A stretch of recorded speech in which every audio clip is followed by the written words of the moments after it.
Peace and love. Welcome back, everybody. You know where you can lease those beats from. Welcome back. We back. We back.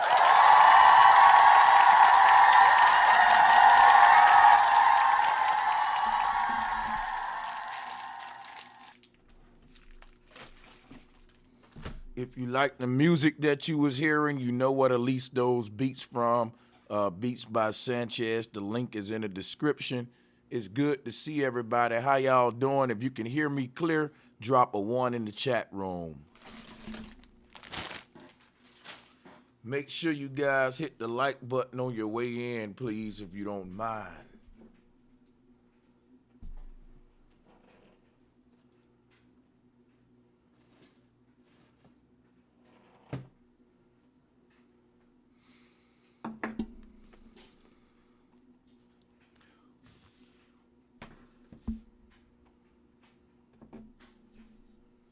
How y'all feeling today? Are y'all ready for this Monday madness? How y'all feeling today? Y'all excited about this? I'm gonna do one at a time, actually, this time. All right. All smoke, all smoke.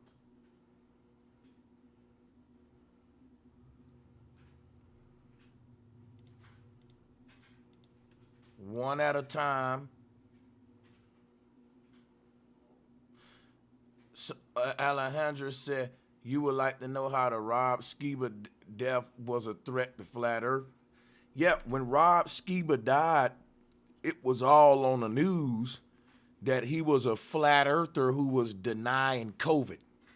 And they also followed that up with saying that the reason COVID is on the rise is because of flat earthers specifically denying, being in denial. Yeah, I can show the articles. That's going to be something I'm actually going to make a stream about that soon. I'm going to get around to that.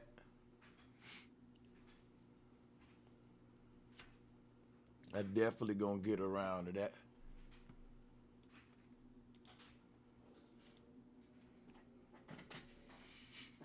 So really today, yo, this link here is for all of the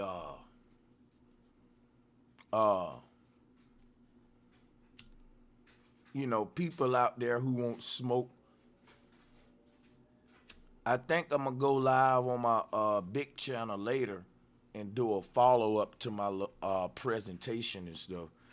I'm just doing this right now to see who we got with smoke.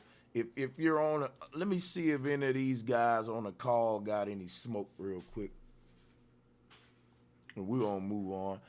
I'm gonna run some topics across here in a minute that's surely gonna get smoked. But since we got a couple of people already clicking the link, I'm gonna see if what they got for me.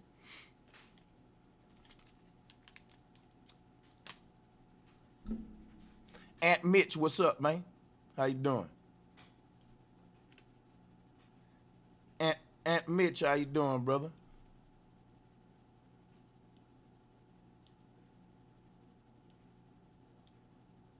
I don't know.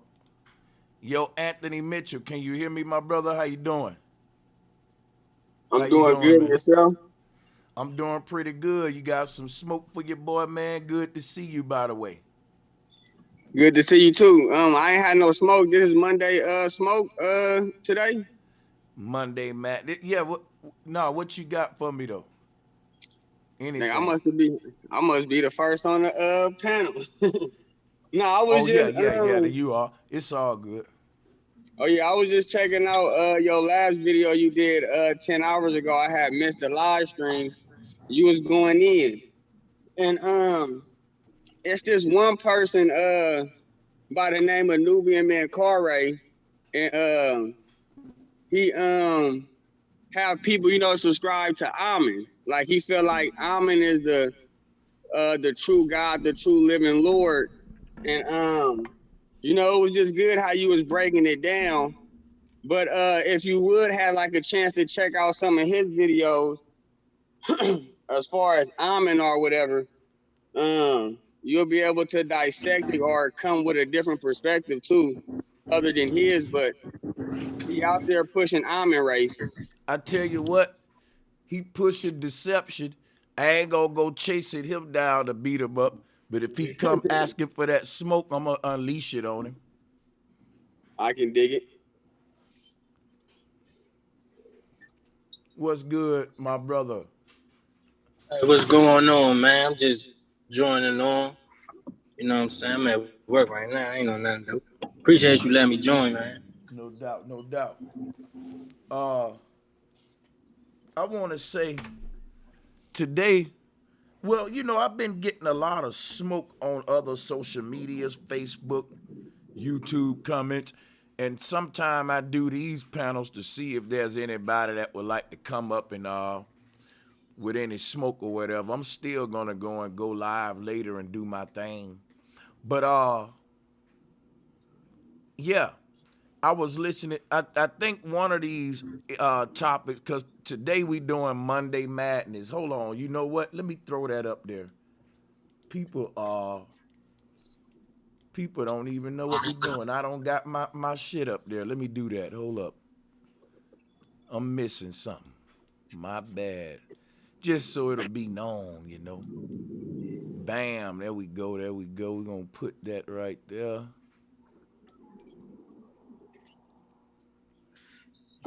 Yeah, man. Hold on. I'm about to get into some smoke in a minute. I'm still playing around with the stream.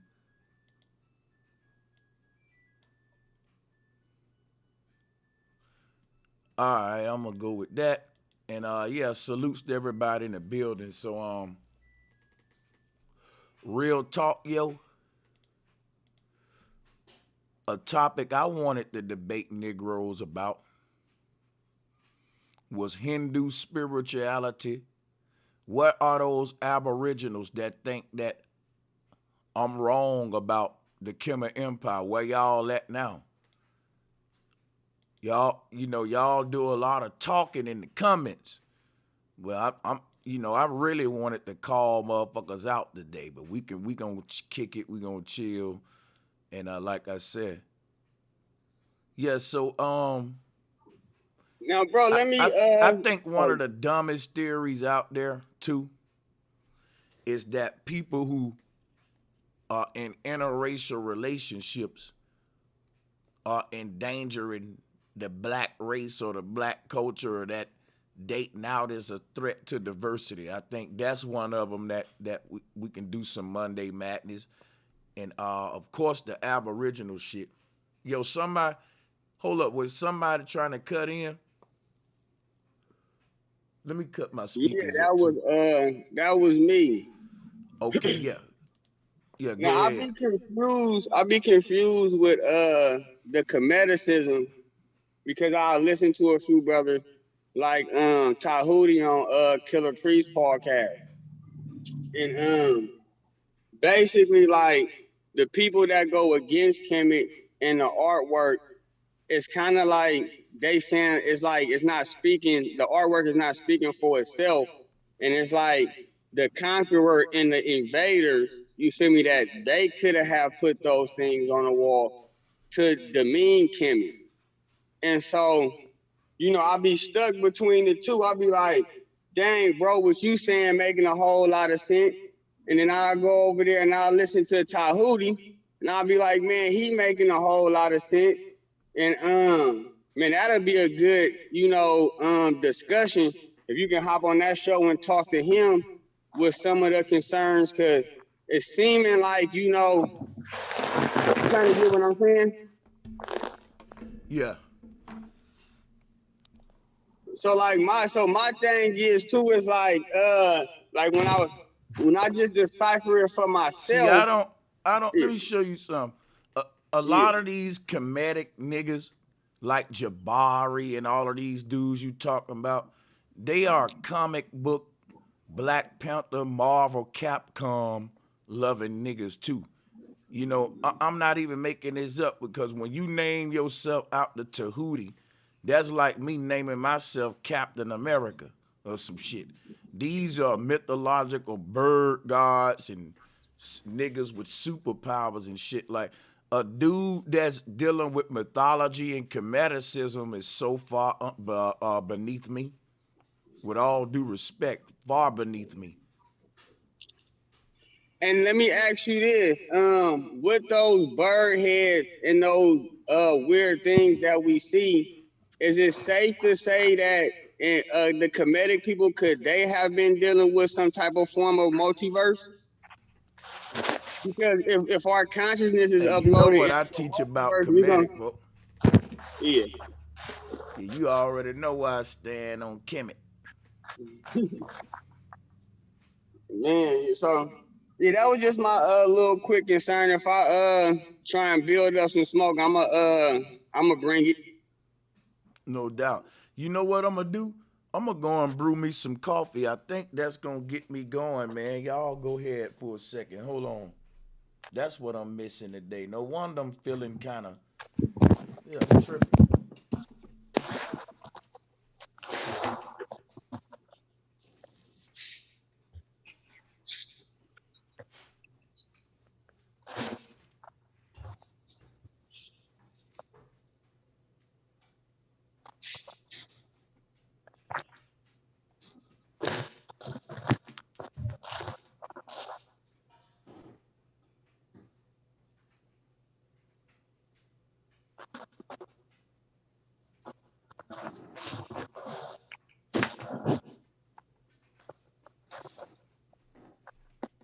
Yeah, man. Yeah, I got to brew me up a cup of Joe.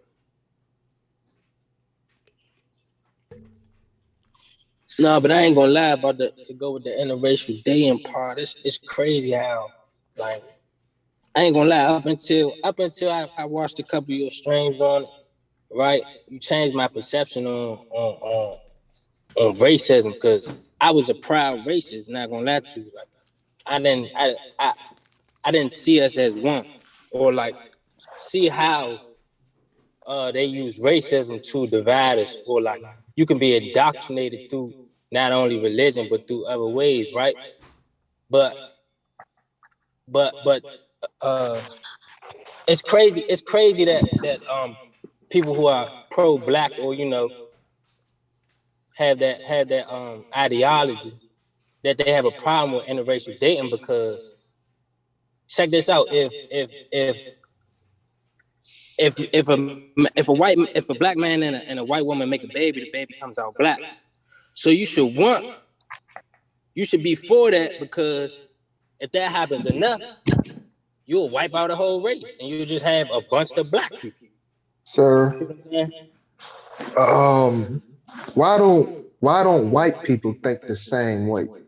Asians think the same way. Why are people, black people, are the only ones that see interracial dating as something to attain to do? Something to attain to do, like something you should do. Yes. I don't think that's. I think it's on based on the individual. I don't think you could put like that on a whole race of people because you But you have gotta some look that at do and you have some that don't, just like in any other race. but you gotta Like look at it like this. you have some white women that just want to date black men. Well, that's the minority. That's not the majority. It's not. They have a fetish for the black man, but they don't respect the black man. The black All right, let me man let me natural. ask you something, pro black, before you go The any black further. I've been the listening black a minute. man's natural mate is the black woman, and the black woman Let me natural ask you a mate question is before you go any further. I've been the listening black in, right? man. Right. So when you say they don't respect the black man, have you ever dated outside of your race? No, sir.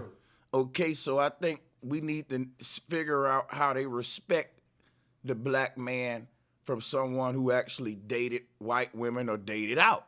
That's what I would Okay. think. I dated out and I had it both ways. When I lost my Well, when I virginity say to. Let the respect, when brother I say talk. He Hold on, I dated got you. out. Hold up. He dated out. Let's hear from him because he Yeah. actually dated out. So basically, I lost my virginity to a Mexican girl, and evidently she liked me. But when I went to her little family reunion, her granny didn't accept it. She didn't want us dating because she didn't want a mixed baby in the family. But her granny didn't accept it. I don't really know where my girlfriend mom stood, but it's like it's a give and take with it. I feel as though the younger people, we like forget what the old heads is saying, but like the old heads, a lot of them do have a problem with it.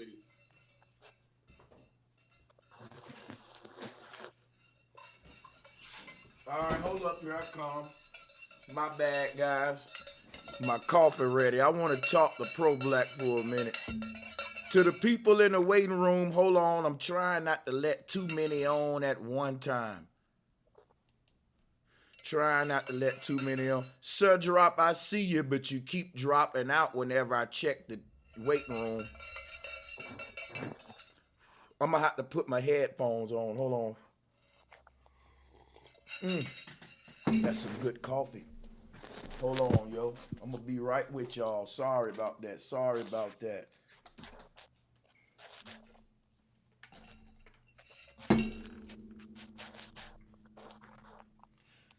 All right, headphones time. Pro Black, I want to talk to you because you seem to be the one on fire and smoking, and that's what we here for, right? So That's what we here for. That's what we here for. You right. okay, so you know what? You seem like you got a lot on your chest. If I let you grab the mic and just sort of do your thing a little bit, will you allow me to interject when I see fit? Yeah. Sure, man. Go ahead. Take the floor. Thank you for joining. Well, the black woman is the most revolutionary woman on this planet. The black woman can have any man on earth that she wants. The Asian, the white man, the Hispanic man, the Indian, or whatever man that's out there in the universe. But she choose the black man who is at the bottom. She choose them all. Say that again. No, she don't. She chooses them all. No, she I don't. can show you a black woman with every race of man that you just named. I can Google it right now and show it to you. I'm talking about the majority. So I'm not talking about the 1%. Brother. If you're gonna do it like that, we ain't gonna really have a lot of smoke. We never talking about the majority. Let's keep it real. That's what I'm saying. No one's never talking about. But so I mean, so okay. Go ahead, man. So sir, this is what I'm trying to say. We live in the land of Babylon. This is America. So you can expect black people, since we are captured people, to do things that's not in our best interest. You're gonna see some black people indulge in homosexuality. You're gonna see some black people indulge in the criminal activity. You're gonna see some black people indulge in race mixing. But it's always gonna be the minority. The majority is always going to stick with their own kind. Just like the majority of white people stick with their own kind. Majority of Asians stick with their own kind. Majority of Hispanics stick with their own kind. Indians. I'm going to show you why. Okay. I'm going to show you why. When you talk about race mixing being a taboo, it's just a preference.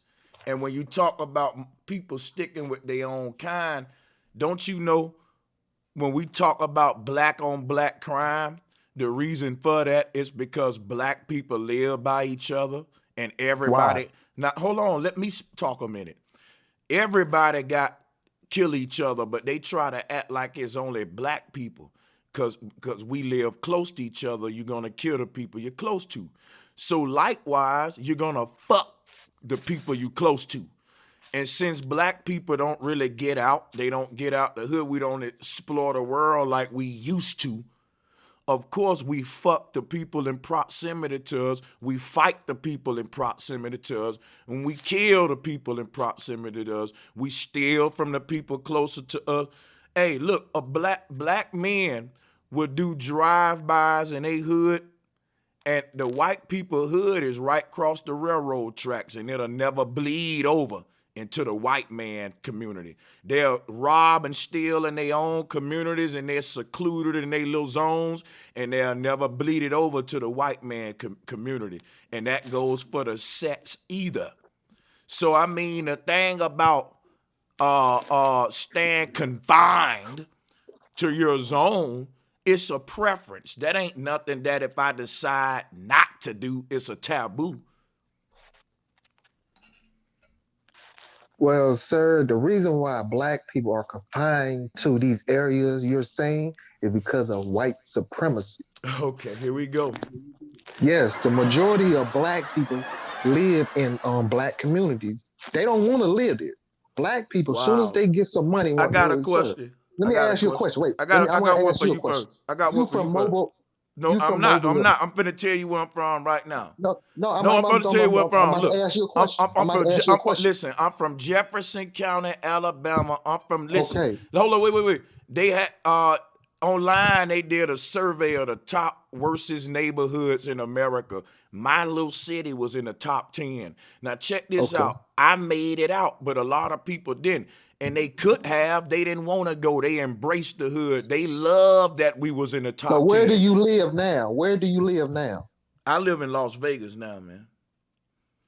Right, around a lot of white people, I'm guessing. Yes or no? Las Vegas is a melting pot like Do you LA. live around? Do you live in a good neighborhood where and your neighbors is white? Yes or no? Yeah. Okay, that's what I'm trying to say. Black people all over the world are asking one question, and this was quoted by Mr. Nelly Fuller Jr. Which way did the white people go? Black people, when we live in these hoods or these communities, it's because of white supremacy, sir. Redlining. Once we get enough money to move out of these places, we go wherever the white people go. Whether they're up north, if the white people go to the moon, we going to the moon. Wherever. Which way did the white people go? It sticks for black people all over the world. I don't think black people follow white people.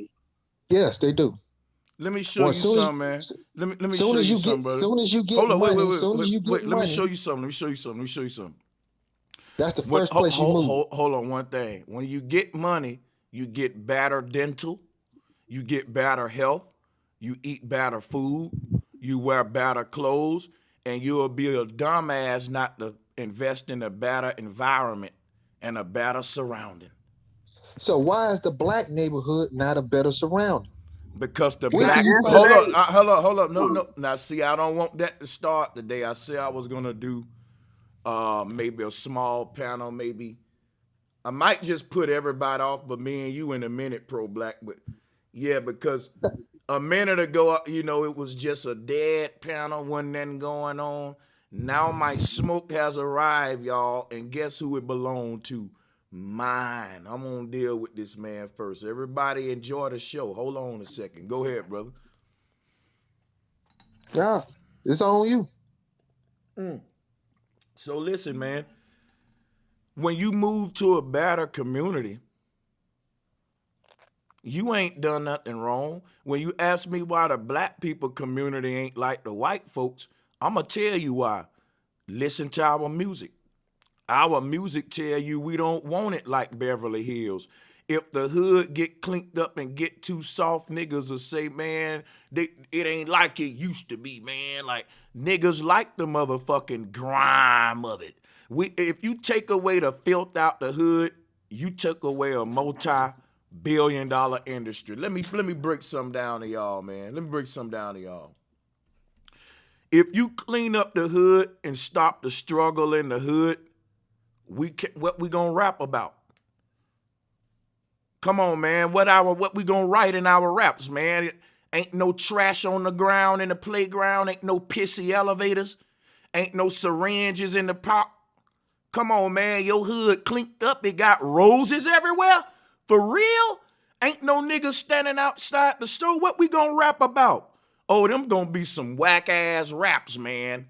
Come on, ain't no junkies outside. Why would you clean it up when you pride yourself in the grime? Come on, brother. Yeah, that's a bad argument. It's a Okay, very brother. bad I argument. come from the hood, and it's a perfect one for me. And you know what we gonna do then? Let's ask anybody else on the I said panel it's a right now. bad Okay, no argument problem, because no problem. before hip hop, there was crime in the black neighborhoods. I didn't In the blame the 70s. crime on hip hop, brother. I think you didn't comprehend me. What I said was you asked the question, why ain't Okay. black people's neighborhoods like, you know, the white folks. I said Okay. because black people pride themselves in being from the slums and white folks don't. They like their shit clean. We like our shit looking grimy, like you tough if you from here. Like, if you know No, what we I'm don't, saying, like, sir. hold on, Have you brother, ever hold on. Okay, You go cut ahead. me off. I'm speaking for the majority. You can't tell me we don't, because I can start playing rap songs to you right now, brother. Like, I'm from this culture. I don't know where you from. I'm from a grimy neighborhood where niggas don't want that shit cleaned up. If you try to wash that graffiti off the wall, a nigga will shoot your ass, nigga. The fuck you talking about? Okay. Right, you right. Am I like anybody else on the chat room? Am Let I me exaggerating? let me add on. Hold up, It's I so want to deep. know, like, am I?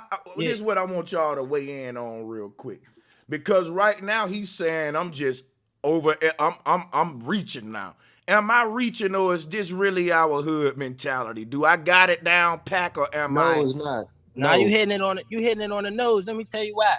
Even when listen, you will get the people that had it the worst get like they get looked at a certain way in the hood. So like if you came from like a silver spoon, if you came from a good background, you won't get accepted in them parts where it's rough at. It's like the worse you are, the more embraced you are, or the highest, more status you got. Like the more street you are, you get what I'm saying? So Like let me we don't ask y'all even. two a question. Have y'all ever heard of slumlords, where black people live that refuse to make repairs, and then the building go to waste, and then the people just start throwing trash everywhere because the owners don't care? You ever heard of that?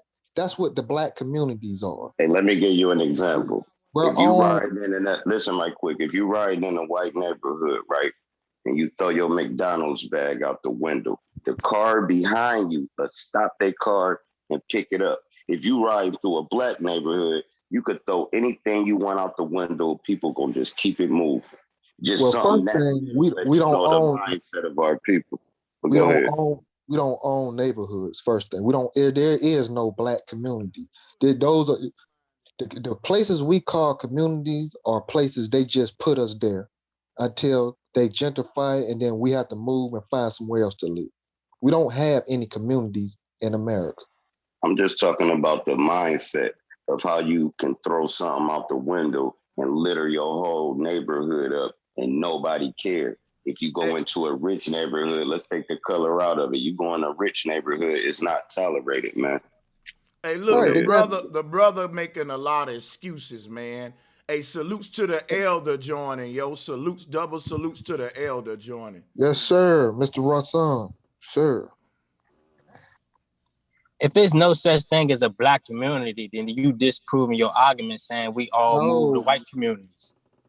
If well, we you move to gotta white understand, communities we when we live. get some, if we move to white communities when we get some money, we never moved out of a black community, so we was Well, always in a white well, community. before they were called communities back in the day, they used to call them, just what they Who were, cares ghettos. what they're called? We gotta They talk were about. called Listen, this is what they we were gotta talk called about, ghettos. brother, Ghettos. brother. None of that matters. Here's what the argument is. The argument is there something with a brother getting his money right and moving to a better neighborhood? Niggas act like it is. Yeah, the better Let- neighborhood is usually a white neighborhood. Yeah, there's something wrong with that. Okay, so why should he So stay?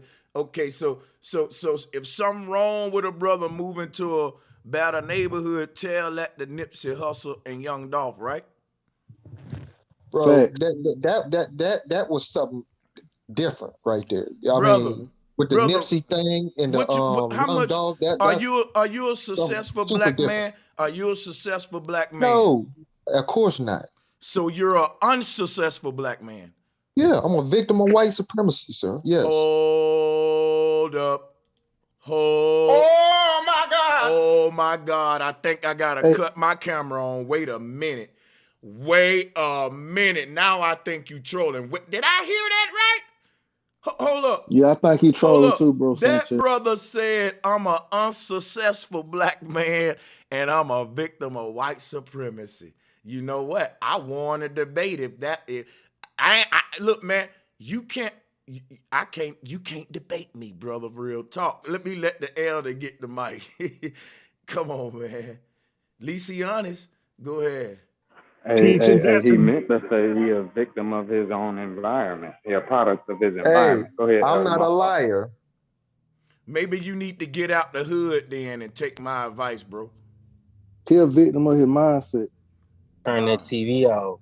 Bro, Now, we was talking about interracial dating at first, and then we Mhm. got into moving out of your environment. Yeah, I was but talking you about know, the black woman. but Black woman is the black man's natural mate, and the black man is the black woman's You switched it to natural that mate. when you asked Bro Sanchez where did he live at. You asked him, Yeah. but you did he know stay what? by white people? But you You know what? switched the narrative. Let's deal with where he at right now, right? I think No, that. no, no. Let the Hold up, elder talk. okay, I will. I'm gonna just say this: man is woman's natural mate, and woman is man natural mate. Period. Yeah, but Hold up, wait. If that wasn't true, I wouldn't naturally be able to have sex with a white woman and have a baby. Fact. It ain't an unnatural act. Nature is allowing me to do it and have a baby from it. So if it was unnatural, like me having sex with a cow or something like that, nature ain't gonna allow that. That's unnatural. So nature is speaking without saying nothing. She letting you know what she allow and don't allow. And I think we need to let nature speak for herself and quit speaking for nature. Go ahead, Elder. Y'all can hear me? Mm-hmm. Yes, Loud sir. and clear. Yes, sir. What the topic is? So the black top, woman is the hold greatest woman on on. earth. That's not the topic, my dude. Stop it. Do you have one of these women? Do you have a black woman? Yes, sir. And do she feel good being with an unsuccessful man who's a victim? I'm a victim of white supremacy, sir. How do your We in a woman? system of white I got a supremacy. question. If you saying black women are so great, how did you become a victim and they maintain their greatness? I'm not a victim and I'm a black man. Well, sir, the black woman understands the black man. That's the reason why she choose the black man out of I didn't all the ask you men that. on earth. I asked you why she chose an unsuccessful victim. Because she understands. Okay, well, damn it. I'm going to let the elder speak, man. I still don't get what you're saying, but good. What is the topic again? Interracial Yeah, marriage? that's what I was supposed to have been giving you. So the topic is, if brothers are dating out, are they a threat to diversity? Or are they a threat to people maintaining a culture or whatever? You know, some people say, hey, man, if those brothers over there date out, in a couple of years, there won't be no more black people around. And I think these people are scientifically ignorant. So what do you think No, about that's it? true. That's true. What? I think I'm right along with you. That shit ain't gonna never happen. Look at Right. Brazil. The reason it ain't gonna never happen is because too many dark-skinned people got melanin. It's the dominant color all over the planet. That's saying even though a person, Yeah, it's impossible. Yeah, it's impossible for the dark race, the melanated race, because we were the first one here. I imagine, and people do what they want for if you want to marry a European, this, that, and the other. But as far as the black race being wiped out completely, that will never happen nowhere in the universe. Hey, you gotta look at Brazil. Now listen, wait a minute, yo. I'm finna say something that we finna debate now that's finna fuck the whole panel up, right?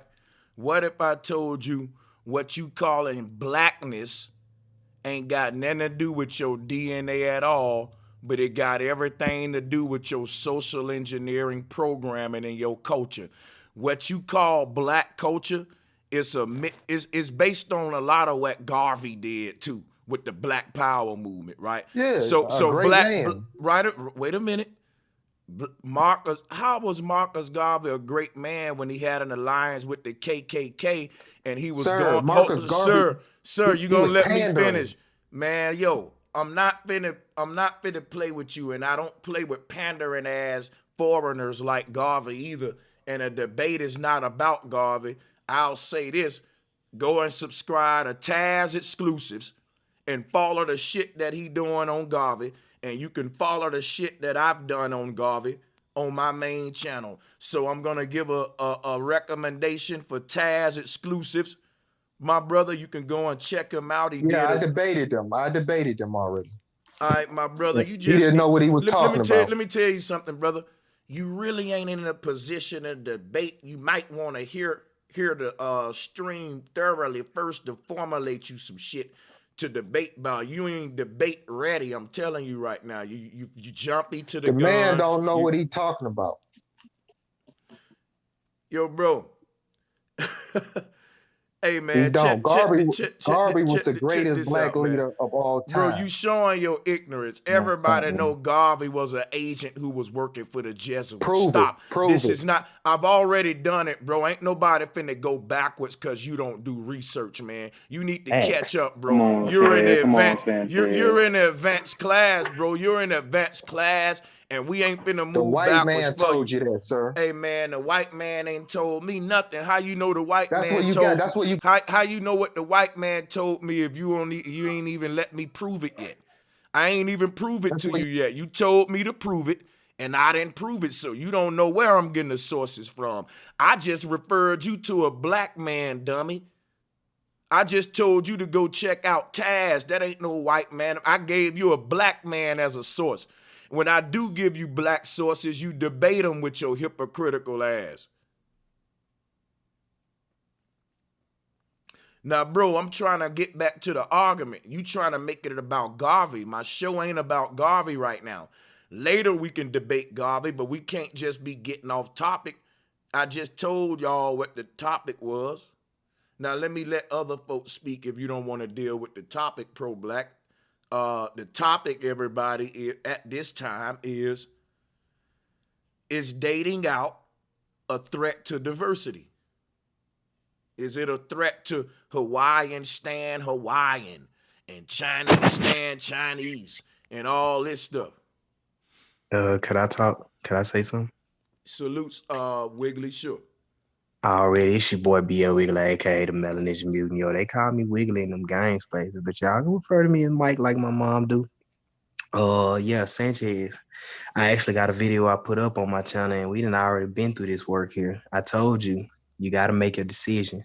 Do you want to play free-based human, or do you want to play in the economy? That's going to determine whether or not it's going to affect perpetuating your kind. What do you want to do? Free-based living or in the economy? So when you say perpetuate my kind, let me show you something. My kind is what we call black culture. That'll be perpetuated no matter who date who. Because hear me out. That has nothing to do with genetics. That has everything to do with learned behavior. If what you call a black boy is born in Ireland and he's raised by Irish family, he gonna walk around every day in a kilt, yodeling with a damn bagpipe. And you'll say, that ain't no black dude. He's a damn white boy, but he got black skin. Now we confusing. So my thing is this right here. Hear me out. You got.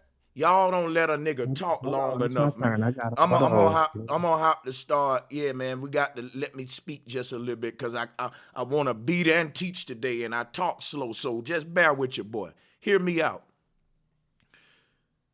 A Chinese person can come in yellow skin, white skin, brown skin, all these different shades of copper, brown. We know how it go. Now check this out. Chinese culture will never change no matter what the skin tones do, because Chinese culture is karate, martial arts, flute music, right? Rice eating, all that. No matter what color the Chinese change, all of that's gonna be there. That's the shit you learn on the land, no matter what color you are. If you born in China as a black man, I guarantee you're gonna eat Chinese food. It ain't gonna be none in you that say, I don't like Chinese food. You grew up there your whole life. So check this out, right? You're gonna get that culture because you born there. You get your culture from the land and not your motherfucking parents. I'm gonna say that again. This went over your head. What you get from your parents are your personal traits. That ain't got shit to do with your culture. That ain't got nothing to do with you sagging your pants and hip hop music and you balling your fists and you having an RBG flat. That's traditions and learned behavior. Your parents ain't give you that. The TV did. Facts. Becky, where you at? All right, is it my turn to speak? All right. That's all built from the 4th level of hell, and I don't know where you created it, but I'll go ahead and I'll break it all apart real quick. I'm sorry, but and you're not gonna say your adversary because you're gonna say you're part of the people, but I'm sorry, the adversary sees us all as different groups. I'm sorry, the economy sees us. I don't gotta see myself how the devil see me. Wow. So the adversary sees us as different groups. I'm sorry, the economy sees us as different groups. If the adversary see you, hold on, let me ask you a question real quick. If the adversary see you as a goddamn cockroach, are you gonna see yourself as a cockroach? Brother, we gotta stop with that. I asked I'm just you, what do you asking a want to question. play? I'm asking. Do I got to see myself how my enemy see me? That's a good question. Right. I'm asking you, do you want to play free-based living or do you I don't want to play? I don't play games, man. Okay. I'm asking a question, bro. Okay. But do you want to live in the free-based? Do you want to live free-based? I don't want to live, digga. I want to live in my house where I'm at right now, bro. Let me because you know I'm ground. No, I'm answering your question. I'm answering your question. You asked me where I want to live. Okay, do you want to live free or do you want to live in this construct, this government construct, this corporate construct? Because in this corporate construct, I want to live free. Of course I want to live because free. In this corporate construct, I am sorry, the people who run this corporate construct see all groups. They see groups of these people, groups of those people, groups of these people. They have a set protocol to keep your kind of people down for some reason. And you even talk about our kind of people going and working with them. Doc, you're not going to tell me what we don't see. That's why I asked you the precedential argument. Do you want to play free-based life or do you want to play in the corporate system? Because if you're playing in the corporate system, then yes, my brother, you need to perpetuate Black people in order to be let me just answer you. I'm not playing in no system, no corporate shit. I'm free, bro. So then you win the argument off top. I'm done. That's a crazy way to go about it. At that point, you win the argument because you precedent your own sphere. You're not playing in the world. I'm gonna tell you what else I win. Let me tell you what else I win. I win liberty and people who plan within the corporate confines. So you telling me that Black folks mostly date within their own race because the system told them to? That's what I summarize what you saying. And the reason the reason I date out is because I don't go align to the corporate confines. But if I did go around, go along to that, then yeah, I would be forfeiting my human right to date who I want to date to fit the hold on. To fit into a system that's built for me to fail. So check this out. The brother who's saying I'm brainwashed, I'm gonna say this to him.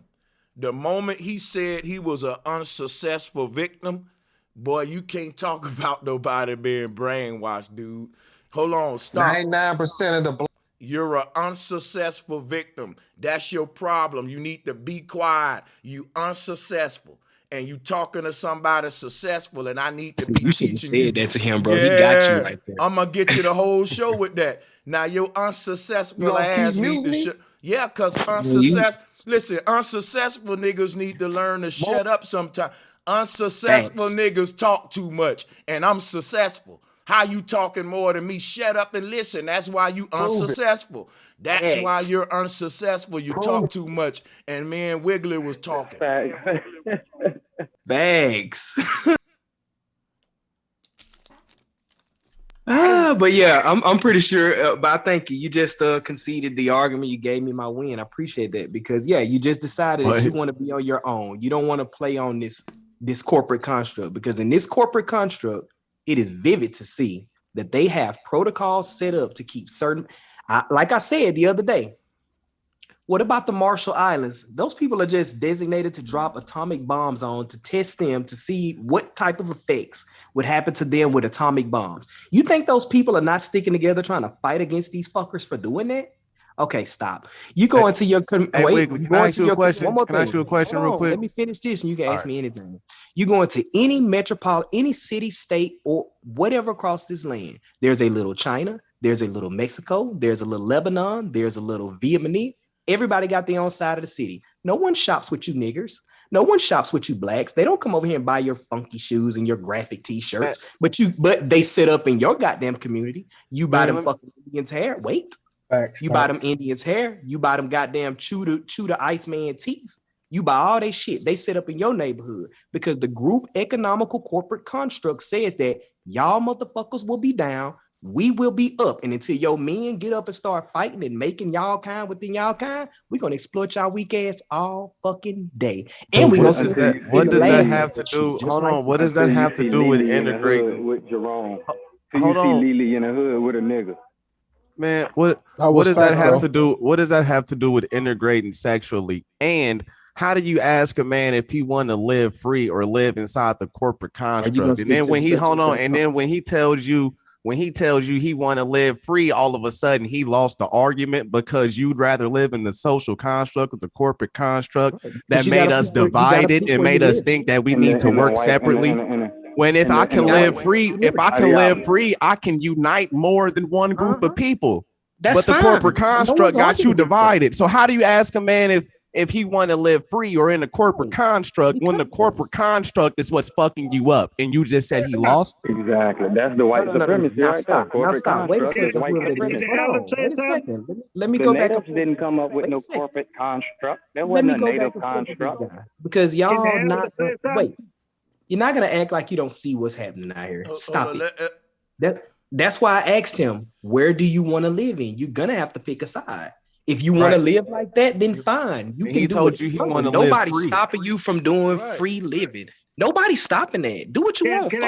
Fuck a dog. Fuck who you want. But then you said he lost because of his. You said he lost because of the choice he made. I'm trying to figure out where he lost that by not choosing the corporate construct.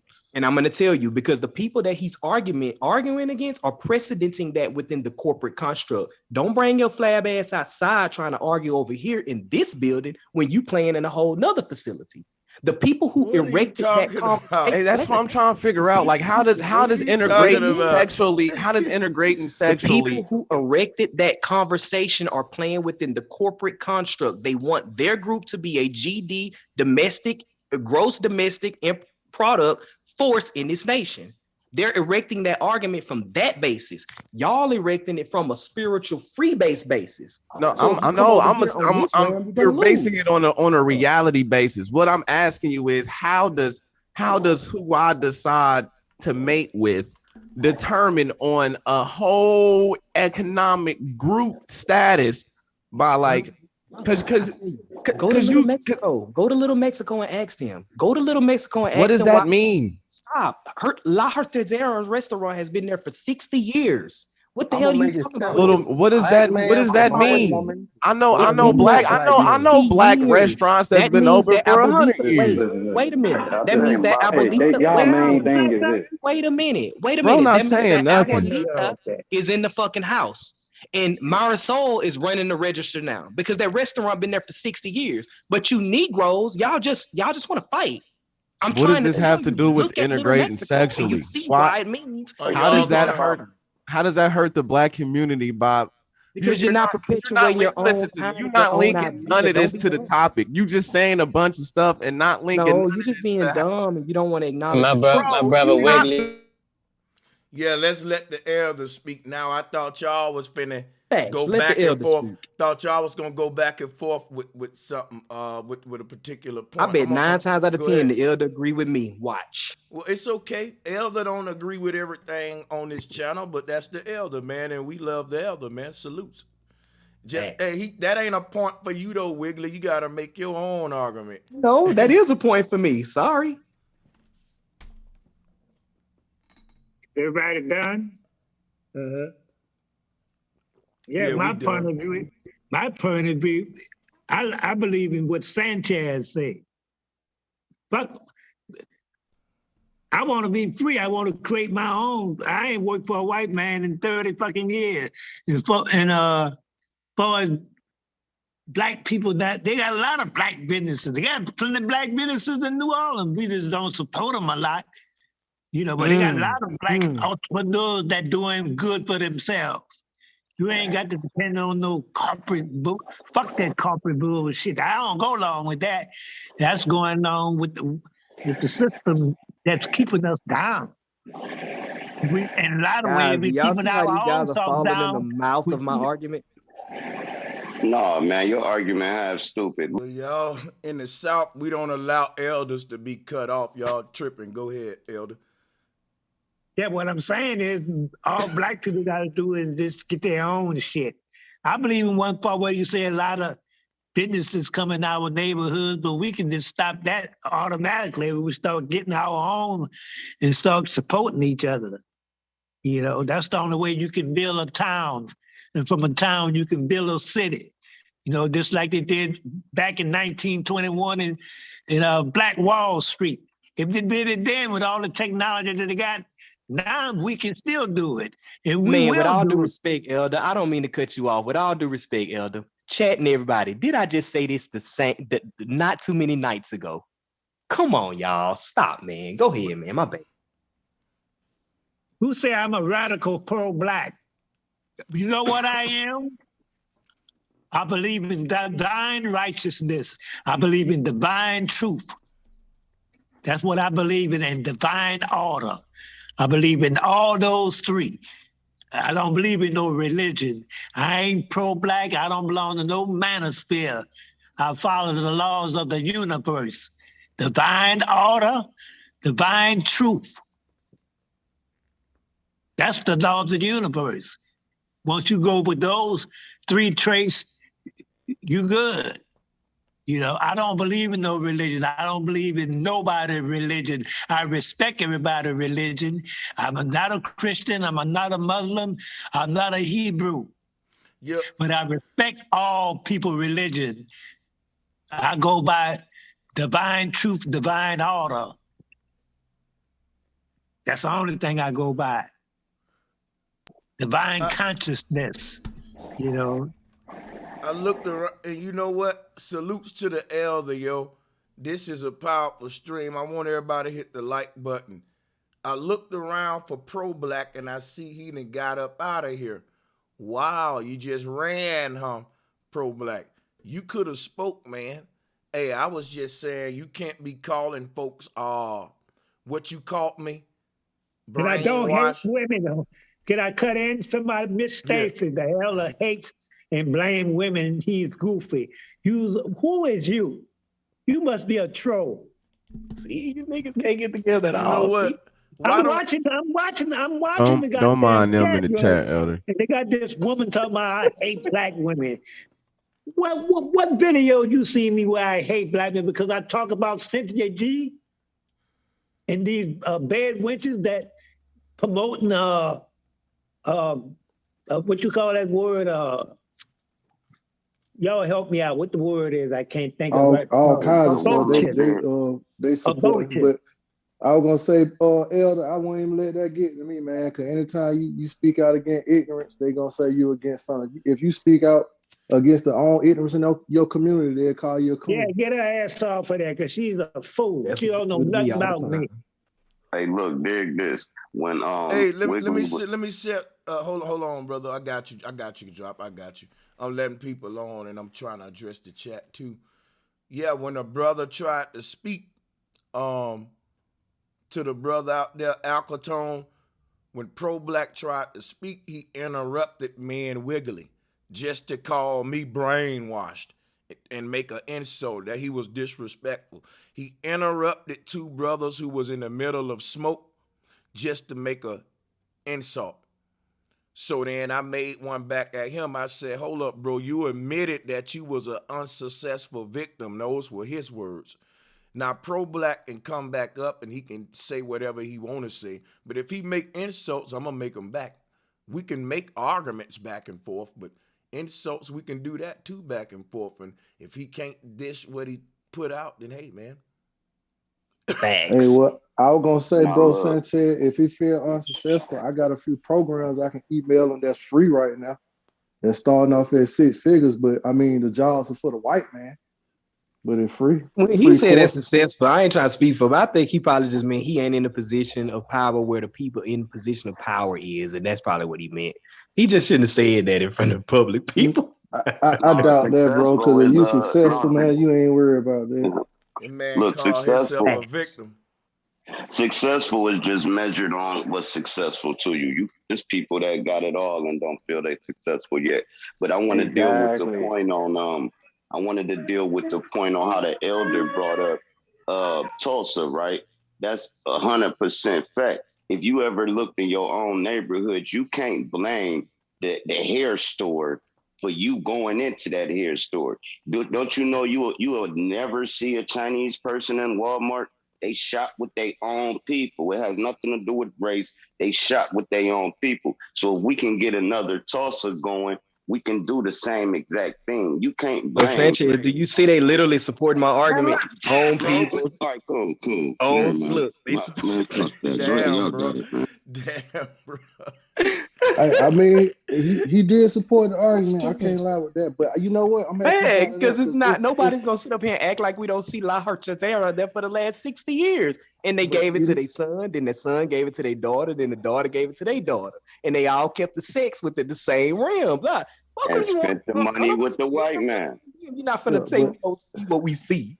At the same time, though, I think in order for us to be successful on that tip, like buying with each other, it's all about the quality and the product you offer. But sometimes it's not like that, because I've seen instances where somebody can offer the same thing for a better price, and they'll still go somewhere else and spend it, with other people rather than their own kind. So that is true. Hey, you can't say I disrespected that man either, whoever said that, because I'm repeating about him what he said, goddammit. He said it. He said that shit. That nigga should have said it. Yeah. Hey, he said the truth, though, because I mean, like, if you gonna sit and say, I'm a victim of unsuccessful, don't nobody want to hear what you're talking about. He killed himself on it. Once you say that, you can't say a nigga brainwashed or no shit like that. And then he disagree with all the white supremacy, white this, white that he fighting against and disagree and don't like, but he agreed to measure his success rate by their measurement. Then he put his unsuccess on a whole race of people. And the way There's probably some white people out here that he most successful in. So what's behind that, man? And I got a quick question too about the interracial dating. Something that I noticed. Why do the other men of the other races, of all races, they preach to their women like not to date the black men? Stupid. But they do though, bro, Sanchez, man. Come on now. No, they don't, bro. That's a lie, man. Because they know niggas ain't buy shit. They know niggas ain't got no culture. No, they don't. Shit, my mother gonna feel a type of way if I bring a white girl in. Man, let me bring that smoke. So I stay in Oakland, right? Now, when I look at the Arab women or whatever the case may be, inside them bodegas. Can I say something? Go ahead, go.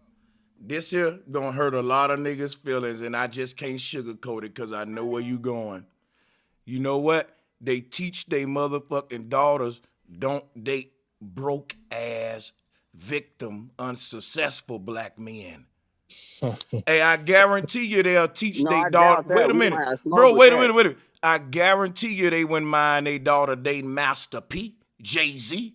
Get the fuck out of here. Are you serious? Or Zion Williams. Bro, you talking about Kanye and them getting Kardashians, man. You talking about okay, I'm done, man. I'm done, bro. We talking about now. You feel me? And then you saying if Master P, like she would, but she's not gonna date a Master P. You feel me? For the image that they try and uphold. Now, that's stupid. Rappers now, that is stupid. Had he daughter over there that is white stupid. ass. Hold on, look it. because I worked with somebody from the Philippines, and Bro, he you said mean it? that. Let me ask you a question. You mean to Damn. tell me that, like, okay, go ahead, bro. Tell me what the Filipino said. Go ahead. So basically, what he was saying was, back when he was raised, because before he was able to have sex with his wife, Wow. he had to be with her for 5 years. So he said, like in their tradition, you feel me, like that was real heavy. But as of today, it's a lot of liberated women out there, and they acting like the women of America. But you So didn't he tell said, me the part where they told them don't date the niggas, man. Go ahead. I mean, look, as of today, you know what I'm saying? We freelancing, but I would just say like 20, 30 years ago, and especially OG, who on the panel, he can test for this. Like it was real hard to date out. Like they would disown You their ain't family members. okay. Listen. Let me tell you something, man. One thing is true. Money has always been respected on these grounds. And you know what other races say to their daughters? The same shit black women say to their daughters. You better not bring no broke ass, nothing ass nigga to my house, or you better go live with that nigga. And cause the mama want her daughter to bring home a young boy that's in school, going to college, got a suit on preferably, and all that good shit, and not all the dumb shit. And goddamn it, listen, if that motherfucking girl brought home a Barack Obama type young man who's in college on some shit like that, and he taking up politics, or he going to, that's the same thing any color want for their daughter or son, no matter what the goddamn color is. Cause look, there are black kings and queens in Africa with diamond mines and shit. And there, you mean to tell me that's what I'm telling you, like, when you look at what these other races doing, they doing the same thing we doing. I heard black women talk the same way that you saying these other race women talk. And I'm telling you, I ain't gonna sugarcoat this shit. I've always heard the outrage is about bringing home a dusty, nothing broke nigga. Now, maybe that's wrong. I ain't saying that's right, but I'm telling you the reality of what I heard about bringing home. But when we deal with the Queen of England, that little situation over there, we ain't gotta deal with that. I'm just talking about but we not bringing home a dusty nigga. We ain't talking about broken dusty. We talking about this black woman who comes from a successful family, and she's marrying into this white successful family that kind of raised the eyebrow towards it. So I don't think it has to do with how so? Go ahead. We waiting. You had a lot of people who didn't approve of that relationship, and people in the family who didn't approve of it. But whatever agenda that they got planned or got going on, you don't get that you saying what I'm saying. Like, check this out. I come from the hood, and I've seen that the mama don't approve of most of the niggas that the daughter bring to that house, because they some little knuckleheads. When you talk about the disapproval of the parents, and you proving me right what I said a minute ago, it ain't a color thing. Black women don't approve of young black boys that the daughter bring into the house, like I said. If they sag and all that and talking stupid, mouthful of and they know that they don't want that for their daughter if they any kind of respectful mama. So that would be happen no matter the color, is what I was saying. But guess what you just said? You just said that the black mother is going to have a problem with her bringing the black boy in, meaning that just bring a better black boy in. The other races are saying don't bring a black boy in at all. That's what I'm telling. That's what I'm telling that's you. Not what Hold up. They're not. They're totally not. And I'm gonna tell you something. Not today. Hold on. Wait. The only that they were never saying it. Now, I'll agree with you that the government was writing laws and saying it during slavery, but these other races was, listen, they was catching slaves fucking the slave master's wife.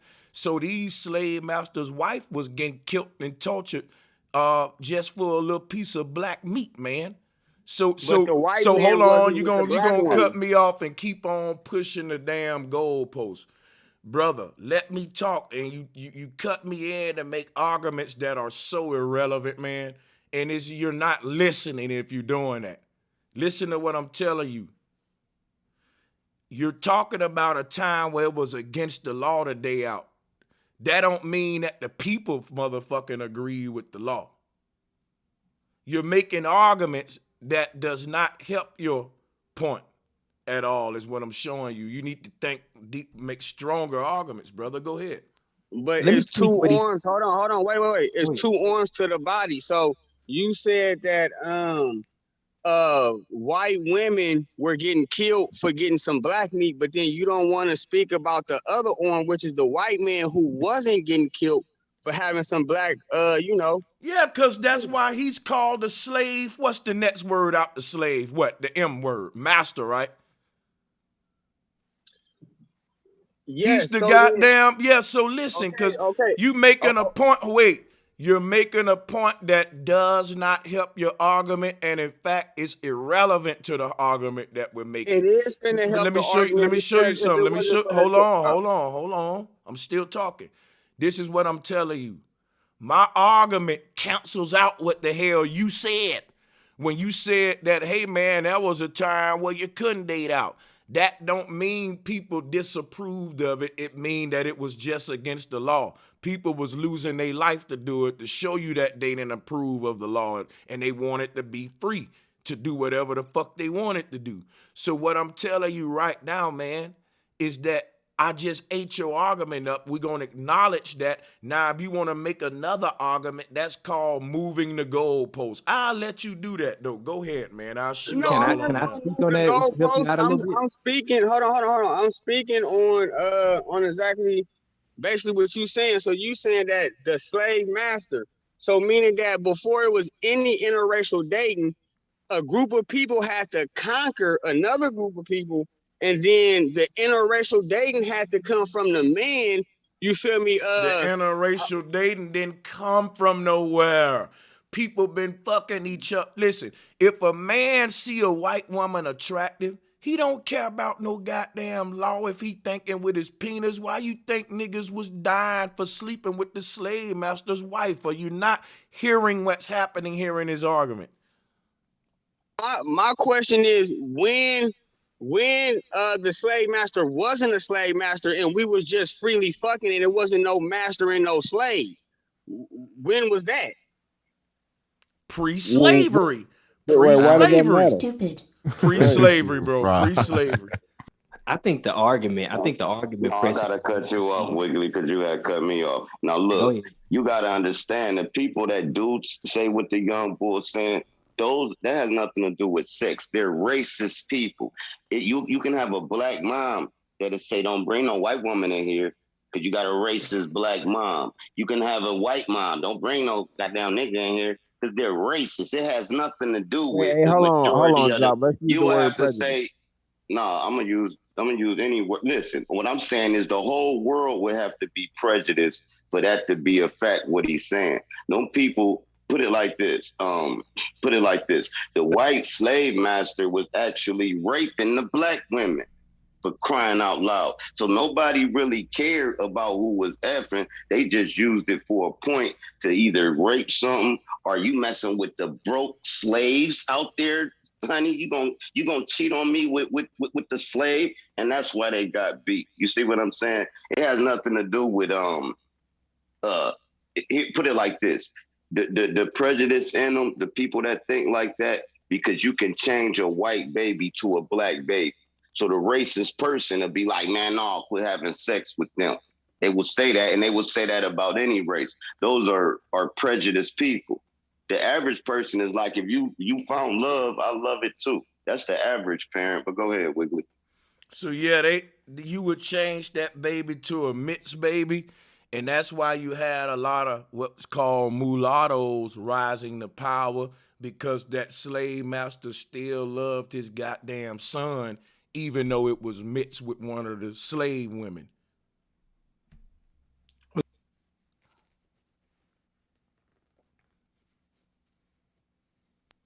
I think is once again, we're at this crossroads of platforms. Are you thinking carnally? Or are you thinking resource and financials? I'm thinking realistically. Check it out, because yes, they'll let their daughter fuck your big dick ass. They don't mind. They like big dick black men. They'll let you. But check this out. They're not going to include you on their finances. They're not going to include you on their goddamn roster of their finances. They ain't finna include you on the assets. Hey, let me ask you this. Let me ask you this, Wiggly. Slave master, he probably like it too. But you ain't finna get on the books and the assets. Let me ask you this, Wiggly. What about successful white men that marry black women and have kids with them and pass everything on to their kids? You say, what about that?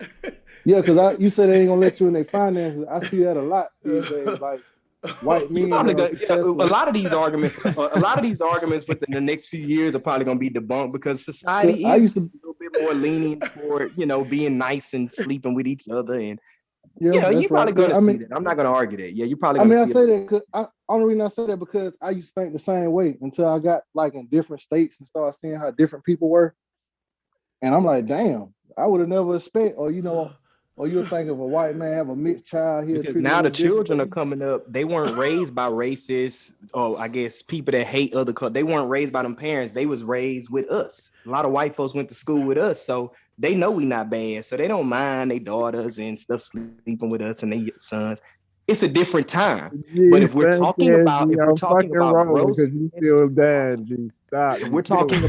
world stage economy product, these people are not letting you Negroes in. You can fuck us, but you can't buck us. You did. Man, I don't know what y'all niggas talking about, bro. I don't think it sounds like y'all don't date outside y'all race at all. It sounds like y'all have zero experience with women outside y'all race. We're discussing the argument. We're not talking about I can say that Trooper is always dudes that we don't talk date about up. the argument, Trooper. Hey, I can say this factual now. Factual.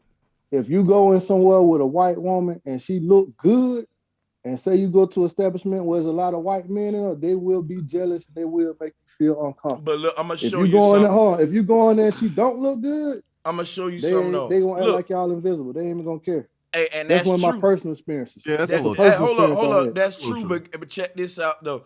You'll see the white guys flaunting around. They jet black, Nigerian women, or they dark skinned women and shit too, you know what I'm saying? And so the black guys will be like, damn, that white boy put her. Yeah, hey, damn sure do. That's true, but it ain't gonna be Collegiate from Dixon Circle. Trust me. We don't do it. But when we do it, we don't do it like Africa. Like the women to turn their nose up and be like type shit. Nigga, if I see a white dude with a fine black woman, I'm be like, damn, this nigga doing it. I'm a big up him. You know what I mean? Like this nigga outside his league. I'm not gonna say, oh, this nigga fucking up my community. Yeah, you know what I mean? Ain't nobody gonna say no shit like that. I wouldn't even say that with a if it was vice versa. Like how do y'all look at that as if it's fucking up the community versus just big up on a nigga? Like, damn, this nigga got to me that nigga got skills. Yo, Trooper, I'm gonna show you. I'm gonna show you the part of the game that's real fucked up. When a black woman see two gay black men as a couple walk by her and speak and say, "Ooh, y'all cute. Who did your nails?" And then she see a black man with a white woman and look stanky face at him. She would rather. That's crazy, bro. Black women would really rather you be a gay dude than to fuck white women. It's fried. It's fried. Yo, that's true. That's sad though. Because it's saying to them, many people just be looking at other folks with hating ass eyeballs, man. If anybody look good and y'all be eyeballing, man, she do look good regardless of the race, though. Let's keep it 100. I'm gonna just say this. A lot of this stems from the fact that niggas be jealous a lot of times, or look at niggas envious that date outside their race, bro. If you want to keep it all, because they be going home and they wife be ugly as hell. That's why they be hating. Hold on, G. Niggas can say all this other type of shit, but niggas be lying because fine is fine. I don't care what shade it come under. If you look at that shit and you think the features is fine, your dick getting hard. Now, regardless of what you telling the rest of these niggas on here, hey, watch this. Ain't got nothing to do with race. Y'all just tripping. Hey, watch this. Hey, Q, let me tell Mouth you. lie, but your dick don't. Hey, look, I'm gonna tell you the fakest niggas that's on YouTube. These Umar Johnson type pro-black niggas, right? Who say they only date black women and only find black women attractive, right? Here's where the cap go. When they say they only date black women, I can believe them on that. But when they say they only find black women attractive, I be like, nigga, you just suppressing your motherfucking desires and making a choice to be with the black woman because of whatever lawyer stance or religion or whatever political stance you got. But nigga, to say you're not then you put a beautiful Armenian woman on the screen or a beautiful, different race woman that's clearly gorgeous, and they'll look at the picture and be like, nah, she's ugly. She's no. Nah, they get to talking all nice. Nigga get to talking all nice. His whole demeanor changed. G, come on, man. Stop playing with me. Hey, what's the oldest Kardashian? Hey, look though. Polite proved my point. Polite came in the door talking about, I just date black women, all my wives black and beautiful. Then guess what? When it started dealing with white women in Hollywood and shit. So hey, Pharaoh did the same thing. I think every man's bucket list for real. Every man should want this. Having sex from every different race. That'd just like I had some Asian, I had some European, I had some Ghana, I had some Russian, I had me some good old Arab ass. Man, trust me, you'll feel like the player of the year. Okay, man. what was the difference between a different race vagina and a black woman? What's the difference? Listen, do you eat Chinese food? What? Yeah, sure. I'm talking about the dudes that's against interracial dating. I don't eat Chinese food because I don't know what's in it. You eat different culture foods though. Hey, fuck it. I'm gonna hit them where hey, look, I'm gonna give you one. I know where you going though, and I'm gonna give you one that they can't get out of, right? All eating Neapolitan ice cream. You got them, get them, bro. There you go. There you go. And that's 3 different colors in one. Damn, still. Damn crazy. Good ice cream. Yeah. Hey, a pro-black, that's the only time a pro-black gonna swirl. I'm gonna tell you why black women don't like it. And black women, these black women can get mad all they want. They look at that as a level of competition, especially a white woman. It's like they cater to the black man. So I mean, in some relationships, I done saw relationships where it's completely opposite, where they basically dating a white girl that's treating them, acting like a hood rat too. What I'm saying is, and I ain't calling black women. Just listen to what I'm saying, and don't twist the words. Once that black man go out.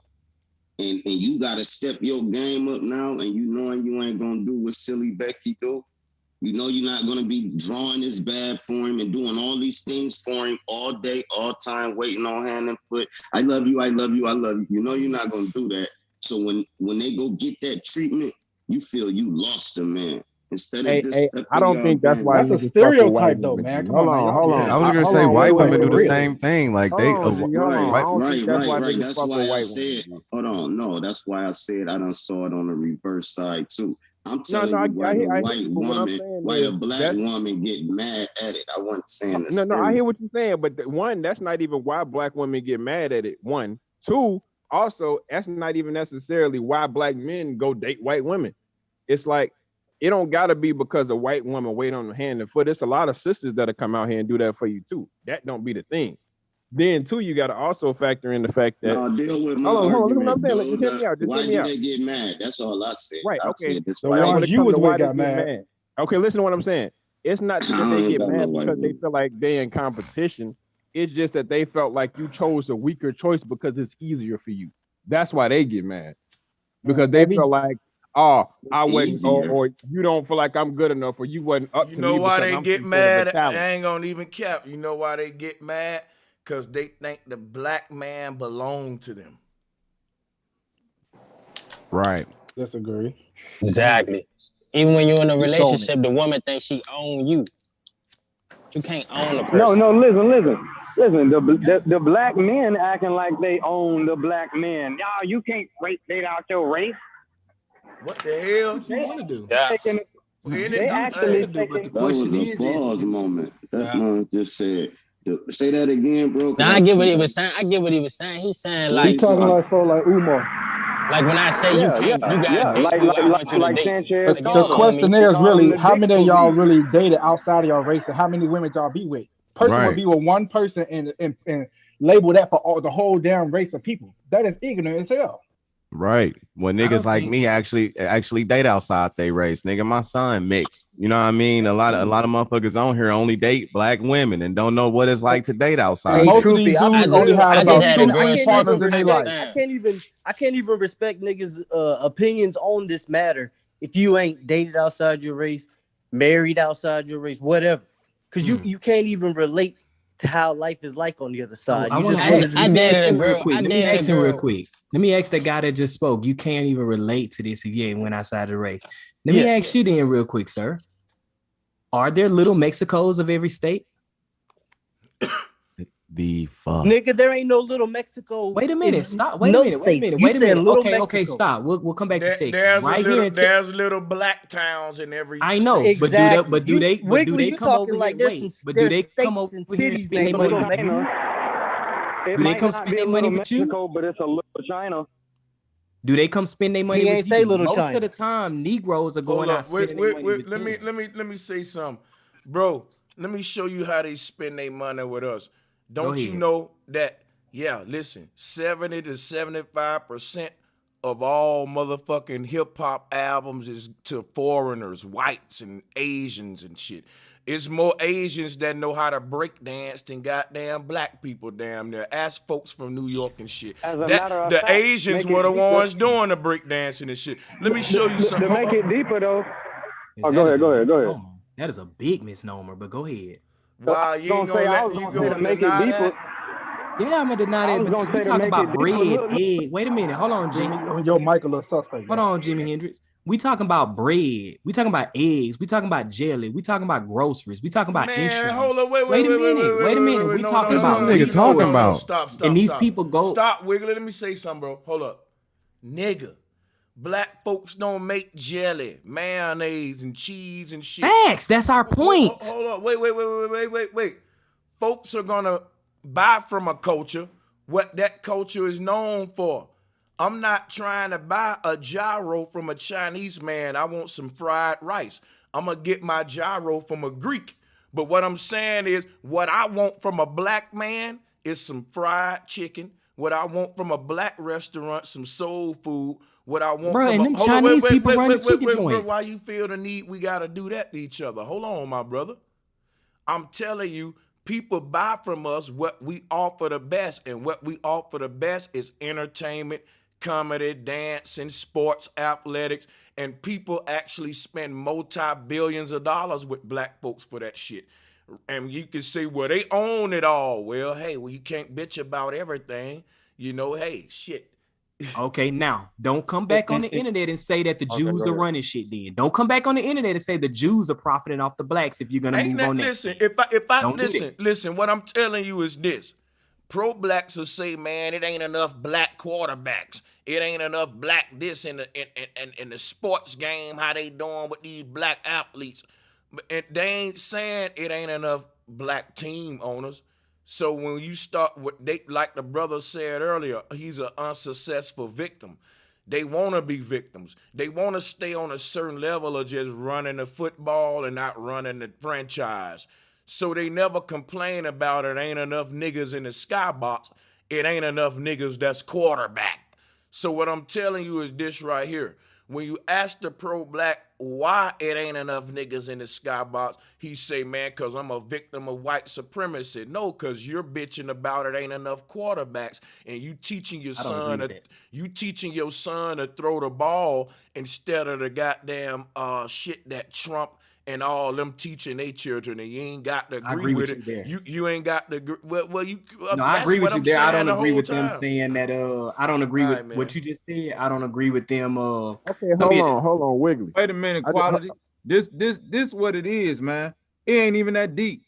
This is a man. Hold on, bro. This shit is about inferior man, inferior women, not having the proper self-esteem. These are people who ain't never been chose by anybody. So they have to accept what was given to them. You feel what I'm saying? Talk about it. This real. We talking real These are life. what? These are what? I'm sorry. These are what? Bro, Wiggly. I can tell from your demeanor you a nerd, bro. You ain't never had no females. You ain't never had no female. We getting real to the, cause this ain't no deep scientific. We talking about interracial dating. It's really not when you can walk right outside. Let him finish his thought. Go ahead. Wait, let me finish my thought. It's always these pro-black niggas talking about, oh man, we need to stick with the community. We need to do this. We don't need to date outside our race. We don't need to do. These niggas ain't doing nothing but saying that. And it's niggas who interracially date. Like, okay, Sanchez ain't with no black woman. This nigga Sanchez did more for niggas than you could ever did. And all you saying is don't date outside your race. Okay, stop. Facts, don't say that. Don't say that. I can't say that. I can't say that. Because you on Sanchez panel, nigga. We not on your panel. So that's a fact. That's not the constitute parameter of that's not the parameter. No, that is the constitute the parameter. Bob Marley did more than you, nigga, and he half white. So this is what I'm saying. Listen what I'm saying, though. Listen what I'm saying. The only reason, the main point from all of this, it don't matter who fucking spending this money. It's like you can fuck who you want to fuck. That's the bottom line of this all. I don't give a fuck if you spending your money with my community just because we fucking. You're not entitled to have to do that just because we fucking.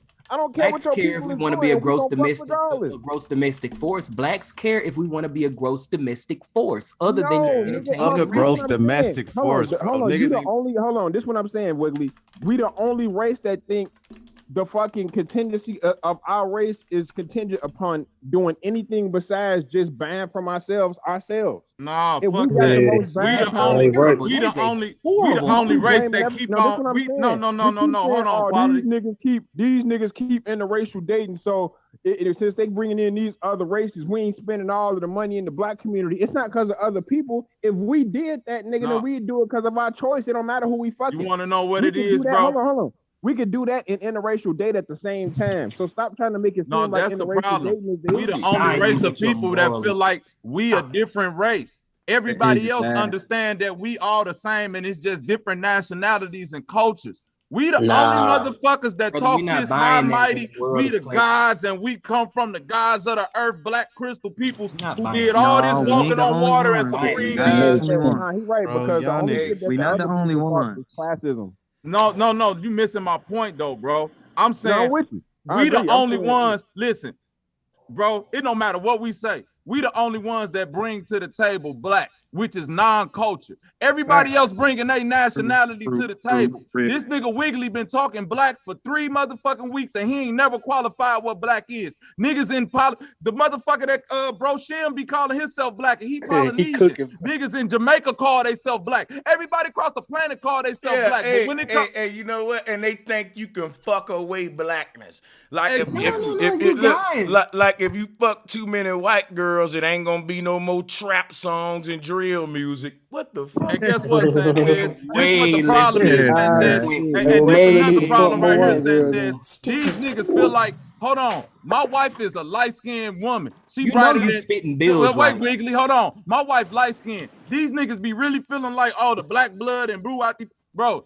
All this genetic bullshit, the black is more dominant than all. Man, I got light-skinned kids that look like me. I got dark-skinned kids that look like her. It's like none of this shit that you've been taught in these fake-ass science books. Brother, because you're arguing from a different... Wait, stop. I can't let you keep going.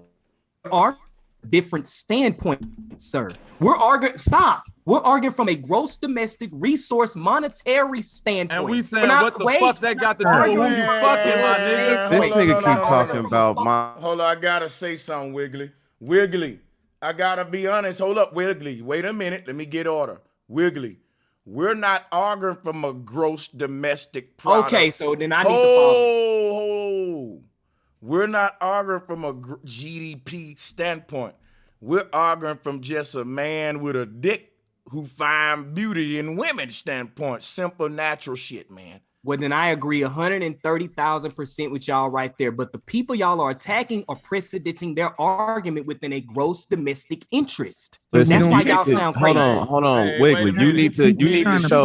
Listen, the fucking point. Who I fuck ain't got nothing to do with where I spend my money, my nigga. Right, Wiggly. What you need to do is about how long. Wiggly, what you need to do is you need to make a point. Why do they waste their time spending? Wait, why do they waste their time spending resources tracking the statistics of how long a dollar stay in the black? Bro, hold on, man. This nigga, man. Hold up, wait. They really thinking niggas is thinking statistics and gross domestic product when they see a bad white girl walking down the sidewalk. Right, so we on two different arguments, and right. You need to hold on, Wiggly. You need to explain to me. These white men are looking at it like, okay, these black and white people, they interracial date. Now, how much money is being pulled by the white and how much is being pulled by the black? This is not happening, man. You put your dick, Hold on. This finna kill the whole fucking argument right here, my nigga. Hold up, Bobby. They in them black women. Wait a minute. Hold on, Sanchez. Is it more black people with black people, or is it more interracial date? Like, do you see more black couples, or do you see more black and white couples? Yo, you know what? You know what I don't get about black people? We the poorest motherfuckers in the economy. And when a nigga date out, niggas want a budget for you now. How much money? Like now we want to become financial. Hold up. We want to become financial advisors and shit.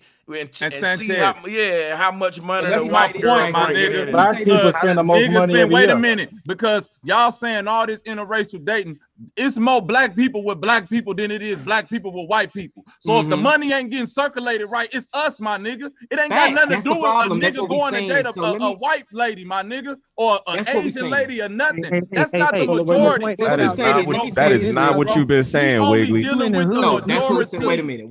We only dealing with the majority, bro. We only dealing with the majority. That's why you don't see wheelchair ramps everywhere, my nigga. Right, that's a minority.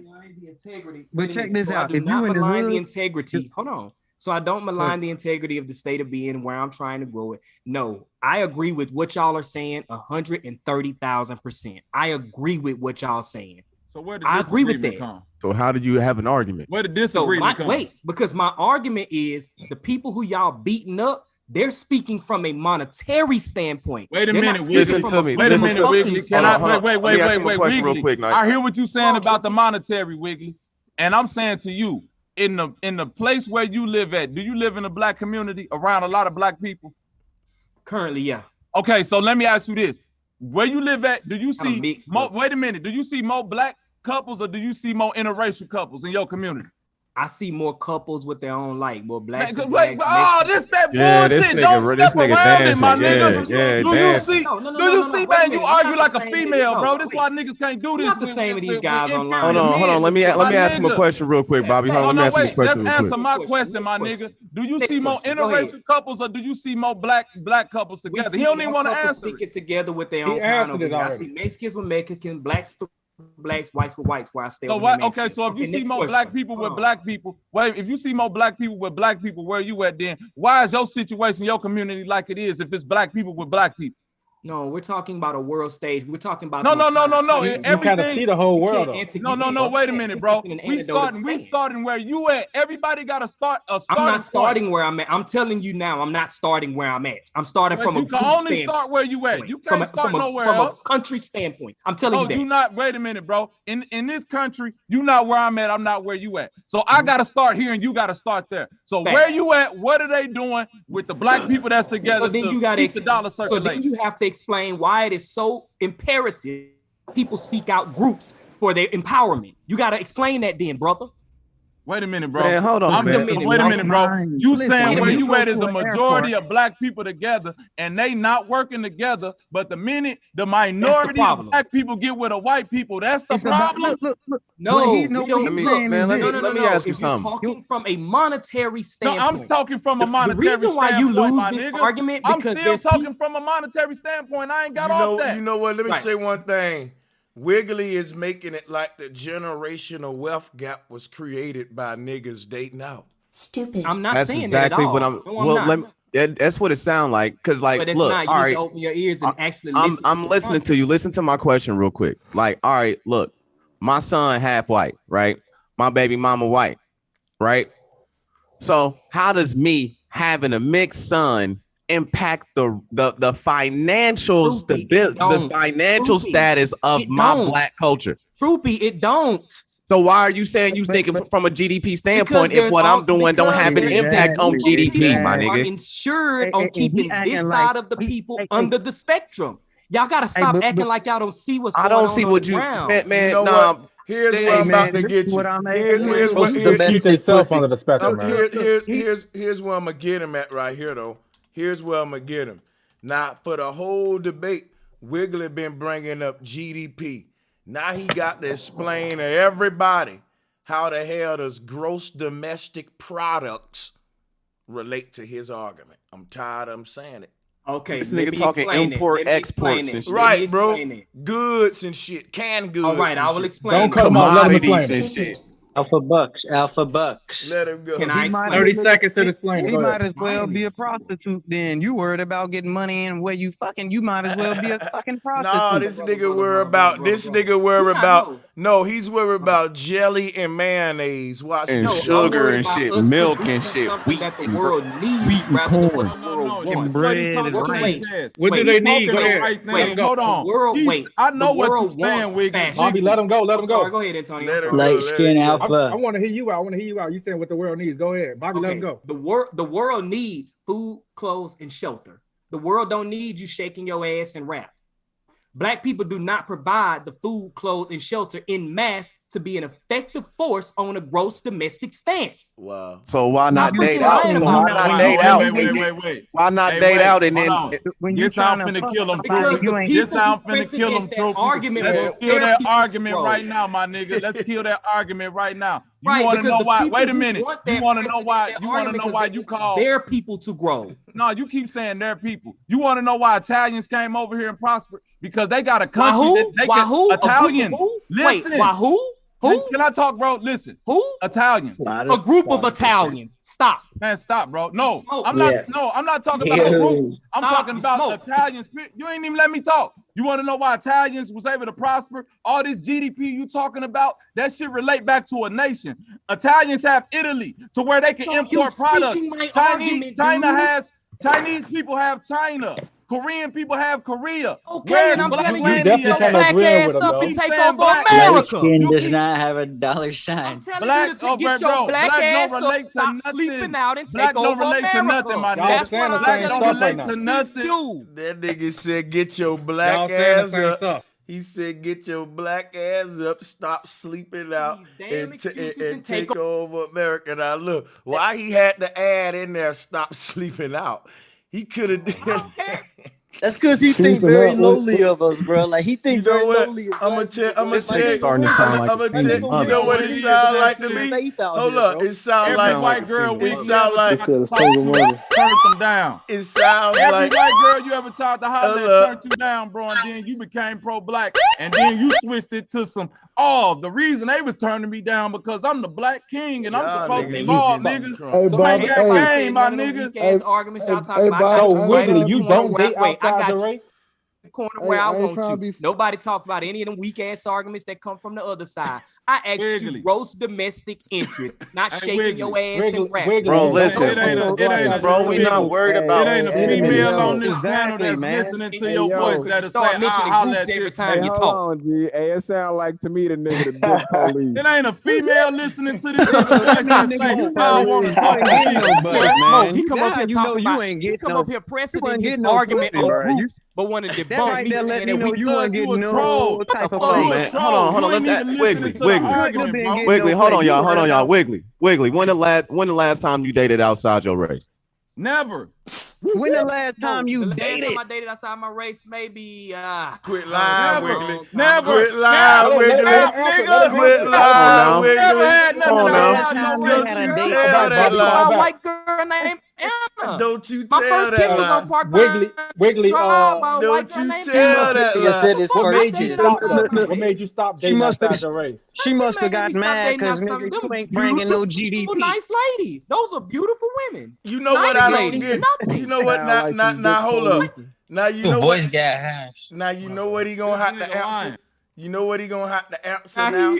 No, you gonna have to answer now. How is a pro-black dating outside his race, man? You pro-black and you dating out. I'm not bro. pro-black. I'm not pro-black. Hold I'm not pro-black. but bro, listen, wait a minute, because you I up think here making arguments against dating out though, bro. Okay, so you don't understand my standpoint. Let me give you my standpoint. I'm like a third person looking down at the board game of what's happening down here on this board game called the world. When I look down on this black parents, I'll take Blake Griffin over. When I look down on this board game called the world, I see that there are systems in place that actually move this nation and move this world. Okay, what are the most powerful integral systems that move this nation?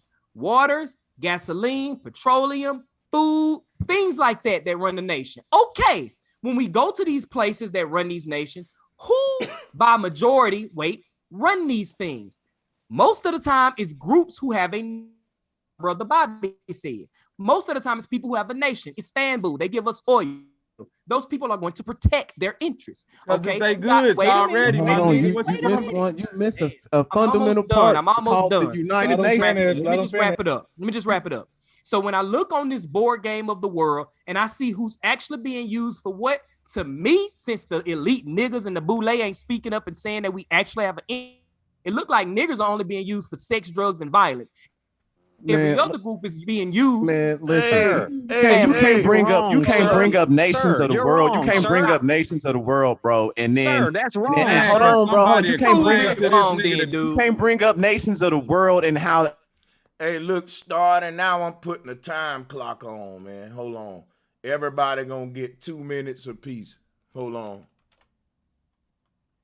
Yeah, y'all just gotta let people finish their thought, man. Because if you cut them off, you will never understand where somebody coming from. Let them finish. We understand clearly where that nigga coming from, bro. All I'm saying, how you not that nigga coming from Crowville, man? That nigga talking crazy. You gonna need a clock. Bro, how you gonna mention nations of the world and not mention the United Nations who run the world? And the United Nations are definitely intermixing, bro. Because this nigga got the argument like how when your old lady arguing with you, he keep changing the argument to 3-4 different arguments. First it was about who we fucking, then it became about GDP. Just wiggle out of the fucking now argument. This nigga talking about imports. Wiggle out because what are you really trying to say, Wiggle? Right, exactly. So now I'm really trying to say is black folks don't make a difference over here when it comes to necessities, and you need to get your ass up and make. Hold on, one last question, Wiggly. So now that we know the United Nations run the world, right?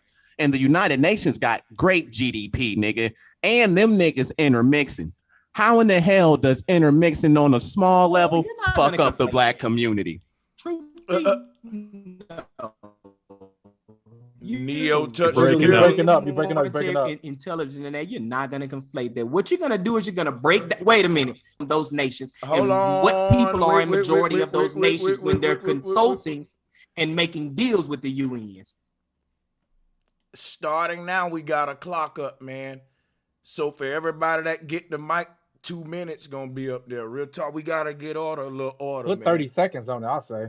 I'll say maybe 1 minute and a half. I'll do. Maybe do 1 minute, Sanchez. 1 minute. All right. So, and we maybe can increase 1 minute that later. All right. So starting with Wiggly, I just cut you off, Wiggly. I got your 1 minute as soon as you start. Go ahead. Okay, my bad. Basically, what I'm saying is, to give it in a nutshell, basically all I'm saying is when I pull back and I say, you know what? Let me just be a spirit being and let me just look at the world and how things are going, the system, how it's going. All right, these people are doing this, these people are doing this, these people are doing this. They have a color, they have a nation, they have a group. It looked like these people that's highly melanated in America, them ass, they just gone. They don't produce no rice, no corn, no water, no gas, no nothing. And they seem like they cool with that. Well, the people a gross domestic interest in the nation, they say, yo, we need to come together, perpetuate our kind, learn these systems, learn how to grow our resources so that we can be an effective force within the gross domestic interest. Maybe we can have the nation called America if we actually stand up. That's what I'm saying. We're talking from a monetary standpoint. Y'all are talking from a carnal, free fuck who you want to live, a humanistic, spiritual standpoint. And on that note, I agree with y'all. Yes, you can fuck who you want. It don't make a difference. But when you want to come over here where the blacks are talking about gross domestic interest, you're going to have to deal with what they're talking about. I got it. Go ahead, Bobby. Go ahead. Check this out, man. And this the problem with what Hold up. No, Bobby got it. Yeah, let me go, man. This the problem with your whole statement when you trying to base it around the GDP and you getting into the political frame. You keep using terms like black and all this shit when it don't apply to nationality. And I could tell you don't know what you're talking about when you say the nation of America. America is a continent.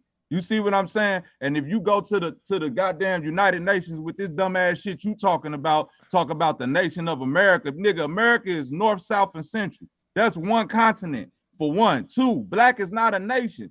That's the problem. These the same type of niggas that get zealed up. They get to tell them niggas, oh, we need to stay together with the black. What do that mean? You feel what I'm saying? Because Jamaicans got their own nationality. When it comes to a certain point, they fighting for Jamaica. That black shit is out the window. So I'm saying this for the whole panel.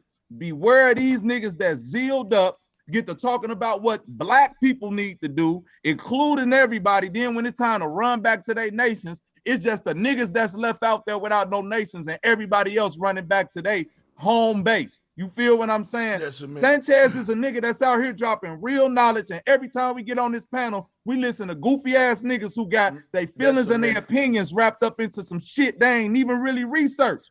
Nigga, this nigga talking about America and black. That shit do not apply if you done did real research.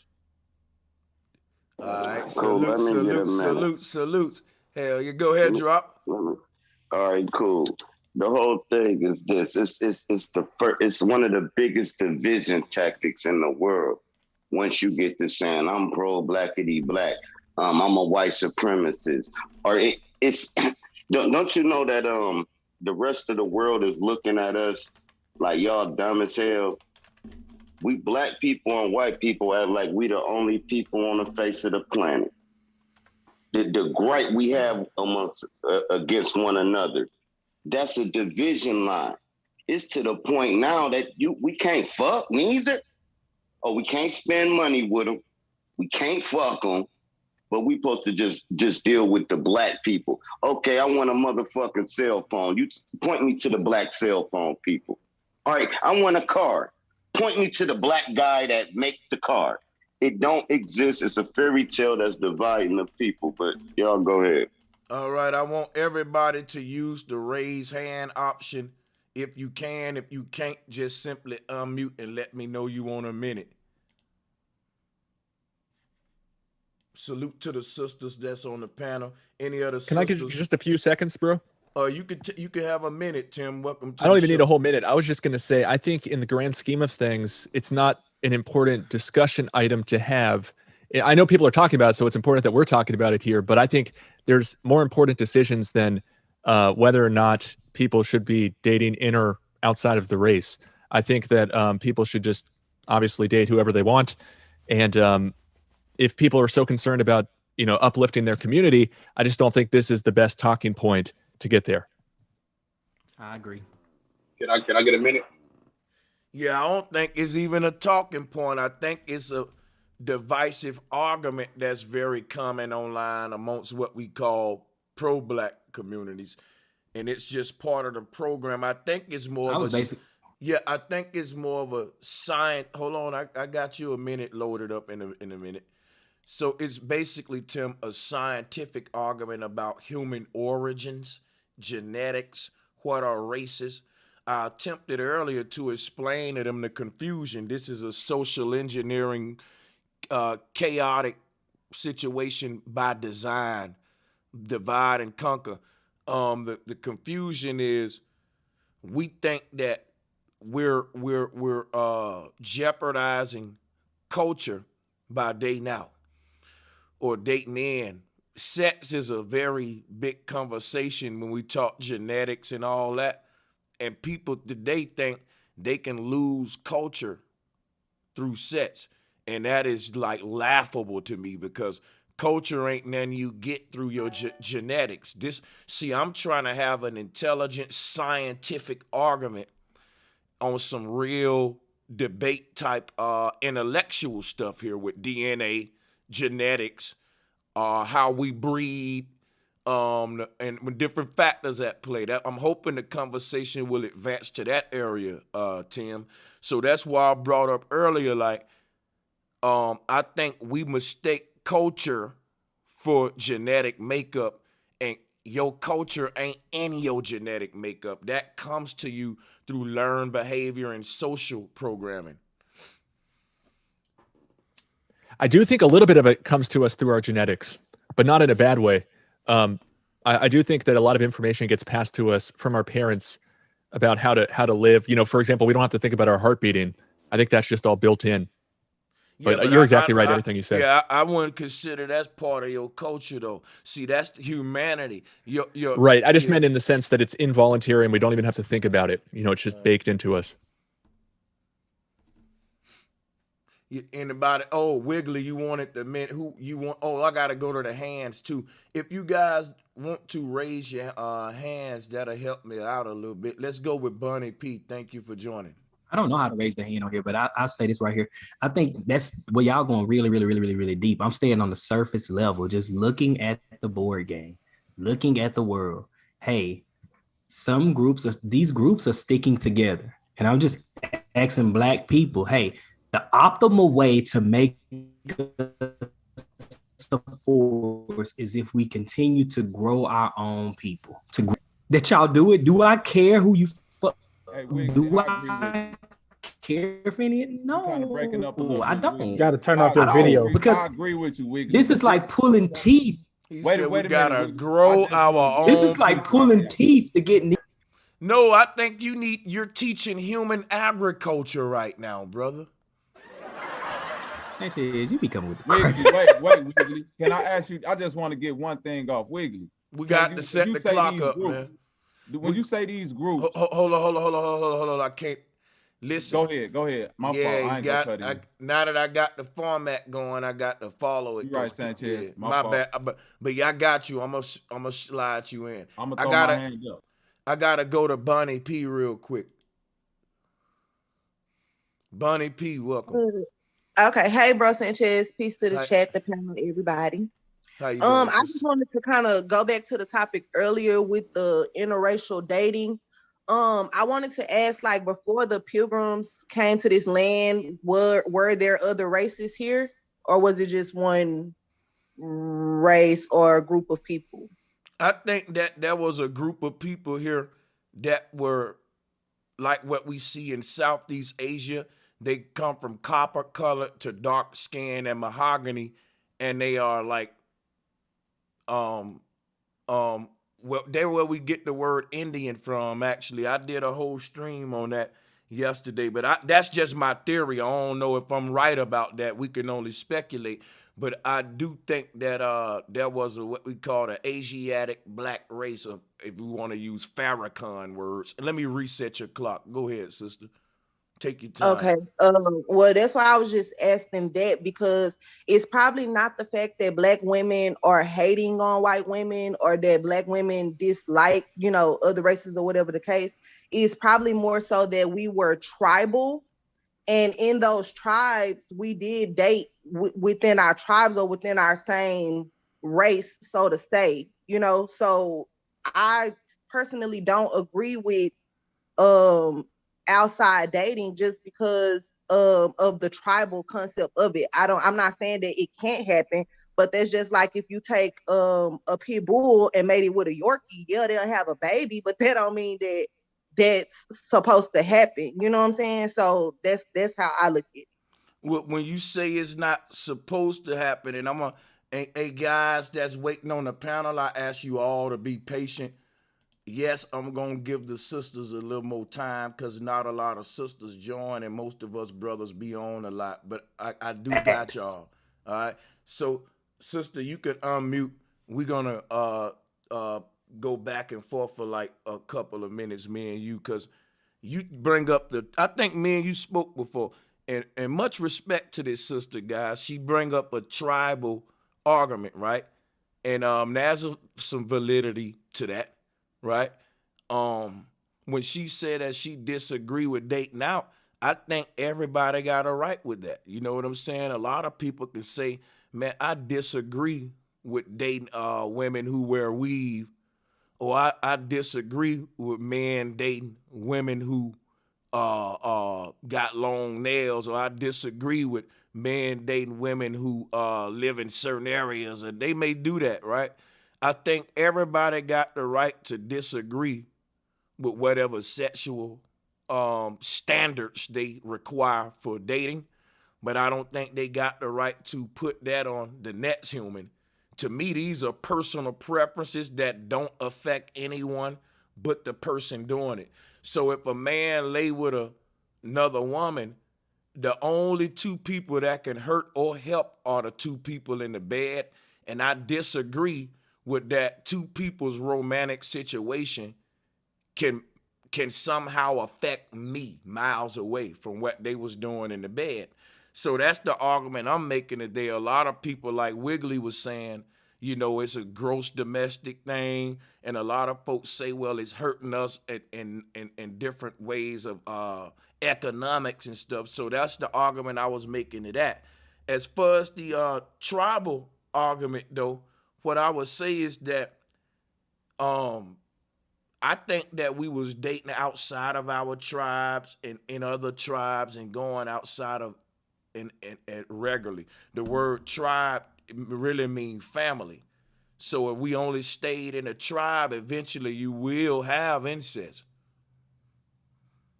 Right. And and I get that. I'm basically, I guess, going based off color, but I don't like to use the word black because obviously we aren't black. But the copper color people, and I know we do. Copper color people comes in all different shades, so we can go to the darkest of dark and the lightest of light. But yeah, so I do get that. So I do believe that we were dating within our race. It was another point I wanted to touch on. Something y'all said. Oh, shoot. It left me, so maybe it'll come back. Wait, But, hold on. Was it the when bro said the how black sisters be jealous of white women, or? Well, no, I touched on that a bit. Yeah, I don't think, like I said, I don't think it's jealousy. I think I was gonna say that about hurting the economy. I don't think that it's hurting the economy now, obviously, because it is a big melting pot as of now. But I will say back then when we were invaded, that other race, I guess you can say, coming in, on us and taking over, that did hurt our economy. Everything that we had going, everything that we were flourishing, was kind of ripped apart from us or snatched like a rug snatched from under our feet. So I feel like that did hurt us. Now it's not hurting us because you ain't really okay. I'm sorry. No, I was just saying now I feel like it's not hurting us now because the rug has already been snatched. We don't have anything left to take. So you can take our men, take our women, take, whatever now because you took everything else, So now I feel like it is our job to strive to get it back, which I don't, that's a whole nother subject. But I'm just saying I feel like it did hurt us then. So that's why it's not really affecting us now because we don't have anything really to affect. But that's it. Yeah. I think that it never affected us at all. I think it's just a modern excuse that we use because it didn't affect the slaves that was trying to get free on a plantation because another man decided to have sex with the slave master's wife. The point that I'm making in a nutshell is this. I feel like it did, not to cut you off, Sanchez, I don't normally do that, but I feel like it did help the slaves because once the slaves had sex with a slave master and they had a baby, that baby had privileges.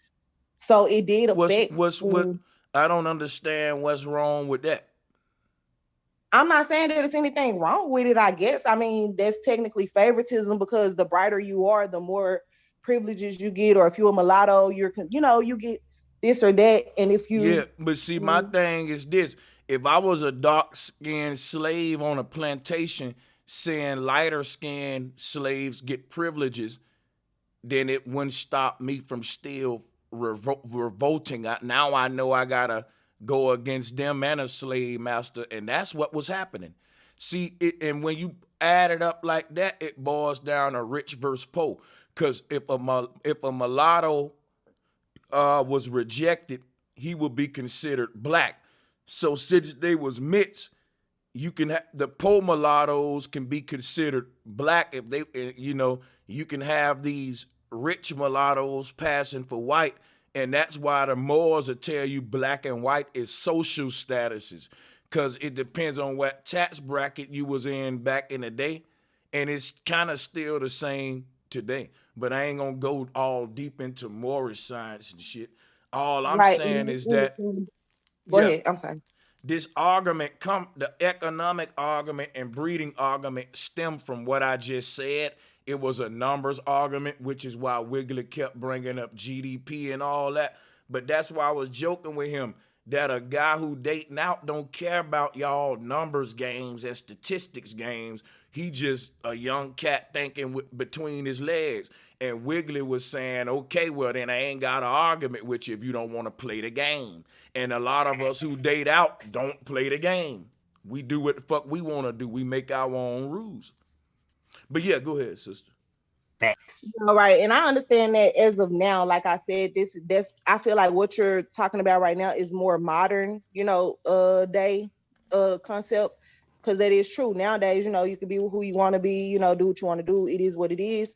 But I'm saying starting back, like I said, from when we were first invaded, and then also with the slavery thing, and it wasn't just mulattoes. Like because we as Black women can produce all shades of people. I'm not gonna say all races, but all shades. And if we produce, you're right. But now let me add real quick. All races produce all shades. Go ahead. Okay. Well, and then so if you were lighter, then you did have more privileges, is what I'm saying. So that, like you even said, that's kind of still standing today, but now it's a numbers game, because some people, we've been grouped out in together to the rich and the poor, because no longer it doesn't have anything to do with race anymore now.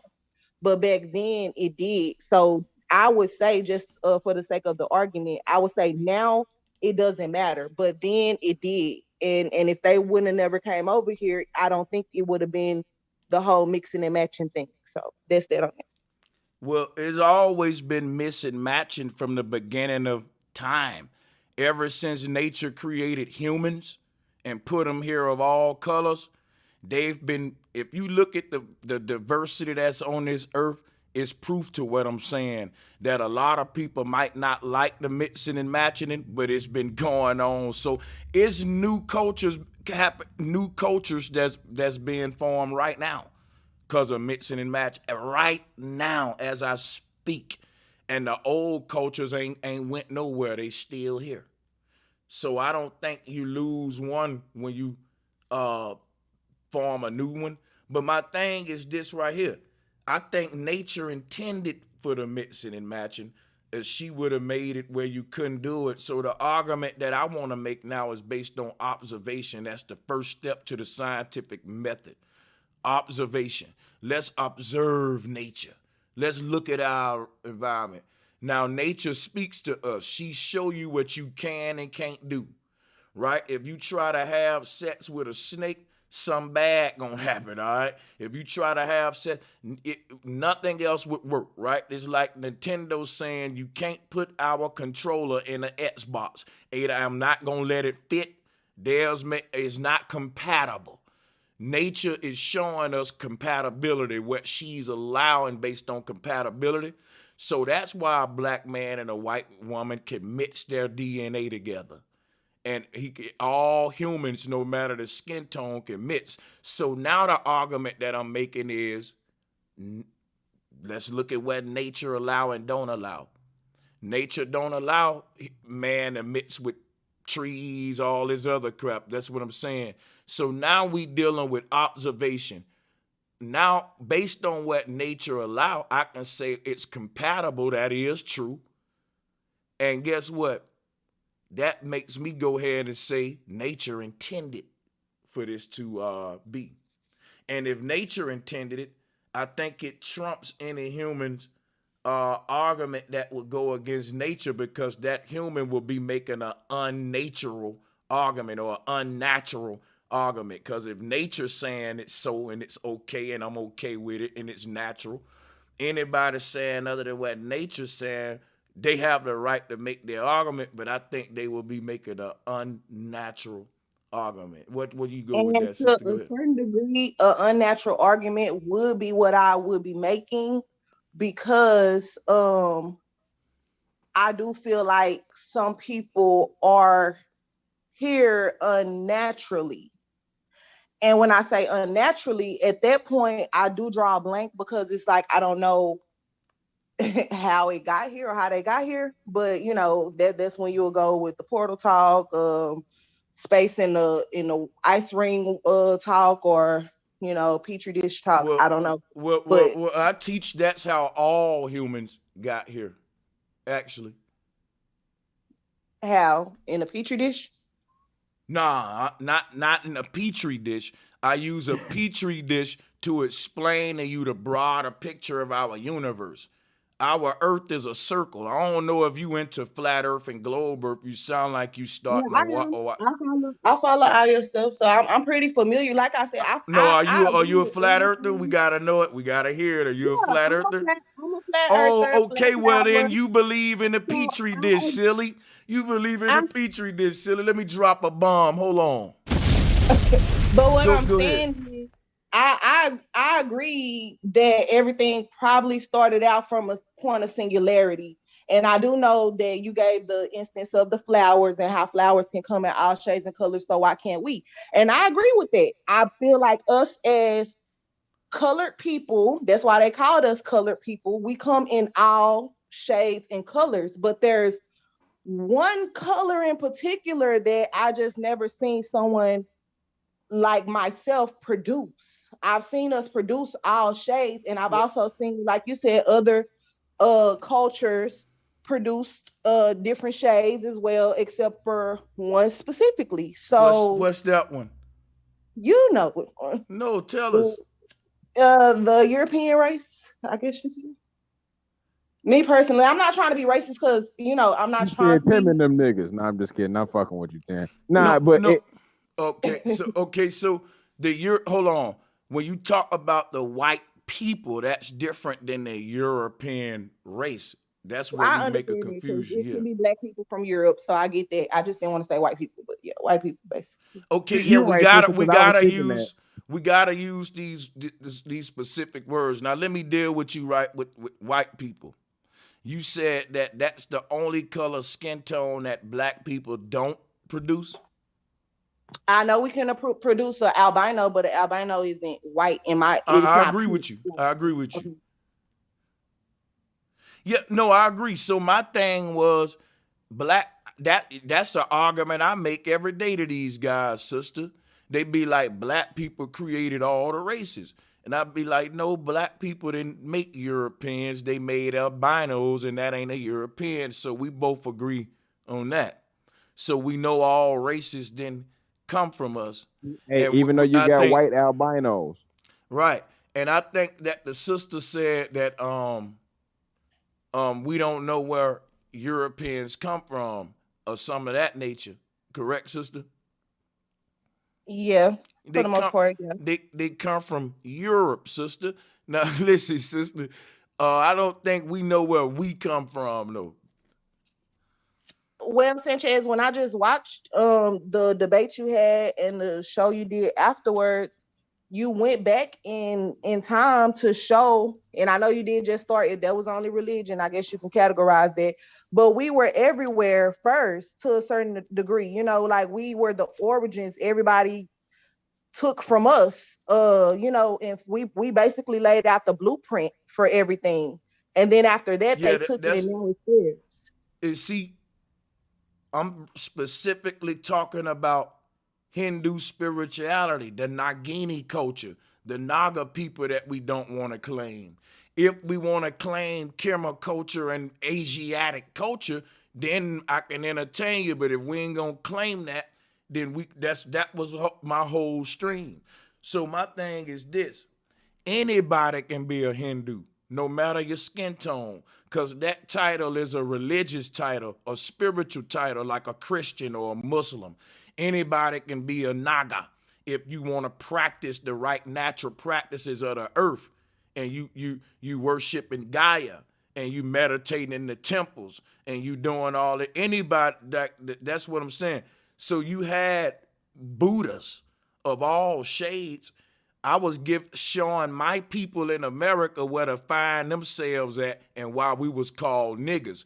That refers back to a time frame where we were rock stars on the earth. Way before the Egyptians and all them, in my research and in my studies show that the Khmer Empire is when what we call the black people of America had an empire that was not only in the Americas, but all the way, expanded all the way to Southeast Asia, where you can see Buddhas that look just like us. That's what I was showing in there. But yeah, at some point, so to answer your, I think I answer your question, but I just want to summarize with this, and I'll give you the mic, right? So all races fell and rejected their goddesses at the same, roughly around the same time with the rise of this new system in Egypt. That's what I was teaching. So this thing called the United Nations always been around since in the dynastic ages. Somebody brought that argument up earlier, that all skin tones and shades are at the UN running the world. Yeah, and I get that they're all together now because I feel like they came together around the time of the conquer of the woman, the goddess or whatever. But it's just kind of skeptical to me. You know, I want to believe like what you're saying. I want to accept the fact that we were all created equal, but it's just hard for me when you look at you know, the differences. And I understand that we're all different, but I could see more relations to other, just like Latinos. I feel like Latinos are just like us. We just was separated by, you know, I feel like really all cultures are us, African, Nigerian, Jamaican, we're all the same, you know, to a certain degree. We've just been separated by regions, and that's where the tribal part come in at, you know. We just, you know, different like that, but it's just that one group, you know, and it's just like, I don't quite see where y'all fit in it. And I'm not trying to be funny. I'm just trying to really get a thorough understanding of when you say when you say you don't see where Europeans fit in at, no offense, sister, that's funny because blacks and Europeans have had a unified dynasty together for over 10,000 years now. The Greco-Egyptian empire that we call Babylon today. Let me share with you, the Africans that's over there mining diamonds, got their people working for nickels a day. How you think the Jews are in business with those black guys? That's been going on for thousands of years. Why you think the Egyptians was able to bling bling and gold and diamond? See, the root word of jewelry is Jew. But there would be no Jews running the jewelry industries without their magnificent brothers, black brothers in Africa. So what I'm telling you, there would be no hip hop without the Jews funding their black brothers and making unions with them and shit, contracts, record deals, football, NBA. What I'm saying is when we say we don't see where Europeans fit in at, oh, they fit in perfectly with black culture for thousands of years. They've been amongst us. If you want to say, yeah, exploiting our talents, well, if we don't, somebody will. We could make that argument, right? So, but the thing is this right here. We don't have to play the guessing game. Where have they been? Where did they come from? They've been intertwined with our people for thousands of years today. So I think that the question of where they come from, really you asking a human origins question. You're saying that in the beginning when humans all were created, you don't believe white people maybe was there in the beginning, so now where did they come from? That's the only way I can kind of interpret that. And yeah, that's pretty much what I'm saying. And I know you could say, you know, with Egypt, you know, and the Greeks and all of that, all roads lead to Rome and so on and so forth. But I still feel like there was a time before that where they, you know, because anytime you hear about them, they're conquering or they're warring or they're going against the grain, you know. So well, hold on, sister, not to cut you off, but even Chief of Dick Police Umar Johnson talked about it in the hidden colors. He used to say that before whole chattel slavery and all of that, in Europe, black folks and white folks got together good and well. Hey guys, do me a favor, no offense, y'all. I really want to have a little order. I'm gonna get to everybody, but I'm just go ahead, sister. No, that was pretty much it. I don't want to take up too much time, but this is just something that really bothers me. And I really, if there's a way that I could get an understanding that resonates with me, it's like I hear what you're saying about everything started in one place and spread it out and all of that. I get it, but I can see it with everybody else except them, and I'm not even trying to be racist or funny. That's just my thoughts. But if you can help me with that, bro Sanchez, it'll be great. Because other than that, I'm rocking everything you say. I help you with it. First you gotta help me. If you could understand the concept of the singularity and that everything come from the center, everything means everything. Why would you take something out of everything would be the question before I can go further. See, what came from at the beginning was the shit we like and we don't like. So I like roses, I like waterfalls.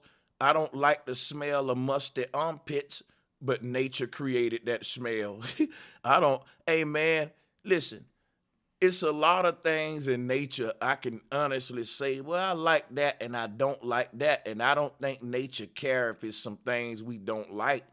She'll give us that right to have our. So my thing would be, if all things come from nature, the things we like and don't like, maybe that might be something I think that can help you, because I think a lot of people think that the things in this universe that we don't like, they must have then come from the creator.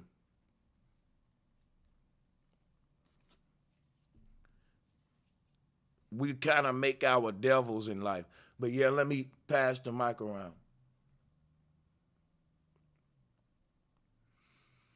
Smoke Signal, you was next. We'll come back to anybody. Yeah, y'all raise y'all hands too if you can. Yeah, go ahead. Salute. Well, now you brought up an interesting topic, because I always like to evaluate whether or not we were all here together. Now, I support the Aboriginal movement or paradigm or whatever you want to call it.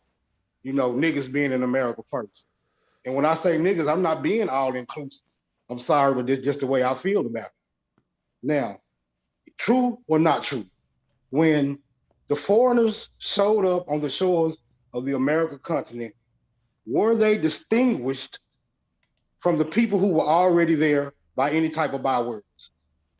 The people who showed up with Columbus were not natives. They were pilgrims, nomads, gypsies, who, I'm with you, they were fucking not indigenous to this land. I'm with you on that.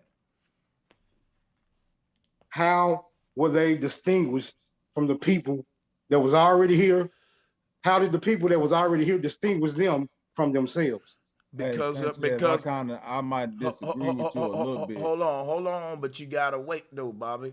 You number 3. I'm gonna go one at a time. All right. Everybody doing good so far. I'm moving it around, and we go live for a while. So listen, to Bobby, write down what you disagree with now, because when I come back to you, we don't want you to been or forgot that, bro. So go ahead, my brother. Go ahead. Hello. I was saying, how did the people who was already here distinguish themselves from the people who arrived? Yeah, they were white, man. They looked like the dude on a Quaker Oats box. They had the what we would call white skin today, fair skin, if you will, yeah. Because the only people that was on this land was from copper color to mahogany brown, like the Redskins had. Okay, well, that'll basically end my argument then. That's all I need to know. Mm-hmm. Yeah, that's an agreement, actually, that me and you had just now. Well, it's true, yeah. That's all I wanted to do was reach that agreement, because if we are to assert that we were all here from the beginning, then I don't see how we would be able to distinguish a foreigner from ourselves and we all look alike. No, we said, I think you mixed up the argument. We was saying we was all human skin tones were created by the creator, meaning human origins. We were all on this earth created at the same place at the same time. However, when we all left the center where we was created from, this is my theory, there was a race. There was a race that created the races, because it was like musical chairs. And I think that the skin tones of humans that's from copper color to mahogany motherfucking skin landed in this place. And goddamn it, set up shop here, and different ones went everywhere, like a 360 outward, like I did with the Petri dish. It spent a journey away from the center, 360 circle. And what I taught yesterday was what all the ancients teach about human origins. That's not my theory. If it was, I'd be a rich man. But I can't claim it because it's crazy that people know that this knowledge is there, but you don't see authors writing books on it, lectures being taught on it. But all of this stuff is there. It's there in a form of illustration. And it, like I said, these pictures and these conceptions are worth millions of words, man. Like I said, a picture worth 1,000 words. This cosmology is worth like 1 million pictures, billion pictures. So I'm gonna just stop right there, man. I think Can I ask a quick question, Sanchez, real quick? Uh-huh. Just something related to what he had just said. So when Columbus got here, you said that he thought that we were the Indians because of how we meditated and things like that. So was it only because of our spiritual practices, or was it because of skin tone as well that he thought that we were he had landed back in the other? He thought he had made a circle and ended up back where he originally was. It was because of both, and that's what I taught in a lecture yesterday. That the people in the Angkor Wat Empire, the Khmer Empire, their skin tones were from copper color to mahogany brown and all that, and even to dark black too. You had them too. So you know, I'm agreeing with you though. Those skin tones, as far as the Naga go, is exclusive to that skin tone, which is why it became the word nigger today. Yeah, right, but what I'm saying is, the other, where was the? I'm not familiar with the Kemet. Is that the Egypt Empire? Is that what you're talking about? No. That I was hoping people wouldn't confuse them. You know what I'm gonna do? I'm gonna start screen sharing. I'm sitting here smoking, being lazy, silly me. Let me get the screen share up. I'm tripping. Hold on. I'm sorry, I was in the process of watching your video from yesterday, but you went live, so I just jumped in this one. But I was trying to watch the whole thing, so that's my fault. Yeah, that's fine. No, that's fine. I'm glad I knew people would that topic would follow me here, and I was hoping that would happen. So I want to salute you. It keeps us, debating things that are indeed intellectual. You know what I'm saying? So let me throw this up here. Now, people have a beef with me because I bring up Asian culture, right? And that's kind of sad, right? But I'm gonna show y'all why, because I'm keeping it real with the research, with who the people were of this land. They had a connection to Southeast Asia. Now let me show you. So here's the Khmer Empire. I'm going to move this down a little bit. All right, yeah, so check it out, right? Bam. Here go the Khmer Empire, right? Let's just take a look at some of the architecture and stuff and kind of get a peek into who these people were. And now, I'm glad I'm screen sharing, because now the smoke is about to get good. The question would be, as I show these, do we consider this, because this is what was happening in the Aboriginal debate. We were both trying to provide the most accurate source information of who was the first Americans. and this was my sources. Does that look like what we would call a black American today to y'all? Because to me it do. That look like a like your average black dude in America. I need to know from somebody else, does this look like a black dude to y'all, like what we would call a black I think you're sharing the wrong screen. Yeah. Okay. We see maps. Okay, okay.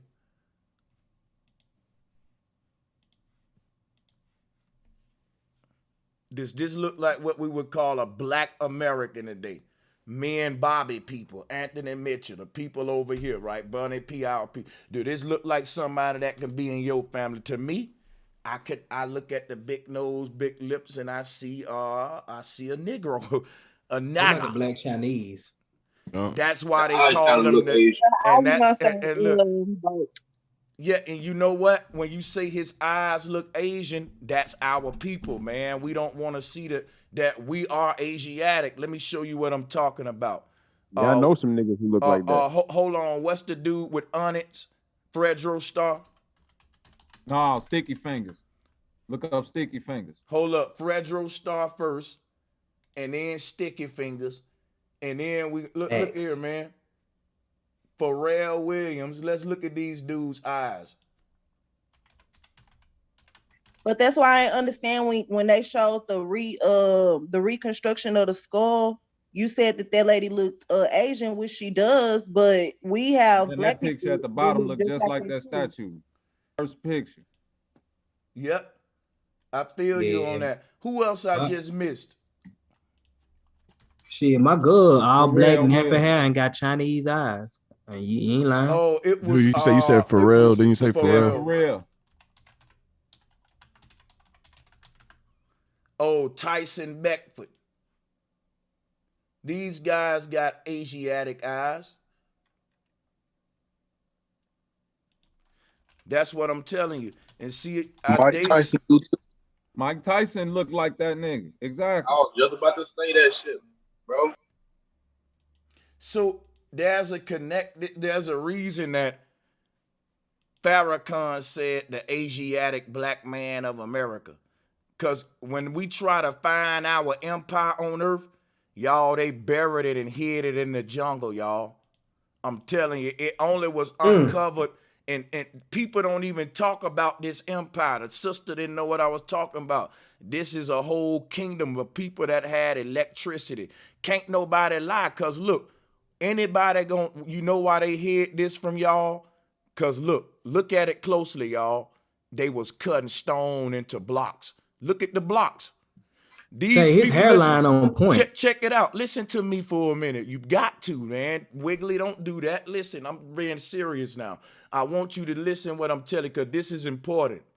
This predates Kemet, and it shows that they was using some kind of stone cutting device to make this thing in the slabs like that, perfect cubes. They want to say that these guys had ninja stars. What I was teaching in my lecture yesterday was that the ninja star is really the electric saw. That's how they was cutting the stone. Bro, Sanchez, I hate to interject, but I wanted to piggyback on that. The crazy thing about the ninja stars, they say a lot of those tools that they got were just garden tools. So for all we know, it could have been like. See, that's what I'm telling you. What I'm telling you is this though. When we go into what they say, they're gonna always downplay the technology, but then what they're gonna do is act like, well, we don't know how they built it then, because they couldn't have had the technology.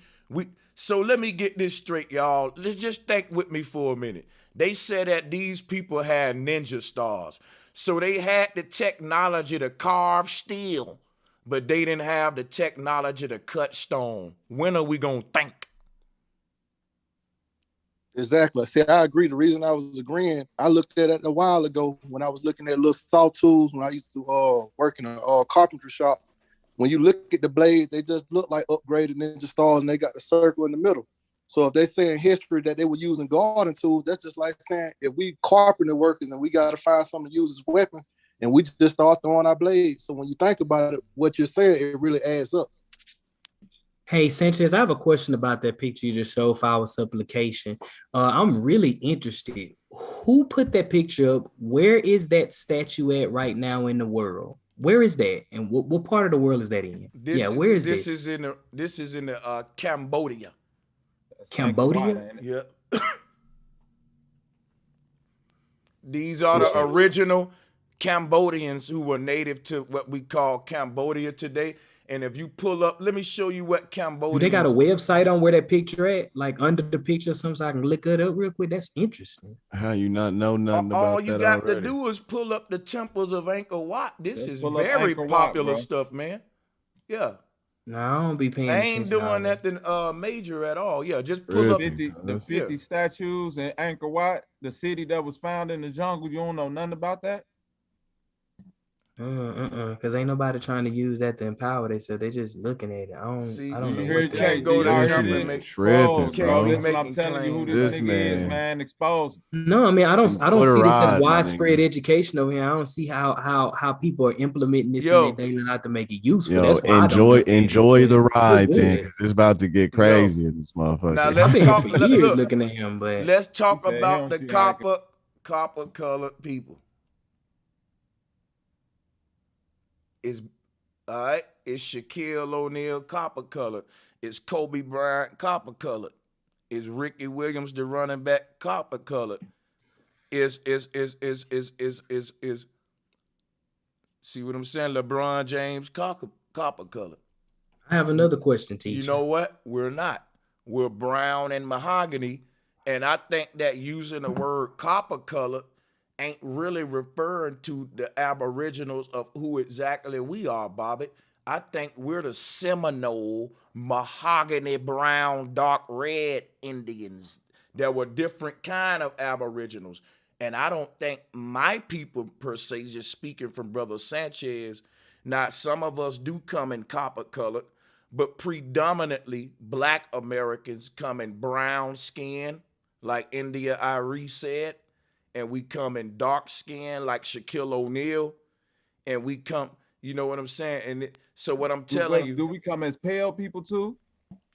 Oh wow, I'm copper colored, bro, Sanchez. I know we say copper. No, we don't come as pale people, brother. We don't. I have a question. I have a question as well.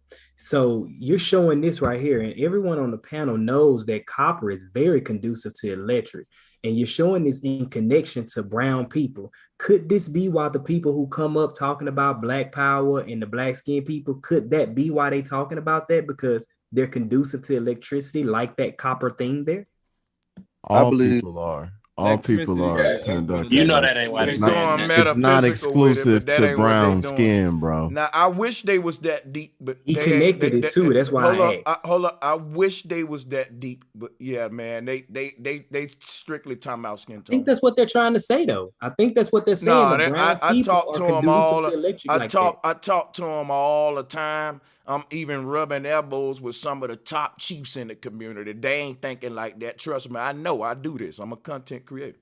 I do. So I'm on another level with it with my thought. Then that's amazing. Amazing. No, what I'm telling you is what the temperature of the streets is, and the aboriginals that I know and their followings, and they got big followings. They ain't talking about that deep metaphysics stuff that you talking about. It's simply skin tone talk. And what I'm saying is I wish they was going deep like you was doing, Wiggly. You right. That's only you who just made. I ain't gonna lie. Let me drop this man a bomb too. Yeah. I think because you know the blood is old. The blood has been here for so long, and I think the blood is trying to yearn that outside, but it's been so marred with politics and self-interest, kind of shaky to believe when they talk. But I think their blood is yelling at what you just said. I think that's what they really trying to say. And they legally. But this, then you got to qualify this, because everything is we dealing with bipolar world, man. Everything got a yin and a yang. So if you saying that we operating off electrical, they could then put the stance on shit. We operating off magnetism, because the universe is operating on both things. Electrical and magnetism is what's needed. You know what I'm saying? My brother, I'm with you right there. So if we set it up saying, okay, we getting our energy from the sun and copper, and since we copper people, we operating off electricity from the sun, they could say, well, shit, we less melanated, so we get our energy from the moon. We magnetic people. You see what I'm saying? That's why we do the shit that we do. I'm just saying, man. Yo, panel, do y'all see what just happened? I think right there that supports Sanchez's claim about the interracial and why we should be together, because maybe we are supposed to come together to amplify that power right there. At this point, look, let me show you something. See, here's what I want to say. I'm not one of those interracial dudes that's saying that, yeah, man, we should date out to amplify power and to unlock Kundalini. I just think all colors and shades of women have beauty in them. I even see beauty in albino women, right? Yeah. So my thing is, I never want to make it that deep. Sex is a root chakra thing, and I'm not gonna front with y'all, right? Like I'm screwing to save the world or nothing like that. Cause now my sexuality now becomes an act of heroism. And it's simply not. I'm very selfish and I'm doing that all for my gratification. Now I'm gonna hit the laugh button. Yeah, I don't think we were saying. I think we were saying because you were speaking on some powerful stuff there. You resonated the copper color people to what we see is an instrument to conducting electricity. They're the most powerful instrument. I got you, but and then when he said the other ones are magnetized, that just gives a reason why maybe you're right. Maybe the world do all be one and not separate. Yeah, Wiggly, we gotta pass the mic around because today is Monday Madness. And you ain't introducing any smoke right now, and you want to talk metaphysics, kumbaya, copper, and all that. You made your point. I dropped the bomb for you. Now we want to proceed to the madness, if you don't mind, my brother. We got you. We want to go back to the shallow argument, the one just about the skin tone. Okay, well, I could turn that what I just said into a shallow argument. I was actually on your side, but I can turn that to what you said. So why do you beat the blacks up then? If you don't if you're gonna put them with copper, why you beat them up? All right, cool, Wiggly. Hey, check this out. It goes, here's some claims that I was getting through the madness of the debate, spilling into the street. Now, if this is true, this shit is hella deep. Bull said the Maya skull or Naya skull or whatever it was called is Buddha's mom. Is that true? Because I don't know. I never heard of nothing like that in my life. Say that again. I didn't hear you. The Naya skull or Maya skull in the debate they was using. Somebody told me that's AP told me that's Buddha's mom. That's laughable. That's like saying that's the Virgin Mary. It's Jesus' mom. I was just about to say we believe in that skull still. I thought we were just talking about that in the lecture yesterday. No, I'm just saying that I was just bringing the topic up. You know, I've been listening. For sure. Yeah, thing drop. Not believing in the skull, but what if that's a slick way of them trying to agree with what Sanchez is saying, that we are Asiatic and those were our original, well, not original features, but those are our features as well. Just like somebody could be from Africa and you could probably look at them and say, oh, she looked like she from Africa, or she looked like she from this place or that place, because our features were different depending on the regions where we were at on the map. I want to get this straight, sister. You believe that a skeleton will not have been decomposed out the hold up, I'm not done. Go ahead. You gotta listen to the end of the question. Trust me, you want to wait to the end. So check it out. You believe that a skeleton will not have decomposed after 13,000 years.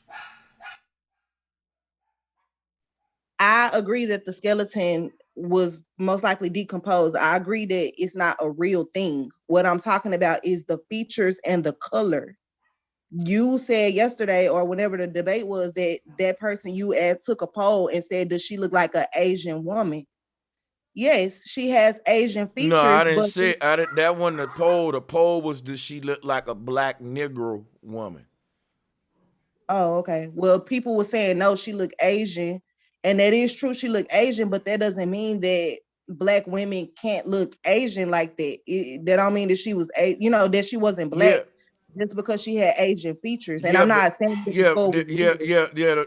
Yesterday's topic was about who was Farrakhan referring to with the Asiatic black man of America, and the person's skull that they showed was of Mongolian descent. We're talking about Cambodian versus Mongolian, and we can clearly tell the difference if you've done the research that a lot of us done, which is why I was telling that brother, don't go with that skull because it will leave you to the Mongolian Empire, and that's why people don't know about the Khmer Empire. That's why you didn't know about it, and because everybody know about the Mongolian Empire, the Egypt, the Kemet Empire, the Mayan, and all this stuff. And people, this here is where stone cutting was perfected at. And they don't want nobody talking about the Khmer Empire. And when you look at it, guess what it is? This is the kind of Asiatic that Farrakhan was referring to right here. Look. It's a different kind of Asiatic than Mongolian. You can tell them apart once you start dealing with Asians. You can start telling the different types apart because there's different features. But if you don't, you think they all look the same. So we was bringing up Tyson Beckford earlier. He would be considered like a more Cambodian in his Asiatic appearance. Like right here, what they call the Black Buddha, the Naga or the nigger. So that what would they call him in America? A nigger. Today in America, we call this kind of guy a nigger. And right here in Cambodia, these guys were called niggers. Nagas. See what I'm saying?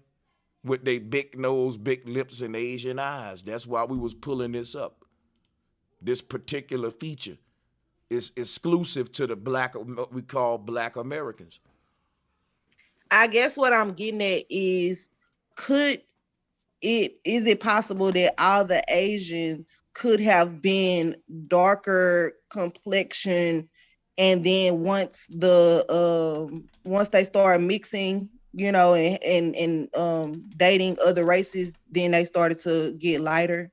Yeah, that's definitely a possibility in the theory of evolution. But if you don't want to go with the theory of evolution, then it's not a possibility. It's only possible that diversity was created from the singularity we talked about earlier.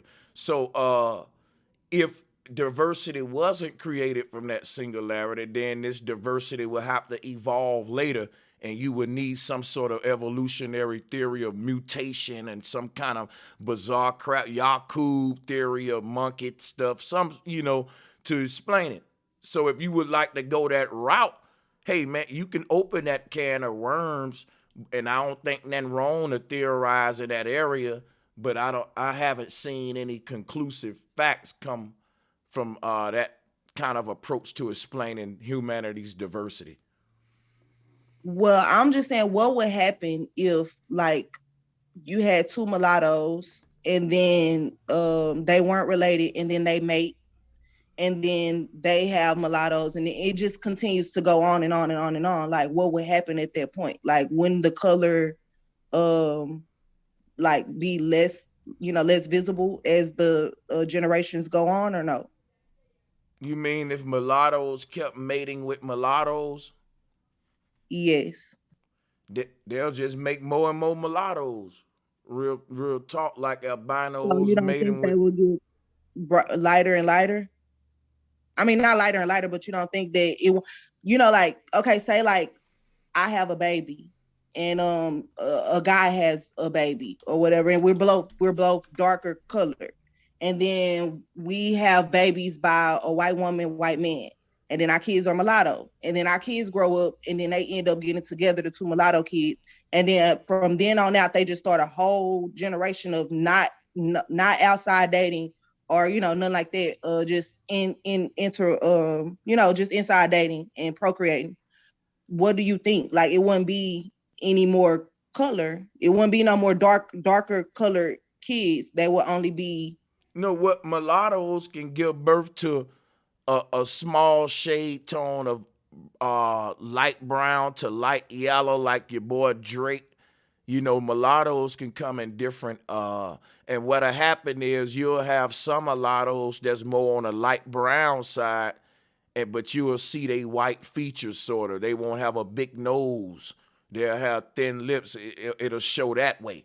So it ain't just skin tone. They white side can be shown other ways, and sometimes where the white side ain't shown, where if just say they may be real light as hell, right? But have a big nose and big lips though to show they black side. You know what I'm saying? And that's how the Negro side came through. So Mother Nature just put it in a pot, hit the blend button, and when it's over, that's what you get, however it blends. She just taking them two strands, 50-50, and then you the 100%.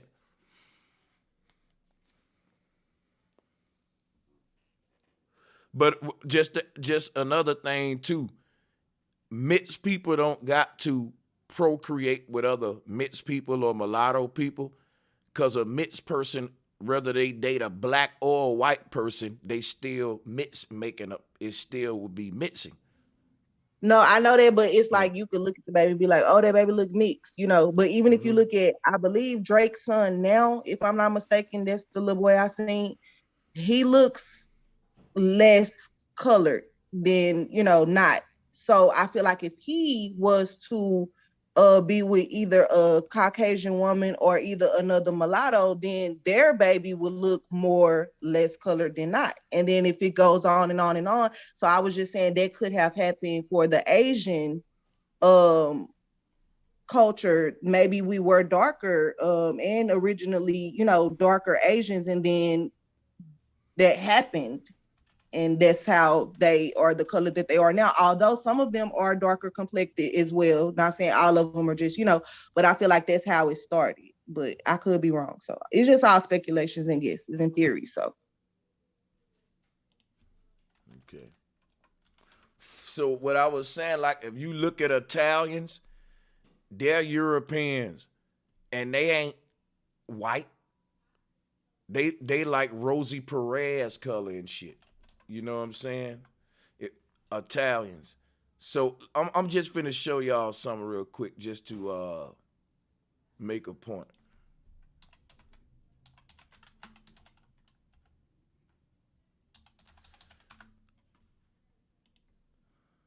So Italians are Europeans, and guess what? You will see they come in different shades and shit too, like how Brazilians be like light skin. They'll have this little light skin color to them and shit. They got big nose, big lips. I'm gonna show you what I'm talking about. I'm about to pull some up now. So I'm just showing this so when we look at it, we can start to see, kind of have some images up there when we talk diversity and stuff like that. You know what I'm saying? Hey, bro, can I ask, because I'm looking this up, is this from the 12th century? I still see the statues. The Khmer Empire should be around. I think it's a little bit further than the 12th century, me personally. But you right, can go ahead because and there's yeah, that's just the official story, and they're probably lying all over the place about this type of stuff. Mm-hmm. But I'm gonna pull up a couple. Now these are Italians, y'all.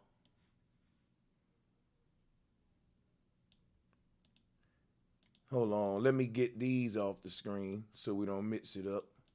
Boom. Now look, yes, their skin tone on this image, this is what y'all looking for your normal Italians to be white, what we call white skin right here, right? Now look what they got, black hair and brown eyes. You know who got that the most? Black Americans. If you look at most Black Americans' ID, when it say eye color and hair color, black hair, brown eyes, and big noses. Look, a lot of people say that Italians are the Negro version of the European, especially when you see pictures like this. Y'all didn't know Italians look like this? I'm gonna show you some more.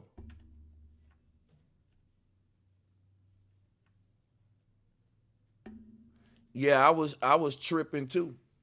when somebody showed it to introduced it to me. So I mean, we have to start to look at. We don't travel a lot, first of all. You know what I'm saying? We think Europe just mean white people, you know, very shallow American way of thinking. When you go around the world, we really when you say Brazilian people, you got Brazilians that's this color right here. They're white. And you got Brazilians that look just like this right here too. Like all of these nationalities come in all skin tones. And if we don't acknowledge that, we're talking in ignorance, and the world hates us for that too. Because when we travel, we show that ignorance. Like we really.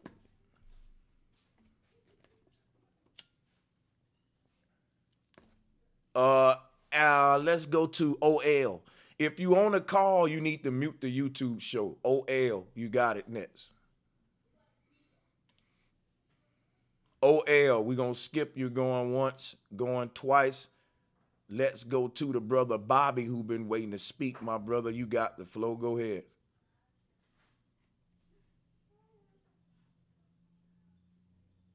If you on a panel and you can hear my voice, let me get a mic check. Yeah, we got you. hear you. All right, let's go ahead and go. We hear you loud and clear, brother Sanchez. Flat Power family, everybody. What's good, everybody? Flat power to flat power to everybody on the call. Much love and much respect. And let's go ahead and anybody want to grab one? We can put you a minute on the clock. You know what I'm saying? Oh yeah, I want to get in here real quick and ask a question. I just want to say I was thinking about this. So all the evil I believe is on the earth for some reason, because you have other beings. I think that just like YouTube influencers, you have beings. You muffled, man. You covering the receiver or something? You sound a little muffled.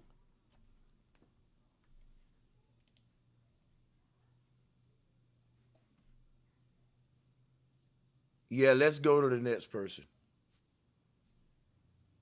Anybody want the mic for a minute on the clock here? I'll take it since I'm the person having a hardest time. Oh, go ahead. If I don't want to hug you got it. No, you got it. I was just making sure there no dry spots. You got it. I was just gonna go back to the pictures you had showed of the Italians, the lighter and the fair skin and the dark skin. I mean, Sanchez, how can we say that those people aren't mixed though? Like if you talk to that lady she looked mixed to me. The man, he looks less mixed, but her, how will we know she wouldn't say, oh, well, my great grandfather is this, or my, such and such is, so how can we just say? How we would say it is this. I showed you pictures that go all the way back before the 12th century of black people with slanted eyes. I got people in my family that's black, that's dark skinned, and their eyes are more slanted than the Asian girl that I'm dating. And this is facts. So that's why I put up Fragile Star. And what I'm telling you is, how do we know it ain't Mitts? It is. My point that I'm proving with all of this is all humans are already Mitts. You can't do nothing but remix it like Puff Daddy and Bad Boy. Nature already made everything diverse at the singularity. And I'm showing a diversity with the images. I'm saying when we have sex with each other, we're only remixing it. We can't do nothing new under the sun. We doing a P Diddy. Right. We remixing, yeah. Can I give you guys just one little fact real quick? In the past 20 generations before us, each of us has 2 million ancestors in 20 generations. And then you go back 10 more generations and it's up to 2 billion. So yeah, we are really mixed, and we have a lot of information in our ancestry. I wouldn't deny that by this point. By this point in time, That's still theory, though. That's theory. That's not true fact. What I'm saying is this right here, right? I'm gonna show you how the rule of nature. Every color that exists is a child of two colors that came together. So if you want green, blue and yellow gotta get together. What if blue said, you know what, I ain't dating outside my color. I'm only dating with shades of blue. The colors don't work like that. Nature is showing you with the color system, right, that it takes everything being mixed together for diversity to be in the universe. And that's why hold on. And that's why I'm able to have sex with a different color woman and nature allow it. Cause she going with the same rule that allow the 7 primary colors to exist based on each one resulting as a diversity of 2 other ones coming together. And that's the biggest fact. How we don't know that one color didn't dominate the other color, Flower? We know if you study the color prism. I ain't gonna even engage into a debate with you about how the colors work because that's just something you got to study. The 7 primary colors and then pull up your color wheel and see how every color that exists is born from 2 colors that came together being diverse, a diverse pair. And these are opposites and polar opposites, like red and blue make purple, and red and blue are fucking total opposites, like black and white make gray.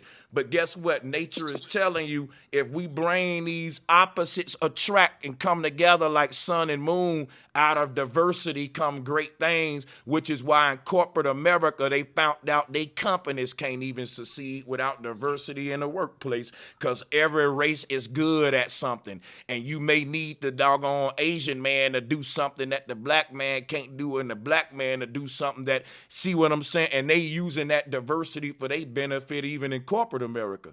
So talk to this. So so the colors in the rainbow. Hold on, brother. All I'm telling you is study the 7 primary colors and how each color is made out of what I just said. Opposites but those attract. 7 primary colors don't. Can I get a one-liner? One-liner like I'm telling you that it works the same way in nature with DNA when people mix together, brother, and that's a fact. That ain't even a debate. But the rainbow color spectrum, purple don't come from the other colors in the rainbow though. The purple just come from the light spectrum. It come from red and blue, my brother. You need to really research this, brother. Respectfully, it's going over your head. I mean, yo, Grand Rising and all that to all the panel and everything. What up, bro? Listen, what's up, my brother? High Rain? How you doing? I'm good, man. Good to hear you, man. I'm glad you keep going hard. Shout out to the panel. Listen, when everything happened, it happened at once. There wasn't one that was before or after. It all happened at once. So it was just like splat. And it wasn't like, oh, black came first, white came first. It all happened at once. What do you think came first? The healing or the sickness? They came at once. Excuse me? That's a belief. Zero. No. This is facts, bro. This the what I'm healing saying. comes after the sickness. If you listen to what bro's saying, he's giving it to you in a long way. I'm just saying, at the end of the day, it all happened at once.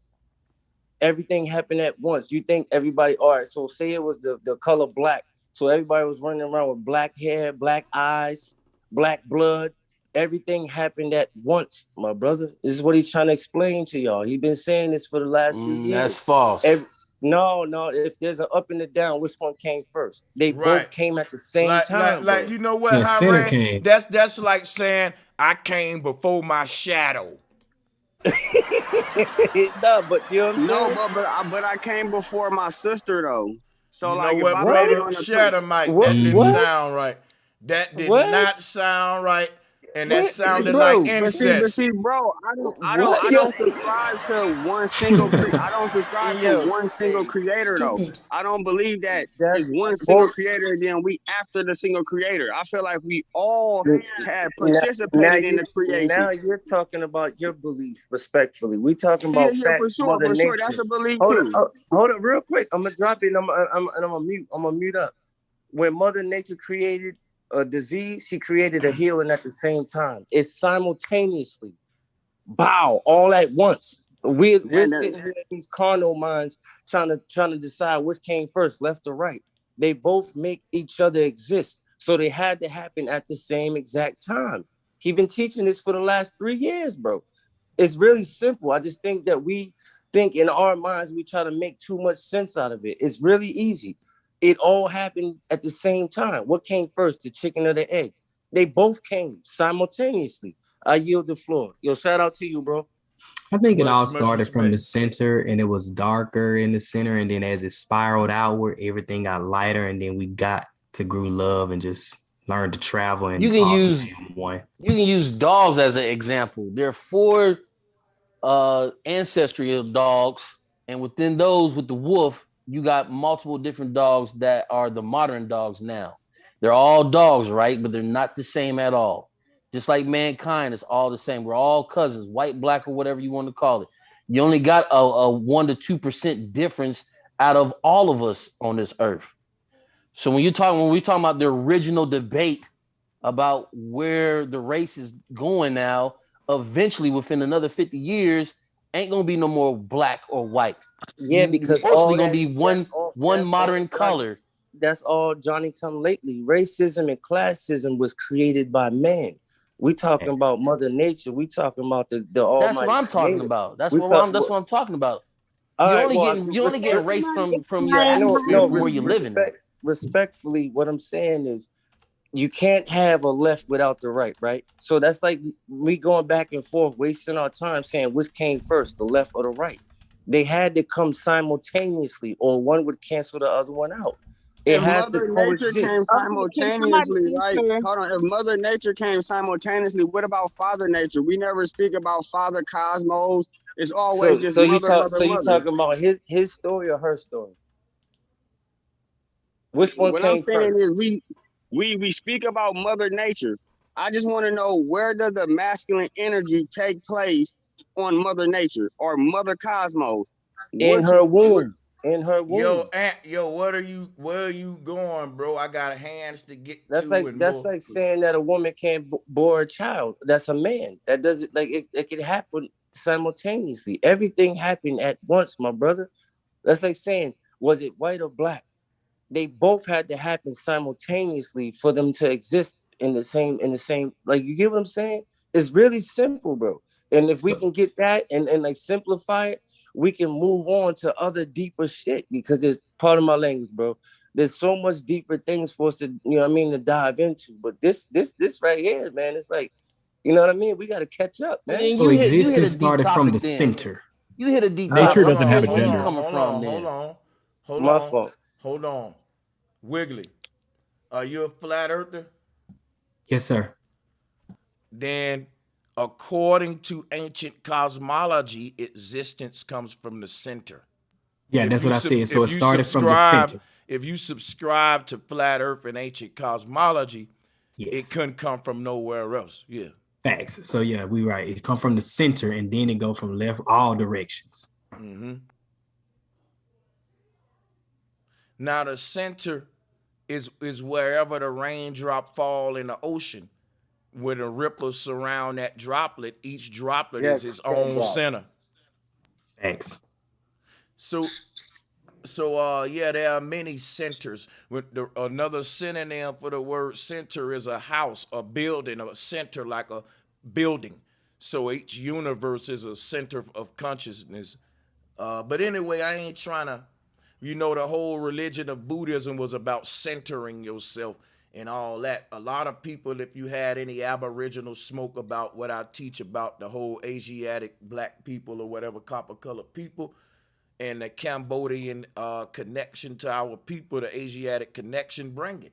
And let me go ahead and pass the mic around. If there's any sisters that want the mic, go ahead and unmute and let us know, and go right ahead. Okay. Well, I just wanted to say to the person who brought up the analogy with the dogs and the wolf. If there were originally wolf and the dog derives from the wolf, how did we get to the dog? I just really want to know, honestly, for myself. I just said that earlier. You got 5 original dogs. Yo, which let me are the say cane something. corsos. The bull mastiff. I was just gonna say to the brother, man, it's a simple answer too. I just want to say a lot of what they did to the wolves was domesticate a couple of the wolves.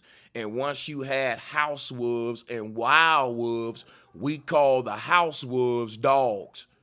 And they started to have a certain kind of chemistry that was different than the wild wolves that had to eat raw meat and all that. These house wolves was eating puppy chow and processed little crunchy, dog food or whatever. And they built an attachment to humans how to go get a tennis ball and fetch a stick. Where their wild wolf brethren ain't. When that's the whole difference based on how they was brought up. You know what I'm saying? Yeah, but the dog is technically man-made. Yeah, he started. That's what I'm telling you, man. Listen, a wolf out of its unnatural environment is a damn dog, brother. And man started to mix the damn domesticated dogs with certain wild wolves and other compatible different canines to breed different dog breeds. Bro, but if we only have 5 original dogs, right? And if you include the wolf, no one knows that's the truth or not. Okay, but I'm pretty sure we definitely didn't have no Chihuahuas and no Pomeranians. Well, we went around. Pomeranian don't look nothing like a Great Dane. Well, what I'm trying to say is we went around in the beginning of the earth. So to say that it was only 5 different dog types when it was hundreds of thousands of tree types, plant types, insect types is kind of ridiculous. That's a fact, bro. Can I veer off to the left a little bit? I'm gonna let the brother finish though, real quick, out of respect, and we'll. You got it. I'm gonna mute up. No, I'm just saying. I mean, that's just give an example as when we're talking about our race and if the black came first or the whites or whatever the case may be, you're gonna have some original, but it's more of being aware of your surroundings, of your atmosphere, where you're living at, and selecting. If you choose a woman with straight hair, curly hair, coarse hair, whatever the case may be, eventually the genetical genes of it is going to follow to the next one and to the next one, to eventually they're not going to be the same. So you're going to have some that's going to be lighter or darker. I believe that we all came from as one. There you go. We ain't coming out as multiple. There wasn't no Asians and blacks and whites at one time. To me, that's hard to accept and believe. Can you explain to us? So first of all, let me ask you a series of questions that I want you to give short answers to. And then when I reach a certain point, I'm going to let you just go, right, with whatever you want to go. In the beginning, the original humans of the earth that was made by the so-called creator, what skin tone do you think they were? And how many of them did you think they were? What is a single man and woman? Or that they come as people of many numbers? And what was the skin color in the beginning, the original humans? Go ahead. I would say a few, a half a dozen, and they had to be fairly or darker just to absorb the sun correctly. You're talking about dark as in like black, right? Well, we talk about like Amistad, right? Not that damn black, but carbon or Ethiopian or Egyptian color. So that old like India Irie brown skin, sort of cocoa. Gotcha. Yeah. So the original humans were cocoa. Now listen, the original humans were cocoa, and was it a man and a woman, or did they come in multitude? I would say multitude. Like I said, half a dozen. Or you can go with the hermaphrodite. They both had genetical parts. So they were cocoa she-males. Yeah.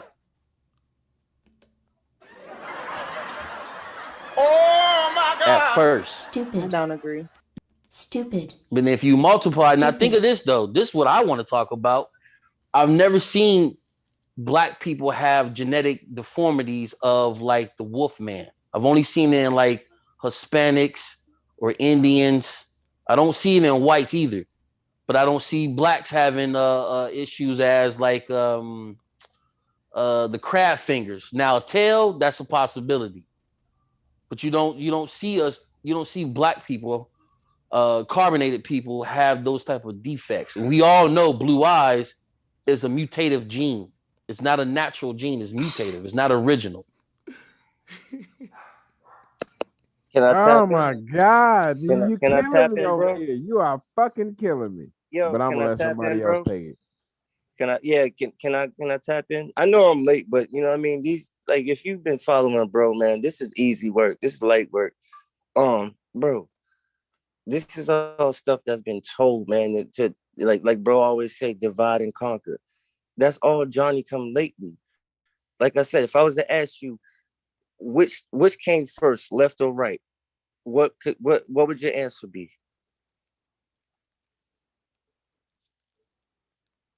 That's You on there, what my you brother? prefer. That's what Yeah. you prefer. If you prefer No, no, left or no, you no, prefer no. the right.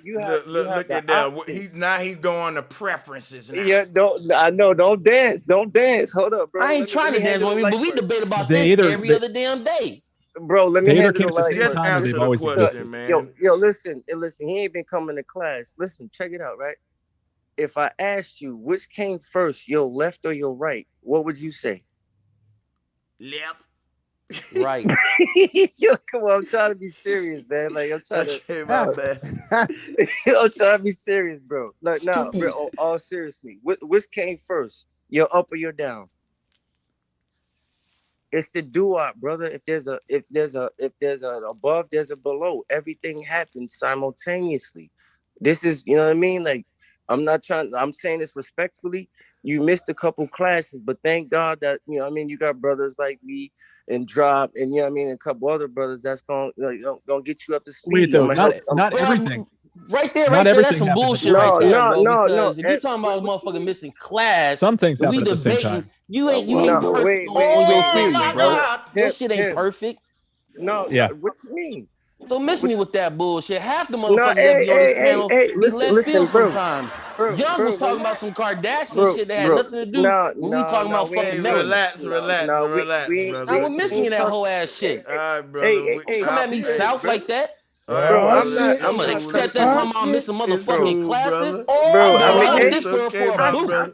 I said Hey, respectfully. Why you bugging? he turning into I'm letting you know where I'm he's coming from. That's the he's energy I'm turning giving off. into I'm gonna be Allen ignorant today. Iverson now. That's the damn case. Classes, practice. All right, my Just brother. relax. We got your point. We know not to do that again. Gotcha, brother. You And made that's yourself exactly clear, why. brother. Gotcha. And that's exactly why they shouldn't be trying to wipe out any other race. Because I couldn't just be nowhere with nothing but niggas. If niggas got to be arguing and trying to turn hard all of a sudden. Oh God. Oh God. No, false I from that. Don't switch it up, y'all. Don't definitely switch it up, man. I be on disagree. here all the time with everybody, bro, and I'm cool. Oh, we But not I'm not saying gonna we sit don't there fuck and with let you. him We talk love you about to I'm death. not But learning even you nothing. couldn't do it. Nigga, Hey, let you me could ask not y'all. Let's be on get the back earth to with the just argument, niggas. though, You stop y'all. Come lying. on. You Let know me you ask y'all. couldn't be on the earth with just niggas. We And you gotta love get us to back to death. the We subject, love yo. you to death. Right, I got you. Hey, check this out. Damn, back to the subject. I just stepped back in, but it's still kind of. It probably do got to do with the subject. I want to ask y'all, if you got black and white people united against all black people or all white people, which one you think prosper more? Hold up. Say that again. Or you got black people and white people united, and then you got a group of all black people and a group of all white people. Out of them three groups, which one you think will prosper more? The group you just named called the United Nations, and yeah, I'm right, they prosper more. Yo, And drop a bomb, you man. also talking Exactly. I about often say the U.S. Army. you also Drop that talking bomb. about he also talked about the Scottish Rite, the Prince Hall, right?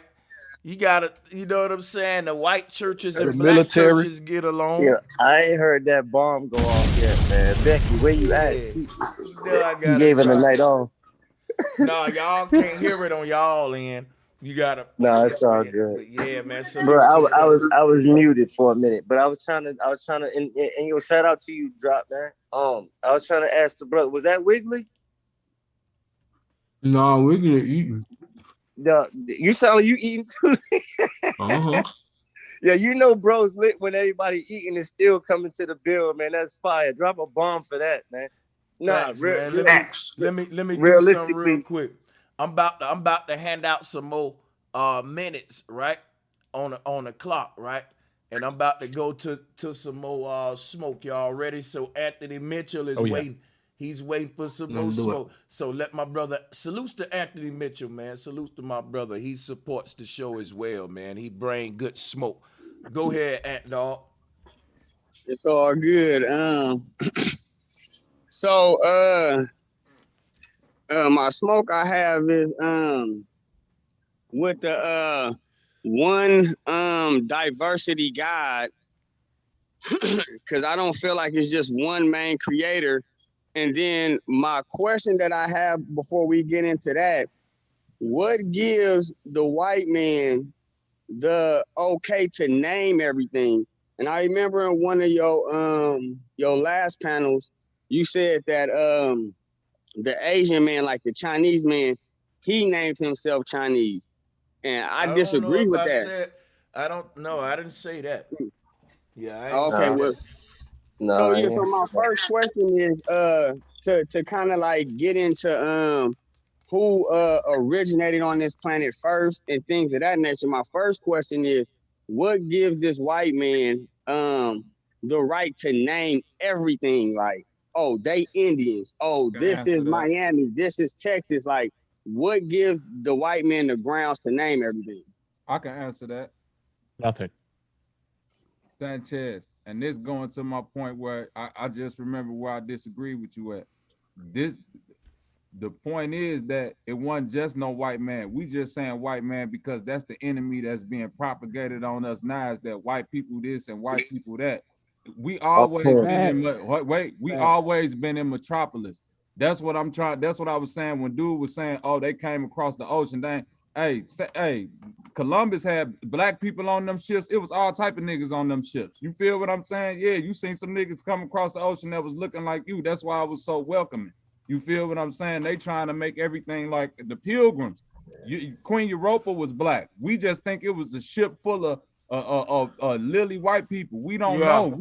We going back with our minds thinking right now, not understanding that all these societies that we talking about that were metropolises were just like how metropolises are around the world now. It was all type of people amalgamated with the bullshit. It was more black slave owners than it was so-called white slave owners. This is documented and true. This ain't no fact. So when the mother get talking about all that, niggas getting fed to babies, no, that was niggas doing it to each other. Just like thousands of years from now, they gonna be looking like, hey, Bloods and Crips was niggas doing that to each other. That shit was a form of slavery. You feel what I'm saying? This shit is those Moors do look pretty brutal.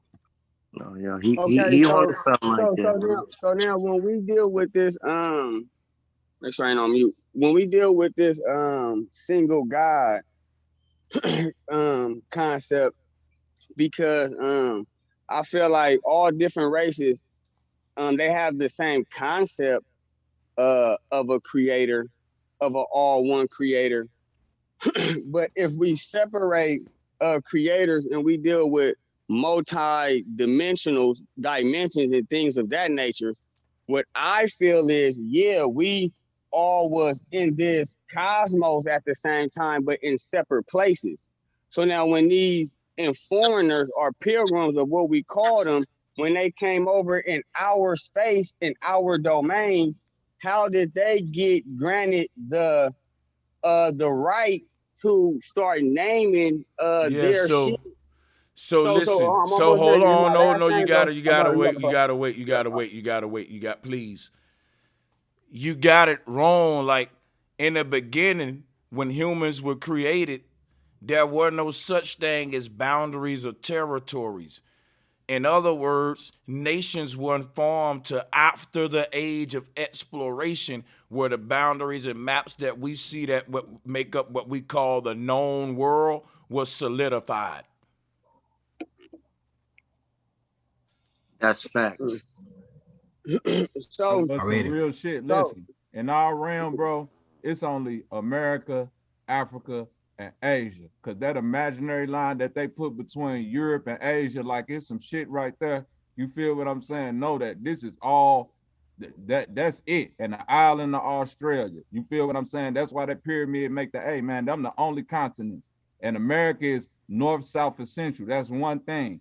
Africa is one thing. Asia is all that shit you see up from Russia all the way up to Norway. You feel what I'm saying? Back then, that was Tartaria. That was considered Asiatic people. You feel Bobby, what I'm saying? I feel you. I feel you, but we all got so mixed up because you gotta remember it's always been mixed, brother. That's my problem. You know, that's what we so saying. We agree. It's always been mixed. When you get a crayon box, you don't just get black crayons. You don't just get blue crayons. Come on now. Yeah, exactly. So I'm with you, Bobby. So what I'm saying is them lines weren't even there. And if they were blurred. Like I said, that classism that started in luxury Egypt, they started that because whoever figured out how to figure out the sine wave right and the vibrations to create language, they're the ones that created these words like bro said last. But even when you talk about Egypt, just like I was saying last week in Sanchez, like a week ago, about how all that shit come from America. It's lines from here. That falcon they got on there, that's an American falcon. That little freaky ass bird, plumbus bird, that's all American shit. But you see that same bird head on certain hieroglyphs. And yeah, you know what? I'm glad. That bird is indigenous to here. This don't. But see, these things will never show us how human diversity came to be. I think. Listen, check this out, right? There's a brother who said he believed that it started with cocoa hermaphrodites. I want to know. Yes, I want him to unmute his mic. And I want the dude who I was talking to, just let me holler at him a little bit more, y'all. You about to go on 1-1. Mute up. Where the brother at the cocoa hermaphrodites? Where you at, man? Nah, he died. Come on, man. Where he at? What a dude said that. I'm not finna come with that. Hey, yo, y'all know full damn well Mighty don't hide from nobody. Don't come at me like that. Let me holler. I ain't never scared of no smoke. Let me holler. I've been on here too many times. Let me holler at you there, man. All right, so check this out. How did these cocoa hermaphrodites evolve to Europeans who eat spaghetti and pizza in Italy? White folks with hamburger, cheeseburger culture, the French with Eiffel Tower and baguettes, Chinese with martial arts, black folks with goddamn hip hop and all that. How did it all start from these cocoa hermaphrodites? And then all of these different races came from these original cocoa hermaphrodites. So tell us that. Through migration, living in different atmospheres, as ecosystems where you got jungle, you got the desert, you got the mountains. I got you. So what land do you think them cocoa hermaphrodites had to migrate to for them to start becoming men and women? Because at this point they got the penis. No, that to me, I feel like that's just a genetic. To where eventually you're gonna have one that just only had one body part. Now we all know our genetic genes has 1,000 dormant fucking strands to it that's unknown, right? Wait a minute. You saying these cocoa hermaphrodites was screwing each other and eventually they gave birth to just men and women. But the problem I got to that is that's the same sex sexuality.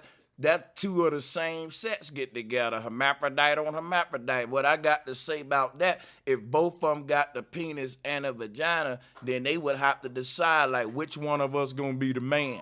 Which one of us? Now watch this. Now watch this. Hold on, wait.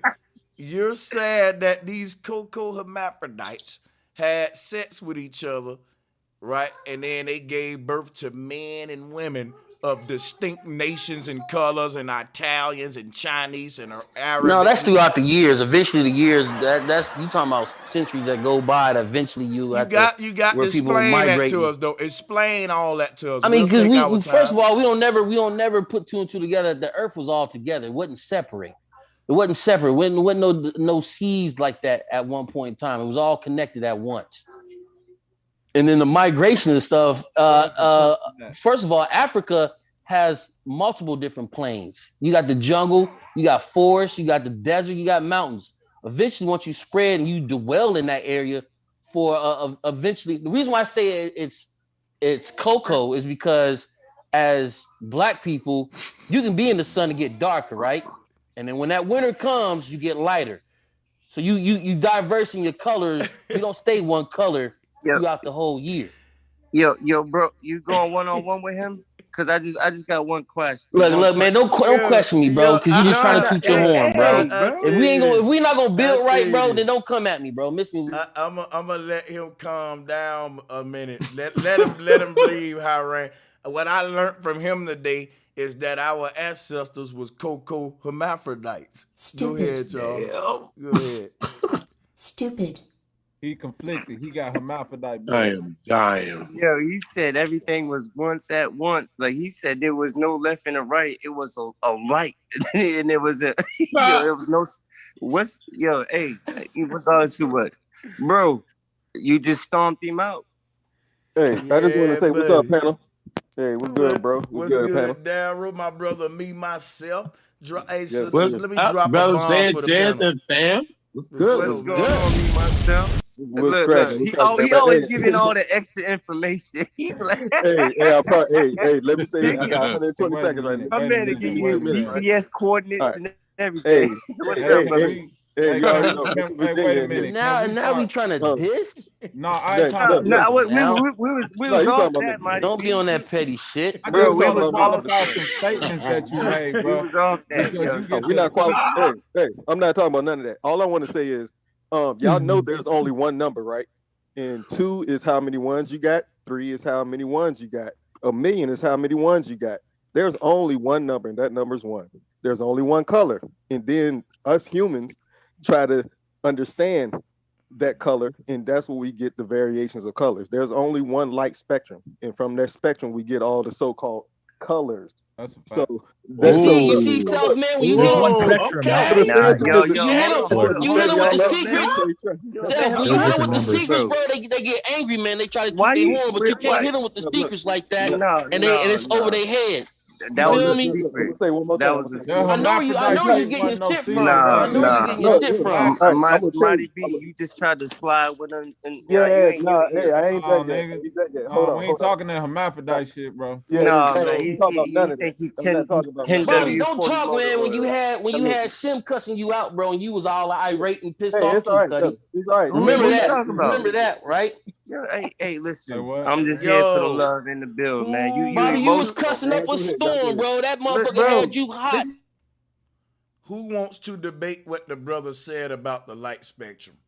Fuck that popcorn talk. I want that intellectual smoke. That's what I'm here for. I'm here to blow some minds. About that light spectrum shit was real. He took my point because I was just gonna say that. I know, Bobby, and that's fire, right? Bobby, you're not initiated, bro. You're not initiated. I said no because I was gonna say the Pink Floyd album cover got the single light coming through, hitting the pyramid, nigga, and it's spread out in all the spectrums. Yeah, nigga, I know exactly. That's why I said, yeah, I agree with you. It's been out exactly what you're talking about, bro. It's only one color. It's only one number. He know what he's talking about. Light being, we are that, and from that one light being comes the 2 separate mother and goddess theory, what we call Goddess Nut and the Father God, Mother Gaia, etc., etc. But it's all still from the one consciousness. So yeah, y'all go ahead. And that's self. You getting that from your grandfather's book? And that, hey brother, hold on. You can't talk, bro. You can't talk. You cheating. Hey, Mighty B, can you stop blurting out with these corny jokes? Now listen, man. We on some deep shit, right? And check this out. What he's saying, y'all, is diversity comes from one singularity. He's saying there's only one color. We perceive a universe of multiple colors. But think about, like that's what Phil Valentine was calling the light code matrix. That's what he was calling it. That's the illusion. You know what I'm saying? In my opinion, I think that what we call in black and white is ultraviolet and infrared. If you look at the color spectrum, that's what's capping all the 7 primary colors in the middle. It starts with ultraviolet, it ends with infrared. So that's fire. Right. The visible light spectrum is what we can detect with our eyes. Now, and there's also stuff on the other side. Now, here's the trip. Real quick? Hey, but I want to put this out to the panel. Now, here's the trip. Here's what I trip off of, y'all. Now, what if we had different eyeballs and we could realize the different spectrums? because I'm a visual. I'm really in like I done failed out of 3 art institutes already, but not really failed out. But I transferred to another one, then I transferred. But look, Gestalt theory is what we're talking about. Gestalt, Gestault. It's how we perceive our reality. And they came up with a theory. They gave the credit to a German. I trust they brainwashed me with this art history stuff. But look, hey, we all on the same page. But just remember, there's only one number. That number's 1, and apply that to everything else. How we understand the multitude of in the variety of our creativity. Because pretty much we built this playground for us to exist in, and then we forgot that we built it. It's like we built the game and we only think that we, the Mario character, jumping up and jumping on mushrooms. Yeah, not realizing we built the actual game. Yep. Yeah, that's I disagree. I think there are plenty of numbers besides 1. So look, that's not what math teaches though. Hold up. Go ahead. Hold up. Right now, we still getting off while we brought up numbers and infrared and colors was talking human origins and diversity. And I think we going into a side argument of like, so let's skip around for a minute. Let's see, and I can get the time clock up. If anybody that ain't spoke that want to speak first of all. Yeah, I got a question actually. For sure, my brother Eric. All right, so let's go. So as I was reviewing your video yesterday that you dropped, I heard you say something, but I don't really think you elaborated, but I'm coming up with my own assumptions. You can go from there.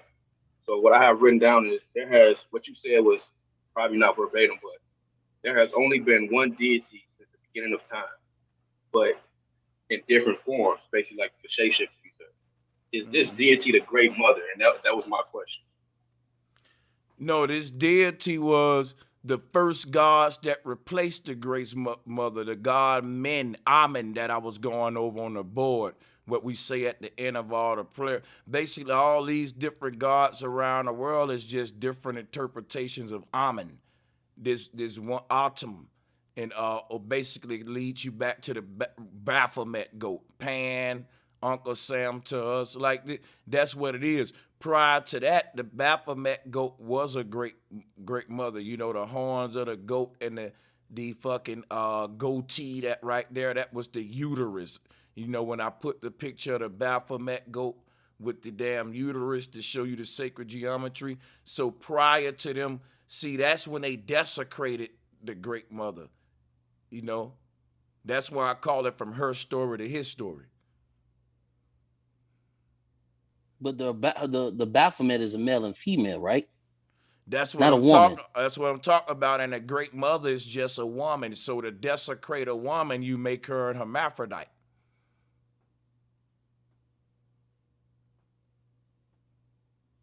But you can't have one without the other, right?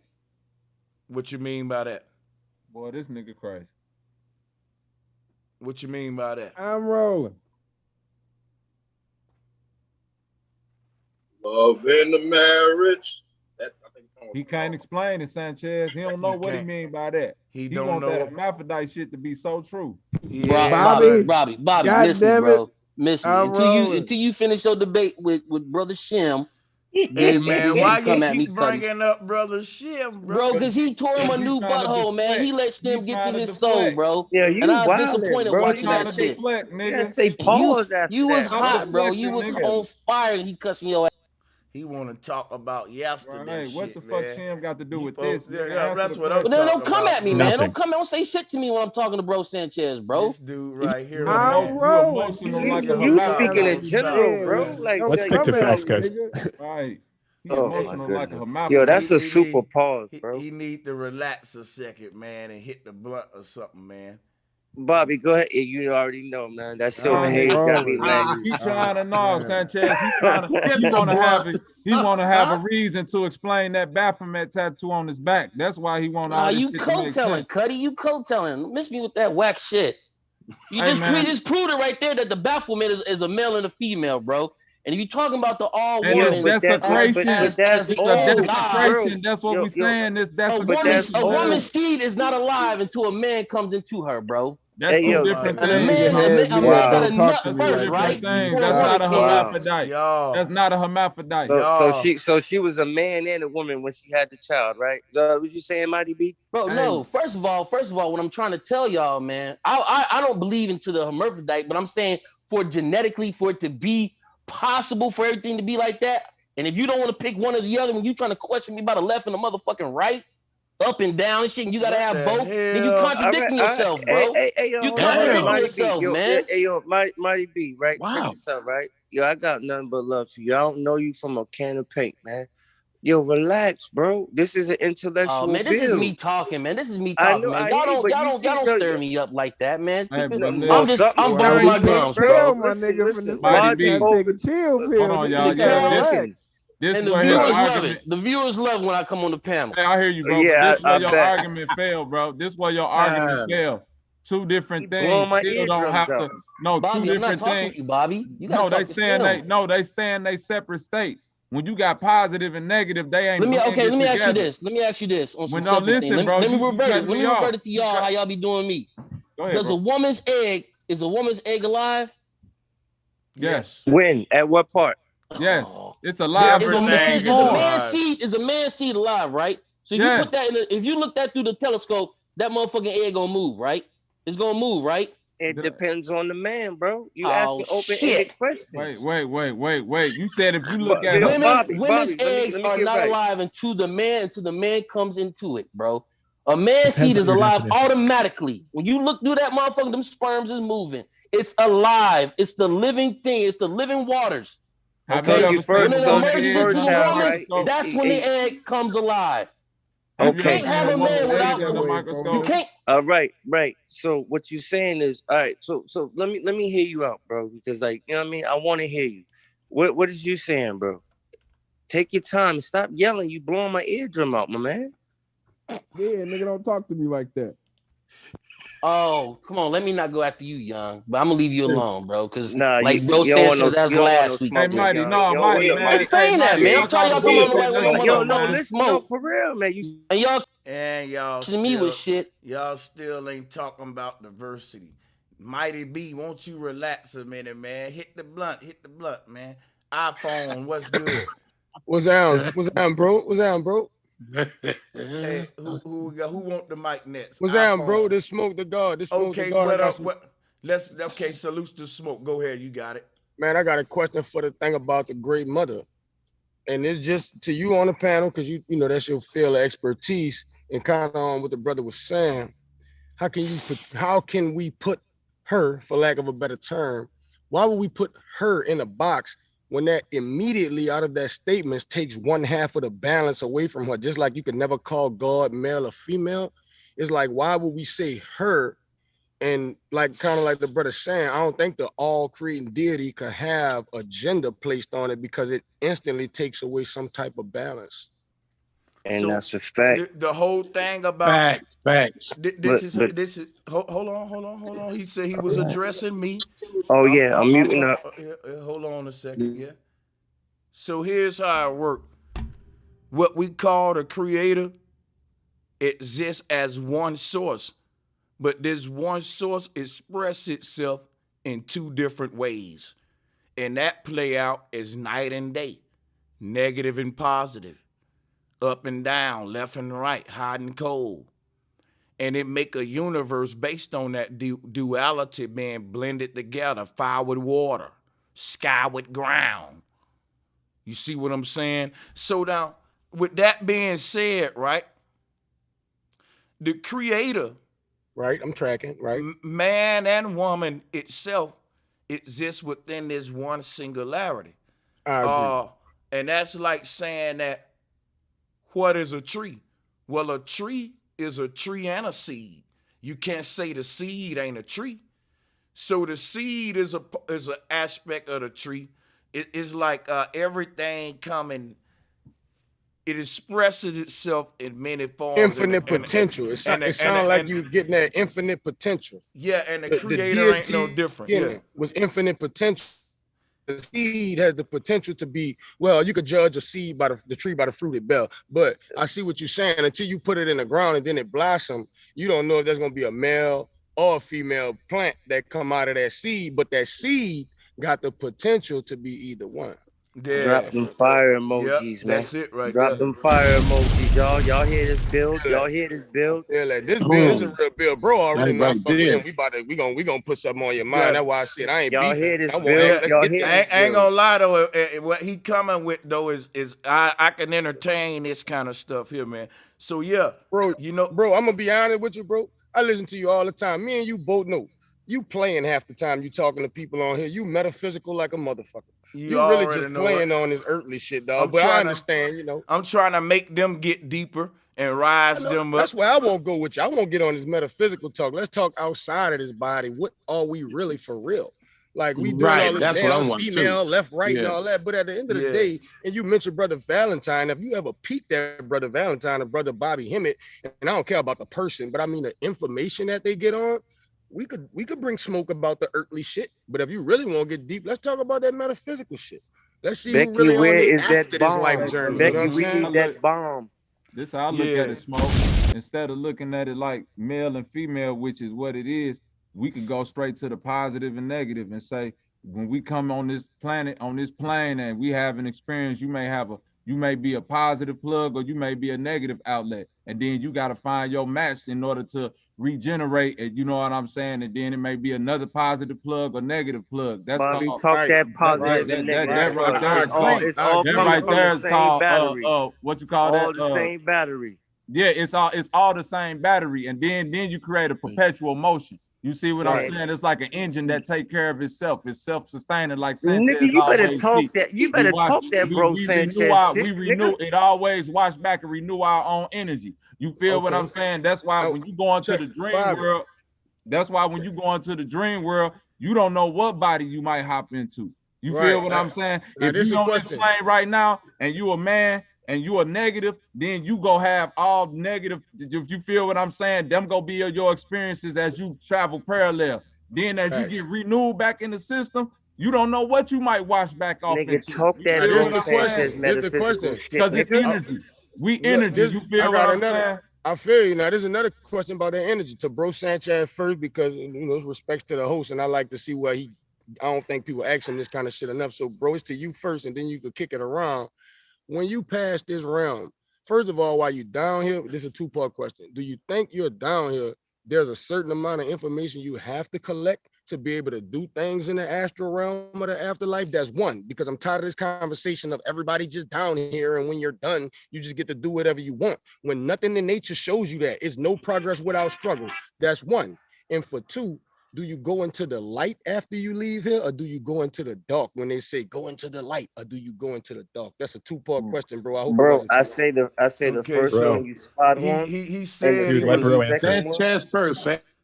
Yeah, I appreciate y'all for helping me with that. Yeah, he addressed it to me. That's why I muted. Thank y'all for that. So look, I'll be brief, right? People say don't go into the light. The thing is, you are the light, and death is going into the darkness. But people, I disagree, and we gonna go back and forth on that one. Go ahead. Yeah. So I think that, like the ancestors said, this little light of mine, I'm gonna let it shine. I think that the concept what the elders was teaching us of having a light body or a macabre body is, I think the soul shines like a star, is a beacon of light. And I do think it travels the darkness, which makes us stars.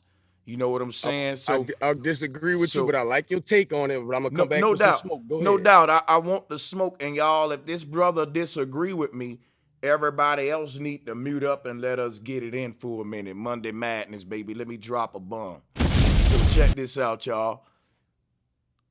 When I say we are the light, our soul is made of light.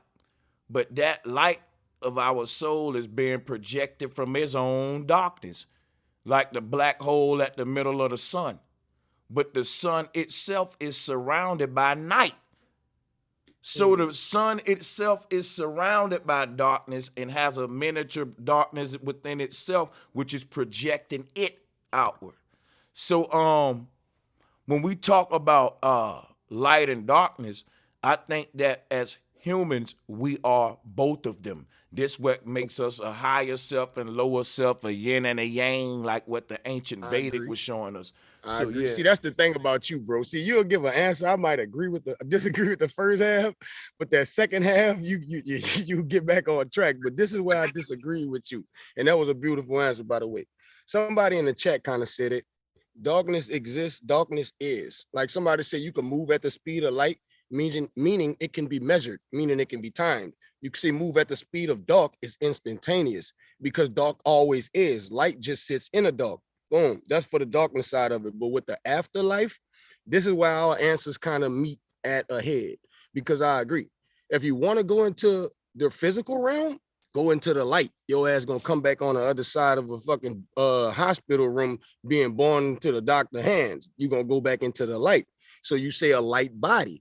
I believe the bodies we're in right now would be considered light bodies because light can be perceived on a physical level, at least from our realm of perception. So this would be a light body because I can be seen. Now, when I go into my soul body, I am more or less incomprehensible. You see what I'm saying? So I think when you like, and it's just a path thing. You got plenty of books you can read on it, but they say, you know, the ancestors, when you say go into the light, they actually tell you that because they want more souls to reincarnate into this realm, as opposed to if you go into the dark, you must go into the dark because now you become your own light. But that's where we part ways. Yeah, far as my understanding, I'm gonna show you what the light is real quick. We're gonna go to a screen share, and thank you for everybody on the panel that allowing me and this brother to do this, because we were just kind of bullshitting at first. The brother got us going deep a little bit, so kind of let me rock with him because I see exactly what he's saying, right? So when they talk about going into the light and all that, this is a interesting topic to me, and I'm gonna really pull up some slides and give y'all what I got on that, and for y'all to critique it, and you know what I'm saying. So hold on, I'm about to screen share in a minute. Here we go. Go ahead, bro. Take your time, get the screen up, because this I kick out when I can. I always around support the channel, but where you going right now, I don't think a lot of people push it to that limit. We get caught on the surface level, and I like to hear Tim truth about this. I know that's random, but I be wanting to hear where Tim be dropping little jewels in the back, and I really appreciate his perspective on stuff sometimes. So I be wanting to hear, you know what I'm saying? Especially when we get off of the black and white thing. We could argue that shit for days and years. Like, why you think the Egyptians, and I know you be bashing them, but let's be honest, outside of when you pull up the homo shit to, you know, kind of crack on people, why do you think every ancient civilization spent all this time coaching you about death? They ain't leave no books about how to, this is how you build this is how you protect the family. They've spent 80 to 90% of their time carving shit about death in the spiritual realm. So sometimes I just be like, man, we kicking this earthly shit around like way too heavy. You know what I'm saying? I can feel you.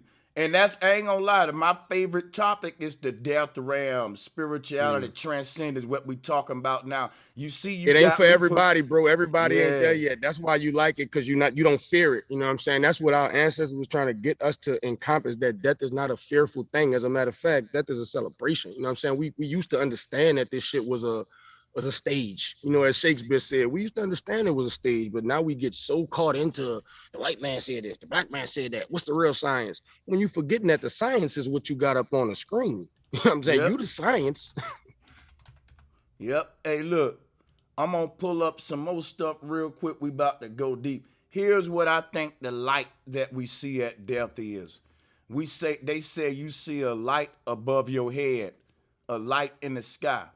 Now, in order to understand what I'm saying, y'all really gonna have to kind of, if you will, close your eyes and think about what I'm saying. Light coming out of a, watch this, right? Now, let's say when your consciousness entered the earth, it had to break into this earth, right? Just hear me out for a minute. Just hear me out. Let's say when your consciousness entered the earth, it had to break into the earth, sort of make a hole into this earth. Like daybreak. Like when the sun first rises, it has daybreak. It has to break. So let me answer you real quick, because I smoke. I've been forgot. Watch this, right? sperm. Hold on. Let me do something real quick. So when all of us came into this universe, the universe looked like a small portal to us that we call an egg. And when we broke into the egg, we created an implosion. We never escaped the egg. The egg is still around your body right here. Like, that's why I said, if y'all really want me to teach this to you, you got to mute up for a couple of minutes and let me get into it, because I'm finna go deep with this. This human body in the aura is the sperm in the egg. When the sperm entered the egg, where you think the egg went and what happened to the sperm? It transformed into the human inside of the auric field.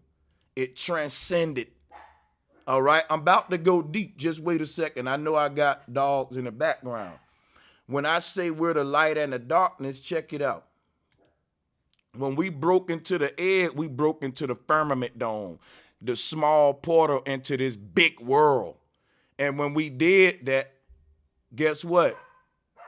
We broke a hole in there, as you can see here, and it let the light come out, like you said, the sun. But check this out, right? When we die, right? Now, here's where I'm going to tie it home. This ain't going to take that long. Hold on. Let me wait for the dog. All right, you so just look. down the whole Bible verse and ain't even know it. The light existed in the dark, and the dark comprehended it not. Damn, you just broke that. You made me think of that shit immediately. Go ahead. That shit in the Bible, and you just broke that shit down. I'm like, the fucking light exists in the dark, but the dark comprehended it not. That's what fuck you just said. Here go the last one right here, right, my brother? When you see pictures like this of Aten with that ain't the sun. That's the crown chakra right there. That's the gateway out of here. That's the way you came into the world. So what I was saying was, think about it like this, and I'm going to mute the flow. I'm going to mute the flow after this right here. Right? Check this out.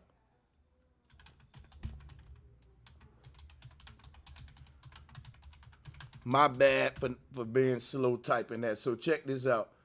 Now, if we all broke into this reality, when we broke into this reality, we became a star in the sky.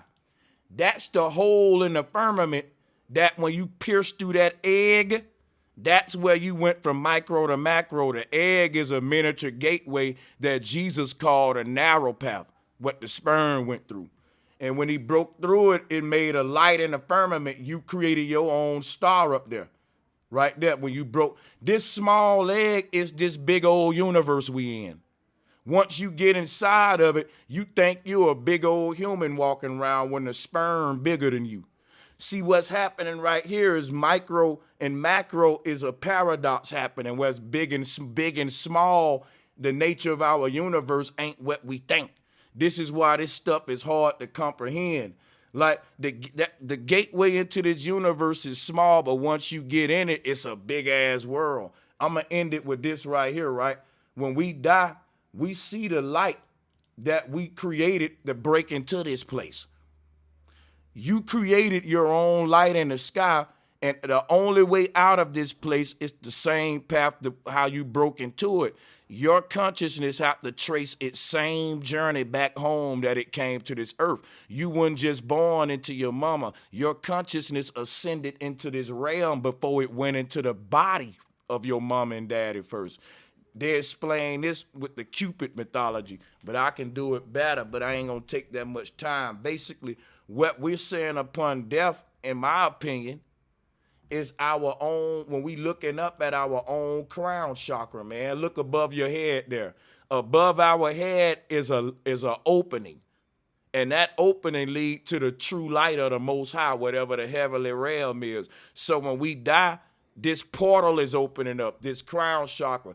That's what was closed this entire time, and that's what's keeping us from seeing the other side. But when we die, there's no more illusion, no more veil over the eyes. So this portal up here is fully open, and we able to see the spiritual realm as a spirit. And that's all a spirit is one of these that, and see, this right here ties into stuff like this. Let me show you. We out. Here the whole going back home. They turned it to UFO talk.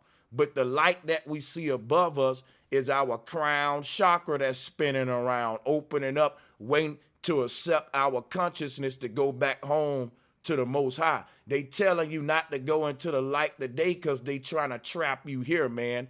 Do the opposite of what these New Agers telling you. Quasi-luminous come with that talk right there. I got a different understanding. I'm bursting into the light because I understand the science of what I'm getting into. And what's going to keep you reincarnating is fear. You can go in the light scared as hell. You still going to reincarnate. Listen, you cannot go into the light and be scared, and that's going to make you reincarnate. So what you learning about death in this life is to make you die with a smile. And if you ain't learned enough about death to make you not fear it, you'll reincarnate because you ain't learned enough. So check this out. Here goes a symbol of the crown chakra. The crown chakra from a top-down view is what we looking at above the head. Everybody's wearing a crown of thorn like Christ, and it's spinning around. It's spinning around. And that spinning around is what they turned into the whole UFO thing. And you can see at the bottom of this, our ancestors is saying it just what I'm saying. They got a figurine that they call to teach what I'm saying. Before they turned this stuff to the UFO ship where you visit other worlds, that was the mushroom that you consume the mushroom and you go on a trip to other worlds by the consciousness bursting out of the crown chakra, which is your light body, your starship. That's what it is.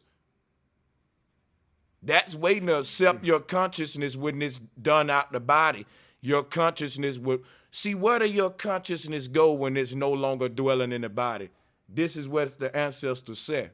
It's intercepted and goes back into its original spirit body or its light body. It's Merkaba. And so I'm not scared of the light. You know, I'm not scared of nothing in the universe. If Mother Nature made it, I like it. So it's there for a reason to help you. And you got to understand what it is. That's all. But I think it's good. That was a great bill, bro, by the way. We still agree to disagree. I don't think it's more or less to help or hurt you. I think it's about us understanding the decisions when we do get into the astral realm, because I meet people all the time. And sometimes I just ask the question. I ask people to the panel because I won't pass the mic too, bro. Let everybody else get in. Like, if you had a choice, some people tell me, oh, yeah, I'm coming back for another trip. And I just be like, hell no, I ain't coming back. I got other shit to do. And I got other people be like, yeah, I want to do this again. So I think it's about traveling. Let me share something with the brother. I asked y'all to let me holler at him a minute. This will be, I'll kind of wrap it up here. And this is just my theory. We don't decide where we go when we die. We decide where we want to go every day we living. All of the actions that you doing right now, you're telling nature where you need to go next. This is a fact. So you already made that choice when you take your last breath. Your fate is sealed. It's like a child in a classroom. If at the end of that school season your grades ain't up to par, you don't get to decide where you're going. Your butt flunked and you coming back to repeat this class whether you like it or not. What decide if you go on to the next level or not is every day you show up in class to work. What decisions you make with that homework and all that. Nature ain't letting you decide that upon death. You decide that every day, which is why the ancestors spent their whole life preparing for death, because they knew they was making that decision while they was alive. Hey, Brother Sanchez, go ahead, bro. Go ahead. A good bill. Go ahead. Yeah. I just want to ask a question. So the people that don't have this knowledge, like the people in the past, like where did they go? That the ones that have died and don't have this knowledge, where would they be? If a child don't know that it got to have above a F to pass the class, it's ignorance of not knowing that don't mean it ain't gonna be held back. And in the same thing in a court of law, your ignorance of the law don't mean you get the voice. You can't go up in court and say, I didn't know there was a law. You still got to be punished. That's just in other words, if you don't know that snake is poisonous, Mother Nature still gonna let it bite you and kill you. Can we get a bomb? Facts. Can we get a bomb? Facts. You got to do the work down here. That's why I say when you get on the other side, I think you can make choices, but do you know how? Are you in that realm? Did you spend your time down here getting acquainted with the astral realm so you can remember what you need to remember on the other side? Like, I believe the sky is a star map for the soul. And there's plenty of books that write about that. But I think we really lost our way when it comes to what we doing down here. Like, they'll tell you the Big Dipper, the Little Dipper, but the Aurora Borealis, and that's where flat earth come in, because I'm a flat earth all day. And I think that's another reason they don't want you understanding that flat earth shit, because now you're starting to understand shit. I know how to track through the skies when I get out of my physical body. I know if I want to go over here, I take the Big Dipper. If I want to go over there, I take the fucking Milky Way. So I think all that tie into it. But again, great bill. But the only place we disagree, I do think when you get on the other side, if you attain enough knowledge, you can make a choice. Let me show you how astral projection work real quick. When we outside of the body, we don't travel how we do in cars and stuff on a physical plane where you say, let me take I-95 to Birmingham, right? We don't say, let me take the Little Dipper to this place and all that stuff. What's happening with astral projection, you simply think about where you want to be and you project it there. This is what they call teleports. You can't think of a place that you never studied. Hold on. No, we that's why we got conceptions of the whole universe. We're here studying the entire multiverse. Every day we looking at the images that this is what the star map, this is the projection map. So in other words, any land you can perceive of that's a heavenly abode, it exists out there somewhere. And if you long to be there and you die with that energy, in other words, you can't have an original thought according to the ancestors. So whatever heaven you perceiving in your mind where you would like to go when you die, you're calibrating your energy for that place right now, because you thinking of people behaving a certain way in that area, and you trying to behave that way right now on earth before you die and get to this place you seeing in your mind. That's how you get religion taking that concept and dumbing it down today, making everybody think heaven is you just kneeling to some dude all day. Ain't no fun in that. If you know what I'm saying. So our ancestors basically said we create our own heaven and hell when we die because we exist in our own mind. Your mind exists in the body right now, but when the body goes in the ground, the consciousness is naked. Your pure mind, and whatever your thought paradigm was and the thought patterns that you adopted in this body, that's what you're going to be stuck with on the ethereal realm. We making our own prison or our own mansion for ourselves with our with our energy. Whatever your energy is like at the point of death, that determines your fate and destination.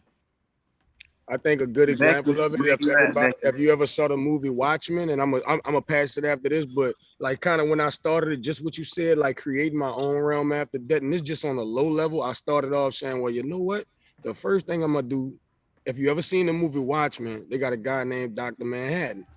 And it's almost like he's an ethereal being. And it's like, that's like next level. So it's like, say you never get past that point, you might be something like that. Like you create your own worlds and shit like that, or you might go a level next. So I agree with what you're saying. Depending on what you collect down here, that's going to determine how much world building you're going to do in the next life, or conscious traveling you're going to do in the next life. Because if you come down here and just fuck off your whole time down here, when you get back to the conscious side, shit, like they say, you stuck to the material realm. You just thinking about shit. Let me get back to the party. I digress. Let's get the flow back popping. Excuse me. Just want to, I ain't mean to clear my throat in everybody's ear. Yo, all right. Since I brung up the top, all right, look. All I've been asking for is this type of talk, that transcendence talk. Like, if we're true God bodies, right? Like I already stated this before, and we built this reality, right? There is no fear of going into the light or to the darkness, because we're both, just like up and down, left and right, in and out. This is insight and enlightenment. We are the light. The only reason for light is because of darkness. You can't see the light without darkness. If there's only light, then you see what I'm saying? Like you can't notice the light, the flashlight, without the darkness around it, and vice versa. All right. So I'm past, like, look, I'm telling you. Not vice versa, but go ahead, because darkness exists in and of itself. Go ahead. Yeah, it does. but you only notice the darkness because there's some light to recognize it. Not true, bro. If you never Now, see why do you anything say that? and Why you you say just that? were in darkness, if you just were in darkness, you don't need anything to tell you you're in darkness. You just can't see. It just engulfs you. As far as light, it can be measured, it can be timed, it can have a distance. Darkness cannot be measured. Smoke the God, right? If darkness never existed, would light exist? No. I'm just trying to shorten it up. That's what I'm talking about. No. I mean, me myself, like, you know what I mean? I'm not trying to. I appreciate it. I got another question. Yeah, If and all right, light now never, my if main light point. never existed, One would at a darkness time, brothers. Let's exist? share. No, Yeah, I'm go ahead, saying, bro. like he said, if light never existed, would darkness exist? Yes. Wait, I'm saying, listen to me. It's kind of like if it's a tree falling in the forest type of thing and nobody around. How did the darkness know itself? Through the light. Now see, that is the thing. That is the You reason. see what I'm saying? So it's Now, like, now if look, it now ain't we no getting light, somewhere. it's no Bobby, darkness. check it out. No, wait, hold Bobby, on. check it out. No, Bobby, let me just say one thing to what you said. That was perfect what you said, because think about it. Let there be light, let there be light, not in a Bible way like I'm a Christian, but I'm saying that is why the light came about, because the darkness wanted to comprehend itself. See, because the darkness is like, let's really think about it. If everything stopped today, So that darkness means the just light is. already existed then. Darkness is not. No, it did not. Darkness allowed light to exist in it. The sun sits in the sky, the stars sit in the void. The void doesn't go anywhere. We place things in darkness so that we can see them. It's not the other way. You can't paint darkness. You can paint light. You can put a flashlight on. You can't make a feel what dark you're light. saying. Like, you know That's where I want to go. All right, bet. All right, so now we're on the same level. This is good, yo. This is good. Let me build with smoke. Let me build with smoke real quick. In order for you to know the room is dark, you gonna need something light or something. Hey, I'm about to go past that. Yeah, exactly. All right, now, hey, smoke the guy. This is what I'm getting at, right? Like, that's impossible, yo. But only impossible by the way we comprehend our reality. That's why I'm never going to say anything as 100%, because I'm a real scientist, and that ain't what science is. I'm never going to say you're absolutely wrong or I'm absolutely right, because that'll make me stupid on this type of level of understanding, right? So that's the first thing. So that's why I never get beaten at debate, because all right, here we go.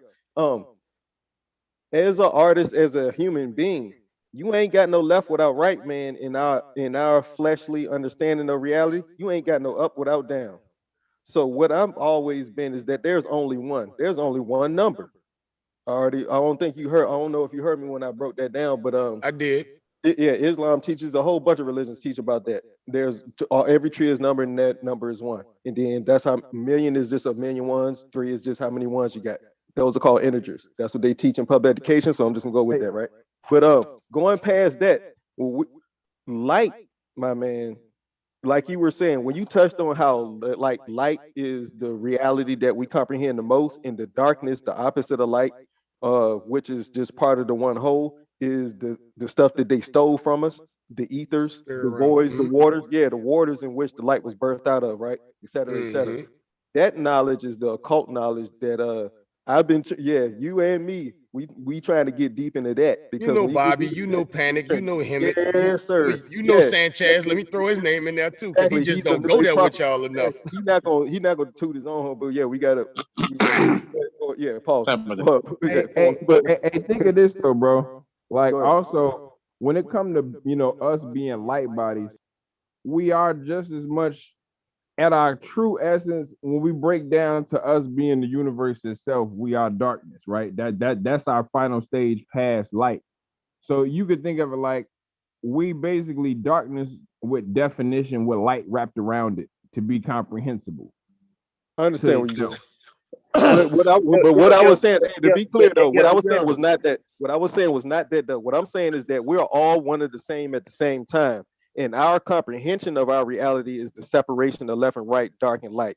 But we're forever one.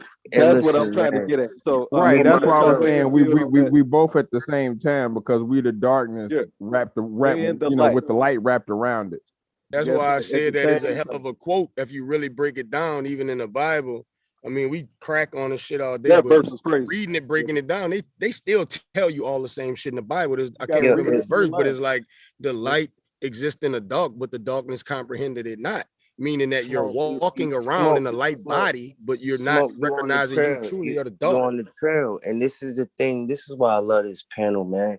At the end of the day, we decoding this, man. Decipherism. You know what I mean? This is what bro's been on, man. He been like on some other. And look, think about it. We can be doing anything else in the world, and this is what we decoding. At the end of the day, like everybody's right in their rightful mind, if that makes sense. You feel what I'm saying? And at the end of the day, salute to you for like bringing the bill. You know what I mean? In a different route, but on the same. You know what I mean? So salute to you and everybody else. But at the end of the day, I kind of feel like we all saying the same thing. We are. We're coming. I can't wait for bro. I know bro sitting in the cut right now. I can't wait for bro to give the people that next level, because bro even got another level to go to. I'm gonna be honest with y'all. I fuck with bro tough. Like bro know I send him bread and shit. Like I fuck with him. That's a big check factory. It out. I'm just waiting for bro. Factory. When bro graduate, which I believe bro gonna bring y'all to another level, bro.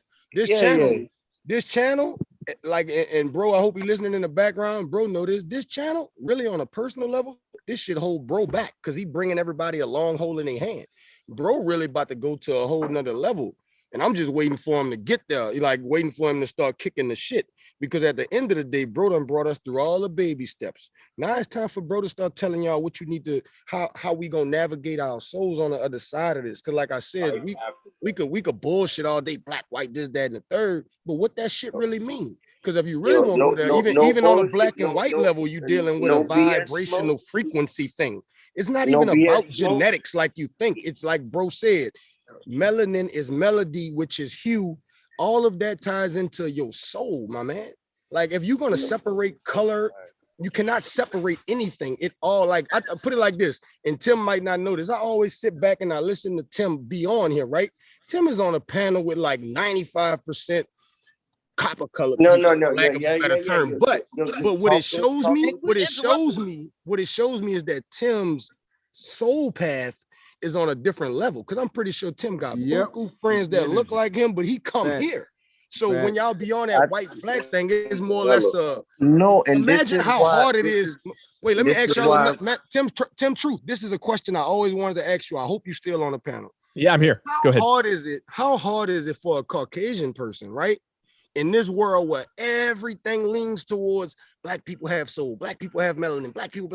How hard is it for a Caucasian person where the whole world is catering to you to make you really want to be an asshole? Let's be honest. This world is built on it. Like, look at how he talk that shit, nigga. Look at how rare it has to be for a guy like Tim Truth in his skin. Like we think it's all good. Like, you black, yeah, you're gonna get pulled to this shit because you black. But imagine a dude like Tim Truth being a white guy, like, man, look, I need to get my hands on this shit. But at the end of the day, with Bro Sanchez platform, we're not looking at white and black. Let that man Tim talk. I'm not saying let Tim talk. Let Tim talk. I'm asking Tim a question. I'm asking Tim a question. Let Tim answer the question. Yeah, I'm asking Tim a question because that's something I always wonder, like how in this world where everything promotes you to be like it'll be much easier for you to be an asshole white guy, and this world would treat you much better. But I can just listen to you and see that you walk different, you do different things. So I just be like, man, how is that perspective is for you? Like, I'm like, they do really on it. You know what I'm saying? Like, what that? Yeah, no, I there's no place I'd rather be. You know, I mean, maybe not no place, but right now, this is, you know, the number one place I want to be on the internet. And some really great minds orbit around bro, and really great content. I mean, I can't think of anybody who's got as interesting a perspective as bro does. So I'm always just thrilled to be here. And about people's comments about white people, I don't take offense to it. I try to empathize and understand where people are coming from. So I just kind of roll with it and find it interesting to hear what people are saying. Bro. That's what that is, bro. You an elevated soul. I'm gonna be real with you, dog. And what make it real, why I respect it, is because it's hard for, like, it might sound crazy, but like, it's not easy for no white person in this world to be like, fuck that, I'm going on the other side. And when I say the other side, I don't mean black people. I just mean I'm gonna go against the grain, and like, I'm looking for some other shit. And that's why I just be like, bro, I respect it, dog. I respect it. This what makes Tim dope as hell, man. We say fuck the government. Tim say fuck the government. Tim relates with us while being a white guy. There's nothing black about him. He keep the same. He not, hey, what's going on, my brother, or none of that. Man, that's what I'm saying, G. And Tim it's a don't try to be real. nobody he not. Hold Hold on. Oh God, Tim been Tim It's just since a day real. one. Listen, it's just a real person. But I want to ask Tim this: how do you Hold on, address? drop. Hold on, man. Let that, bro. Come You on, just man. like, Let me get Drop a speak, man. one-liner. Yeah, I'm bro, gonna get a y'all, one-liner, and bro. You ain't even finished, bro. Wait. At Man, least wait hold for the on. one liner till you finish. No, and you using my one-liner line to take the Yeah, cause mic from. you know I rock with you. Drop. You know what All I'm right, talking cool. about. We got action. I just wanted to ask Tim something, and Yeah. then you got it. Yo, salute, respect. All right. Now, Tim, I know, I got prejudiced people in my family, so I know you do too. Do the white people address the ignorance of their own family, or do they just be like, oh, he racist, and just let them be it? Or do y'all address them like, man, why you say that? That was prejudice. That was, or do y'all just let them do it? Because it seemed like we got to start addressing our prejudiced people, these blackity black, pro-black, blackity blacks, the same way the Caucasian need to start addressing they white power. You see what I'm saying? Do you address your people? Not you personally. Oh yeah. But Yeah, no, I would address it. My family actually is, if anything, racist against white people. Like, I think my mom told me the other day, like, the biggest threat to our country are white people, white men with guns or something. So that explains a lot of your story, and I'm gonna fall back. yeah, no, my family is very liberal, and I'm not anti-white like they are, but they're deep into like the CNN talking points. Just to answer your question, Drop, like I don't see over here like my family members being racist against black people. Now with Definitely the black not. thing, Drop, if I could jump in on what Drop asked, I don't really beat the black people down who be on the black power shit for this reason. And just another thing, I'm this to bro if he listening too. I completely get we got to separate having sex with people of a different race from people who are saying, hey, politically and financially, it's very lucrative for us to move our money amongst ourselves and make relationships. Like, that's two different arguments. You know what I'm saying? So just back to what Drop said, I ain't really trying to beat up on the people who pro-black, because down here on earth, that's their job. See what I'm saying? I'm always thinking metaphysical. I know all the Aboriginal. I know all that shit. I know where my people from. I'm from New Orleans. I know my whole tribe shit. But I realized even that didn't satisfy my soul. But some people down here, they're going to spend their whole life fighting that fight, and that's what they're here for. You on one, right? But here's this to you, Tim and Drop, right? If I was to ask you, what color is what? Yeah, just to let y'all know, I was fixing me something to eat, but I can't. Didn't we say he was eating? I'm back. I'm back though. I'm back though. Yeah, bro, we've been looking for you. Your name, look, we've been. Welcome back, bro. Look, bro, you on the. I hope you go back and listen to what I said about you, because if you wasn't, I just want to say it real quick again. I told the panel and to these 460 people listening, man, bro is holding our hand right now, bringing us somewhere. And bro, I want you to answer this. Respond how you want. I'm really tell y'all the truth. This channel holding bro back because he really fucking with y'all. But bro about to go to a whole nother level on his metaphysical shit because, like I said, bro about to get on that journey of where your soul is going. He playing with y'all with this race shit. He just beating up on y'all. You know he gonna recap it on the rewatch. I just don't want to lose my train of thought, bro.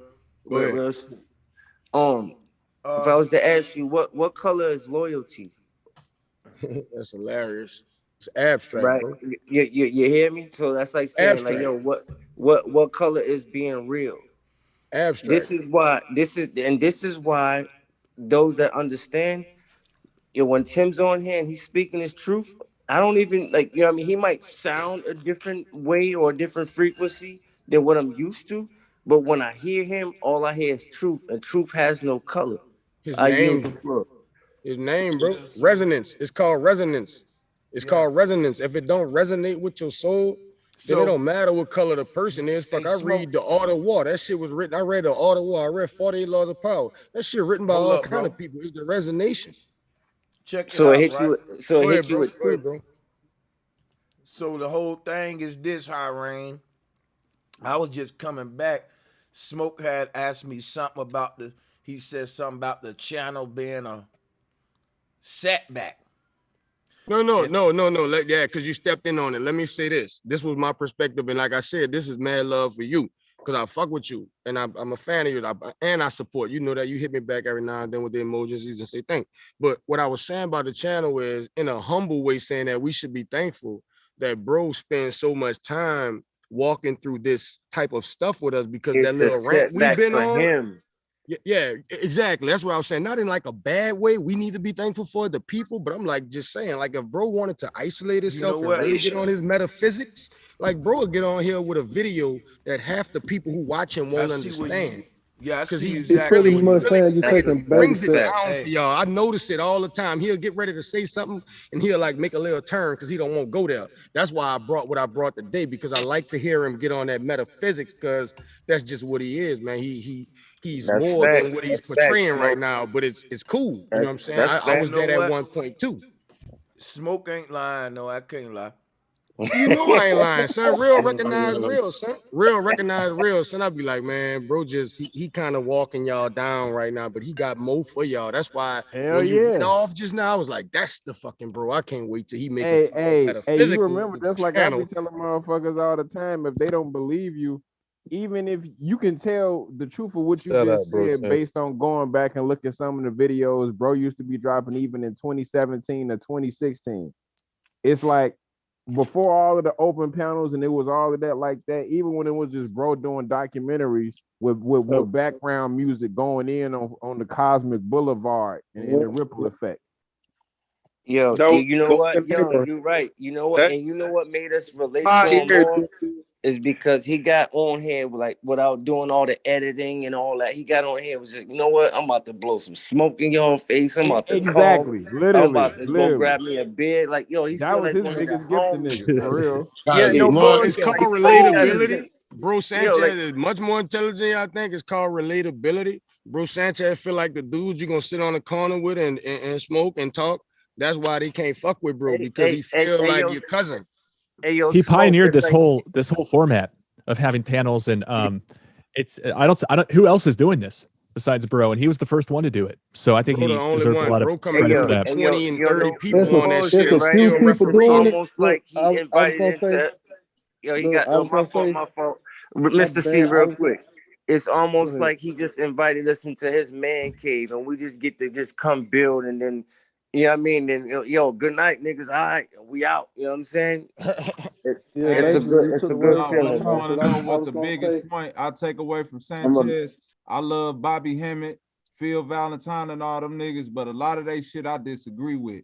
Sanchez will put himself out there to challenge my information face to face, and I'm gonna give you the opportunity to say what you feel about it, and I'm gonna break it down to you to the smallest, the simplest way you put it, and I think it's needed for, you know what I'm saying? For Yes, sir. I know Sanchez could go to a level that a lot of minds won't be able to comprehend. But I mean, it's it a won't lot even, of it love, won't, bro. it It's a won't lot even, of love yo, in that brother heart to say, hey, look, I know a lot of niggas who be getting this. That's why I know he be really, a lot of niggas, y'all think they be on here trolling. Sanchez, no, they really don't know. So I'm finna baby step you through this. You feel what I'm saying? I'm finna bottom all feed that this. smoke You he feel be what I'm asking saying? for, That's he a don't even different give it level of back. empathy and compassion. A lot of niggas don't even have to be like, hey, bro, I'm finna hold your hand and walk you across the street. Right. You That's feel what I what I'm mean. saying? That's what I'm saying. That's what I'm saying. Like, and with the statement I you hear made you, about Smoke. Bobby, him and them, I'm gonna say this.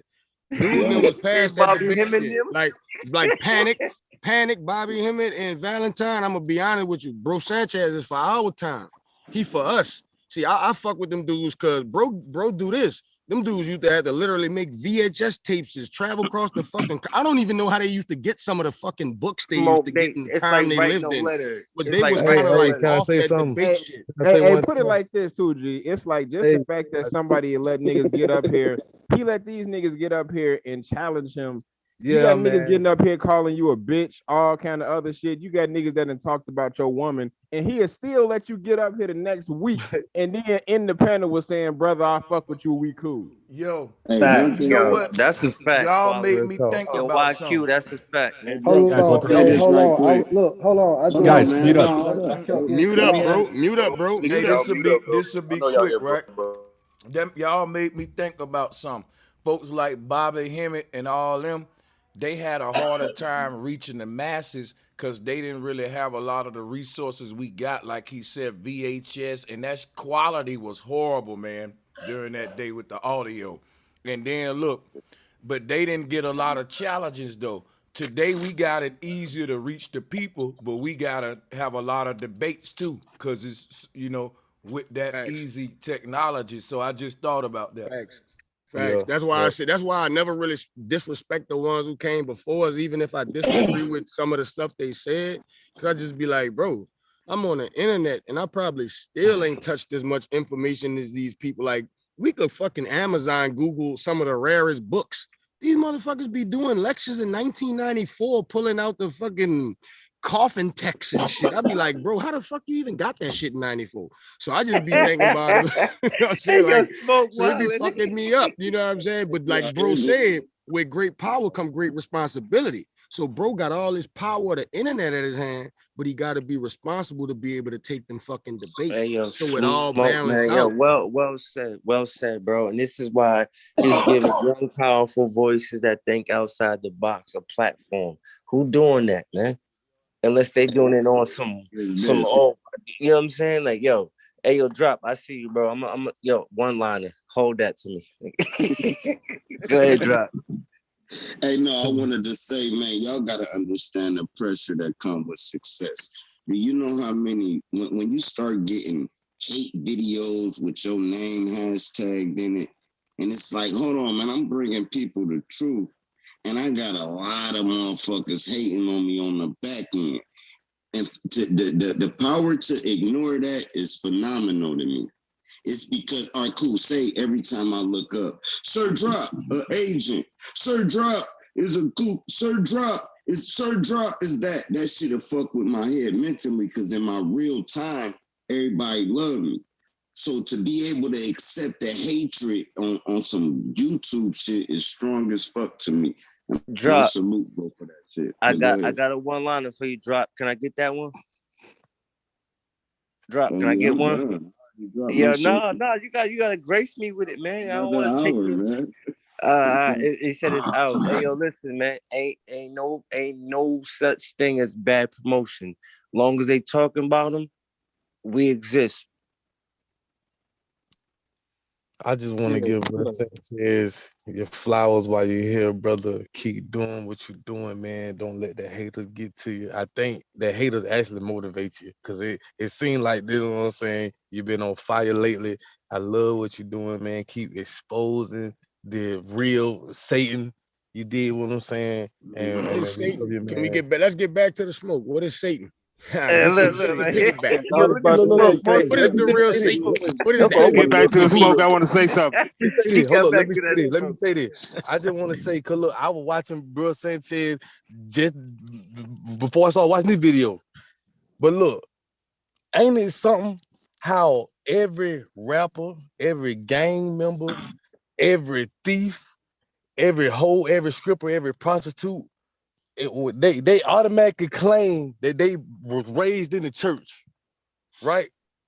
Can I get can I get some feedback on that? Am I right? Lucifer, son of the morning, man. Come on, man. Lucifer, son of the morning, man. Bro, Sanchez was just exposing how Jesus really Satan. You did Lucifer, son of the morning. Come on, man. About to ruffle some feathers, man. Here come that smoke. I'm just saying, think about that. All the rappers, all the gang members, all the strippers, all the hoes, all the thieves, all the drug dealers. They quit. Hey, I was raised in the church. I disagree, bro. You just not. Let's bring some smoke, bro. They got a lot of rappers and strippers who say they ain't never touched the church. Oh man, y'all hogging the mic. You hogging the mic. It's my turn. Look, go ahead, Drop. No, I was just fucking with y'all, man. Hey, yeah, cause I don't want to hog the mic, but go ahead, bro. Pass around, Drop know he got seniority on his channel. Yo, that's the VIP. Yeah, he right. Though I don't want to hold the mic. No, listen. No, I want to tell y'all, Satan ain't nothing but the light that's consumed by the flesh. Satan is the flesh. The light.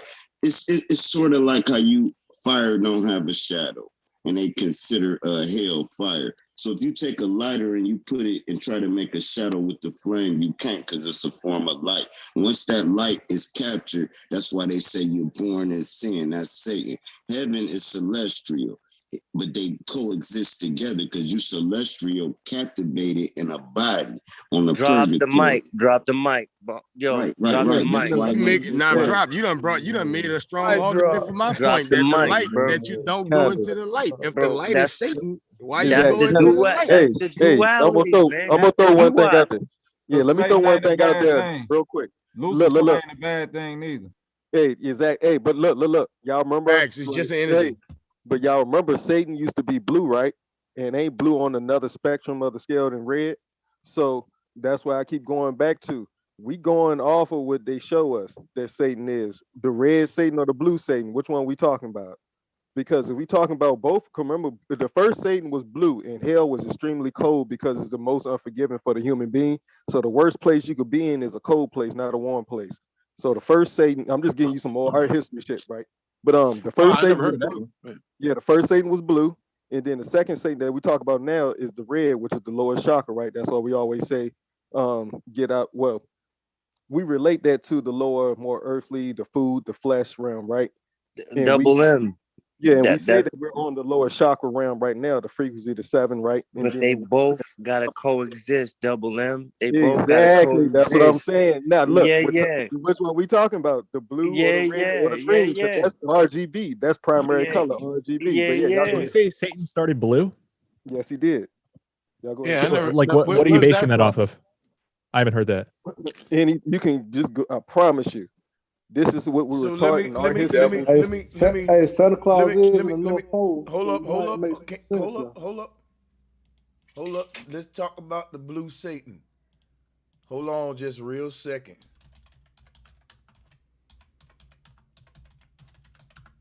Just real quick. Let's talk about the blue Satan. This blue Satan predate the red Satan, like he said. But this brother, I'm going to give him the rest of the information he need. Here we go. So I'm going to do this and I'm going to let y'all have it because I got to do something real quick and I'll jump back in with y'all. But let me do something real quick. Hold on. Screen share.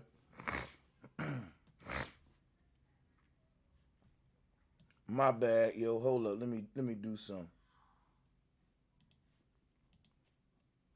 There we go, y'all. See that? There go your blue Satan. This predates Christianity. This would have been when they said Satan was in heaven at first with God, and Satan was the first child of God. That started this religion of Krishna before Christ. Then the second son of God was Jesus, that came later. But Jesus represent the Holy Ghost by what? By fire. They said Jesus gonna baptize you with fire. So Jesus was like the red Satan, which is why in Christmas time we have Santa, which is Satan, which is another way they showing you to worship Christ in his Satan form, red, Diablo red form, right? It is all about. So it's different. That's all goes into different. But if you think about fire, though, if you want to go into like chemistry, if you think of a fire flame, it is red and blue, and the blue come before the red because the blue is at the bottom, and the red is at the top. Let me see his. You can pull up a real flame. You correct. It does. It starts purple and blue. It starts like the spectrum. Absolutely, it do. Yeah. But Hey, I we got to all do. light spectrum. But yeah, Yeah, I'm gonna do something real quick, and I'm gonna let y'all build. Go ahead, though. I'm gonna mute up. all right, bet. Now, all I'm gonna say is, now look, my whole point going back to we all the one, and then the spectrum comes through, and we get the differences, right? So what we consider good and evil is like left and right, up and down. That's where I'm at in my understanding of all the knowledge I've gathered in my almost 40 some odd years here in this realm. It's all the same. Like the blue Satan, the red Satan, we're gonna have a purple, a yellow, a gold, a green Satan. And it's like, yeah, we're gonna have a red God, a blue God, a yellow God, but it's how we comprehend these levels of self. Now, the religions have put together a collective source of how they felt or they say they felt at the time about their reality, we need to read between all of these lines of all of the written words. Get to a common sense understanding. It's going to make sense. It's going to be easy to get to. We just have to look at that's why fuck with Brother Sanchez, because his main thing is look at nature. When you're really confused about anything, go back to the source of your reality, your creation, which is nature, where we can understand the most right now. Some people are tapped in different, and we call them sages, gurus, etc. And I've been watching a lot of gurus, a lot of after-death experiences where people go in for surgeries or they die for like a few minutes, come back, and then they tell you what they saw. Most of it, out of all the dozens and dozens of videos I've seen, they turn into light beings. So, I was going to ask a quick. I ain't want to cut y'all, but I was going to ask a quick question about the flame. Has anybody seen a blue flame outside of one lit by a gas fire? Yeah, I've seen a blue flame. Oh yeah. I'm saying outside of one that's lit by gas. I seen a blue flame on the lighter. When I strike a match, I see a blue flame first, and then I see the other flames afterwards. Just a quick interjection, bro. Like how did you? I mean, like, was it from wood or something? Like you put wood together and then you light it up, and then you saw the blue if first? it's on a match, that's still chemicals and that's still fuel. So that's why I was wondering. Okay. Right. Well, you want to know what? Let me keep it 100. Let me keep it $110. Nah, you want to know what? I always saw the white, the red, and then the blue. But is that through chemical or is that natural, like wood? Or... I mean, even when I use a gas top stove, like, you know what I mean. So I'm just trying to figure out, the brother's going deep, so I'm just trying to figure out where he's going. You know what I mean. All I know is, like, you know what I mean? Like, he asked I was saying a simple question. I never saw not Mr. C. I answered it. I just want to, you know what I mean? I was just talking more like on a scientific note, because I know I you know what I'm saying, I look at stuff like that too, like the blue flames and all that. But I was just wondering, has anyone seen one? Anytime I've seen one, it's always with gas, because I don't work with metal and respectfully, every time I lit a match or I struck a lighter or anything like that, I always saw the light, then the blue at the bottom. But you know what I mean? So I'm But look, here's how flames work. All right, look, here's how the spectrum in light works, right? When you look at the sun, well, I sun gaze. When you look at the fire that's in the background, in the middle, very, very, very, very middle, it's pure white spectrum, white light. Supposedly, right? The sun is. Then it goes out from that white to that orange to the red. Then it goes out again to the yellow, to the green, to the blue, to the violet. But then on the outside of that spectrum, right? Yeah, exactly. But then on the outside of that violet blue spectrum, it's like it goes back into itself again. No, but check this out, Double M, right? What if you colorblind though? Exactly. All right, now I asked my pastor this, like, how am I supposed to say that I believe in God and I give my soul over to Him and forever ask in life if I can't speak? How can I lay my eyes on God if I can't see and I can't hear? What if I'm deaf, dumb, and blind? So that's when I got real deep into the understanding of self, right? I got something for you, right? Go ahead. Yeah, go ahead. Yeah. The people that are in the bushes, right?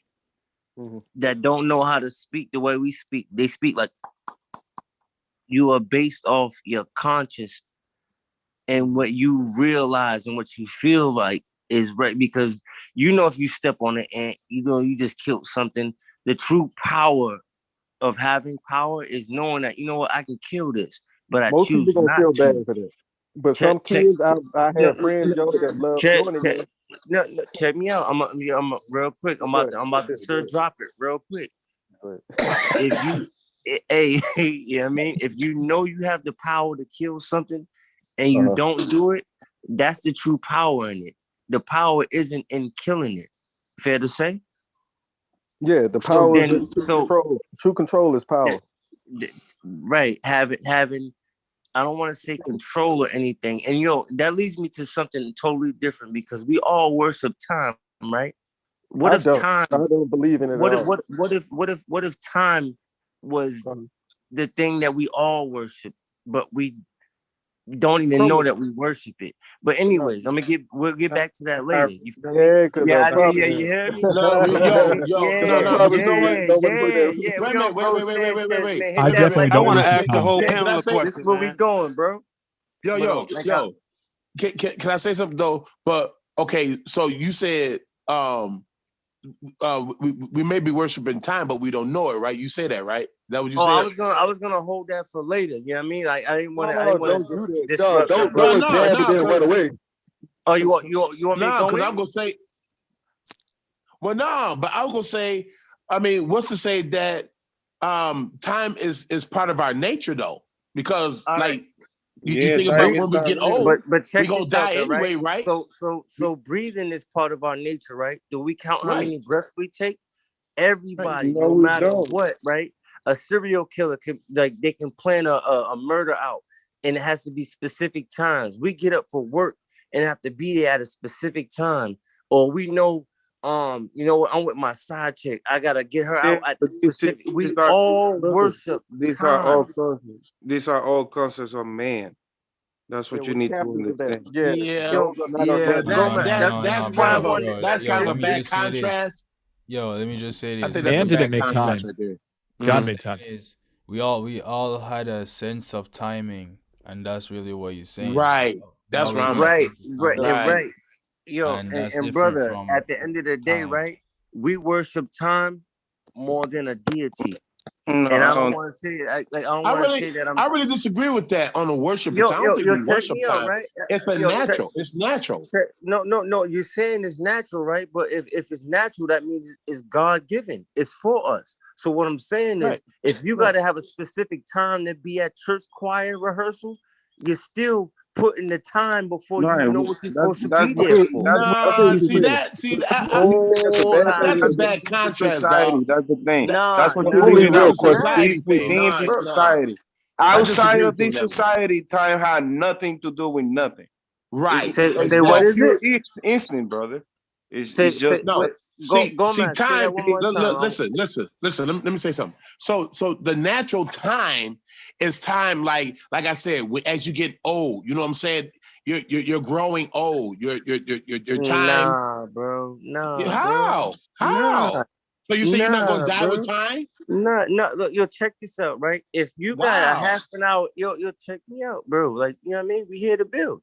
If go ahead, you got a half an hour, if you got a half an hour for your lunch break, right? And then you gotta take a major duke. Yo, check me out, right? Are you gonna wait until you crazy? Yo, I'm just saying.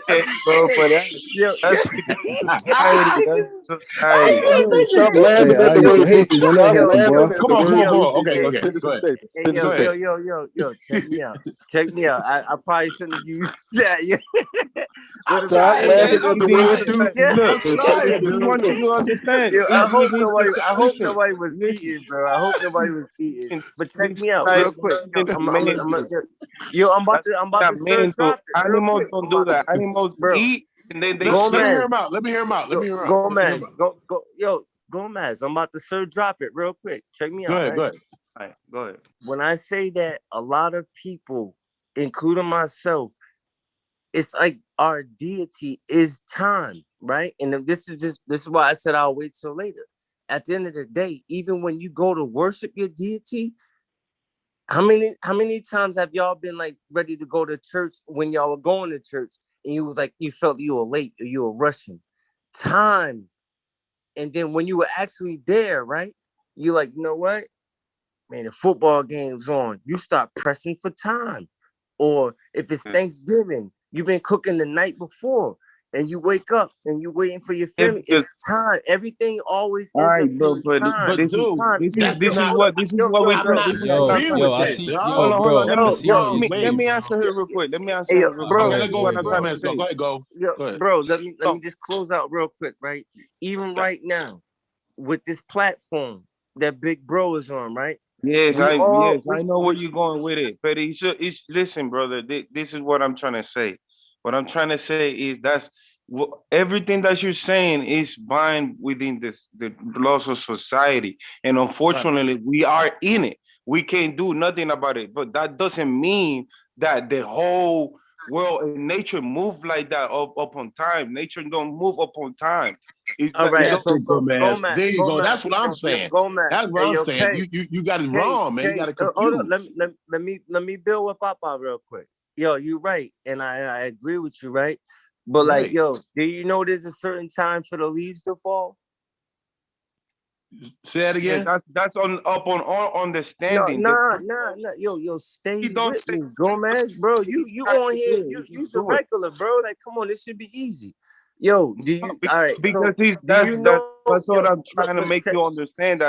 That's bound between the confinements of society. That's what we think. The reading, the education, that's everything within everything that we are around right now. We are influenced by that. That doesn't mean that when you get out of society, outside of society, nature is gonna work like that. It don't work. Right, exactly. It just hold on. Let me just Hey, let him make his hold point. on. All right. Hold on. Let me build off of that. It's a quick spot. Let him make his point. Listen, real Like, quick. Yo, hold up, bro. But if Yo, the let me doctor, just build with him. told you, listen, if the It's doctor gonna told you that you're change gonna the die in narrative, 6 months, bro. It's gonna change. and he's accurate. I mean, is that worshiping time, or that's what that, or Nah. just See what I'm you're gonna saying? die in 6 months? Yo, this is why, bro. Let us go. You know what I mean? Round for round, man. He made what his gym. We got to get in there together. K Gomez, right? So what I'm saying is, right? Remember I was saying, like, all right, there's a time for snow, there's a time for fall. Like right now, even this platform, right? We all gotta get our thoughts and energy off, because at the end of the day, bro's gonna be like, you know what? Yeah, niggas, I'm about to go out here, you know what I'm saying? Yeah, I gotta, you know what I'm saying? Everything is evolved around time. Now look. Hey, That's what I'm trying to make you understand, brother. And I don't think your understanding is right. He not all comes. Y'all hogging the mic, K. Yo, Gomez. Let me say nah, this. yo, come on, drop, man. I listen My to bad. you I'm for sorry weeks, for bro. y'all, Don't but I'm Drop, dealing I with like it, man. You being a bully, drop. I like that, man. Be a bully. nah, man, nah, drop, no. I'm on your side. Listen to what I say first, Rather.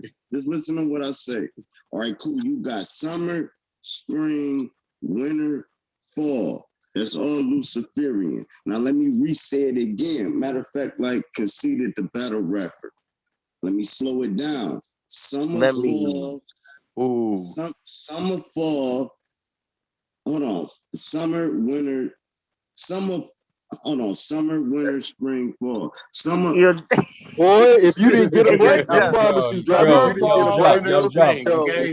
drop. Fall, winter, spring. Nah, drop, always 100. About to get it off, man. Let him finish, y'all. Let him finish. Let him finish. Real quick, because I gotta go eat. Let him finish. Let him finish. Eat and pee and all that. Don't do all that. No, bro, I gotta get it off because I sound real stupid. All right. Drop, get it. Let me clarify my name. Summer, spring, when I fall. That's a Luciferian. Summer, spring, when I fall. So when the fallen angel, which is Luciferian teaching, summer, spring to a higher level, and summer, fall, and then they put it to you in the seasons: summer, winter, spring, and fall. Summer, spring, when I fall. You see how Yo, we go? drop. That is fire, right? But Hold on. You did that. No. Save the oohs and ahs, yo. I'm about to, listen, this is the big homie, right? If time wasn't an issue, why drop always drop one-liners? Man,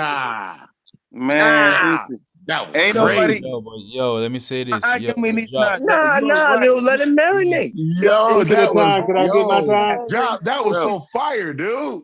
Yo, on dogs it was. Yo, what I'm saying is, and yo, respectfully for the OG, yo, Drop's my guy. I rock with him. You know what I mean? He actually put me on the Bro Sanchez. What I'm trying to say is, at the end of the day, right? We all worship time. No, and we don't even give that a deity name. I would never agree with you on that. Never. No, and that's, bro. This is what the smoke is for, right? Right. What? Yeah, keep coughing. Everybody I cough. don't know if worship is the word you want to use. Everybody hit that gas pack. It's Bro Sanchez. What are we doing here? Wait, That's the Hey, first hey, part. let me ask the panel a Yo, question. Can y'all yo, hear me? let me say this real quick. Hey, yo, Nah, drop. man, y'all been talking too much, man. Let me get on. Nah, Right, bro. right. I'm Let about to Michael show Walden love. get some. Let him I'm get about some. to get, bro. Guess Listen, who I I'm about to give him his flowers, man. Let And me I'm get about something to real mute quick, up. man. I want to. Yo, This is a Let Mike get question. in. This is a question, man. Okay? And he came with the Reebok Classic Wi-Fi. That's You gangster. know Oh what I'm man, come Hey, on, saying? yo, y'all. drop. You the king of one-liners, man. I love you, bro. Like I said, you know what I mean? It was good sparring with you. I'll be back in the gym with you next week. All right. Bro, holla at you. Hey, check this out. Can anybody help me out with this? Yo, they give it to you in the calendar, bro. Go ahead, fam. Go ahead. Check this out. Check this out. Okay, I want to kind of go back, man. It's in reference to unzipping from the flesh, and based on your knowledge and what you do day to day, determine where you're gonna go. Let's say, for instance, you're in a situation where we in a state right now where they trying to steal our souls. So let's say you're in a situation where you Gotta fix that fucking you end up having to yield to them, or you take your own life. Do you have? Is there a penalization? Do you have to answer to the ancestors or anything for that? Like taking your own life? You repeat it. No, it's not. I disagree. I disagree too. I disagree too because if you take your own life, go ahead, bro. You tell your reason why first, since you asked the question.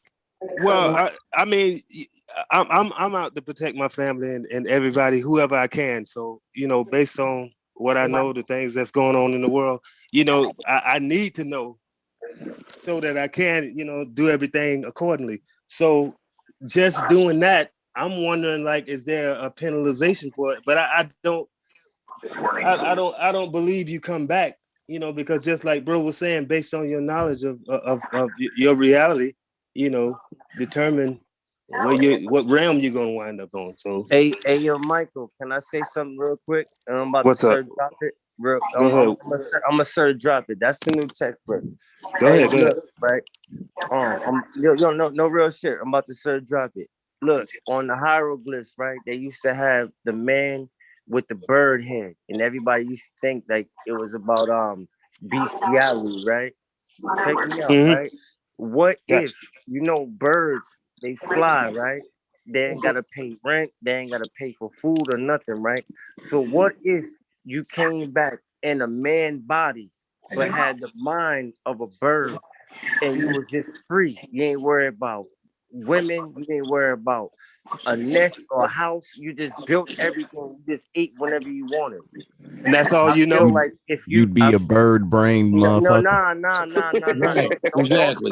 Don't troll, bro. Don't troll. Hey, yo, listen. I mean, if that's all you know, That don't even make sense. Nah, yo, check. This is What would that make you do? Gonna say That's a good one. bro. make Listen, you a yo, bird brain. right, and that's cool. Drop. That's Would you cool. say? Would you have Hey, said yo, that? Drop. Would you let have said that? let me rock out real quick, bro. Hey, hold on. Hold up, yo, drop. You know what I mean? Like, you know what I mean? At the end of the My day, bad. I right? thought I was muted. I swear to God. But that bird brain was classic. I ain't gonna No, lie. Yeah, it my bad. was. I ain't mean to disrupt you, bro, but it just caught my attention. My bad. Yes. Yo, I'm OG, sorry. you good. You It good. was You a good. layup, bro. You made it too easy for him to drop down when he had to. Bro, and yo, I ain't gonna lie, man. He bodied me in that first round. He got that. But at the end of the day, right? I'm speaking from the soul. Listen to what I'm saying. What if the ancestors were saying like, yo, the next level after you pass this, right? You don't live with regrets. You don't die mad, anger, or whatever. You come back as another man or in the next realm, but you got the mindset free as a bird or eagle or a hawk. They don't stress the things that we stress. That is exactly what they were talking about. He's absolutely correct, actually. The 9 avatars that the ancient Hindus and Buddhists talked about, Buddha was one of the last levels of the 9 avatars, right? The Nagas, that's what I meant to bring up to saying. Nagas is one of the 9 avatars. Everything's half human, bipedal. And then there was the boar, there was the snake. It's 9 of them. I'm not gonna name, I can't remember, but I got the. I got my sources. I think what he's saying, right? It's all about this and how you relate yourself You to the speaking animals around the facts, world. but Yeah. they made it so derogatory and like, oh, this is bestiality. They wasn't call the looking white at ones it from a nowadays. person Nah, with the man. I mindset think you that taking that a little too far. I think. nah. Well, so Hold on, what you wait. saying is bestiality? It was a No, man that had sex with a bird. Oh, this shit. no. But this is what I'm saying. You talking about people coming back with a mind of ignorance, No, and I'm we not do that. saying We do coming that. back. I'm talking about elevating to the next realm, to the next Can I level, ask brother. But that doesn't. You can't elevate without Matter of fact, go ahead. Ask your question. Drop. Go ahead. Hey, do y'all think black people made white people? Or what Hell do you no. Drop, what is you Hell doing, no, man? man. Like, Drop you doing the got right some thing. gas Drop bringing in the you. fucking smoke back to the table, man. Drop bringing the smoke back That's to what the the table. conversation was about. Right, hold on. Right, cool. But Hold no, on. But I I'm don't about believe to, that. hold on. Let me fuck it up. I'm just bringing controversy. All right, cool. So I we know saying you was trolling. You 6'9" We right not now. trolling. That's the day. It's Monday Madness, man. Deal with I it. don't believe Monday that. Madness. Come on, let him go. Let him go. Let him go. You know what, Drop? Hold on.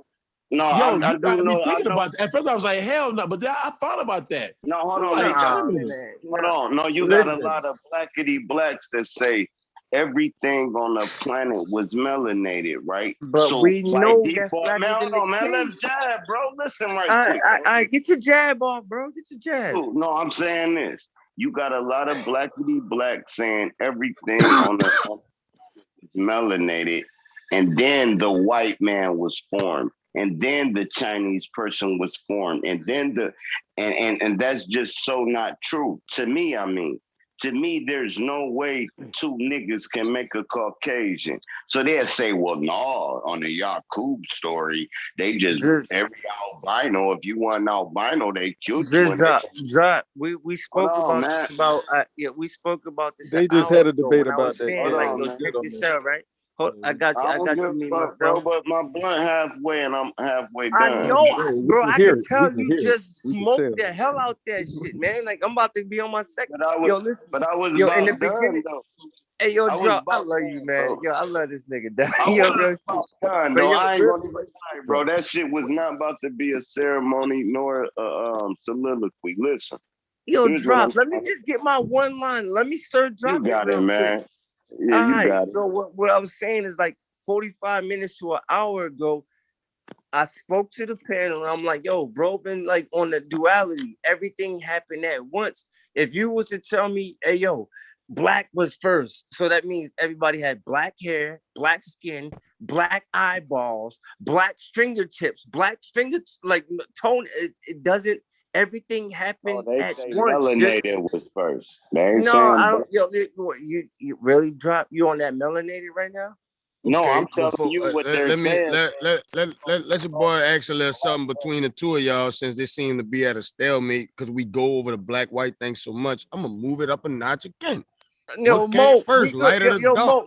Yo, Smoke. Oh, check let this him out, do right? it, man. Let him do No. it. No. Let me just so we have black skin, black hair, black fingernails, and black teeth because black was the first thing. Come on, son. Come on, son. You know What's going on, not bro? logic. That's stupid. What's that about? Come on, son. You know that's not What's up with the black you know teeth? ain't nobody about to debate you on that. I'm gonna ask you this. So let's bring it to the soul. I want black teeth. Have you ever seen anybody with black teeth? Son. No, man. What's your point? We agree with you. Let's We just say seen that, niggas. bro. We seen niggas with cavities though. But what's We up? agree with you, though. Let's just do that for him. DJ So Truthful. Let's just tell him we that- agree so we can so move the that- goalpost further. Right. Yeah, man. Come on. I want to get back and repeat this, man. Let's get some deep shit Do going. this. Chill, And let's Yeah, do take this. out the mic, dog. Yeah, take out the mic. Hey, hold on, rather. We is hogging the mic. Everybody get 30 seconds. If you knew you was talking longer than 30 seconds and somebody come in, you have to be quiet. Just so we can keep it flowing. It's like 25 people up here. You right. I'm about to start drive the mic and mute myself. You right. Me too, though. Me too. Because Drop. Do me a favor, Drop. You the oldest body on this panel. Bro stepped away, referee this shit. But I'm about to say this right quick. Good job. About to say this right fast. Let's move Not it up really. a notch. I got him. Let's move it up a notch. What came first? Because we got on this and we got off it. The light or the dark? What existed first? And I'm gonna start with your boy DJ Droopy, because he keep trying to get in, and then DJ Droopy, you kick it to somebody. I think darkness existed first. I think you can't have one without the other. You know what I mean? I think they work synonymous. Like, you know what I mean? If this whole thing Bro Sanchez be talking about is correct, then that would mean everything is negative and positive, light being the positive, the dark being the negative, and they can't exist without each other. That's what both generates everything. Like the night can't generate day and the day can't generate night. You know what I mean? So if the black can't generate white and a white can't generate black, how can one come from moving back to the original? Listen, moving back to the three-dimensional. I'm talking about metaphysical, let me bro. Metaphysical, right? Metaphysical. Stop right quick. Let dude get the mic. But to me, dark is a form of light. But go ahead, dude, that asked the question, and then I want to hear about that drop. What? Right. The question I asked, why I disagree with DJ Droopy and whoever else on here say light came first, because you cannot find me a source of light that exists in of itself without sitting in the darkness. No light can be visible unless it sit in some type of darkness. That's why I'm like, on a metaphysical level, light is a measured being. Light is a measured speed. Density you can measure. Right? You cannot measure dark. I think what we get missed. Hey, that ain't true, because X-ray is a form of light. Yeah, my bad. Metaphysical. I was gonna say, I think. Come on, y'all, one at a time, man. One at a time. Hold on. I was gonna say, about to come back. Let him go. Yeah. Who going? You got it. Oh, okay. All right. So this is what I'm saying. I think we misconstrued darkness with the absence of color. You know, that clear shit. That primordial water shit, that ethereal shit. You know what I mean? When you bring up the absence of white and or darkness and light, yeah, right. Color period. Darkness is not a color. Darkness is a state. Right, that's emptiness. You see what I'm saying? That's the absence of all. You said it was emptiness. How can it be emptiness when you can sit something inside of it called light? It's not emptiness. Well, that's what I'm saying. That's what they call space. That's the void of space, but it's not darkness. Darkness sits within a space. You feel what I'm saying? Darkness is the space. Darkness is right. Darkness is a color. And so is light. Wait, let us build. It's not a color, bro, because guess what? You cannot paint dark. You cannot turn. You can paint dark. I can get a black marker. Look, you can paint something a darker color, but you cannot hit a light switch. Like, you heard that word? There's no dark switch.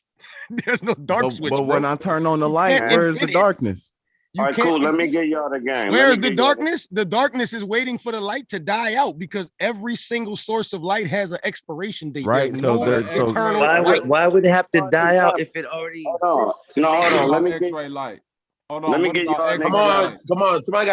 Somebody got to put some time on this. You said 30 seconds. No. Drop. That was a nice back and forth. Y'all know. That was perfect. Yeah, go to the next group. Go to the next group.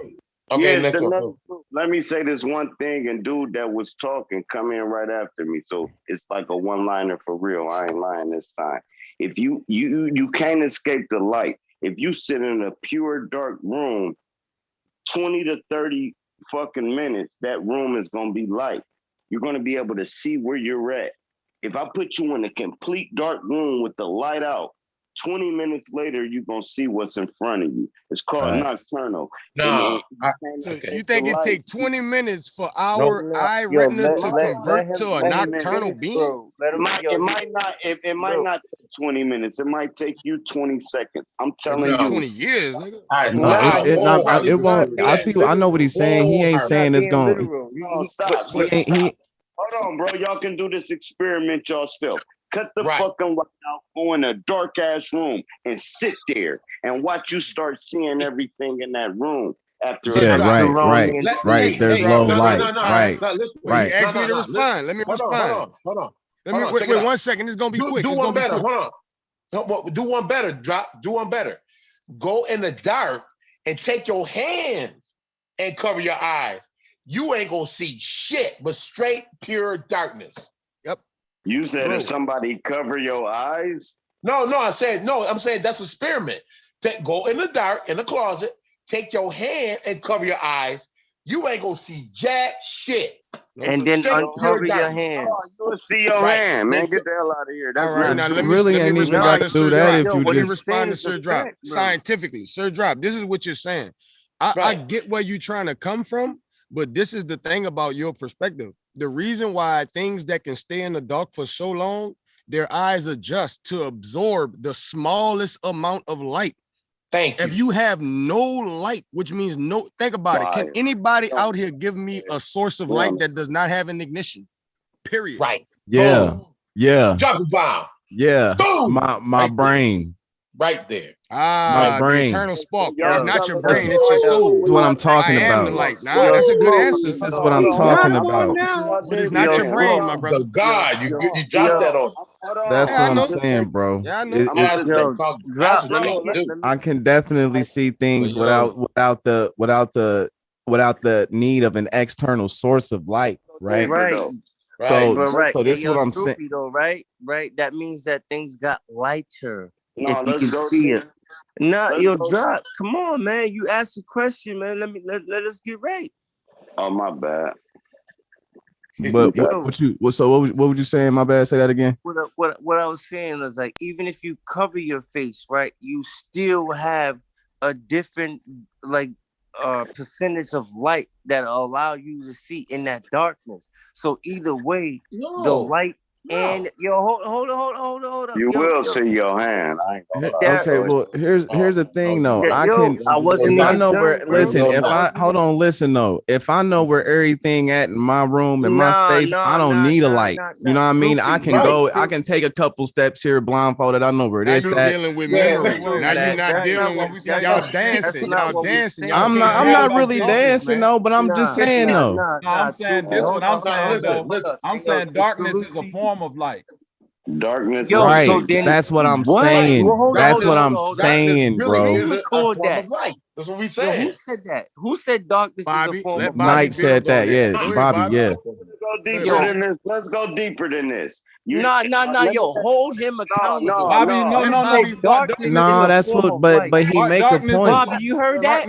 Darkness is a form of light. Light come in all different states. It's like two Come on, different y'all, kinds one of at a time. Who got the smoke? Bobby. It's like let Bobby go. It's just like electricity and magnetism. You got different forms of light, and darkness is the end of the spectrum where the light become its most densest, or wherever you want to call it. You feel what I'm saying? You got laser lights. You got laser lights that can shoot through you. You got X-ray lights that you can't see, but that can take pictures of you. Like, it's all type of different types of light. You know what I'm saying? Exactly. Darkness ain't the absence of light. Darkness is the other side of the light.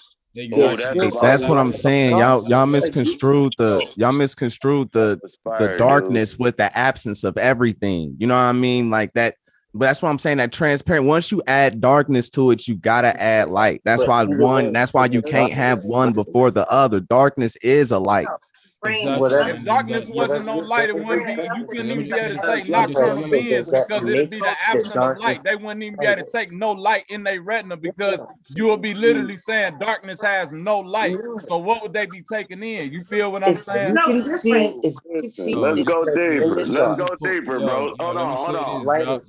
Let me say this. No, man. Somebody got a lot of background noise. You need to mute their mic I though. know, man. That background, they didn't hush that background up, man. Listen, bro, let me talk. Bro, if y'all let me talk, it won't be no background noise. Listen, let's go deeper. What I want to ask y'all is, do a blind man fuck covering the eyes? Do the blind man have images in his head? That's the true light. They don't gotta see with their eyeballs. Yeah. Yes, they do. I believe they do. Somewhat. I believe they do. Let me get that. Charles don't got visions in his head, for real. Let me get that, because I bunged up the topic anyway. Let me get that. Let me just get 120 seconds real quick, and then I'm gonna be out and I'm gonna let y'all do what y'all do. All right. Now, hey, listen, my G's. I already told y'all, ain't no darkness without light. I don't want to keep repeating this. Ain't no left without right. I'm gonna put it on the t-shirt and sell it to all y'all niggas tonight. I know, right? Because you sure preaching that, bro. But look, here we go again. All right, insight, my G's.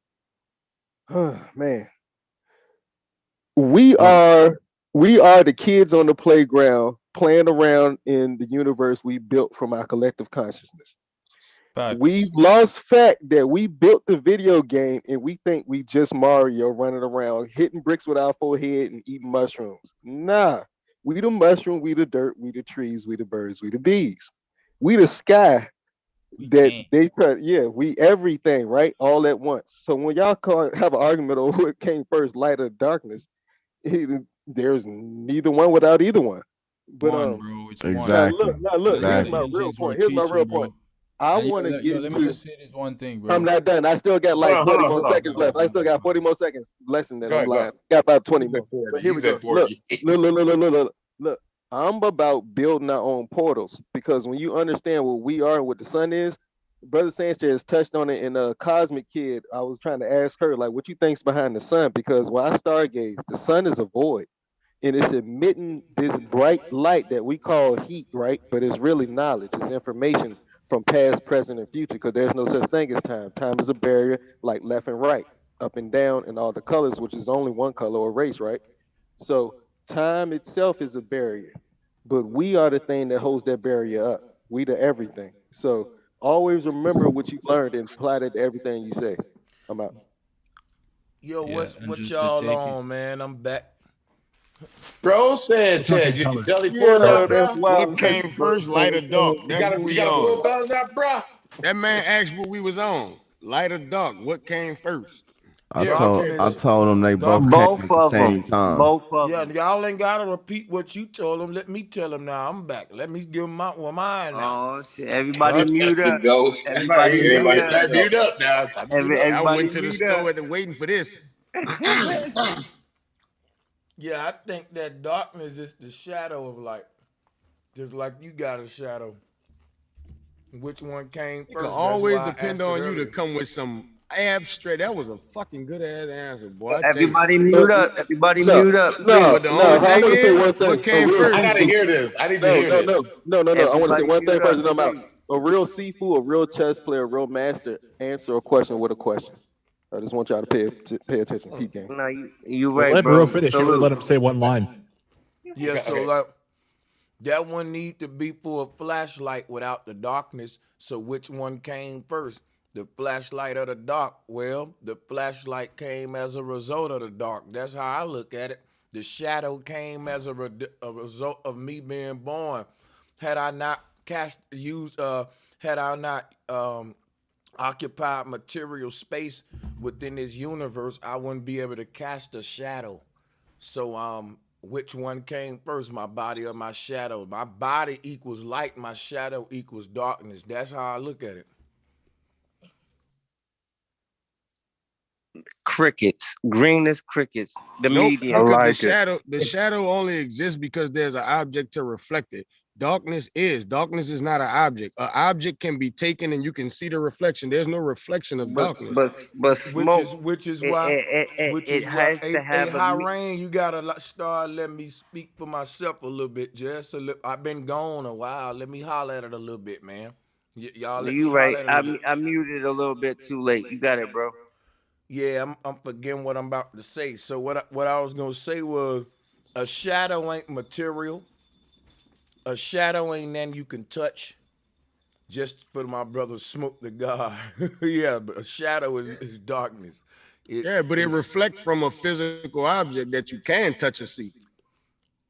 I don't get the what I'm saying is the shadow only exists because light is being blocked by a physical object, which once again reveals that dark never left. See, light can come and go. Dark can never leave. And look, and you can never block the light if you weren't born, if you weren't in existence. Nothing that's not in existence can cast a shadow. You disagree with that? No, I just leaned back. I'm like, I'm talking to bro. Fuck, I can't disagree with that. That's like two fucking gods playing chess. It's real in my universe. It's not in yours. Shit, no, what I'm saying is, what can cast a shadow? The question would be, what can cast a shadow that don't exist? What can create the dark? Exactly. What is giving us this shadow that we perceive as darkness? That is boy, I got something to think on. I like that one. I like that one. I think the sun is really black. So darkness, if you want to call it the absence of light, many say it's the absence of light. Let's go with that definition. But you can say that, or you can go with the abscess of light. See, you meet the same result. Like if you take light and compress it into a singularity, you'll create a black hole. Boy, that's that reverse engineering of the fucking sacred geometry or sacred for the That ain't sacred sacred science right there, geometry. boy. That right there. That's it. Hey, guess what, That was brother? it right there, boy. You Guess reverse what? a black hole, you get fucking darkness if it's sinking on itself. That was a fucking good answer. That's Listen, true. you know what and you know what else we need to do too? Understand the ants ain't. Yeah, I think I get a lot of props that I don't deserve. Let me show you why. It's a good answer. Shit, you can't get around. It's a good answer. I ain't saying it's true. No, I no, agree. no, It's good, no. I'm though. with you. I'm with you. I'm just making a point. Check this out, right? Here's light. Now the light is being compressed into the center, a singular. All the light that you see around the edge of this rim, it can't escape the center because the center is there's a magnet there. Light can't escape a black hole. We seeing the light being bent and compressed into a point, and the light is becoming darkness. The result did the darkness of light spawn the light? Yeah, so the result of all of this light compressed into a single point is darkness. So what's That's why I say the sun is black. Let me show you something. Let me show you what's crazy right here. This look just like your eyeball. Now think about what I'm about to say right now. Your consciousness is light. When you close your eyes, you're compressing the light. And what is happening behind your eyelids is you're entering sleep, which is a black hole. This is literally the science of your eyes. Look, when you open your eyes, you're allowing the light outside to enter your eyes. You see what I'm saying? To make reality in the back of the brain. But when you close your eyes, it's like shutting the door in a house with all the lights on. The light can't bleed out the front door no more. It's stuck in the house now. So now behind your eyes, when all that light ain't got nowhere to go, but in the middle, like you see in this object, this would be your pineal gland, a black hole in the middle of your brain where the light compresses, and this is how we enter the darkness of sleep. That may So be the darkness allows the light to create. The darkness is the canvas. The darkness allows the light to implode into itself. In other words, what we call in the light is our conscious, how we observe in the universe, reality, sight. So think about this. When you close these eyes right here, you open up other eyes in a dream, and you can still see a universe there. And what's traveling in and out of these dream states and dimensions is the consciousness, and it's using the darkness as a portal. So when when you close your eyes, the consciousness has nowhere to go. The eyeballs is making it implode back into itself, and what's happening is all that light is going building up, being compressed at the pineal gland, the same way we see here, and we call that REM sleep. Now, why do they call it REM sleep? Because the black hole is an event horizon, and the REM is right here. All scientists call this the REM. Yeah, they like to call it rapid eye movement, but I know where you're going. Yeah, REM sleep. That's just an abbreviation. But but remember what the REM is, though. The REM ain't like the MGM line jumping through the hoop. All the flat earth firmament, these what they talking about for real. They want to say rapid eye movement, a bunch of, come on, man. Bullshit. Hey, I got a question. When you bring up the eye, I've seen a couple of these videos. Like, it's been on a couple of these videos. He puts like a magnet that's too powerful, and it burns an imprint on the ferrocell. And then when you brought up the eye, I was like, well, when you look at the sun too long and you close your eyes, you can still see the sun because it kind of burned the imprint back there. Is looking at this how light works in the human eye? That makes sense. Yeah, our eyes are just open as they're a lot what we see in the back of the brain. All right, that's why it's one picture. The two eyes is allowing the vision outside to come inside to get back in the back of the brain where the reality is created. So with the sun, some things in the universe are so bright, right, that when we close our eyes, like you said, you can still see it because it's still making its journey to the back of the brain.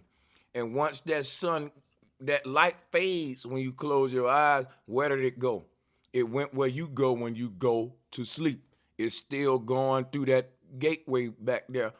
So, but since it ain't no more sunlight to bring into the eyes, it'll be like me having a hose pipe on and then start putting a knot in it. The water fade out from a fast stream to like this slow fade out to where it ain't coming no more. And if you open your eyes back up, then you let the sunlight back in. Now it's bright again. Close them, squeeze the hose pipe. Then you see what's happening. You're allowing it in. Right. Yeah. I think that would only thing my thing about the light and dark. This is a good bill, by the way. But the light and dark, what I'm saying is, I look at it like the darkness is the canvas, and the light is like the paint. Because like you said, when you close your eyes, all us on this panel could close our eyes right now and say the color yellow, and you can see it. But you closed your eyes and created a dark canvas to where you can apply color. Like you said, even in the darkness, I could close my eyes and I could see the color red. I could manifest the colors in my mind, but I had to close my eyes and create a blank, dark canvas for me to allow light to exist there.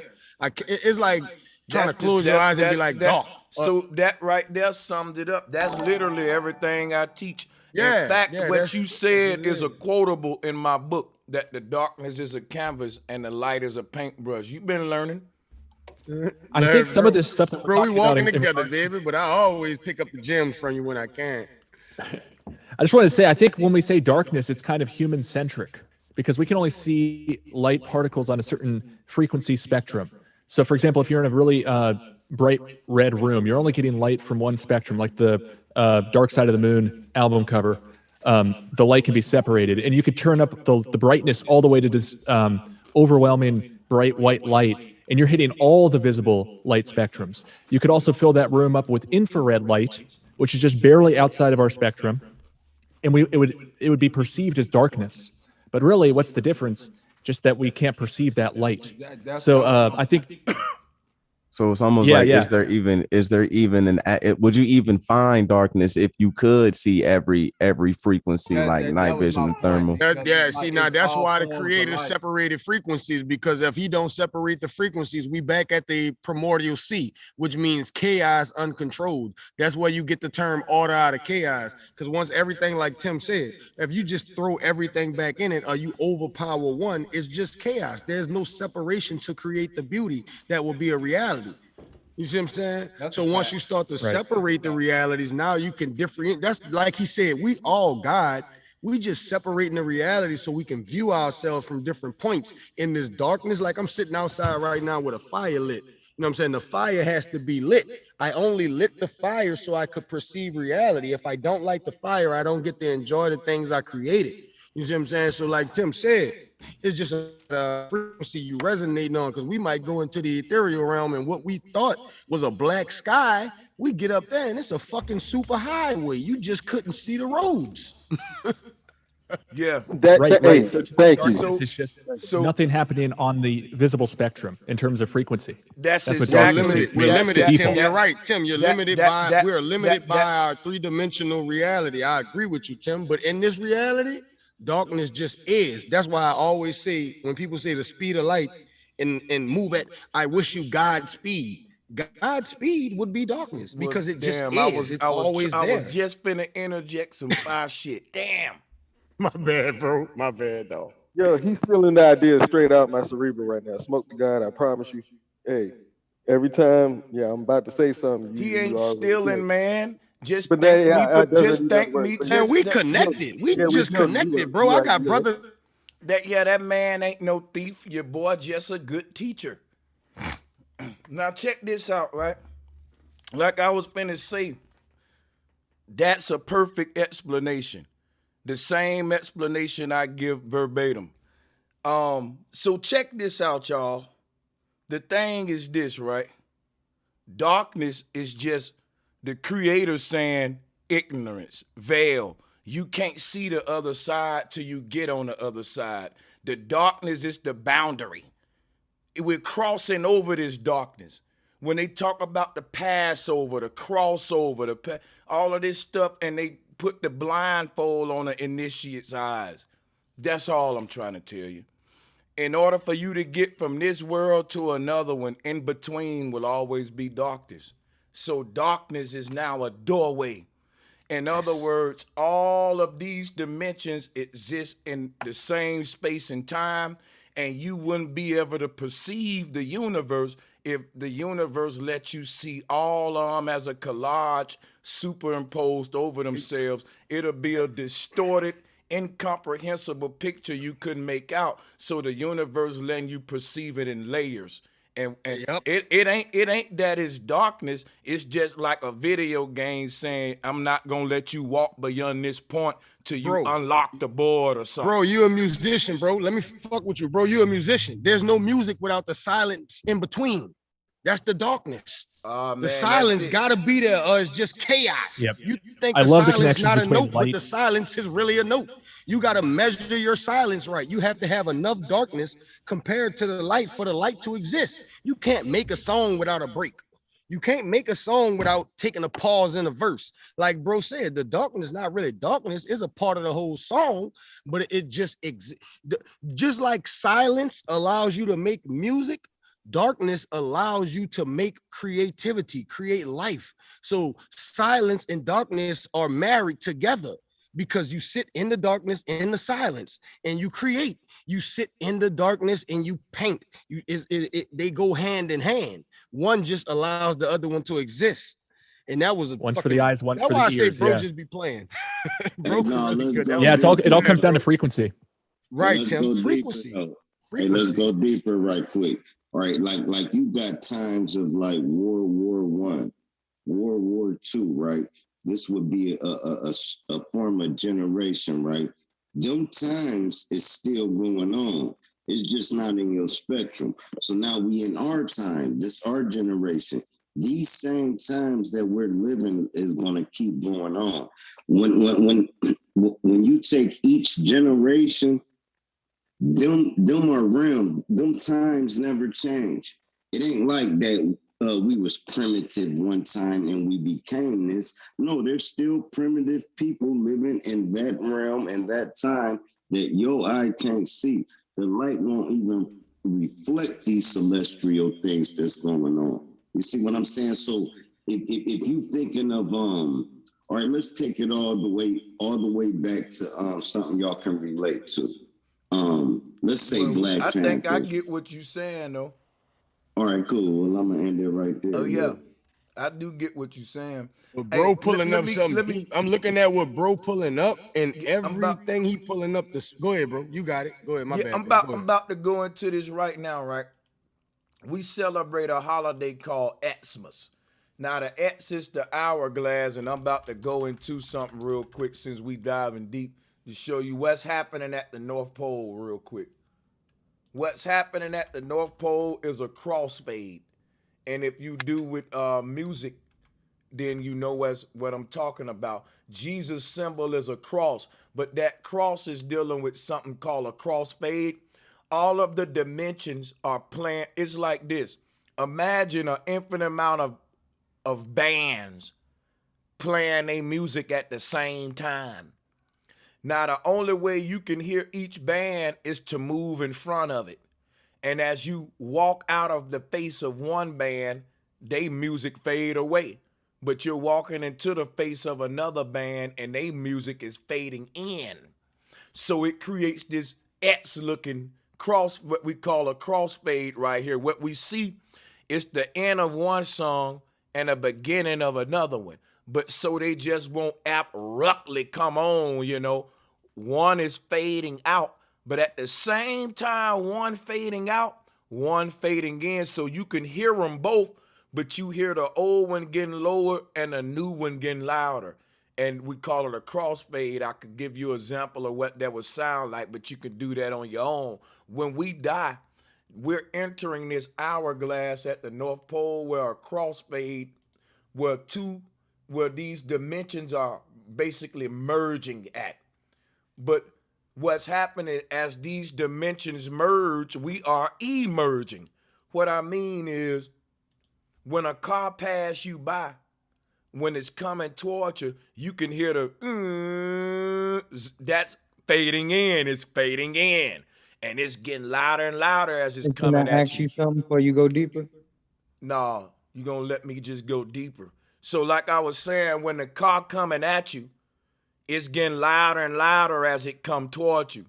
It's fading in, and as it leaves away from you, it's fading out. That's the same effect. When we die, when we leave this reality, all of our senses is disconnected from this place. But at the same time they disconnected from this realm, they connecting to the other realm we going to. So we're in our own sort of crossfade where we're leaving one world going to another one, and this world is fading out as our new reality fades in. And this is why death is all about the cross. Death and resurrection is all about the hourglass and the cross and all this, because what's happening at the North Pole is based upon our journey. We're helping make this whole crossfade. Just like I said, if a car is based upon you moving from one band to another one, you the one moving. There is no crossfade. The crossfade is happening because you change locations. You went from the face of one band to the next band. So that band music faded off while the other one faded in. But them bands didn't really turn their volume down. You just move locations. So what's happening at death is based on our journey and how the universe, how the sound of life from each of these dimensions is responding to our motion. And it plays out like a crossfade as we cross over. This point right in the middle of the X represent where darkness take place, where you in 50% of your journey way is right here where they kiss at. And that's when you start to enter the other world. This 50% mark where they meet at represent where your journey in the previous world has ended. And you're starting to now fully, the other 50% of that thing, you're going into the next world now. So it plays out like this. I'm done, y'all. That explains why you're a great musician, bro.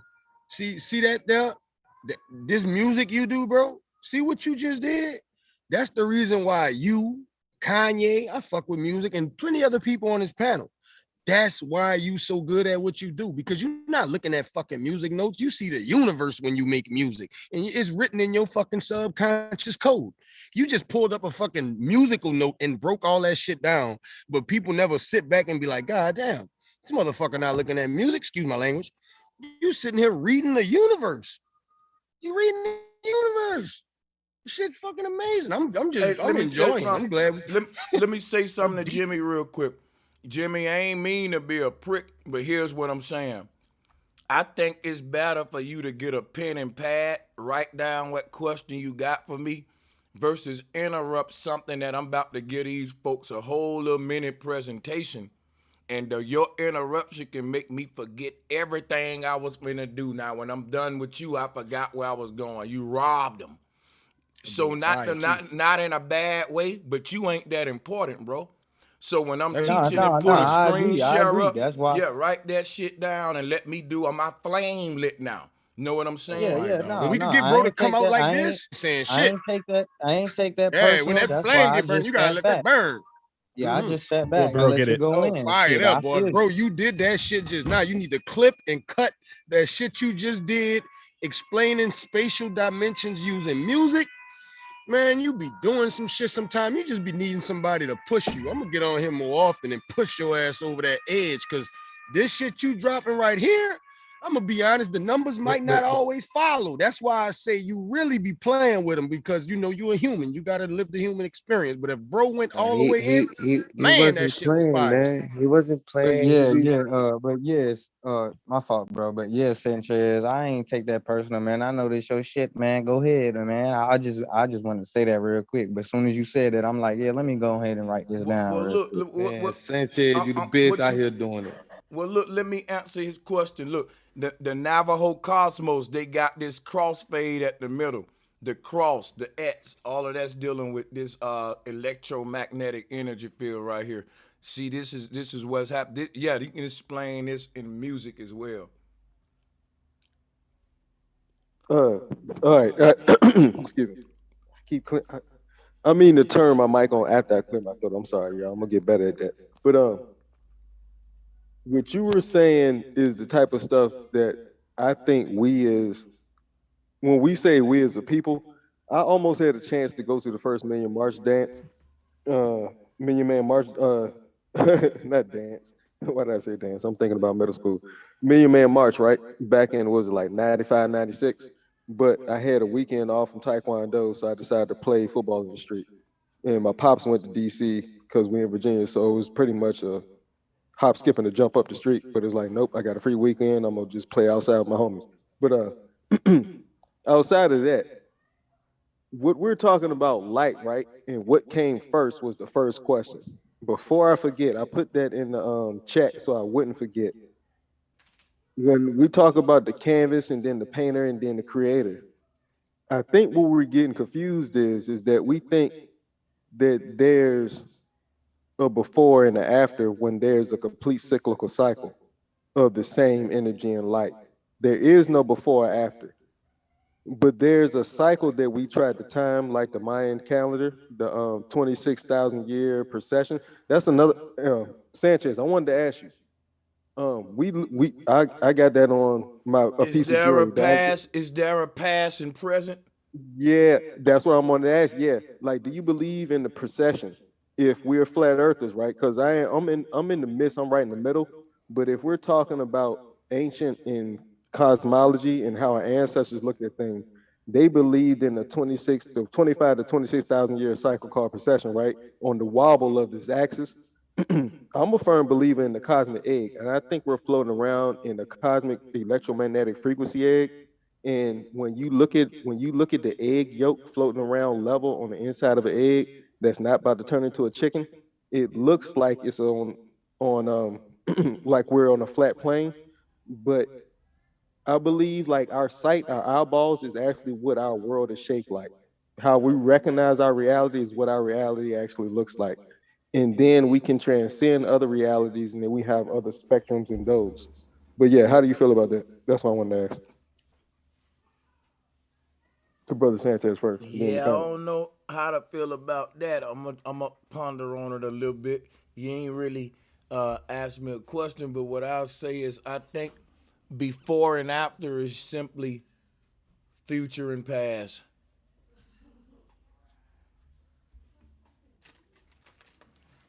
I mean, you know.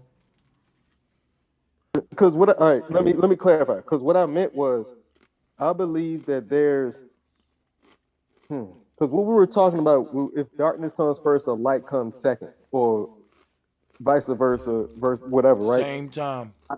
Exactly. That's what I'm saying. Now, when we get into that deep conversation about the same time conversation, that's the God theory. That's the understanding that these physicists are on.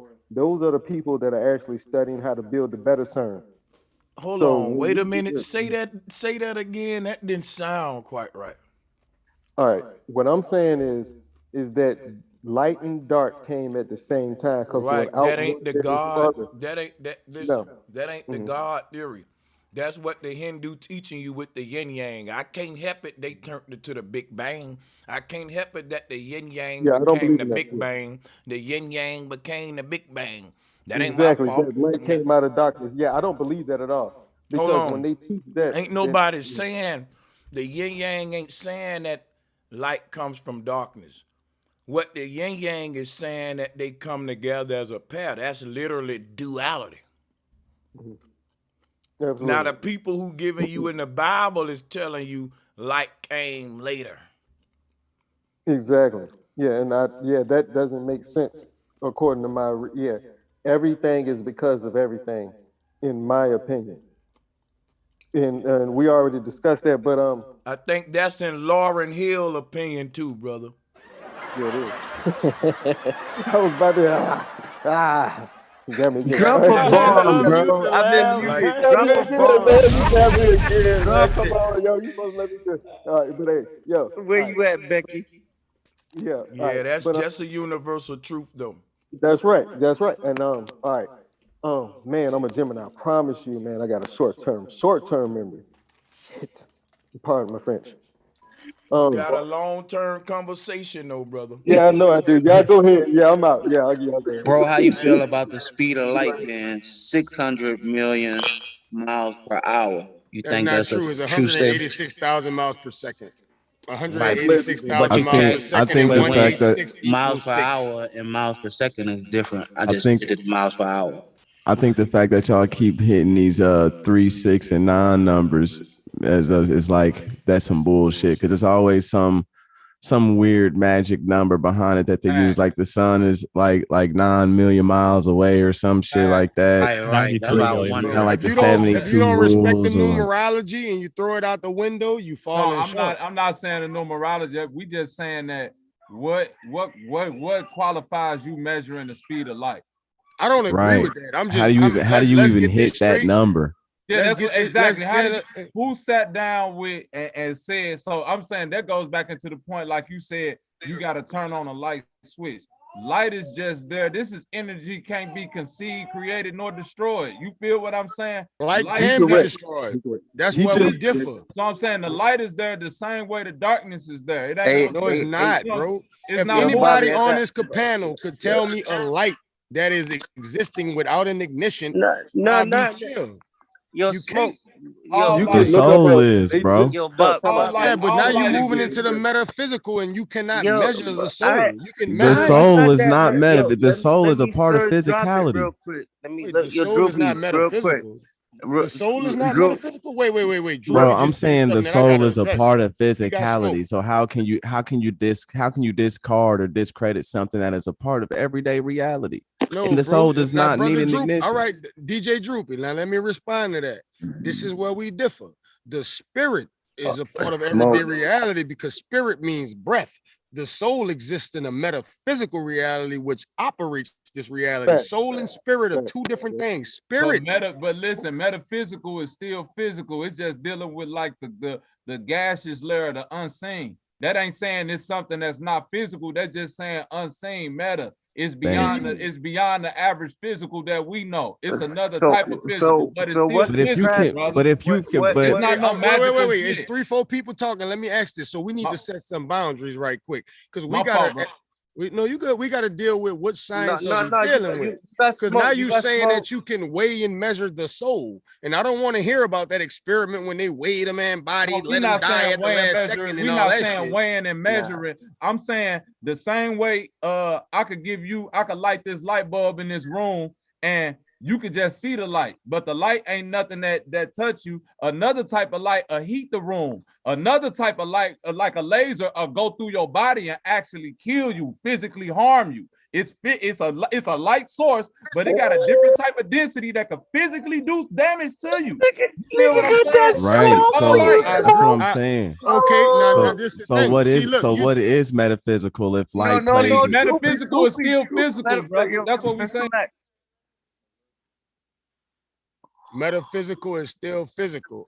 It's just a different type of, it's just like gas. You don't see gas, but gas still exists. You feel what I'm saying? It's gas layers in the ether. It's argon, it's krypton, it's helium, it's all these Smoke, different you gotta gases. come harder than that, bro. So, you know we advanced, but yo, that man just hit you with a body blow. Like, we want to hear that. Okay, I'm throwing punches at 3, 4, 5 guys. So whenever you whenever you finish commentating, I'm gonna respond. No, you ain't throwing at nobody. You dealing strictly with Bobby.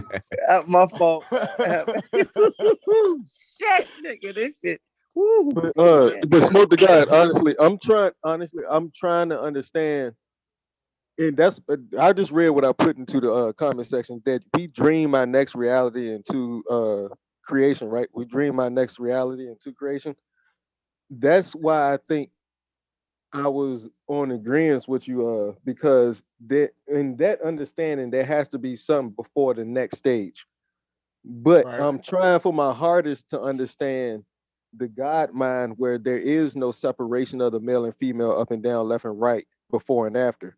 And so I'm just trying as a human being, trying to grow my own intellect and imagination to be the best star I can be to create my own universe eventually. You see what I'm saying? I just want to understand that when we I throwing don't. words around, we got to understand that the word meta means that it cannot has be a meaning. based in the physical reality. Even though you Exactly. say metaphysics, look up anybody with a phone. We all on the internet. Look up metaphysics. It's not dealing with the reality that we can touch. Brother, I understand And what me, you're saying myself, about and meta. I went ahead and used Google before he embarrassed himself. You No, cannot just brother.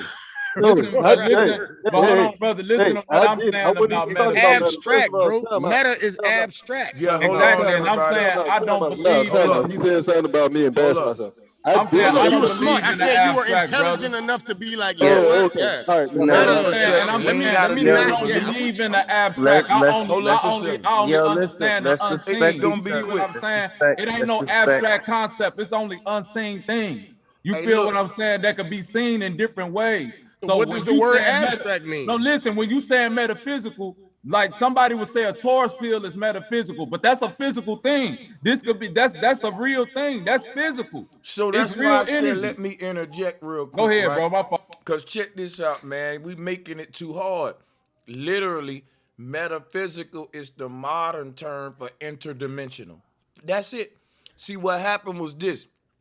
They denied the exist. Hold up. So they denied the existence of dimensions. They taught that the only thing exists is physicality. They did that with the Big Bang. And they didn't explain how something come from nothing. If it started from something and ended with something. You know, it's like what now they start back and saying, well, that nothing was dark matter, it was something. So look, ain't no such thing as nothing. And when we talk about metaphysical, it's saying beyond the physical. That's another way of saying interdimensional. The Mayan didn't have a metaphysic concept because they understood that the different dimensions only became physical to you when you projected yourself into them. So they didn't, beyond the physical, metaphysical would have been a Mayan saying, well, I'm traveling into another dimension. I'm going beyond this physical realm into a physical realm beyond this one, a metaverse. What they make it now, the metaverse. Right? So like, that's all it is, y'all. Like, they don't want to say interdimensional because they got rid of the concept of dimensions with heliocentrism. When you bring metaphysical is a word that they had to come up with to explain, like the brother said, an unseen world, the things that we know exist, but we just can't see them. Because what they define as physical is mainly based on sight. And we got like 4 other senses, bro. Touch, smell, all that. You know what I'm saying? So we visual creatures. Our ancestors were spiritual creatures. They saw more with their eyes closed than with their eyes open, which is why they spent a lot of hours in meditation. So, I'm sorry, my bad. yeah. So I'm done. The only thing I'm saying is that, Bro, you killed it, bro. Bro, you killed it. See, you brought it back to it's what you said with the Aztecs knew the difference because, like you said, and I gotta go help my wife get these bags out of the cupboard. I'm coming right back. But bro just said it. See, the Aztecs at a different time, they understood the metaverse was just another avenue. We done got to this point where we separate everything so much. And it might sound like I'm contradicting my statement, but bro just be coming with that shit that's next level because that's really the way you supposed to see it. He think like the ancestors. You really not supposed to look at it. You got to differentiate it to know the difference, but you don't put all this weight on it like we do. You know what I'm saying? But the metaverse and the physical verse is definitely 2 different places. They just didn't trip on it like that. They wasn't tripping on it like that. Hey What man, Joey and thought? But hold Joey, on, bro. go I ahead, think brother. you when missing they my said, point. hey, I'm saying listen, when whether if they you said, saying meta or I know what physical, you you saying. still dealing with different type of physicalities, just like it's different type of light and different type of water. You feel what I'm saying? It's density. You All right, feel what let's I'm put it saying? all It's density. together. Let's put it all together, right? When you put it all together, what you saying and what he's saying, you can see the intent of somebody when they coming to you. So now when you add you can see the demon in a person or the angel in a person. You can see the intent. What is your reasoning for talking to me? What is your reasoning for liking me? What is your reasoning for disliking me? So now, if you understand the celestial part, when that dead body dropped and you understood the intentions of that person, they will live forever in your brain. Sort of like if your mom passed away. You knew the intentions, you knew the purpose, and it goes celestial. And that has nothing to do with realms. It has to do with the pure light, the energy, the thing that moves your bones. So the thing that moves somebody's bones is what you fall in love with. That You got don't something to do fall with in love. realms, though, Drop. Yeah, probably do. I wasn't even thinking of realms. That's deep. That's deep. But I'm just saying, yeah, that's why I put it all together into a physical and a celestial thing. So when somebody passed away, you remember the thing that moved that body. You don't remember the body, but a Yo, lot of drop us fall in that love. shit A is lot of super us, fire, bro. fall in love with the flesh instead of the thing that's inside of the body. That's Go ahead. facts, Drop. But let me say something real quick, right? You know what I was thinking about, man? I said to myself, when I wake up every day, I'm passionate about what I do, right? With this YouTube, with this sacred geometry, like I'm very passionate about my life work. But then I say to myself, this is just one of my lives. Think about this, right? In a dream world somewhere, in an alternate reality, if I was to go to sleep right now and start dreaming, there's a whole nother version of me in another universe that's totally passionate about something else. And that version of me might be a botanist who trying to make the next plant or the next strand of marijuana. He dealing with plants, right? And if I was to go to sleep tonight and forget about this life and be in a dream world, I wouldn't know shit about YouTube. I wouldn't know shit about sacred geometry. I'll be a nigga who's into flowers, and I'll be making 5 strands of weed, and I'll wake up every day in that reality with butterflies in my stomach to get to my little plant lab. I wouldn't be stuck. What? YouTube? No. It ain't till I wake up here that the passions that I have here will come back here. So what am I telling y'all? You got different passions on each dimension, y'all. And each of these passions on each dimension is to get you to the one truth. Cause that that botanist version of Sanchez that's studying the flower, eventually he start to study the flower of life. And it led him to flat earth in that universe, just like music led me to flat earth in this universe.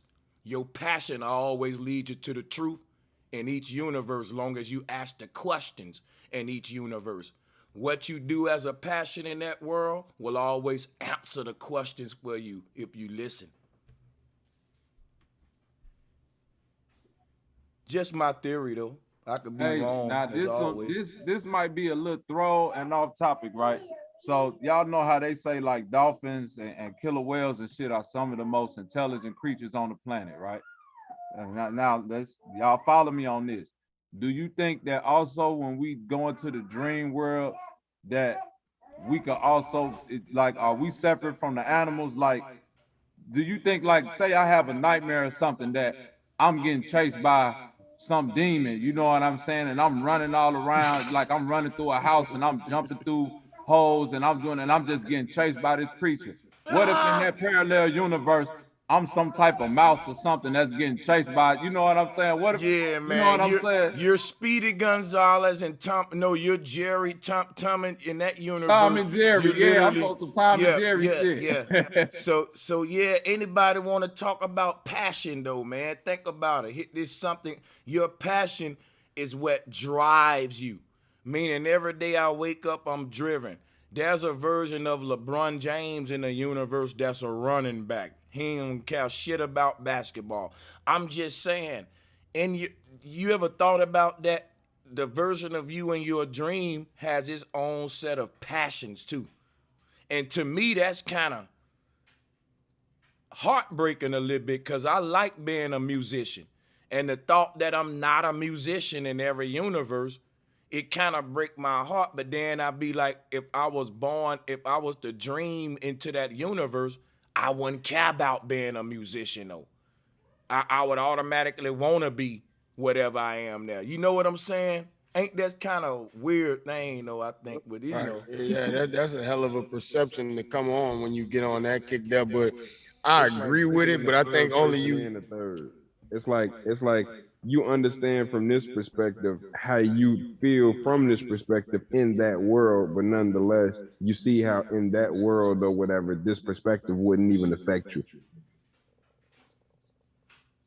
Basically, you could go into that world and be a fucking carpenter, a constructor, and build the best building in the world and be happy about it. But like bro said, you'll wake up tomorrow and be like sad a little bit, like, damn, I was almost not a musician because you're so connected and tethered to this reality. But when you were sleeping, you was joyous and being praised for being a fucking builder or constructor or whatever. But you wake up and you like, damn, I almost didn't make no rap songs. And that shit kind of fuck with you. Hey, but look, I was the going to mic ask y'all drop real is quick. this. Hold on, right quick. Oh, wait 1 second so we can stay on topic. What's dope about it is you really was that thing in a physical being when you go to that realm.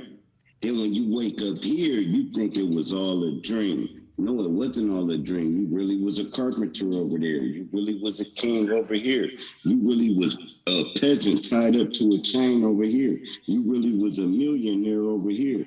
And all these things is really you, like all of us say, the movie The One. And once you understand everything is the one, and we in this realm that we know and consciously know of, we feel the pressure of it. Like you, man, I just got choked out in my motherfucking sleep, and my girl had to wake me up because I was dreaming somebody was choking me out, and I stopped breathing, bro. These realms is so real, it's insane. But y'all go ahead. The question is, so with some smoke to bring to that, the question becomes, what is it that tethers you to the feelings of this reality? Because we jump in and out of those, but we don't walk through the day with those emotions from that dream. This is the one. No, hold on. I'm gonna give it right to you. My bad, bro. It'd be a lot of people up here, but you are the one. So everything stems from you're leaving this place, right, to some other place, right? But in that other place, they're the one, and they might even be dreaming your reality. Who knows? All right, so let me say this, man, real quick, man. Let me kind of get us. So check this out, right? They doing this right now with technology, my brother Smoke, right? Where they saying in the future you can load your mind into virtual video games and be the character that you select, not just play as Liu Kang in Mortal Kombat. You're gonna be Liu Kang in Mortal Kombat. Now, what's gonna happen in the year 2150, whenever they bring this kind of virtual gaming about, when they perfect Neuralink? Once you get in Liu Kang body, whatever the storyline that they wrote for Liu Kang Lifeline, where he grew up at and all that, them are gonna be your memories. It ain't gonna be a Ren storyline. It's gonna be embedded into the character. So when you load into the game as Liu Kang, you're literally gonna be Liu Kang. All of his memories that they programmed for his childbirth, all that. So you're gonna know how to throw a fireball. You're gonna know how to do that fancy kick, even though you don't know how to do that in this world. When you get in Liu Kang's body, you're going to know how to do it because that is his all of that is the that's what I'm saying. That's the part of you that's attached to this world, this video game. See, now check this out. If you stop playing Mortal Kombat and play NBA, now you loaded your consciousness in LeBron James' body. Now, LeBron don't know karate like Liu Kang, but now you know how to dunk. You know how to, but when you come back in your body and the game over, you know none of that. You just your regular self. That's what's happening when we dream. You may be a chemist teacher in a dream, and in the dream, you got a whole fucking classroom in front of you, man. You the man at this big university, and you wake up at home with mama in this world, you ain't shit. But check this out, though. Think about this, though. Like, in that dream world, you knew chemistry. Now, in this world, you may say, I don't know shit about chemistry. But, yo, when you was in that dream, you was a damn professor, man, at a big college. You knew that shit. So what we know determines which avatar our consciousness is in on these ethers, which version of ourself we in. And I think maybe the ultimate goal of the universe is to combine all of these versions like Jet Li 1, so that you just one big supreme being with the knowledge of all of those in one. And you don't got to just be limited to going. Yeah. Bro, they got a movie just came out called Infinity, right? Wait, bro. Wait, let me respond to bro. Let me speak out to everybody else, 'cause I've been asked for a minute, so y'all go ahead, but let me catch the mic next. I just had a quick question. I just want a quick question. They got a movie called Infinity that they just made that described just what you said. These people get born over and over, but they're able to retain the memories from every life they ever lived. And they're like fucking superhumans. Like you said, is it really all about, just like the universe, as above, so below? Is it about exploding and expanding and experiencing everything and then collapsing back on yourself to become and take all them experiences back with you? They got a movie right now called Infinity. If you could pull a fucking trailer up and hear what they say on this movie, it's the same thing you just said. Shit crazy. Hey yo, I was gonna say too, don't you believe that you kind of still connected to this reality through all those different dreams? Because if anybody has hair on the panel, you ever had a dream that you cut your hair and then you wake up like, damn, I cut my shit, and you grab your hair like, okay, it's still there. Yeah, that's just going into what bro said. The lines are so thinly blurred in between what reality you really live in. That's why you wake up and feel, or you wake up in a sweat, because it's not that is far apart. Look, I'm just trying to figure out why we retain this one. But look, so we building memories in each lifetime. We building memories like this one, right? For all the hours and seconds we live, we only save a few major memories from a whole life. The amount of shit that you really save from an entire life is minuscule to the amount of time you spent here. So I think in between life and death, we doing something that a computer called defragmentation. And Tim can know what I'm talking about. When you got all of this blank spot in between save shit, the computer saying, let's just press it all together. Like, let's say you got it's like on a, how can I explain it? Archive. You see that? So archive it. Right, so I think all of this blank space that's in between our major memories, when we die, we going through a defragmentation process. This kind of proved that we're in a simulation too. With that being said, Tim bro, wants to touch on defragmentation, I think that'll show y'all more what I'm talking about. Yeah, go ahead. Just quick. Let me with the metaverse, with the metaverse and where we going. So is it really crazy or wrong that all mankind is doing? Then this might be some smoke. Is it really crazy that all mankind doing with this metaverse is imitating God? We say that's bad, right? We'd be like, oh, that's you trying to play God. But in actuality, really think about it. Is there any other fucking thing to do in this realm but replicate? The greatest form of fucking respect is to emulate somebody. So by these people who on this planet trying to play God and get your soul, Hold In on, hold on, hold actuality, on. we gotta ask: did God really already set them in motion to do that? Yo, Because man, if you have children, I Hey, don't so want to so have a you're doing religious something conversation. grand. My bad. yeah, so Wait, hey, so I'm Sanchez, wait, let wait, me just wait, ask wait, hold you. wait, up. wait, wait, wait, wait, No, wait. Let me no, bring. no. Yo, Tim, can you talk about defragmentation? That may be too deep for him. I think we want to go. This is important, Yeah, y'all. no, the thing that comes to mind is like computers have to write to disk. So that's a number. You can think of like the binary code, ones and zeros, like switches on the wall, either up or down. And for convenience, the computer will just keep using the spaces that are available, but those can kind of start filling up and then it can be done with the spaces. And there can be like gaps everywhere, but no big consecutive spaces. So the computer can just rearrange all the used stuff. It takes a little bit of time, but it frees up a lot of space if it runs up against the wall.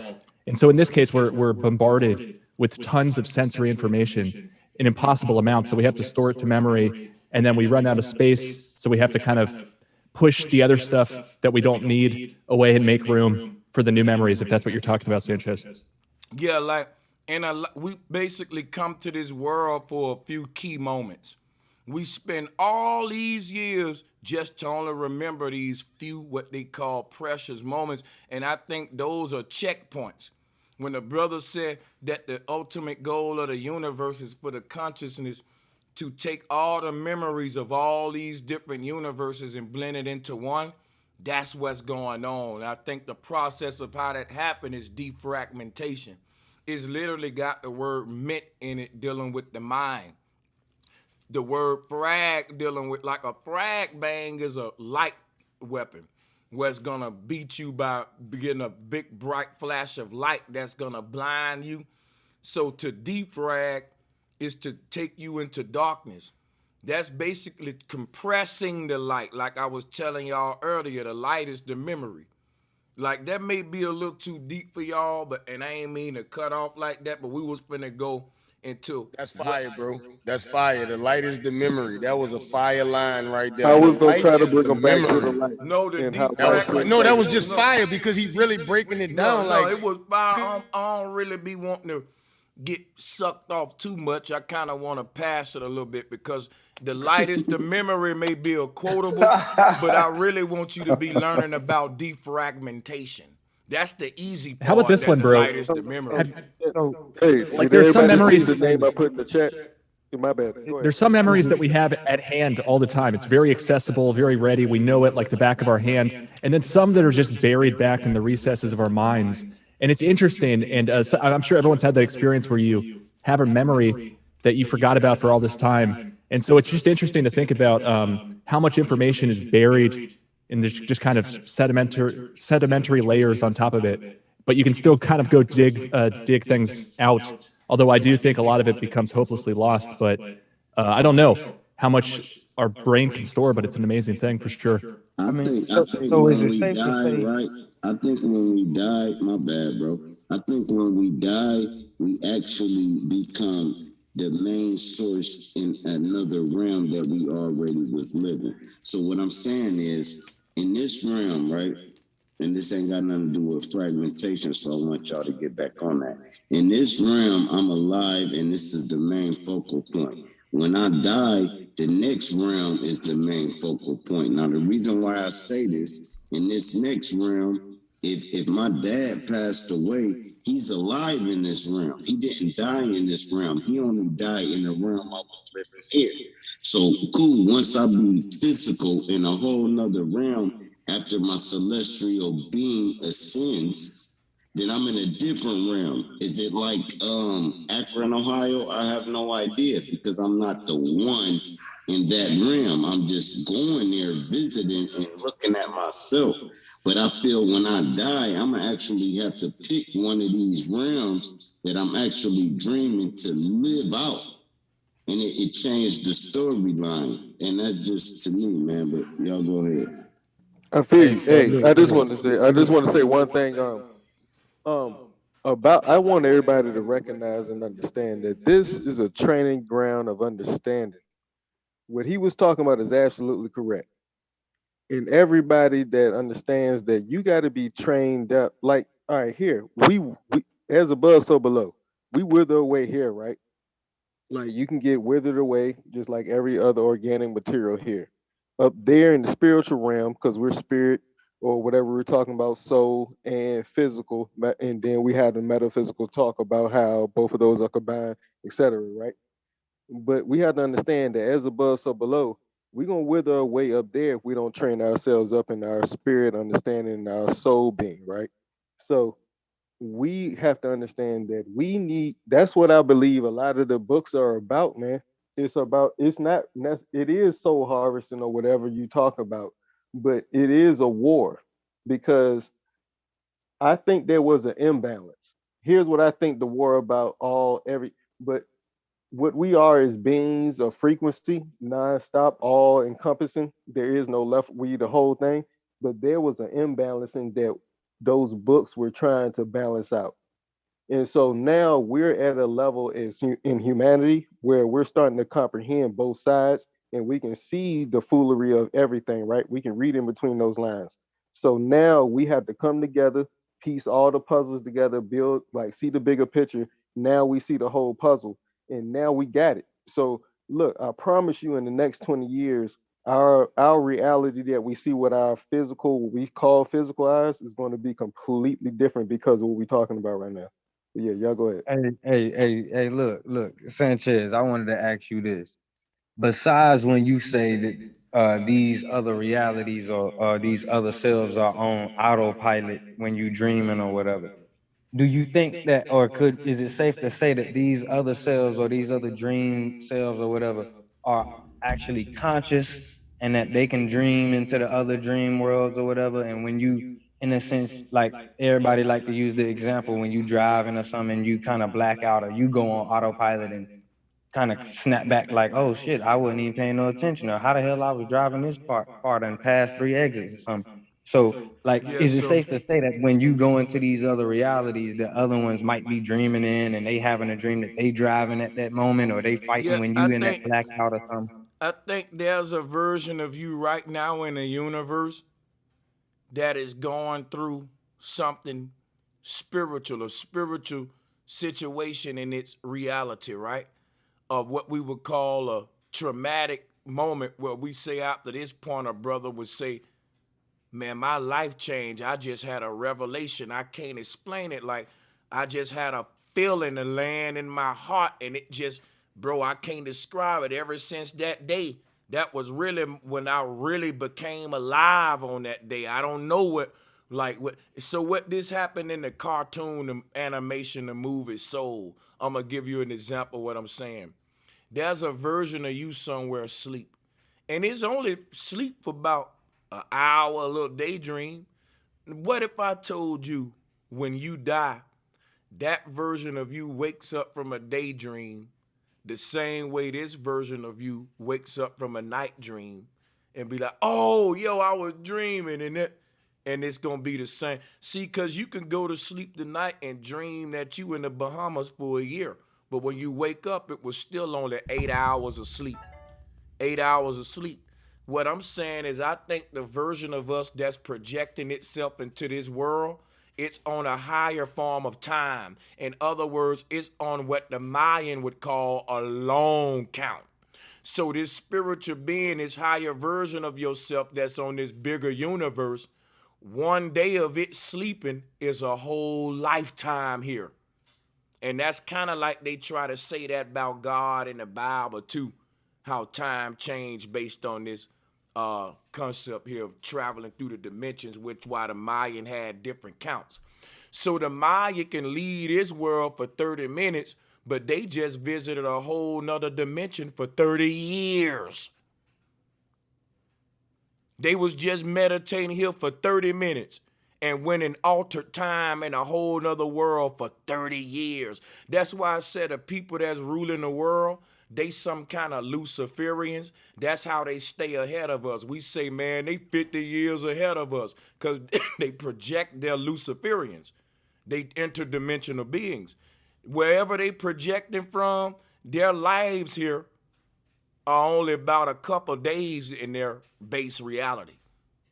So they'll stay ahead of us with time till So we you can learn how to do so it you here. saying like the Mayans, they knew how to go back to the self that was projecting all of these realities and not one of the dream selves, but Check not this only the out, man. dream Let selves, me but answer that you. self projecting. It's an ongoing ping pong game to where the version of yourself that's projecting this world, it's only sleep for a little while, but it's dreaming this whole lifetime. But look, when your consciousness go back and that version of yourself, it's a higher version of yourself projecting him. And when your consciousness go back to that version, it's an even higher version of yourself projecting him. And you will never reach the highest version of what they call the most high. It's like a donkey with the carrot. You'll always outgrow your current realm of consciousness and have to break out of that shell and rise up for the other one. That's like dealing with the Sephiroth, bro. See what you're talking about right now, and it's not popular, but the Sephiroth, the tree of life. You get into that, what you just said, bro. That's what that is, dog. That's what that is. The Russian nesting doll. When you take one off the top, it's another one in there. You take one off, it's another one in. Take one, but it's it's the opposite way. Instead of taking it off, you putting it on in a sense. Like you said, it's higher, so it's not lower, it's higher. Right. Right. The May I say higher forms something? of ourselves. Go, yes, ma'am. I'm Paul. So when peace and blessings, Bro Sanchez. I'm Queen Angel. Peace and blessings, panel. So when, as a therapist and a coach, I use the same concept that you all are speaking of to take people back into time to basically defrag their belief system, or perhaps look at it and identify it from a different perspective as an adult. And basically, the same process you're talking about in the dream state, people can utilize for healing by going back in time and remembering a situation from as many perspectives as possible. More importantly, the truth, but not just your perspective of the truth. So if you have an issue with your parent and you don't understand why they were the way they were when you were growing up, as you are older, you might have found out that they had to hustle or they had to do this or do that. And the reason why they were stressed at a higher level was because of the different things. And yes, as a child, you may not have needed to be penalized, but they told you to sit your ass down the first time and you didn't listen. So, you know, they might have just didn't give you as many warnings and got you on the first. And so, hey, Queen, if it's not too much to ask, can you explain how you do that? How you take them back through the time? It could be a number of ways. It could be visual, as far as me leading them through a journey and them making the decisions and the choices and having conversation back. It could be having an open dialogue about what took place and me giving them a way to identify perspectives, because a lot of times everybody want to say me, my, I, and see everything their way. For example, if you have road rage, I'm gonna just give you something very simple, and have a tendency to just get frustrated because somebody cuts you off. If I'm able to take you in a situation and you not realize after you're pissed off with the person that cut you off, you find out that they were only rushing to get home because their child called and said they thought somebody was trying to break in the house. And so now it puts your mindset at a different, it should, because unless you're just heartless and say, I don't care if their kid was calling them, like, you don't I don't deal with those type of people that would be that heartless personally. So I haven't had an experience of someone saying that. And so for the most part, people are able to identify and be like, well, yeah, because you never know what's going on in a person's world that may cause them to do something. But if you're a narcissist or very egotistical, then you'll think everything is about you. So no matter what somebody else's action is, you reflect it back upon yourself and take it personal. and you shouldn't. I feel like grown people should be able to articulate what is meant for you. Otherwise, if you don't have your hands in it, don't stick them in there. Like it doesn't belong. That's right. That's right. That's right. You're absolutely I correct. had thought about the deep end. I had went on the deep end thinking it was on some hypnotism, get out movie Yeah, type. yeah. I figured you was doing that because sister didn't say anything about like a trance. She's more so Yeah, talking about nah, like nah. retrospect, going back in a person's memory lane and just Yeah, seeing yeah. the I just took nucleus it. of a I took it. situation. I took it and ran with it when she said she take them through the time. So I thought maybe she knew a little hypnotist or something. I don't know. I just went on the deep end. That's on me. Well, you didn't dive too far off, brother. I am certified in hypnosis, so but I don't use hypnosis for that. So you Because got a I good was about to feeling. say Yeah. she did say she was about that. So it's like, yeah, I was about to say the same thing. I was about to ask a question like, I ain't mean to cut nobody off, but what you were talking about, right? That you believe, all right. Do you believe that we're birthed into an environment that we can control and manipulate? And so that the next time that we're birthed into an environment, it can be what we controlled and manipulated? And if that is so, then just like what we do, because that's what the cycle that we do down here is, right? So as above, so below. If we're doing that on the cosmic level, right? I just don't understand the confusion because I know for a fact that we're doing that.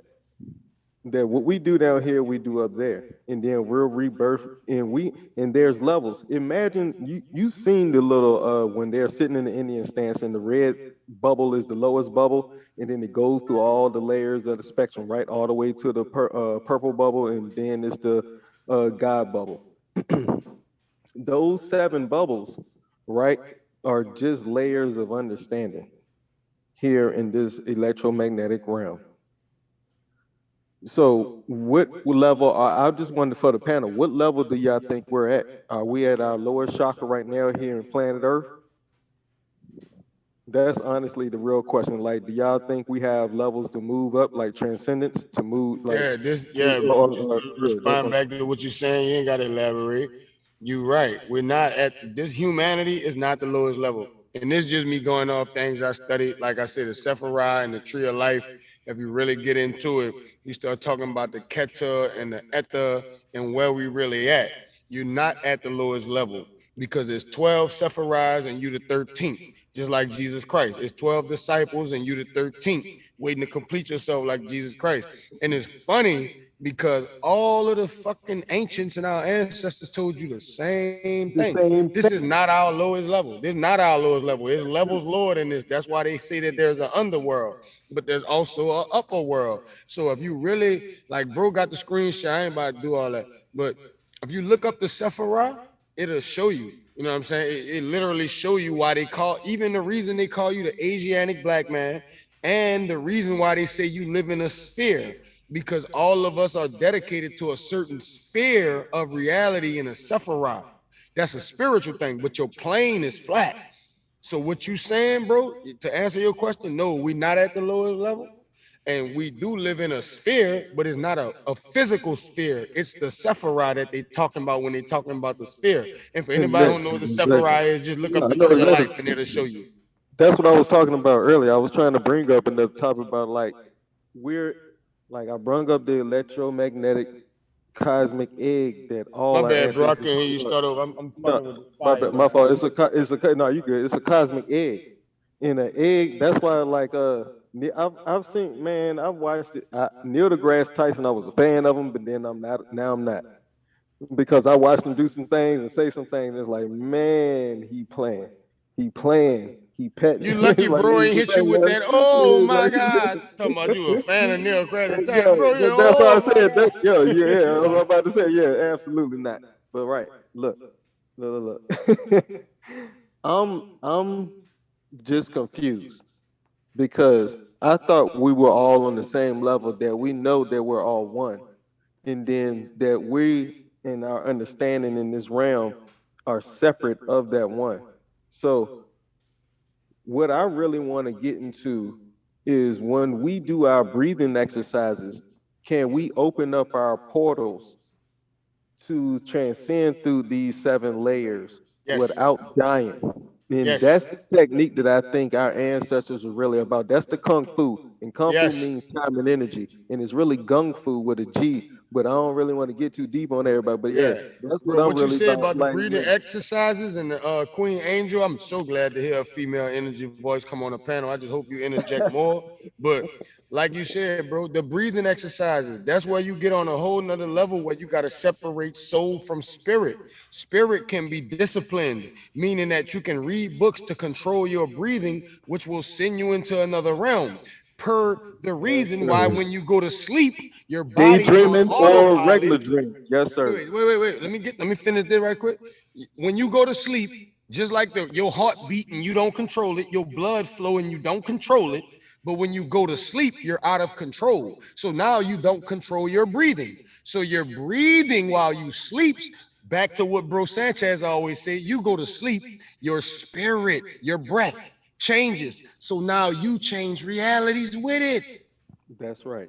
Now the breath of Yes, life. I'm glad you said spirit and breath because Yeah, go ahead. Yo, go ahead. Y'all go ahead, Go Bill. ahead, I'm off. I'm just saying we don't do it while we conscious. You hit it.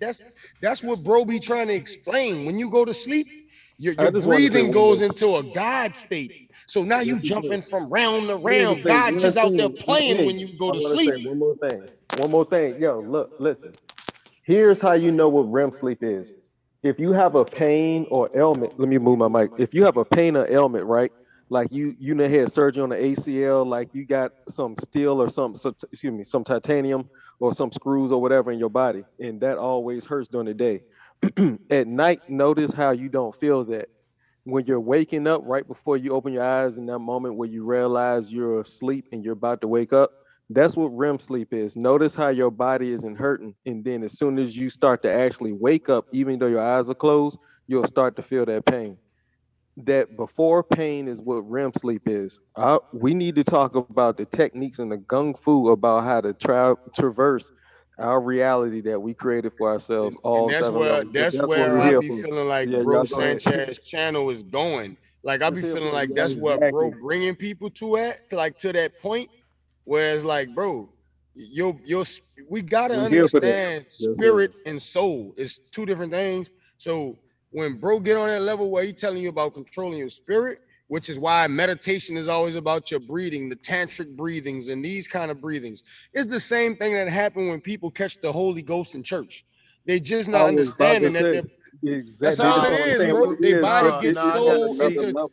I gotta Go ahead. cut Somebody in else there. interjects. Coming from the Let bro Bible get it. Belt real quick. That's why I tried to interrupt previously before y'all, went into the whole. Yeah, man, what people going through in church can't be compared to what the monks in Tibet doing up on that mountain. Those monks It's a bastardized version, bro. I'm sorry. It's a bastardized version. It ain't even a version of it. What it is a soul capturing ritual. It's basically soul harvesting. So they ain't Facts. going. It's basically a bond with a damn entity that's capturing all the Facts. essence. That's called Christ. Right. So They that's channeling them. They pulling totally this shit. like real talk. It's reverse engineered, like you always say. They reverse engineering it to steal the energy from you as opposed to it going to yourself, bro. You go ahead. Yeah. My bad, bro. Go ahead. Yeah. My So bad. basically, they doing the opposite of what. You know what I'm saying? Right. Yeah. That I'm glad you course corrected us, bro, because that's right. They actually are doing the opposite. In a proper way, you will be catching the quote unquote Holy Ghost on your own, which ain't nothing but you going into your God mode and going explore. But they It should reversing be it and science got in you school. going Yeah, another you're way. right. You're right. It should be science in school taught like So biology, ecology, or go ahead. Hold on. Yeah, you and Smoke going in me myself. I would interject a little bit more, but I'm trying. Hold on. I'm gonna just do this Go, slow. bro. Right? Go, All right, bro. look. You keep it going. Go. So look, Jesus, when he died on the cross, which we know it was all fake, he went down into hell and up into heaven. Why did this happen at the cross? Remember what I just showed y'all? The crossfade. One song goes. Yeah, hold up. One song goes down.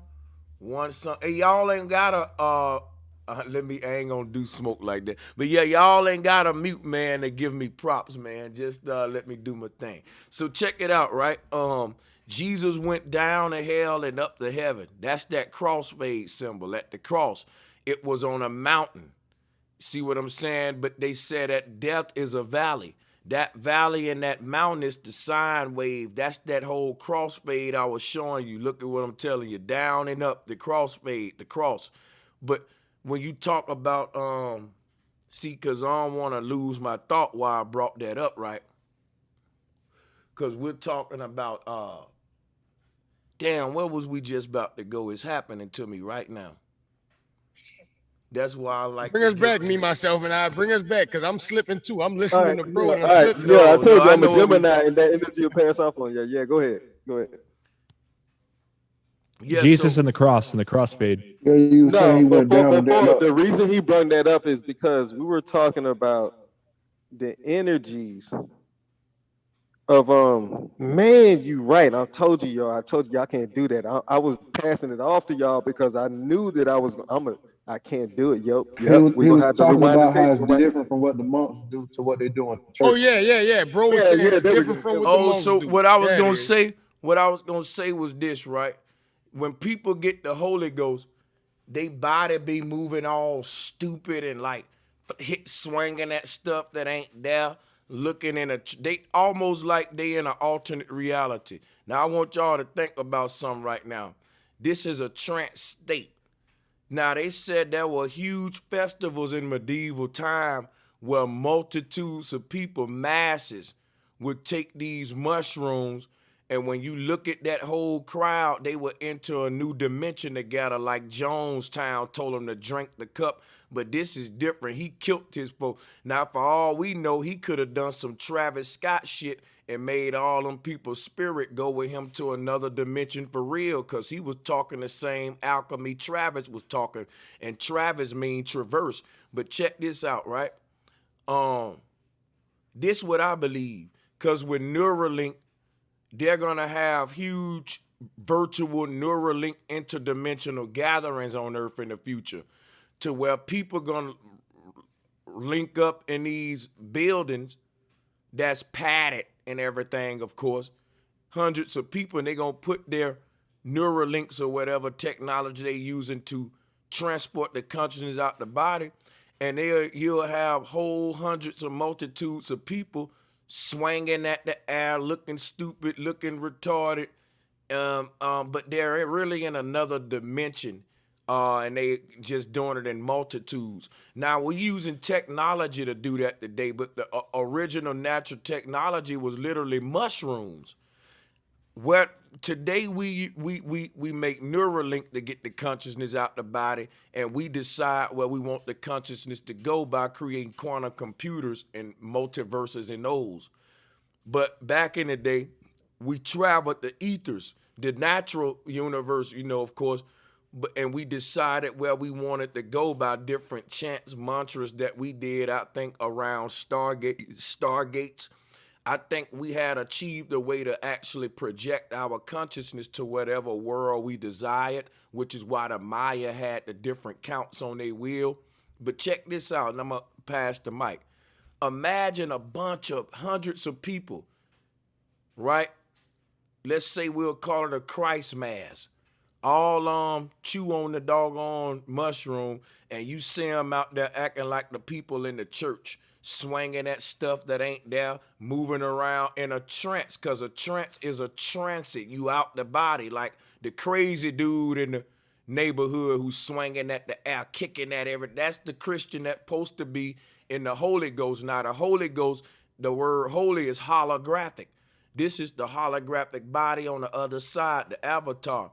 So it's like when you're in a bed sleep, you look like you got the Holy Ghost. People be like, boy, you was dreaming. You was kicking your feet and swinging at the air and doing all that. Because you're in a virtual simulation in the dream state. They reverse engineering this stuff of how the mind transport. So the whole thing about gatherings of people meeting up in crowds and having this crazy behavior of out of body is, I'm explaining to you the symbolism Now, people may say, well, they was doing witchcraft and demons was possessing them because they dumbing us down. It wasn't no demon possession. They was out of body. They was going to the, like if we had on virtual gaming goggles right now. If somebody don't know what them goggles is, they'll think we stupid too, swinging at the air and talking to somebody ain't there. And well, that person demon possessed. You know what I'm saying? But I do, bro. You be killing that shit with them comparisons, bro. I swear to God, dog. You be killing it with them comparisons. That's exactly what the fuck it'll look like, bro. They reverse engineering this shit, bro. That's exactly what the fuck it is, man. Man. Hey, bro, I got a question about Jesus. You mentioned Jesus had to go to hell before he went to heaven. Yeah. Why do you think they had that in the story? Why did Jesus have to go to hell before he went to heaven? Yeah, you mentioned that earlier. I was just wondering for clarity what your thoughts are. Because according to the ancestors, we can only ascend based upon all the pain and hurt that you picked up in this life is what's gonna use to fuel you out of here. So in other words, had to conquer the root chakra, baby. Gotta conquer the root chakra. So in other words, Tim, like a hot air balloon with an anchor. If you let the anchor loose and drop the anchor, then the balloon can rise up. So Jesus had to go down and rise up.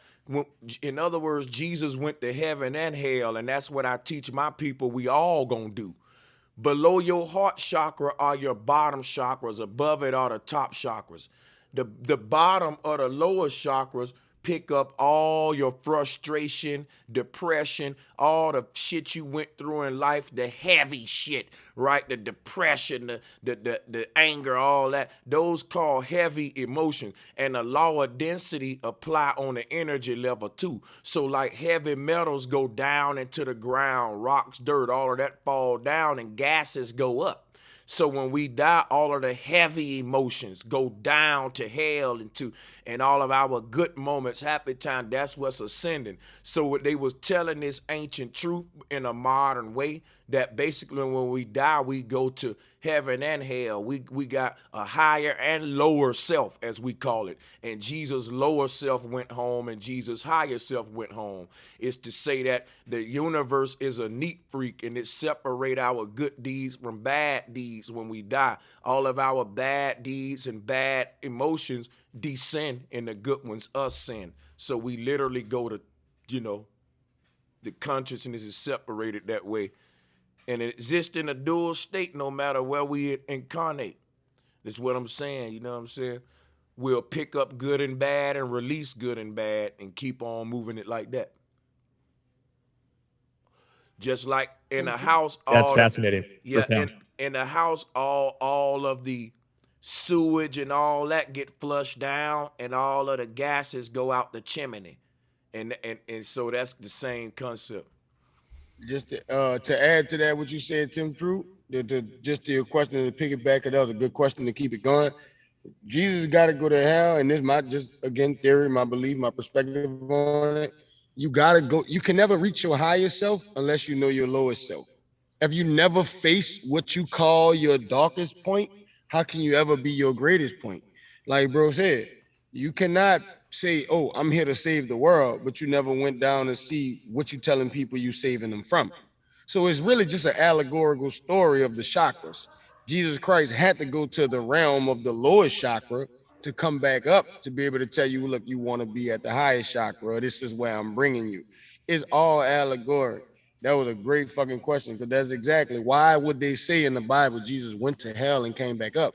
You got to read between the lines.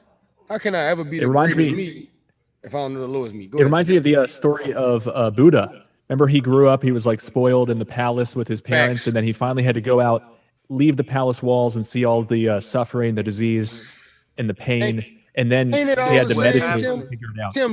Tim, ain't all the ancients telling us the same story, bro? It's the you same cannot be thing. your greatest and self, and what they telling us is the law of density. Basically, in order it's cause effect, it's give and receive. For example, If I always say, if you want to jump up, you gotta bend down. So Christ just showed us that same shit. Christ wanted to go up to heaven, so he had to bend down. That's like when you bend your knees to jump up. That law is always in effect, and they had to show you that in that story. Had to. It wouldn't have been the greatest book so-called ever written in this time. That's why that bitch hit so hard. Excuse my language. Because Hey, they that's don't what leave nothing out. You just don't know how to read it. that's what baptism's supposed to be symbolizing. Baptism, bro. Go there, bro. That's what baptism is. You must go underneath the waters to rise above them. You must go into the subconscious mind to come to the conscious mind. And that's like and that's like the seed that got to go down into the ground to grow up as a tree. Oh my God. Nigga on fire. The Apocrypha actually has books that aren't in the current book, and the slave Bible was definitely different from the King James version that people read today. So like the variation in the version, when people say if you read it, you'll get the message. They knew that, and they knew that so well that they took so many books out to where all the books for the slaves basically were telling them to obey your master and you know, love your master through and everything, just love, love, love, when all you're getting is hate, hate, hate. And I had a pastor, she told me, she was like, you know, God of the Bible was he was evil. And we had to teach him how to love and have compassion and, you know, and I'm just looking at her like, oh my God. I cannot. I mean, I was thinking the same thing. I'm like, well, who orders every firstborn to be killed? Like, that's a lot. Who kills people because they're wandering 40 days and 40 nights? You're like, why? Because they complained. Oh, or because they spilt their semen. Oh, like it's just like every little thing got it was an antsy God, just like, woo. Then he's jealous and vengeful and no. And like I tell people, everybody talks about unconditional love. It's no such thing, especially if you read that particular book. It is no such thing as unconditional love. Because you know, Sister, you went in on that one, my bad. I was just gonna say you going in, keep preaching, my bad. Hey, but sister though, hey, all right, now look, here's just one thing to think about. If you look at the totality, like, all right, I don't believe that literally at all. The book, the Bible, the basic instructions before leaving Earth. But we can go ahead and I'm gonna play devil's or God advocate right now. Imagine that they knew about my in the balancing of the spectrum that we are as light beings, right? And imagine that it's a living contradiction written out for us to understand, and they knew that, but we didn't know that. Now, how do you understand that Bible? I'm already way past. I know you are. So let's go. Hey. I know you are because I heard what you was talking about on the other panel. So, like, when you say that, are you saying that to the people listening, or are you saying that to me, myself, and I, and the rest of the people on the panel? I'm keeping it open for all ears because some things that I hear on the panel that someone else on the panel may say, I may not know, or I may not have seen it from that perspective or thought of it that way. So I can't cut the panel. You testing the waters. Yeah, you dipping your pinky toe in. I feel you. I see what you're doing. That's okay. Okay. Yeah, go ahead. My bad. Yeah, sister is using the term what we call in psychology is meet a person where they at. I'm not gonna bring you across the bridge. I gotta meet you at the foot of the bridge. I can't just, hey, come on, let's go across. Because I was ready to go. I didn't know. And that's what I mean when that's what I be meaning when I say bro just be kind of like I'll watch him kind of curve off of certain subjects because he gotta meet y'all where y'all at. So he'll kind of chill. And that's what sister doing right now. Like she said, she might hear something. You fooled me. Hey, you fooled me. You caught me in that trap because I was ready for it. I was like, hey, I didn't. Hey, no, I mean, I get exactly where you're coming from, some of that stuff. I mean, coming up, you know, they had to overdo the religion. Like I had to read the Bible so much. And I'm like, well, damn, you know, I used to read, I'd be like, damn, God, he kind of mean, eh? Like, why he, you know what I'm saying? So I used to be like, well, why we got to get funny that Adam and Eve did that? Why he just didn't make some new humans? They were like, well, you descendants, you know what I'm saying, Adam and Eve, that's why you die. So then I used to ask questions like, well, why did animals die? You know, did they were like, well, you know, when they ate the fruit, you know, they cursed everybody. They just always had some. I'm like, well, what is it in the Bible? Why don't say that? You see what I'm saying? So it's like, who did Seth have sex with? Who? Seth, S-E-T-H. Who did Seth have sex with? The second son of Adam and Eve. The third son, excuse me. They always used to say it's one of his sisters or something. Right, correct. Which is that's the biggest lie ever. Time out. He said, "Let's go into the land of Nod and find a wife." Stop it. Hold on. Let's stop it. Listen, We're gonna talk about that book. Let me finish. Go into the land of Nod and find a wife. So randomly in Genesis, this whole group of other fucking people showed up. So let's not even start on that book. I'm just sparking conversation. I was gonna say too, you know, in Genesis it has two creations of man. I know, but listen to what I'm saying. Listen to what I'm saying. Listen to what I'm saying though. Seth had sex with somebody, right? All right, now listen. When you go back and read, right? Because trust me, I got my book it's highlighted to the point where it's bleeding through the other pages. But look, okay.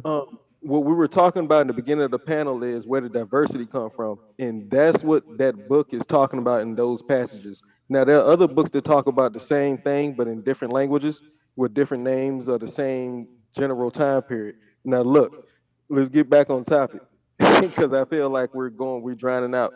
Hey, no. Who did Seth have sex with? Y'all go ahead, figure that out. No. But you know what you made me think about when you said diversity and what Bro Sanchez be saying and how we talking about multiple dimensions and all that. What they're trying to say that it was I guess a Adam and Eve everywhere.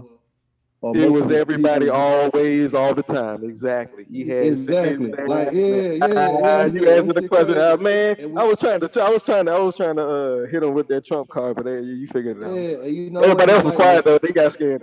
And they say we was on all one accord, so that could mean everybody probably fucked up at one time doing the same bullshit. Who said they got to run? Who was that getting that might be what they trying to say on the slick tip. Smoke said he about to get up out of here. Salutes to you, Smoke the God, man. Thank you for getting the bill deep. You took the madness out of Monday, my brother, and you got us on some deep shit. So I got to give you your props, Smoke the God. Monday Night Fire. Yes, sir. Extremely powerful. He got us on something deep. Smoke said he gotta get out of here, man. I enjoyed that, brother. You gotta unmute your mic, Smoke, if you want to let them know. You know what I'm saying? You getting up out of here. But yeah, man. Much respects to the panel, bro. I love all y'all, bro. Bro, you already know I got something coming for you on Friday. I'm gonna hit you with it like I do. Man, I just love what you're doing, bro. And like I said, I'm gonna leave with this, bro. You only scratching the surface of what you're doing for the people. And I just look forward to the day where you take the gloves all the way off, because you might lose some followers when you do, but you're gonna bring a lot of people to another level when you do, bro. That's why I fuck with you, bro. I don't say much, but I hit you with shit because if you love something, you support it. We talk that shit. I love what you do, so I just support what you do every chance I get, man. My wife calling and shit. I'm about to let you hit me back. You know what I'm saying? Say what you about to say, but yeah, I just wanted to say that, bro. Man. Yeah, I want to say, man, big salutes. I couldn't do it without people like you, my brother. I think that you coming on to the show too took it to a whole nother paradigm that I didn't think it was gonna go. And I just want to thank you for that, man. I hope you come on again, my brother. And I want everybody to know this brother have been supporting the show for a while. And, man, I appreciate you, my brother. Man, I got you, man. You're going to live good in Vegas as long as the people got something to say about it. You better not never fucking touch a job application because we need your ass. And I love you, brother, and I'm out. I love you too, my brother. Much love, man. Smoke. And salutes to the fam. Much love, Tim. Much love. Me, myself, and I, Mr. C, everybody, New Orleans East. I got your number, baby. We going to link because I'll see you. already know, Smoke guys from the say. I love you, Lord. Much love, I love y'all, baby. Hey, Bobby, if you still on here, I wanted you to hit me up in the back chat, bro, but I don't know if Bobby's still here. No, don't look like it.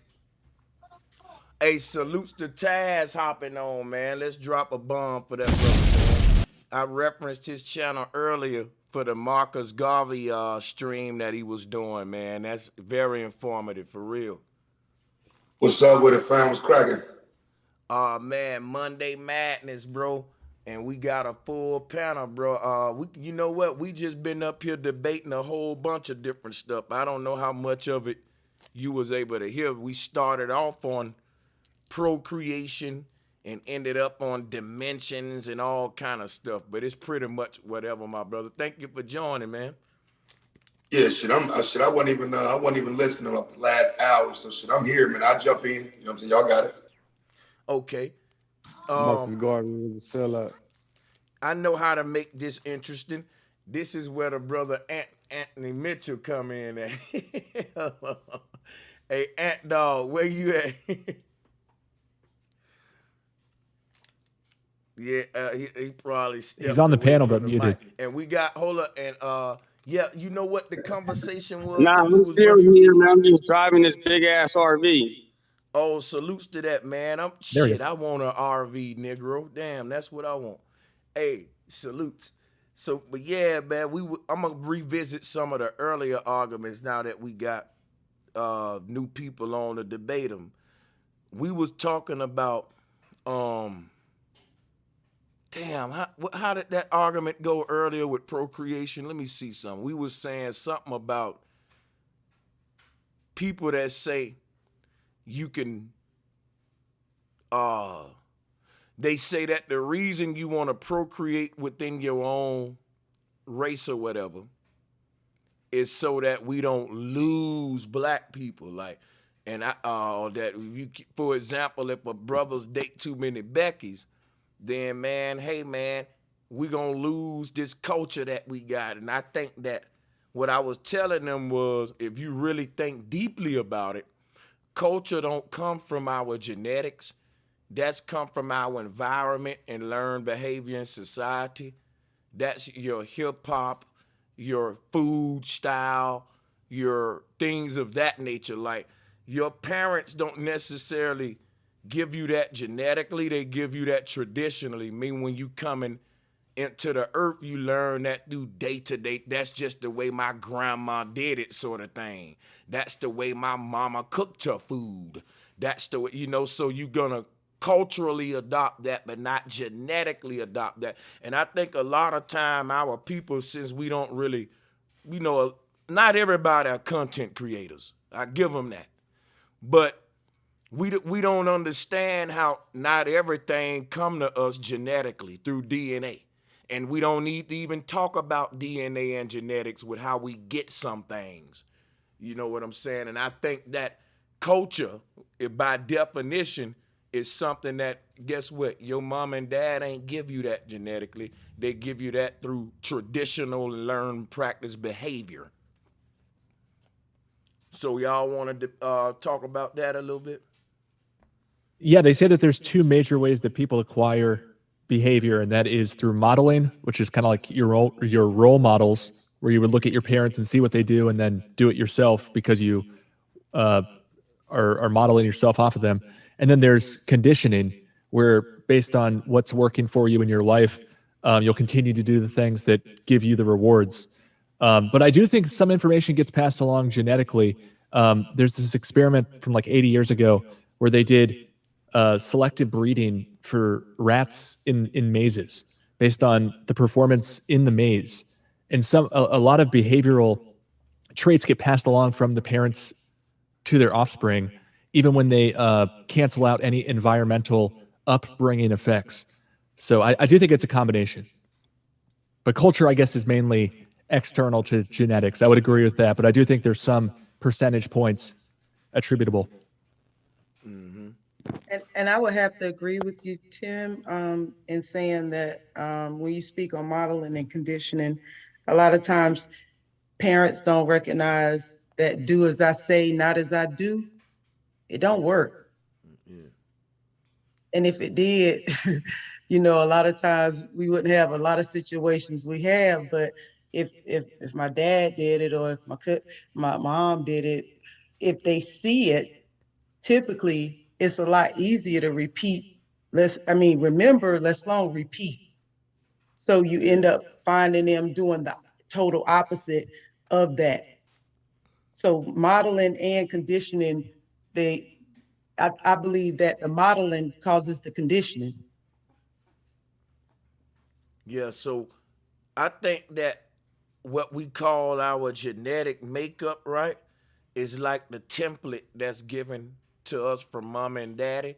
We take 50% from mama, 50% for daddy. I'm gonna break that down to you. Mama's 50% is all of her good traits and all of her bad habits. And daddy's 50% is all of his good traits and bad habits. So you get 25% of mama's good traits and 25% of mama's bad traits. You get 25% of daddy's good traits and you get 25% of daddy's bad traits. And this give you the whole 100% that you inherit as your template of gifts and curses that you're gonna have to sort of deal with as your template right there. And would you say that you would hope that they don't have similar or overlapping bad traits? Oh Because that's man, gonna that made increase the damn trait in you. Yeah. Wow. Damn. Like if the daddy was in the NBA and the mama was in the WNBA, when that son go to the NBA, oh my God, double trouble. Yeah. Right. I never thought about it that way. Yeah. I mean, but let's entertain that for real. I'm gonna say no. I'm gonna say that's false. Okay. Michael Jordan's son ain't shit on the basketball court. Okay. I mean, and given the history, it's like you got maybe Jelly Bean Bryant, whose son outshined him, but for the most part, no. That skills are not appearing to be passed down. Like you got maybe what Gary Payton Jr. It's maybe 5 players whose children play now. You know what I mean? So it's like I understand where you're coming from, but no, not overall. Not if we start It's looking more at than it. No, five, that's bro. a good point, though. You're right. Just because your daddy. But now, here's what I would say to that, though. What you think about this? Maybe if my daddy was played in the NBA his whole life, when I try to play ball, I may develop the skill easily, but that don't mean necessarily I'm gonna be the best. And whereas my daddy didn't play ball, I'm kind of starting from scratch. Do you think I'm gonna pick up a little bit of my daddy muscle memory and posture? So for example, like if Jordan my daddy, he walk and talk a certain way. And if I'm his son, I'm gonna walk and talk that way. So I'm guessing he shoot a layup a certain way. He shoot a jumper a certain way. Will I inherit that posture too that he developed in his muscle memory? Because to me, muscle memory play a lot in the DNA. And just because I got his silhouette on the court don't mean that I'm going to hit every shot like him. Still got to practice. But me having his form and posture, when I do get it down pat, they're going to be like, damn, it's just like Jordan all over again, so to speak. What you think about that? Is that a good way to look at DNA, or is that kind of? I would look at it as more so mental behaviors or traits, more so, than skills. Because, what if your mother was a mastermind and your father was a mastermind? You got a child with a high IQ. I don't really know two smart people having a a, a dumb child, but things happen genetically. But you could pose that same scenario not just to physical attributes, but to behavioral attributes. Like you said, things that you may not even recognize. A child may never met a parent, but they have the same type behaviors and mannerisms of a parent that they've never seen before. And when the grandparent meet them or the sister meets them, they like, man, you sit just like your father, or wow, you talk just like your mom, or and they never met that person a day in their life, but they still have and carry those same attributes that their parent had. So perhaps it may be we can contribute it to attributes and that type of behavior opposed to throwing a football or basketball and having a perfection on that level. Because Yeah, you have personally, to practice. Right, Yeah, correct. I think you have to practice, and keep in mind that like by the time that Michael Jordan had his son, he must have done maybe hundreds of thousands of hours of practice. So the son's not going to come out on that par unless he does, somewhere close to that. Even if he does get some good genes from his father. See what I mean? What happens is every now and then you have like a prodigy, where it's like your daddy was an architect, right? And they be like, damn, why that boy is so good at architecture and he didn't even go to school for it. So in the case where, like Taz said, where you have a NBA player that's a star but the son and garbage, one can say, well, you know what? His mama's DNA overruled. So maybe his mama was a tennis player. Give him a tennis racket, and he probably unlocked that part of his dominant part of that. So I'm just an example, or whatever. I'm thinking that we given a dominant trait from either parent and a least dominant trait from either one or something like that. Yeah. Like I know for my family, my dad was a programmer. My other siblings are not programmers at all, but I am. So if you looked at any of my other brothers and sisters, it would be like, well, they fell far from the tree, but it's there, I think, sometimes for the offspring. Yeah, and we was really talking about DNA to get on human origins, and we was talking about dating out and all that earlier. But yo, it was a dude that hopped on and said he debated you, Taz. Did you debate a cat named Pro Black today? Cause he came on here, man, with the smoke. Somewhat, I guess. I mean, if he was on here, that's a low level cat, bro. So you know what I'm saying. I wouldn't even call it a debate. Like, you know what I'm saying? Like, was I talking to that day? Sure, but no, that's what I'm saying. That's the type of people I'm talking about. Like, it's not an intellectual match for a debate. So no, I know you're talking about, and I've talked to him, but a debate, no. Okay, yeah. Yeah, he was making some terrible arguments why cats shouldn't procreate, man. It was ridiculous, bro. Yeah, well, that's why I say he kind of low level where everything is like, yeah, but you're black, you gotta love your black people. You know what I'm saying? It ain't really no meat behind your arguments. And so, I'm not a fan of swirling either, but if we gonna talk about it, you got to come with some goddamn stats or data or something. Just can't be, but don't you love your mama? You know what I'm saying? He one of them type niggas. So, you know what I mean? And he was talking about the GDP or the GOP, Taz. No, yeah, that was wiggly right there. Yeah, I can't do that. Yeah, that was wiggly with the GDP stuff. Yeah, cause they saying swirling hurt black economics. Now that's a big reach, man. Come on, man. A nigga hitting a white girl ain't did nothing to my pocket. God damn it, yo. Well, if we're talking long term, you know what I'm saying? That because if we're talking long term, right, and we come into a conclusion where mixed kids are saying they not black because they want to be considered mixed and whatnot. In those terms, I would say yeah, because historically up until now, mixed kids were considered black. Everything's black. So it's been assumed that all of that would be coming back to the community. But if you procreate from outside your community and then you pass away and your mixed child goes on to procreate white, that money did leave the black community. The way I look at it is this right here. The money was never in the black community, because I look at it this like here. My money, your money, till we build a community, right? It's like this. If we don't have a bank, none of that money was never in the bank. You had yours in your pocket. I had mine in my pocket. And when I die, my money gonna be in my pocket, whether I'm with a white woman, green woman, purple woman. It ain't never going back to no quote unquote community. Rather if I'm with a black woman, my money ain't going back to no community. It's going in my family legacy. It's gonna be passed down through my generations.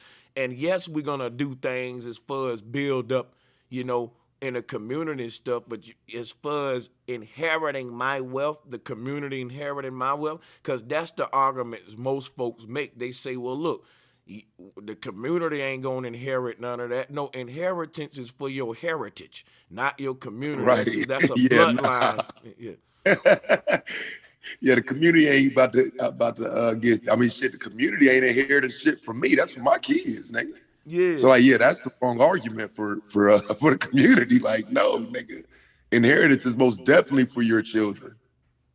Yeah, and but not only that, you have to think about how many times does the black dollar circulate back within the black community? And as you said, what community? When you go to your corner store, how many black gas station owners is in your community?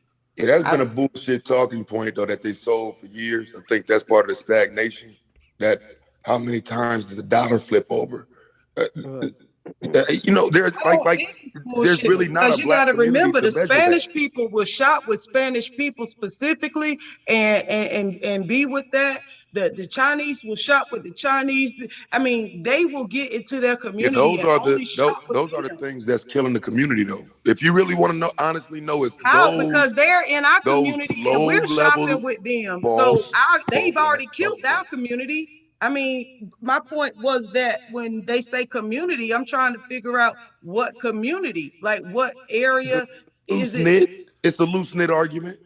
Because when they say community, they're not, you know, they're never talking about where we physically live together. So it's a loose knit argument of stringing all the black people together. And I guess the mentality that we're all in one community. You know what I'm saying? Because when I say it, that's kind of how I think of it. It's like, no, we don't live in the same place, but when we come together for conversation, there's an intellectual community. But there's no physical community. No, absolutely not. And at the end of the day, whether you have sex with having sex with a white person, the baby's gonna look black generally anyway. So it doesn't. And regardless, it still isn't gonna affect who owns that corner store, or whether or not we have community. Like that's something that has to be established prior to adding all that bullshit in there because it's not relevant. It doesn't even. It doesn't matter. I mean, unless the mentality is to brainwash those people into believing that they have no connection to black people because they are mixed race or what have you, and is causing a separation and divide. But outside of that, I mean, just our community, no.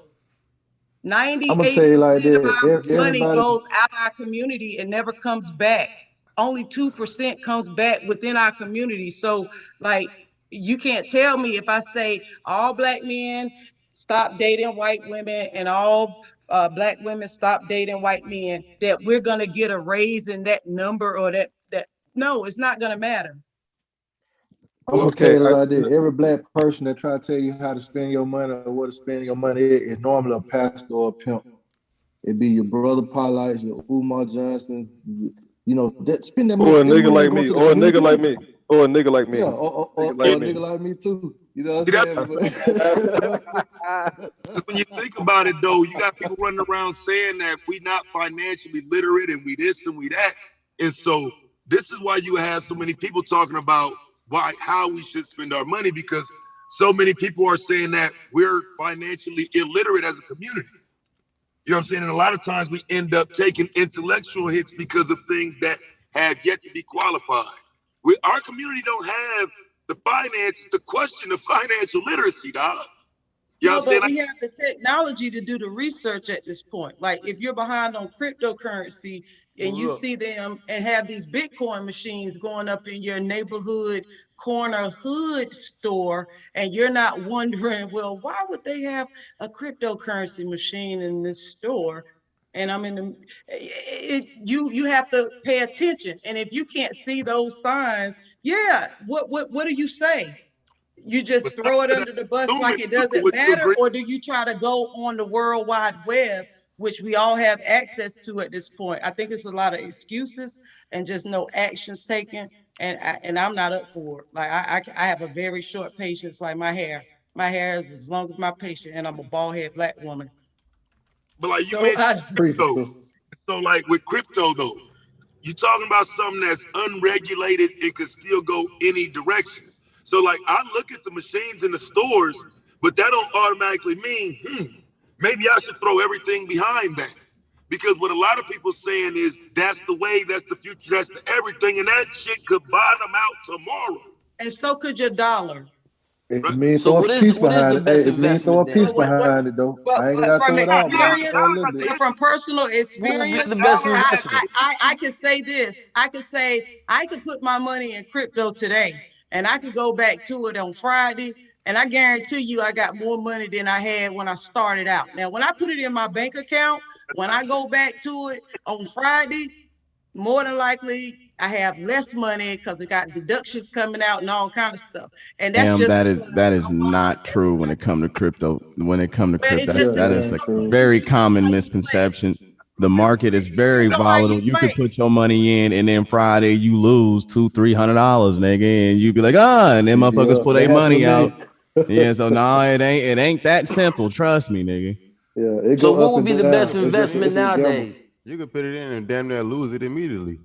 Real estate is the best investment. Well done, well done, well done. Yep. No, I was gonna say not necessarily either, though. As a black community, that's what we lack, bro. Too. We lack the understanding of that. I mean, I would definitely put some money in cryptocurrency, but I would say get some land. You know what I mean? Build some shit and build some shit like for real. I'm just gonna give you a tip. The housing market is getting ready to crash. So you can wait a little bit and get ready to buy these houses that's going to be foreclosed on once all these laws pass that gave people free housing while they had Corona. And that's false. Trust me. No, it's That's not false. Property, mark my word. Strategy of it may go down and up, but property, you'll never lose no value in property overall. No, but the value of property changed. I understand. Real estate is a good investment. God ain't making no more land. Not yet, though.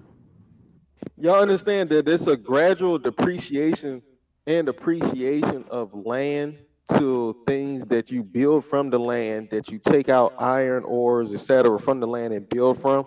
And they've been understanding and heading this cycle, this cyclical pattern off for eons, and they called it the stock market now. And we arguing over what piece of the cycle is better than the other piece of the cycle. When you get in the deep Wall Street, you understand that wherever we about to go to war, whatever natural resource that place got, put money there. Hey, man, let me share something with you. Guess who owns the most farmland in the United States? Let me say one thing real quick, right? Wall Street is like the old damn economy, and it's being tossed into the lake of fire, if you will. They replacing the bull market, the stock market, and the whole Wall Street shit that have been thriving under this fiat dollar. The new Wall Street is finna be in the digital, in the computer world. That's the whole new. So that's what they talking about now with the crypto and Bitcoin. But yeah, I see what you're saying. But I think a lot of folks been saying recently that the stock market ain't been doing well because of these digital currencies. I don't know how true that is, but that's what I'm telling you. They're selling NFTs for digital land. You're talking about an NFT is a picture that you'll never hang on your wall, maybe if you printed it out or something, but it's everything is digital and in this fictitious world, which is going to be your metaverse. And they're paying $2.3 million for a piece of land in a digital world that could or could not be a good investment. Who's to say? But can you talk about why they can do that? They only can do that because people believe them. When you start telling me, well, in a minute, it won't be no paper money. Well, shit, they know they can wipe it out. People told the government you can actually just tell me how much money I got. I don't need to touch it no more. See, back, like before, people had to touch their money. You couldn't have told nobody 20 years ago, yo, shit, digital, don't worry. We allowed that to happen by sitting back for the last 10 years saying, everything's going digital, everything's going digital. And as it happened, where was the pushback? Everybody was fine with it. And that's my thing is, I don't know if we should just blindly trust what you can't touch. We're talking about fiat currency and blah, blah, blah. But at least you used to touch it. Yeah, Does anybody know I what agree year with that. fiat Hey, currency like lost its value? Like what year well, was hold it up. signed that it had no more value? Like Let me, it's It was a little after World War II, right? Thank Like you. World War II. That was 1933. Hold up, Okay. check it out. I got to say something real quick. He's right about that. What's finna happen in the future gonna make us wish we still had the paper dollar. But the paper dollar wasn't sustainable because it costs more to print it than what the dollar worth. So Thank you. So the inflation on it over time is inevitable, which why they got sustainability issues. But that this new economy in the computer, you ain't gotta print nothing. It's out of thin air. Like we said, it's a cheaper way to run this fiat system digitally with no paper involved, no resources involved. You don't even need a mint. You don't need a treasury. It's all in a hard drive. Yeah. And Taz, you shouldn't be so upset. What you should probably be doing is trying to think about how you can come up with an NFT that you could put out there, because you could probably come up with a bunch of amazing ideas. Well, here's what's happening. I'm gonna be quiet. I'm planning to be off grid by the time I'm an old man. But yeah, go ahead. I was gonna say what I do is I look to a lot of this information to see what's coming because, for example, I don't believe you're completely wrong, but I think what you're talking about is gonna apply to coins more so than dollars in the near future. When they start talking about a coin shortage, nah, fam, that's just that shit is made up. And there was no reason to ever start that. There's no reason to keep perpetuating it a year and a half later. And so I don't completely disagree, but I don't think they're gonna be able to just pull paper money off the table that soon. Because some people still gotta see they shit. Everybody, you know what? Guess what, right? Let me show you some. The amount of dollars that's in circulation now compared to how many used to be in circulation before credit cards existed is a huge change. So what I'm saying is they really kind of got rid of paper money already with credit cards and shit. Now they finna go to the next level, and it's reaching a point where anybody using a paper dollar is kind of like somebody listening to a cassette tape or ADAC. But that's where you can't go nowhere international with a dollar, but a credit card you can do anything. I just want to say that you will eventually become your money. Bill, damn. Yeah, no, I was just saying that's where the problem. That's what I was saying initially. Where the problem came in is there was a level of blind trust where I mean, it's not like they had to come to you and ask, "Would you like your money in paper or cashless?" They decided that with little pushback. Was my point. Let's see. Yeah, the flow clear now, y'all. Hey, yo, peace to the panel. What's up, bro? What's good, my brother? Key North. What's good, my brother? Salutes, man. Double salutes. Man, I can't call it, man. Hey, man, I just wanted to jump in. Hey, I agree with you and Taz on this. You know what I'm saying about this crypto, man. You know, I'm not feeling that at all. I think, you know, the more we keep pushing in on the hype with this crypto, the more they keep pushing in with this digital world shit. Like, you know what I'm saying? I don't think they'll be able to do that without everybody like changing over to the crypto. Like, you know what I mean? I'm just so natural. I'm just so, you know, I don't see why. You know, and I don't think people understood why. You know what I'm saying? Before they start doing it, man. I mean, what you think about that? I'll say this. There was a time on earth where there was no such thing as a paper dollar. You traded gold and silver directly, and you had to haul your gold around. And nobody never foresaw the days where you ain't hauling around gold and silver like that. Nobody, if you would have asked them guys, hey man, it's a paper dollar coming and ain't gonna be no more hauling around no gold and silver like that. And they would have been like, yeah, you know, well, you know, they probably had the same attitude we got now. We never lived in a transition. We're in our generation now, all of us, some of our grandmas and all them who gone, they probably lived through what I call a transition period where you saw your way of living go from one way to the world is a whole nother way now, man, like to you. And what's happening with us now, we're about to do that now. This dug a hole, nigga. Check me out. Now listen, give me a second. Because in them transitions, historically, what also have we seen, though? A snatching of the wealth. Whether we're talking about 33, 1913, the Federal Reserve. I agree with you when you say we couldn't foresee it. But after the fact and looking back, we look at the Federal Reserve as an L. That they stole money. They was able to take everything. We look at the 1933 gold seizure as the same way. Would you agree or disagree? Yeah, I definitely agree. I agree. No doubt.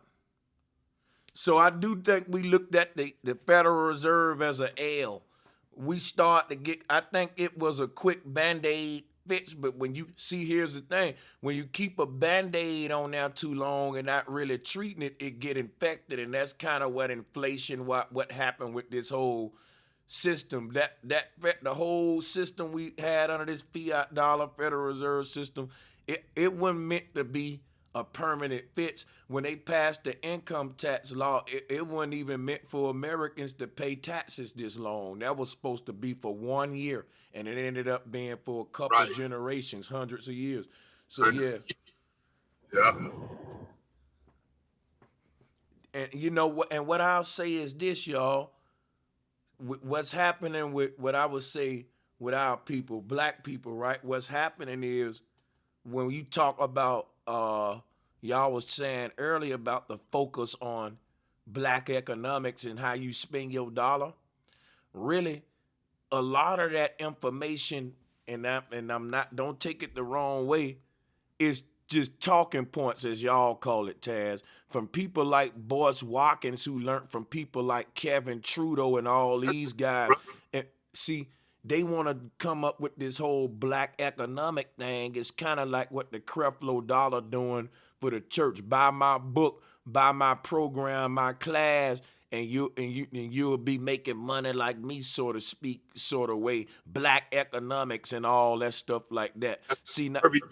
That's the Garvey thing, because that's what Garvey's credited for, but he wasn't that. That nigga was a fucking failure in business. But yeah, what you talking about is true, and it's the Boyce Watkins on up now. But back then, it was the Marcus Garveys, the people that we call our heroes, never even taught economics, let alone was able to put together a true understanding of black economics during a time of oppression, during Jim Crow. Yep. What conversation can you really have on black economics? So, hell yeah, I agree with you 100%. I'm not a fan of the talking points, and a lot of what our community became to understand about economics are talking points, not true ways to get us out of the rut or no shit like that.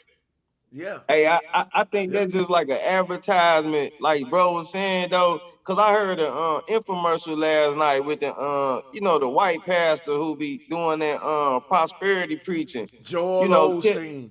Joel Osteen, like he telling you if you want a blessing, send him some money, kind of shit. Like so, that type of shit, man. Real talk. So I feel you on that, man. It just be talking points.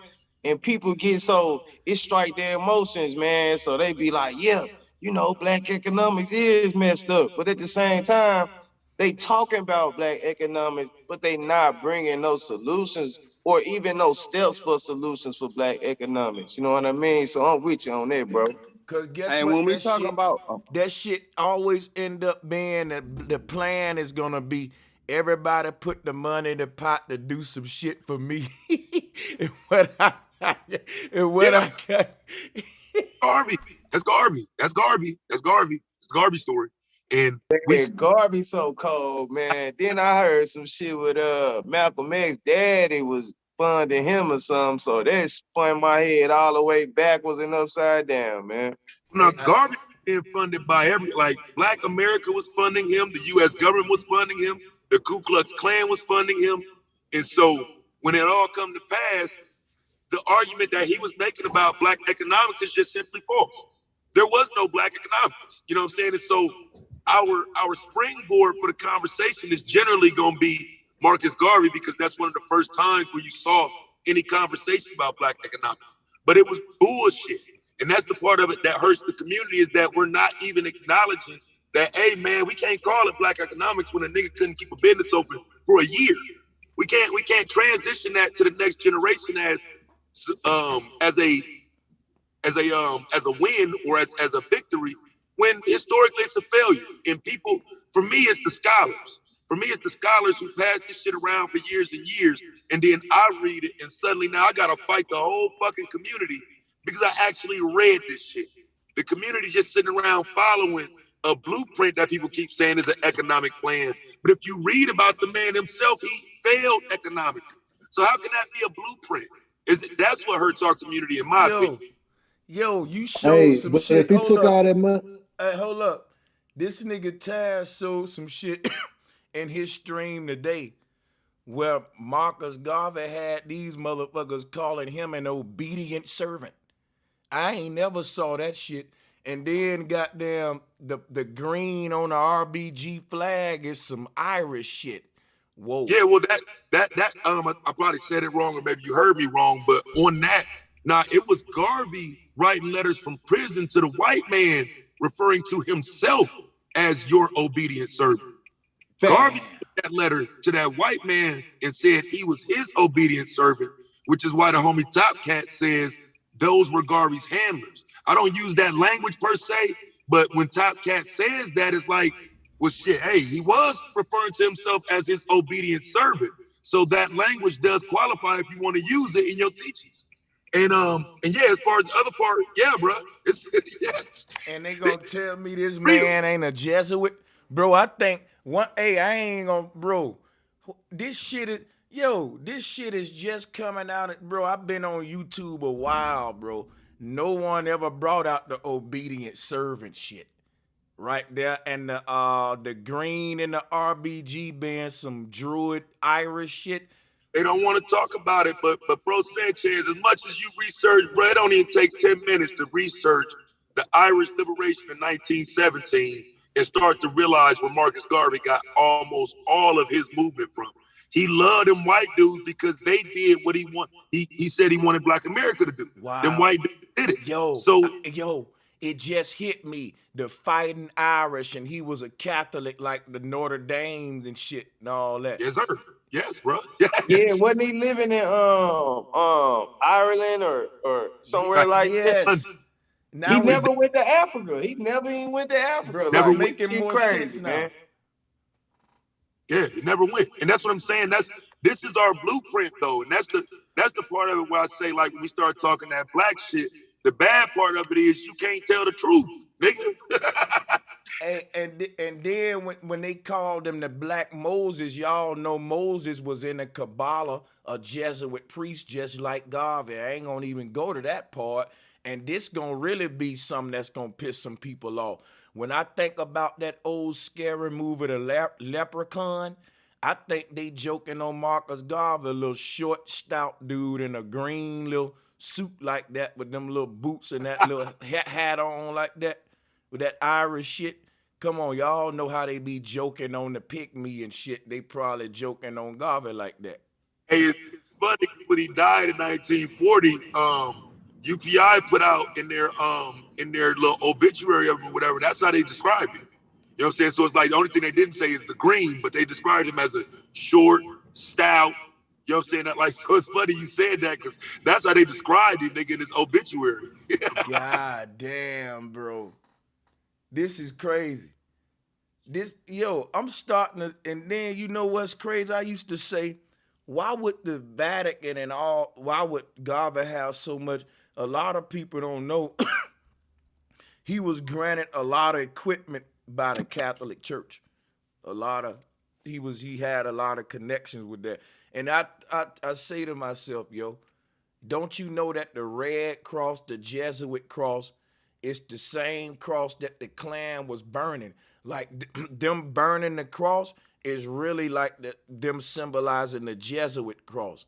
If you look at the cross that's on the Klan shirt, I'm from Bama. I saw the Klan. They ain't got the same cross we got. They got the one that's on the Christopher Columbus ship, the red plus signs. Yeah. Yeah. Thicker cross or whatever. Yeah, that's the one Garvey had. Boy, for you not to be from the side, boy, you stay digging these bodies up and making these niggas in the pack, I swear. Yeah, This Garvey nigga made all of the old school ancestor sellouts in the pack, one by one. Yeah, people don't like that shit though, bro. But for me, we can't grow without the truth. Like, nigga, I'd rather know that they wasn't 100, and that way we can know. Ain't nobody finna sit around and cry about it, bro. They fucking dead, nigga. Can we And just that's the know? thing. You know what G. else? Nobody should get that caught up in idol worship that you miss the messenger sucking the messenger's dick. Look, You don't want to know miss what? the But message listen, on the message. Garvey wasn't no messenger. That nigga was an agent sent all along. And the Right. same. And I'm gonna tell you something right now. And y'all and this is me talking here, man. Dr. Ben, Dr. Whatever. What's the other one? It's a couple. I can't think of them off back that came over here working with UNESCO, the UN, like Garvey in modern day. So my whole thing is this right here. You can look at this hypocrisy. Dr. Ben had black folks in America arguing with each other because Dr. Ben was talking about Egypt out of Africa. And you know, the people who was talking like that was clashing with Islam, the Nation of Islam and stuff. And when the man died, he dedicated all of his damn books to the Nation of Islam because him and Farrakhan are both Shriners, and I can show the pictures. So check this out. What if he had done that when he was alive? Now, my thing is this. A lot of these guys are in different little religious orders, but they in the same lodges, and all of these gods go back to this same Baphomet shit. And I'm telling you, Garvey was part of that shit, yo. And I'm telling you, we have modern day Garveys that we don't look at too. Small little Garveys. I done named them before. You know, all of the whole Pan-African. Yo, they said Garvey, they said Garvey is the face of pro-black. Yo, this whole black thing as a political ideology under Garvey was about us kind of like integrating into America's political system, because Garvey was like, he wanted to create the educated nigga, the one that know how to vote and do all. And I was saying in my lecture, yo, that's an insult. Like, how he gonna come over here and make us a better man when he ran from his own damn land? Like, you gonna make us so great? You know what I mean? So, but my thing was, he came over here trying to make the kind of dude that you see now on like a MSNBC in a suit, debating different political jargon and stuff. Garvey would have been that nigga of his time. You right, man. Hey, he actually, when he caught that 5 years, he still had his wife at his crib. He still had his little business going. He went to prison for that mail fraud. So he was actually calling these white men with these ideas, the KKK, all of them. Even the other dudes you mentioned, they was coming to visit him. They was sending him money. You know, he kind of begged to be a bitch. So I don't got no respect for Marcus Garvey, man. You know, if anybody just still, you know, idol worshiping this dude, man, and, you know, don't want to realize what's going on, what's real, you know, really fuck him, man. Really, you know what I'm saying? I'm not idol worshiping Marcus Garvey, but can I play a little devil's advocate? Yeah. If we talking about diversity too, and we talking about the elites, I would think that it would have to be some diversity there. And then two, in order to take down an organization with that much power, wouldn't you need a person like Marcus Garvey to go in there to pull out information that we can agree and disagree with? Hell no, because he actually just basically led us into a burning house and then kicked the fucking foundation down. Well, yeah, I was gonna say, yeah, what he did. Well, I would say he gave you the vision, because the only reason, because like, let me say it like this: he gave you the vision of a house you could never acquire. You know what I'm saying? Because we can't say he led us into a burning house, because he didn't lead nobody nowhere. Yeah. You know what I'm saying? It was more like he gave you a thought process. He instilled a false form of racial pride. That's that, you know what I'm saying? Which that's why in some ways you almost got to give it up to him for the racial pride conversation. But what was it rooted in? That's the question. Look, see, the thing, you're right, bro, because check it out though, right? his whole false pride shit was finding pride in a foreign land that he never went to. That's my thing with him. He did make us pride, but at the end of the day, it was selling us this African utopia, like Africa is the land of milk and honey. Absolutely. Yeah. And then to come to find out that was his whole reason for getting with the Klan, because they agreed that blacks should go to Africa. And you know, it's crazy. And some respect that, saying, you know, some black people respect that. That the fact that this dude telling us this ain't our land, we didn't build shit here, and that we should go somewhere else. Some black people today respect that, and that shit sounds stupid as fuck to me, bro. Like, hey, I'm gonna show you something real quick. Watch this, Taz. Think of Marcus Garvey with that all black suit on, with the black top hat on, and think of the pilgrim on the oatmeal box. He was just a black pilgrim.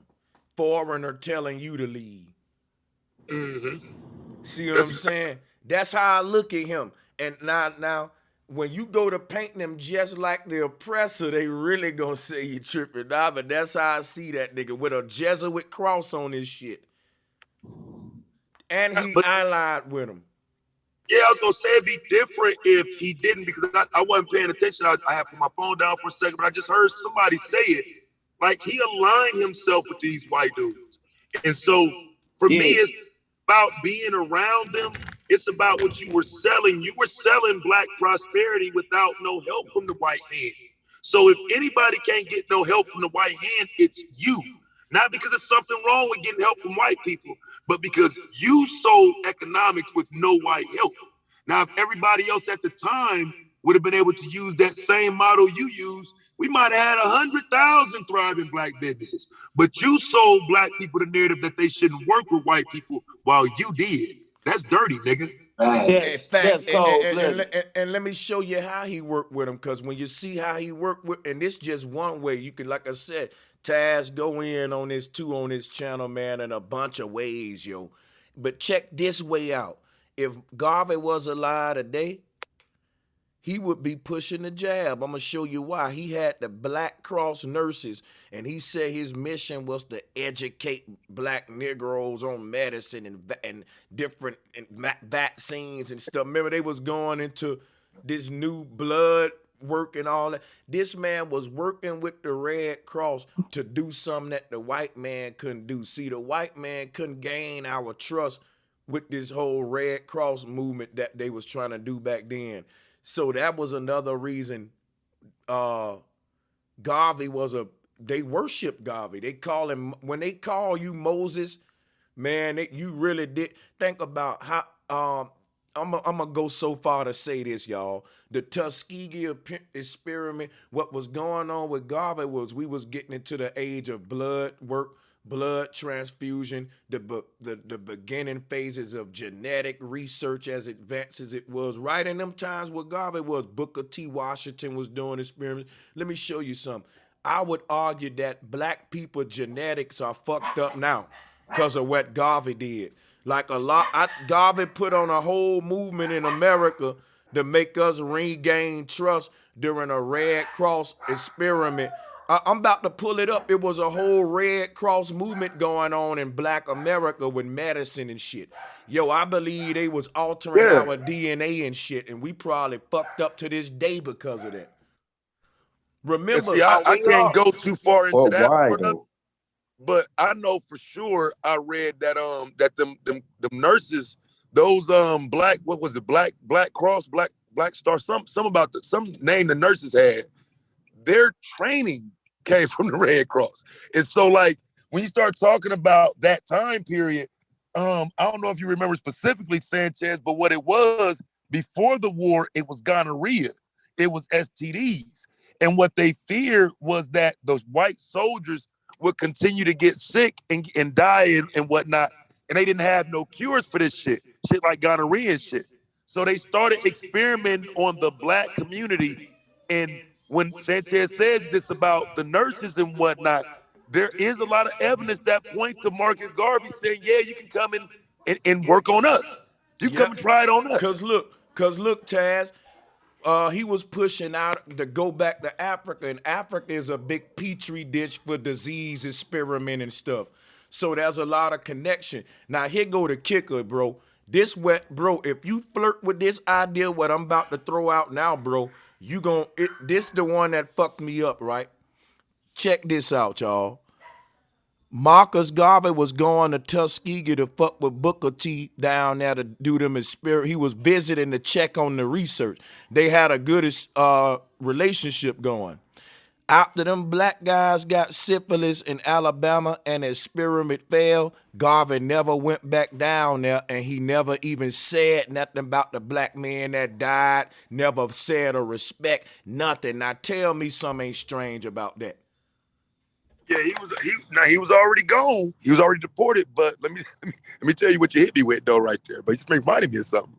I read where his wife, nigga, dropped in on none other than Walter Plecker, nigga. Stopped at his office in Virginia. Dropped in like it was just normal. Why would his wife have a relationship with Walter Plecker? And that's the question. Because he got shipped out in 28. And I think the Tuskegee experiment started in 32, if I'm mistaken. So he might have been gone, but I agree that he ushered in a mentality that made it okay to do, though, to be experimented on. That was part of what he opened up the mentality of. But that thing about Walter Plecker, though, that's for our people. He brought us to, he was like the agent. You know what I'm saying? Mm-hmm. Working for the government. He was just like the agent that sold it to us for them. And then on another thing, Sanchez was said right after that, with the alternate DNA thing, that's where all these animal diseases and shit start coming in, like chicken pox and all that shit. That's how we knew it was shit inside of us, man. Yeah, basically like the whole shit about it made black people comfortable with doing blood work with the Red Cross during the time where they've been trying to collect these databases for years, and today they use these fake ancestry kits to sneak y'all DNA to make these. They studying all our DNA. They need a big database to feed the algorithm and AI. It's a long story, but if Tim on, he probably can chime in, but I went the whole computers thing. But check with the database, because check this out, right? They started building these databases, man, in the 40s and stuff. Like ever since blood transfusion started, don't you know that the most of the blood in the world is going to the UK, and that's the same place Dracula happens to be, which is weird. But anyway, like that's the hugest data bank of blood in the world. Now the thing about it is this: that's where Garvey was going. That's the Catholic order that he was dealing with. This Dracula sort of collecting the blood type. It's crazy. I'm not making it may sound crazy, but they needed a lot of our DNA during that time, and we weren't used to no blood work and all that. Garvey was supposedly be the educator of medicine and make us kind of trust, be the bridge in between to get the people to the other side, the Moses, as they say, to lead them through this, sort of transition period. And like you said, they had the Black Cross nurses was their name, and they wore a black cross that was just like the Red Cross, but it was black, and they worked with the Red Cross. So the colors together equal out to be red, black, and white on some satanic shit that I really deep on the low think Garvey was on, man. But I know, but I really think that nigga was on some real Jesuit shit. But yeah. Well, yeah, they can even use the DNA banks to design viruses that target certain races. And it's clear that Africa is under attack, as are a lot of us are under attack if they don't want us to continue to live. I mean, there's a population control agenda, let's call it, since we're on YouTube. Very concerning. Like, for example, the Gates Foundation put out a document once that talked about like how they could reduce what they called unwanted fertility in sub-Saharan Africa. It's like, what's unwanted fertility? That's crazy. And it just like all these population estimates, and they always like put it in flowery language, like it's a good thing, but it's yeah, it's really crazy. There's like a war going on. See, I argue that Marcus Garvey was the blueprint for the modern day preacher. And if you just kind of think about how the modern day Baptist preacher is viewed, where you stand up, you say a few things, you throw a little bit of black nationalism in there, but ultimately you're going back to God, and God himself is black, and it's a black Moses, a black underlying theme here. That model is still used today in the Baptist church, and I feel like the stereotypical black church that we think about is what Garvey was. The dude that's standing there with the Bible over the pulpit, and then when he's done, he passes around a collection plate. But the origin of the collection plate was for what? To go to Africa. Because if you think about it, there would have been no need for that style of preaching before 1920. Why would anybody be doing this? Why would anybody be standing up telling you we going to God, or your salvation lies here pre-1920? I believe that Marcus Garvey is the blueprint for the Baptist preacher. As well as the out of Africa, as well as the out of Africa thing, as well as the help. Let's help cover this up so we can change these people's mind from understanding that we just came and took their shit to make them understand that they not even from where they not even living where they supposed to be at. You know what I'm saying? Let's sell the ideology to get black people to go back to Africa so we can just sit here and keep this shit for ourselves. But he told them niggas they ain't build shit, they ain't had nothing to do with the construction of this company, and of this country, and that they were foolish for trying to go to war and fight for the country and everything. So he was undermining the black American, and it was okay, even though he didn't have the experience and didn't know. I mean, because these people 50 years removed for the plantation, so it shouldn't be cool for some nigga to come from Jamaica telling you what your, what your history is. But that's what happened. So guess what, y'all? This is what I wanted to ask y'all real quick, right? Now, Marcus Garvey had a union with the Klan, and when I look at how the Klan marched through the street, often in there they would draw crowds, because you got a bunch of folks marching through the street in all white and stuff. But then I look at Marcus Garvey, he had his people, same thing, same cross on him, because that was the cross for his name, same flag. And you can't really tell the difference between the Klan right here and Garvey people. You know what I'm saying? This is crazy, man. But that's something else people ain't honest about. Even though Marcus Garvey is credited with that RBG flag, when you look at him in them few pictures and whatnot of him giving his speeches, he's standing next to an American flag, nigga. Facts. Hey, listen. RBG. That's a nail in the coffin that you never saw him with an RBG flag. Not once. I got a question though. Who y'all think replaced Marcus Garvey? Like after he died, who y'all think took his spot in the black community? His death started this religion called Black Power, because that's what it is. And I know a lot of people, because think about this, right? Jesus is associated with white power, which is the Klan. Garvey is the black Messiah, the black power. They're trying to in my opinion, what was happening was black people weren't being influenced that much by this Bible and this church shit to not see the white man for what he was. So they had to reinforce this whole Messiah complex in the form of Marcus Mosiah Garvey, the black Jesus. Chocolate coating the same belief in the same system, which is why we see an American flag right there. And which is why J. Edgar Hoover's theme was, okay, well, we'll prevent the rise of another black Messiah. But here's my thing though with that, right? So if you think about the time period that being the 1920s and whatnot, I agree with Sanchez when he says it started to boom inside the religion or whatever, but other religious circles. But think about who all spawned from this.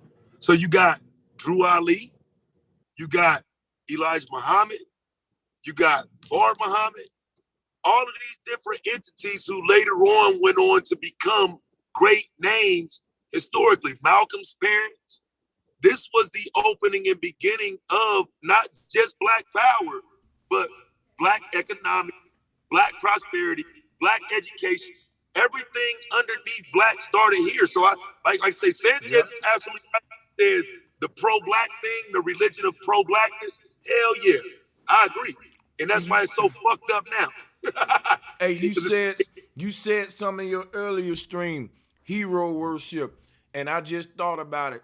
See, Marcus Garvey may have brought back the Messiah complex to where it ain't just Christ. We just see a Messiah in any little black dude they put in front of us, like you just was naming Farad and all them. Yeah, hell yeah. I think they just like tried to follow the same prototype. The crazy thing about it though, they always use a foreign land that they never go to. So Garvey may use Africa for the foundation of his movement, which is a hustle. And then like Elijah Muhammad, all them talk about the Middle East and they only go there for a visit and come back here to Babylon, just like the Kemetic folks who go to Egypt just to visit and come back here. No, they just use these lands as like a hustle, I think, for real. Don't leave your boy out though, Drew Ali, because he just said we'll do it here. We ain't got to go nowhere for. We just do it here in America. You know what I'm saying? And then they love sucking his dick. Niggas hate when you go ahead and throw his ass out the draft. Hey, I'm gonna tell you something right now. The Moors love Noble Drew Ali, but think about it. He talking about the Ottoman Empire, right? He created his own Quran as Circle 7, right? Yeah. Not, you know, the 5%ers use that and stuff. So basically, Noble Drew Ali was Islam's Marcus Garvey. Marcus Garvey was for the Catholic Church. And but you know though, right? You know Marcus Garvey is in that book. Nigga, Drew Ali wrote Marcus Garvey into the Quran, nigga. Marcus Garvey in that Quran. Yes. Marcus, bruh, Drew Ali wrote Marcus Garvey into the Moorish Holy Quran. He's absolutely in there. He's part of a prayer. Yes. This is fucking crazy. And I think because they both know the same hustle. They both did the same hustle. To me, Garvey wrote his own Black Bible just like Drew Ali wrote his own Black Quran. His shit just ain't got his shit is all his quotes and messages that people make this modern. Because the pro-Black movement under Garvey is a Pan-African movement. And to me, that's kind of hypocritical. You can't be... What the pro-Black is about making progress here. You can't do that if you panning to Africa too. As if somehow you can build both. You can't. You know what I'm saying? One is going to have to build and try to attach the other to it. But what he was implying was that you could do. And even still today, that's kind of the pro-Black message is we can build all over the diaspora at the same time. And I think that's why the way it's sold, Pan-Africanism don't work. Because you're going to have to focus on home at some point. Until you focus on home, you won't get problems. You know how far, and you know what? I'm finna go so far with this shit now. I'm gonna say that Pan-Africanism is Black folks in America trying to colonize Africa like the white man. Right. Sound like you heard some of my shit, buddy. Right, bro. Right. Real shit. People don't like to hear it, man, but I'm Sanchez fam on the panel. I think most Black people that talk that Africa shit want to colonize it. Most Black people who talk that Africa shit, their mind is on colonization. They don't love for their people. They thinking colonization, man. Hey, Taz, and you know what? It's like they know they can't defeat the white man, so they like, all right, y'all help us go to Africa and take this shit in. Like, you know what I'm saying? We'll be trade partners Just let us have the house next door. You can have my house. Just help us fix this shit up, like type of shit. You feel me? Yeah, man. Look, I'm gonna tell you right now. When you go to people, right? This is what I don't like about Pan Africans, and I meant to do a whole stream on this shit because this ain't even no, bro. This is sad. Right now, Africa got the highest COVID restrictions. They already getting chips and shit in Nigeria. All kind of shit breaking out over there is fucking mayhem. China taking over. And instead of niggas saying, you know what? I know we had a pan-African movement. I know we telling blacks to move to Africa. I know I'm on my YouTube channel in Ghana acting like it's all fine and dandy and it's good, but you can't smell this horse shit through the camera though. Now, they acting like that, right? And you would think they would say, you know what, black folks in America, hold out on going to Africa right now. It ain't really good over there right now, but the hustle continues. Now, anybody telling you to go to Africa right now giving you a damn death wish. And you really got people still doing interviews, Pan-African channels still. Hold up. They still fucking talk about going over there. It's like they ain't watching the news and what's happening in fucking Africa. Now, they on their YouTube channel showing you the good background and all that, but the news ain't showing that shit, what's happening over there, bro. And it ain't right, man, because you going to get over there and realize, bro, oh shit, for me to get back in America, I need 10,000 motherfucking shots because Africa goddamn got all kind of shit outbreaking over this bitch. Niggas getting stuck. Yo, I'm reading about what's happening in Nigeria. They ahead of the world with moving forward with this whole restriction shit. And cats over here still talking about, man, shit ain't, y'all need to get in Africa, man. There's land over here and all that, bro. You'll be a damn fool. Hour this and hour that, nigga. What? Nigga, I'm American, bro. I don't have nothing over there that's mine, bro. I can't make no hour claims with Africa, bro. Like, and the thing I hate about that is a lot of people have done that shit just based on their own personal beliefs and feelings and not a real conversation. Like, nigga, that's an L right now. Like you say, if you can look over there and see that we're in a time where they're already not up to par with how shit normally goes. But now you telling me they are ahead of the game in COVID restrictions, nigga? That don't tell you that ain't where you supposed to be. Like, cause that goes against the normal understanding of what's going on in Africa. Normally Africa would be behind and everybody else would be safe. But if they're ahead of the curve, that should be what you be looking like. You know what I'm saying? Hey, look, 4 months ago, Nigeria's president and shit leader came on camera and told his people, everybody in Nigeria, starting from this speech, you got 10 days to start all of your COVID-19 shots or you can't even get into your bank account. We went live and showed that shit, bro. That was months ago. They further than that now. Facts. And they still talking about, man, life over here in Nigeria and Ghana, man, is good, man. And I'm like, bro, what the fuck? That shit crazy. Hey, that shit just, this crypto shit sound the same way to me though, man. Like, you know, that shit just sound the same way. It's like somebody trying to lead us over the bridge to some shit. And then next thing we know, we pop up. People got real estate in the fake ass world, like just like this African shit, man. You know, so Sanchez, like this, like what's going on in Africa, right? The hustle game that they got. Do you? I know you look at it like just like the preachers and everything. I mean, but what you see they end game with it though? I mean, do they got an end game with it, or what you expect them they outlook to be for themselves with this? Hey, look, this was crazy for the churches now. They going virtual too. See, the church, ever since out the COVID, all these big mega churches like with the big buildings, they got all of the seats in their building field, and they got a online virtual congregation that's going with it too. that they grow during the damn lockdowns. They look, the church really have grown a virtual community that's probably bigger than they ever motherfucking had now. So yeah, man, they benefit off of the crisis and disaster too, man. Real talk. And the thing about the virtual congregation, you ain't got a lot of them about building fund. God damn it, they just gonna give a virtual tithe and you know what I'm saying? They go, just think of how easy that is.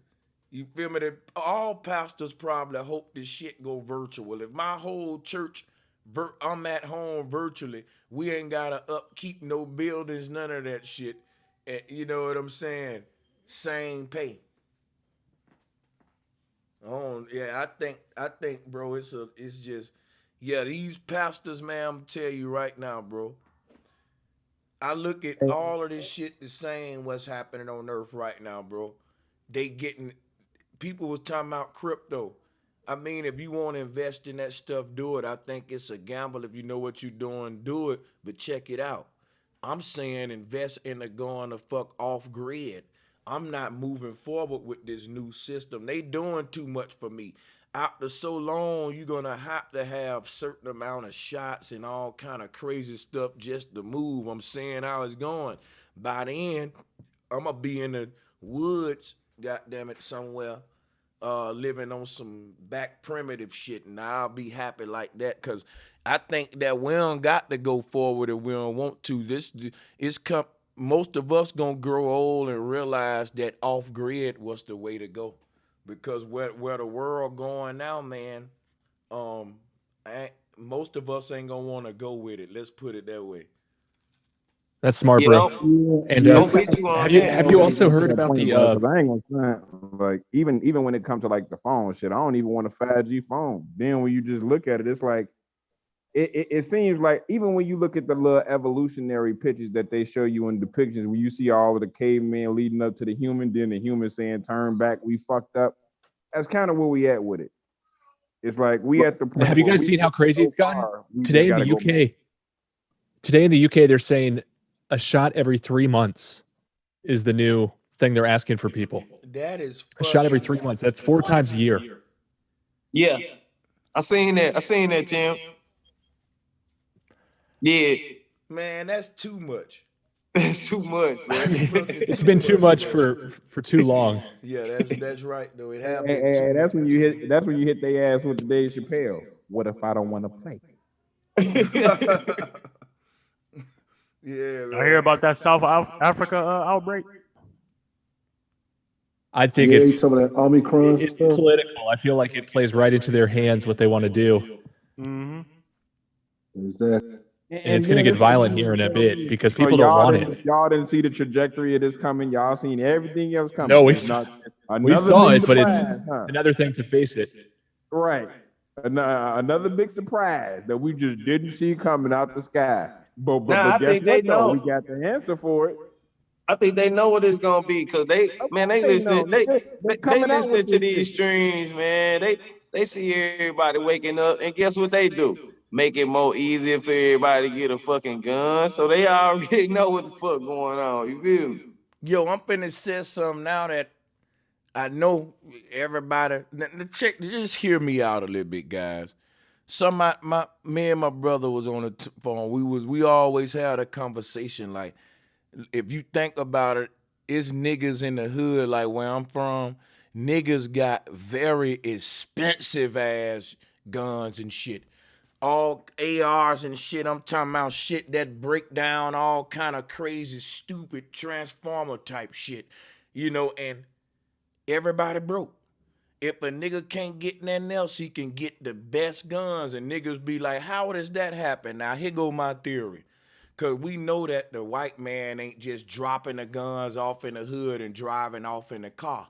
So now let's actually sit here, guys, and I want y'all, watch with me, walk with me. Let's all give a very working scenario on exactly the process of how this happened in the hood. Here's what I thought about after brainstorming this shit.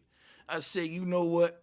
They make all of these young rappers be millionaires, and these boys got ego at that age, got something to prove. You know how when you a teenager and shit, and now you got enough money to put prices on everybody's head if who piss you off, put guns in the hood and shit like that, right? And I was like, yo, so instead of the people who got millionaires and shit coming to the hood, looking at all the niggas who ain't got money saying, I'm gonna put them to work and give them a job, they give them a job, all right, and they say, you gonna be my goon. So they give them guns, but they spoon feed them and shit, and they don't give them enough money for them to be free, because they want you to always need me, because if you always need me, you hungry, you the nigga that'll do a hit for me. So I never can give you enough to where you can leave me. So it creates a situation where there's more guns in the hood than opportunities and jobs and money like that. Now, what about that theory? So, I No, I was don't about believe to that's how they say, get there. Some of them probably get there like that, but not all, not majority of them. I was gonna say, I believe majority of them come from people stealing them. Yeah, man. I Like, think that theory right there, man, is a. but I was gonna say I had saw a Let's just say video. in Chicago, bro, they really do just You drop was them shit off you at that train. somewhat just told Lil Durk's story though. You know what I'm saying? Like I wait, but that's They somewhat damn that's near close just to Lil let that Durk's story. motherfucking train sit there in the hood, G, and they don't even move the train until after niggas then went and hit the train and got the guns off. That's when they move it. They do the shit on purpose. So they really are just dropping them joints off like that and making it that simple. Because at first, Yeah, see when they that's first dropped the what shit I'm off, saying. yeah, That's the like when they bullshit first part of dropped it. the shit off, That's niggas the think bullshit about part it. of it. Yeah. That's They the don't steal it right that's that away. bullshit. They wait, and then after they wait and see, all right, yeah, let's just steal it. That's when they move the train. I'm gonna tell you how I know. Not, I ain't saying that ain't happening, but the way I explain is the majority of them guns getting that way. Cause guess what? These niggas getting the kind of guns that the rappers rap about, but they can't afford them. Right.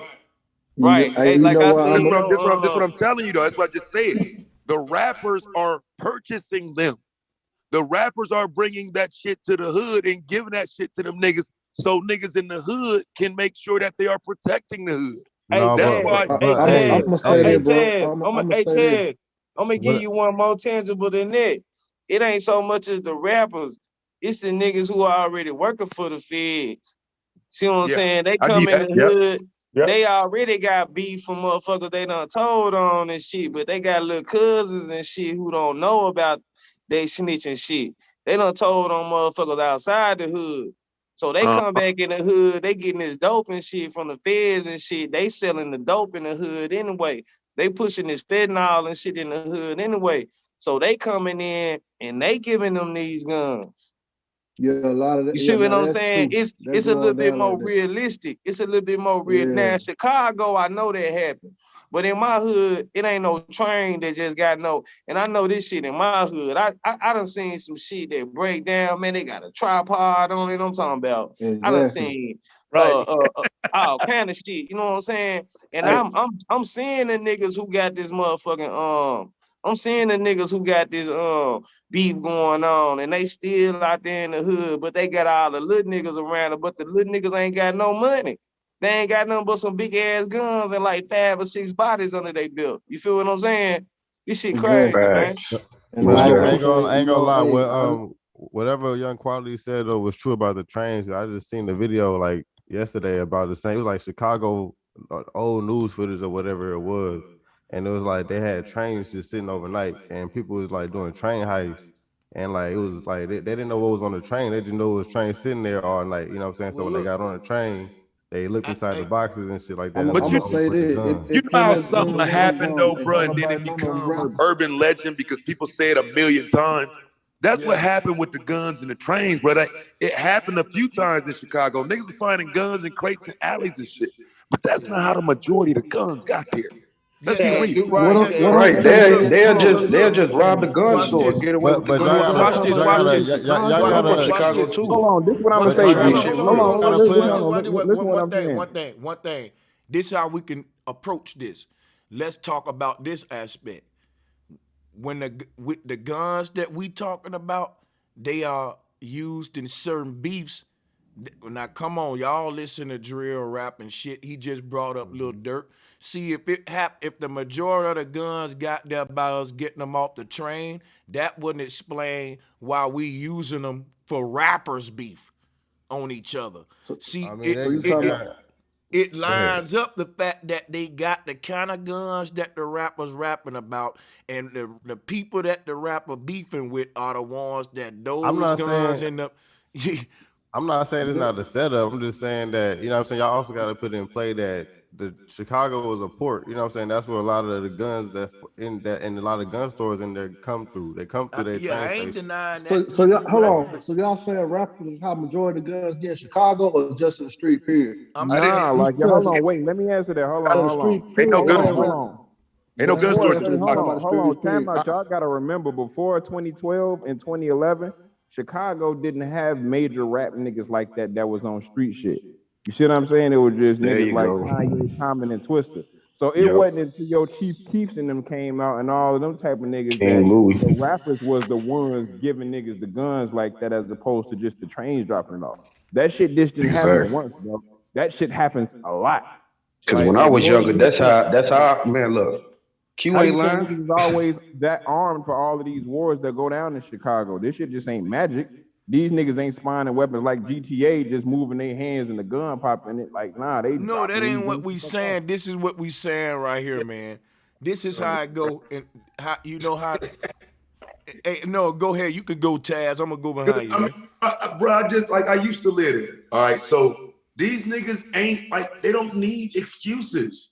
Niggas going out and seeking to find guns. Niggas want guns. This is the noise. That's why I say, like, if I could show you these niggas that, you know, go out and do these, like O Block just went and did a hit on a nigga.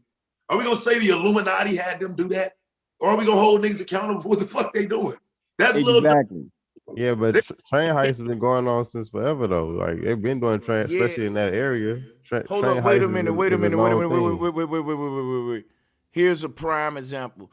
There's a gang on the West Coast called, for example, the Rolling 60s. Gonna give you the biggest black gang on the West, right? Let's do that, right? Now, to say that big ass gang called the Rolling 60s is all armed because of train robberies, ain't that many trains and ain't that many gun trains in LA. So we got to look at another angle. I don't think the amount of guns we see on the streets in the hood, like where I'm from, you can have one nigga that's 17 years old with 10 guns. I ain't making it up. That's one dude. One dude. And See what I'm saying, bro, Sanchez? what I'm saying, I didn't mean to cut you off. So look, hold but on, wait, my bad. bro. Let me just get this out real quick. I'm almost through. What I'm saying is this right here. It's too many guns on the street to attribute them all to trains. Cause if that's the case, then goddamn it, bro, that's a hell of a lot of. Hey, they arming it like the military right in front of. That'll be. We'll No, see.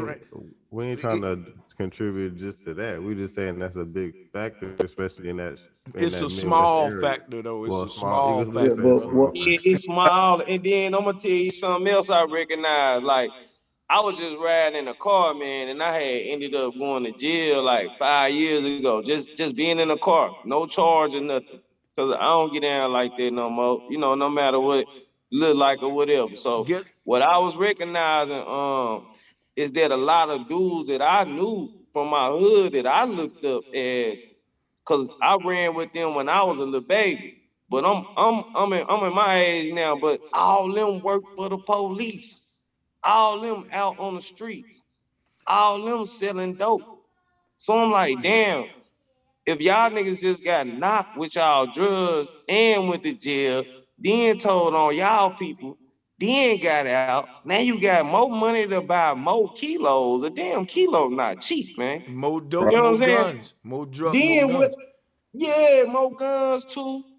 Everything. You see what I'm saying? So this is what I'm trying to put on people's mind, man. Don't overlook these dudes who, you know what I'm saying, these type of dudes I'm talking about. Because these the type of dudes who, these guns is from the military, bro. And guess what These else, guns, Keith? Hey, yeah. you know what? Guess what?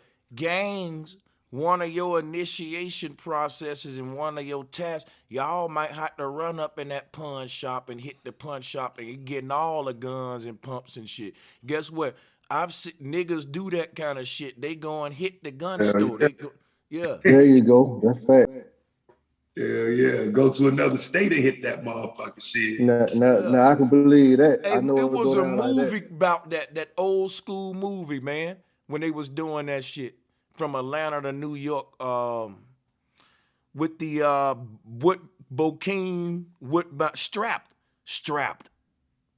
No, that was different. It was different, but then too, like these type of guns, some of these guns is new guns. So it ain't like these guns been around or been sitting in no pawn shop or nothing. Like all these Dracos, it's like 2 million Dracos on the street. Where this shit come from? Yeah, you right. Yeah, we gotta think about it. A Draco ain't new. They just start talking about it in route. That gun ain't itself. But I'm saying where they come from though to be all over in this one place. Like what? It's some new ones that's been manufactured since they started rapping about. Guns be trending like I shoes know. I used and to make shit. them. Them gun shit be trending like shoes and shit. I think different guns come and go like trend on some trend shit. What about them accessories and shit though? Like that switch, dog, that they put on there and instead of shooting. There you go, Taz. Hey, I'm gonna tell you some real shit. At one time they had on DH Gate where they were selling those like paperweight. They had it listed as a paperweight. You can get them for $25. And they were buying them up all the way into 2018 is when the ATF prevented them to start that. Because it was they said it was for one, it's illegal to have full auto, but what it was is they had disguised as a paperweight, but you had to save a piece off the back where you put the striker fire, the little end plate. You had to save the little piece down and then you put the switch on them. But they man, that stuff used to be out. They were coming out of Japan and China. But people were buying them on the boatload. They had this one dude, he got caught trying to buy 2 on and got caught by the ATL before it got mailed to their crib. Yeah, see, I did a news story the other day. They caught a nigga with 50 of them motherfuckers, bro. That's what I'm saying. Hey, Ted, yeah. I got a little homeboy, right? I just was at home. He got like a Draco, a chopper, 2 Glocks, like maybe like 2. He got like 5 big ass guns in the car with him, right? Man, why the police pull him over, took his shit, right? Why one of the OGs from the hood, we ain't gonna call no OG, but the older dude just went with him to the police station. Police just gave the dude all this shit back, man, because bro, they want you to have this shit right now, bro. It ain't even that, bro. If it's your gun, they get you back your gun. Yeah. Also, I live in Texas, so my bad, I didn't mean to cut you off, bro. Go ahead. No, I was asking what state that happening. Yeah, it depends on what state. It happened in Arkansas, but I'm in Texas, and the same thing happening here. You know, yeah, I be in Memphis. The same thing happened over there. I can see that especially in the South. I can see that. It's like that in Georgia too. Yeah. If it's your guns, you know what I'm saying, they're gonna give you back your gun. If they got but before now, it wasn't like that. If before now, that would be considered an assault rifle.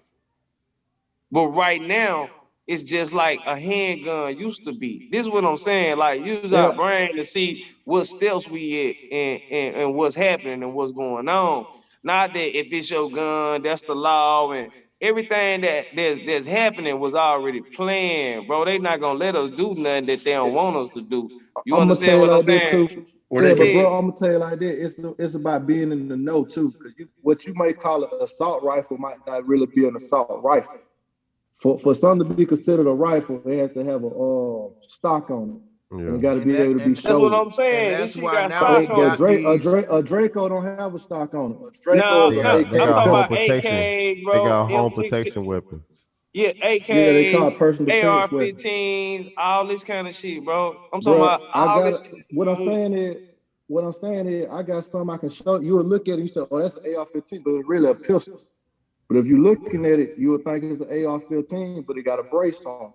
So when you know these different forms of platforms, see, I'm saying that because when I say it's about having the knowledge to it, what I used to do when I was a gunsmith, we had to take tests on it. We had to know the difference between M4 platform, M16, which is basically is all the AR, but you had to know the key difference. You know what I'm saying? What classifies a weapon as a pistol. If anything, if you really know about firearms, it ain't getting better. In a lot of ways, we done lost a lot of the rights to them.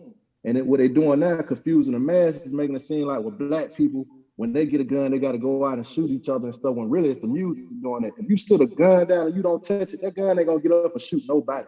It ain't gonna do nothing to nobody. It take you to get behind it and pull come that on, trigger. brother. That's what I'm saying. Yeah, man. That's what I'm Like saying. that's the majority rules. That's what the fuck going on, bro. You know what I'm saying? These kids killing each other, bro. So we can't get on here and say shit like that. These But they kids too killing young each to other. have it. They Wait. Let don't me supposed to ask have them y'all guns. something. Who said that it's the music and who said it ain't the music? I mean, I Cause say he said, I I say said it is. cause look, I say it is the music. I say it's a mix Yeah, between it's definitely the music. it's the music and it's also TV and it's just entertainment in all. You know, so you can all of it is a faction. You know what I'm saying? They gonna show you on TV from different ways, then they gonna tell it to you from your favorite rapper. Then they gonna, you know what I'm saying, all these different areas. So I just say it's entertainment. You know, that's what entertainment is about. See, Grand Theft Auto we too. live in an op culture. We in an op culture. You know what I'm saying? So it really see niggas say they Bloods and Crips, but it really ain't Bloods and Crips no more. It's Bloods and Crips, but it's different sets of Bloods and Crips. So you got Bloods and Crips banging on each other. You got other gangs called the ABC gang. Then you got the XYZ gang. You know what I'm saying? Now with these young boys, because they don't have no respect for no Bloods or no Crips, bro. They got their own shit going on. It's a whole new shit going on. This is what I'm telling you. I'm some of the shit that y'all talking about. It's some other shit going on that's under me that's fucking the whole game up. This what I'm trying to tell you right now, bro. yeah, that's real though. This gang shit done mutated to a whole nother culture, man. A whole another culture, bro. It's on some. You ever seen Space Jam when the motherfucking other team morphed and shit? That's what's Yeah. going on right now, bro. Well, bro, Yeah. Sanchez, do you think the music playing a role in it? I do, man. I think that Okay. as we can see the behavior of this generation shifted with the music going to a new demonic element. You know what I'm saying? I Yeah. think So it's the a reason I parallel there. Crazy Bone got an interview talking about how the mass record labels were in cahoots of promoting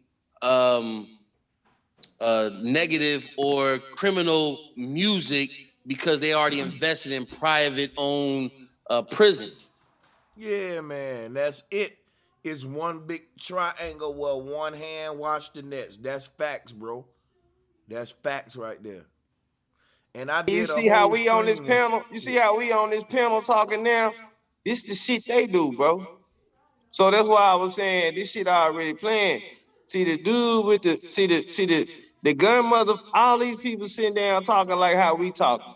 How Sanchez do flat earth, and I don't want to really name drop. See how, they ain't to come on the panel and all this shit, how we trying to find solutions for the hood. Well, they at the panel trying to find solutions to motherfucking go against us at the same time, bro. Because it's all all they one gotta do hand is wash keep the that other, drill like you music. said. They ultimate playing that drill music, bro. A lot of people don't understand television wasn't designed to sit down and enjoy a show. It was really designed just a program to be a weapon. Yeah, man. Think about when they have children, how their music gonna be and what they gonna be doing. And then when they have children, bro, this shit gonna be unrecognizable, bro. It's gonna Gonna be be some trans shit you music. couldn't fathom. Gonna be music Hey, that's gonna put but everybody you in know what's Gonna trance. be crazy, bro? Some crazy. shit. You know what's crazy? When you try to play some good music or some more black people be like, oh, that lame, man. Pick that pick that Pooh Shiesty on. Well, at least the young folk anyway. But even a lot of folk what I consider middle age, man. They don't know the difference between variety of good music. They think everything got to be rap or later drill or Megan Thee Stallion and all that. Hey, bro, not to cut you off, but you know what's really crazy? Bro, they mixing church music with trap with this kind of music. Bro, you heard this shit? Man, this shit crazy. These niggas is in church talking about spraying some motherfuckers with a chopper. I ain't never heard. I just had to tell an older lady this shit today. I heard her playing that song. It's talking about the church and you know, with my chopper, and I'm like, damn, for real? I ain't even no Christian, but this shit is this is inspirational to you. This is uplifting to you, man. We live in a crazy world right now, bro. Hey, can I make one quick point about the music? Hey, look, after you make that point, y'all, I got to get up out of here, man.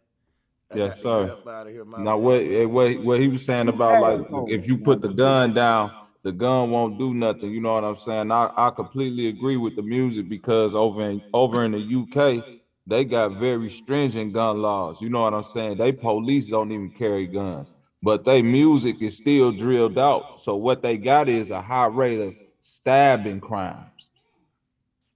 You'll get stabbed up over there. You see what I'm saying? So it don't stop the violence. You see what I'm saying? They'll figure out a way to still catch a body. You see what I'm saying? So you know you can why? put the Because guns up. hey, You get because stabbed look, up. that you go back to a good point, bro. It's the music, not the guns. And I wanna and it's the reason I cut in the brother who said who I think it's a brother who was saying it's the guns and not the music.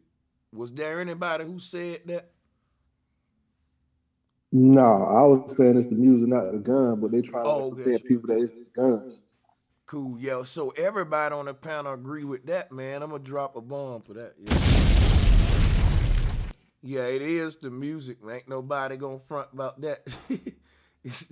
You can't deny It that. says the guns a little bit too though. It did. But that holding that gun, it give you a certain kind of confidence. Like it did. Nah, a gun to put some food on your table if you Yeah, use it, and a bro. lot of these kids acting out of fear too, because they so through in the streets. Because you know it ain't no real you know they being used like chess pieces. So they being thrown in the beef. Then they call it as beef. Then the OG at the crib eating steak.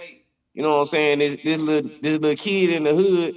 I mean, he got $100 in his pocket, or maybe $1,000 in his pocket, but he got all these guns because when the OG pull up, he got to protect them. So he mixed in a lot of beef that he in on his own. So he really acting out of fear too, cause he know he ain't about that when he by himself. So it's a lot to this, man. You know, I really like to extend this a little later. You know what I'm saying? Hey, We really kid, to should that continue point to about build. the gun, I think it's more the environment, because check this out. I remember as a young kid in '96 when Menace to Society, Boys in the Hood, and all this was out, and going from Chicago to Mississippi to spend the summer with all my cousins down there. Them little niggas was 12, 13 years old on farms with access to all type of rifles, shotguns, That's little how I grew 22s. up, man. Right, Dr. Sanchez, listen to me. So you know exactly what I'm talking about. They wasn't out there trying to shoot at each other. Them niggas was going out there shooting turtles, raccoons. You see what I'm saying? Making soup, all type. And you know what That's I'm how my saying? aim got straight. Yep. Yeah, Right. I'm And the from grown-ups Arkansas, bro. and the My aim got good off squirrels and birds, bro. right. Do you see what I'm saying? And it was surprising to me, because you got to think I'm 13 coming from the city where it's like guns was like to kill niggas. So going down there was like all the shorties got access to guns. We going back in the woods practicing shooting at the trees and shit like this, and the grown-ups letting us, because they outlook on guns ain't the same. So when they 12 and 13 and they get a gun in their hand, they ain't thinking, oh yeah, I'm some big powerful nigga that's finna go do this. Like, that's not even implanted at them. You feel what I'm saying? And that's really the separation from the South and the North. And I think that's really why they had to put that 808 music in the South, because that's where Southern hospitality come from. The South wasn't even like that. When niggas from the North used to come to the South, it was like a whole different culture. South, like, niggas talk to each other. Y'all say Bro, what's up. Y'all you greet so each other. right, Y'all bro. bring people in and give them plates. Like, I had for guns real. since 6 years old, and I never thought about shooting no person, bro. But I kill so many birds and so many squirrels and shit every day. And when my cousins used to come from the city, they used to be trying to take my guns and shit. And I'm like, nah, man, you know what I mean? Because I didn't have it in my mind, bro. So you just hit another good point, man, bro. If we could talk on this again, man, I love it, bro. Yeah, I'm gonna be going live some more, man. I want to salute everybody that joined the panel today. As always, I do respect y'all. I know I be tripping sometime, man, but salutes, man. Respect all of y'all. I just be trying to keep the professionalism and the order going. This shit was awesome, man. It was a fire bill. But y'all brothers and sisters, man, y'all be safe. I'm gonna go and get up out of here. It's past my time. All right, Much y'all be love, safe, bro. man. All right, Sanchez. peace and love to the panel. Peace and love, Yeah, Sanchez. Much appreciate love to you, the definitely. panel, Yeah, peace everybody to the on here. moderators. Hey, peace Love and you, much love. niggas. Peace and love to y'all too. For sure, man. Much love. Hey, I'll see y'all. When am I gonna go live? I might go live Wednesday. But you know I'm definitely gonna be live Thursday doing an encore to my presentation that I got going on now. I just do these in between, man. I got 2 channels and I got to go live over here.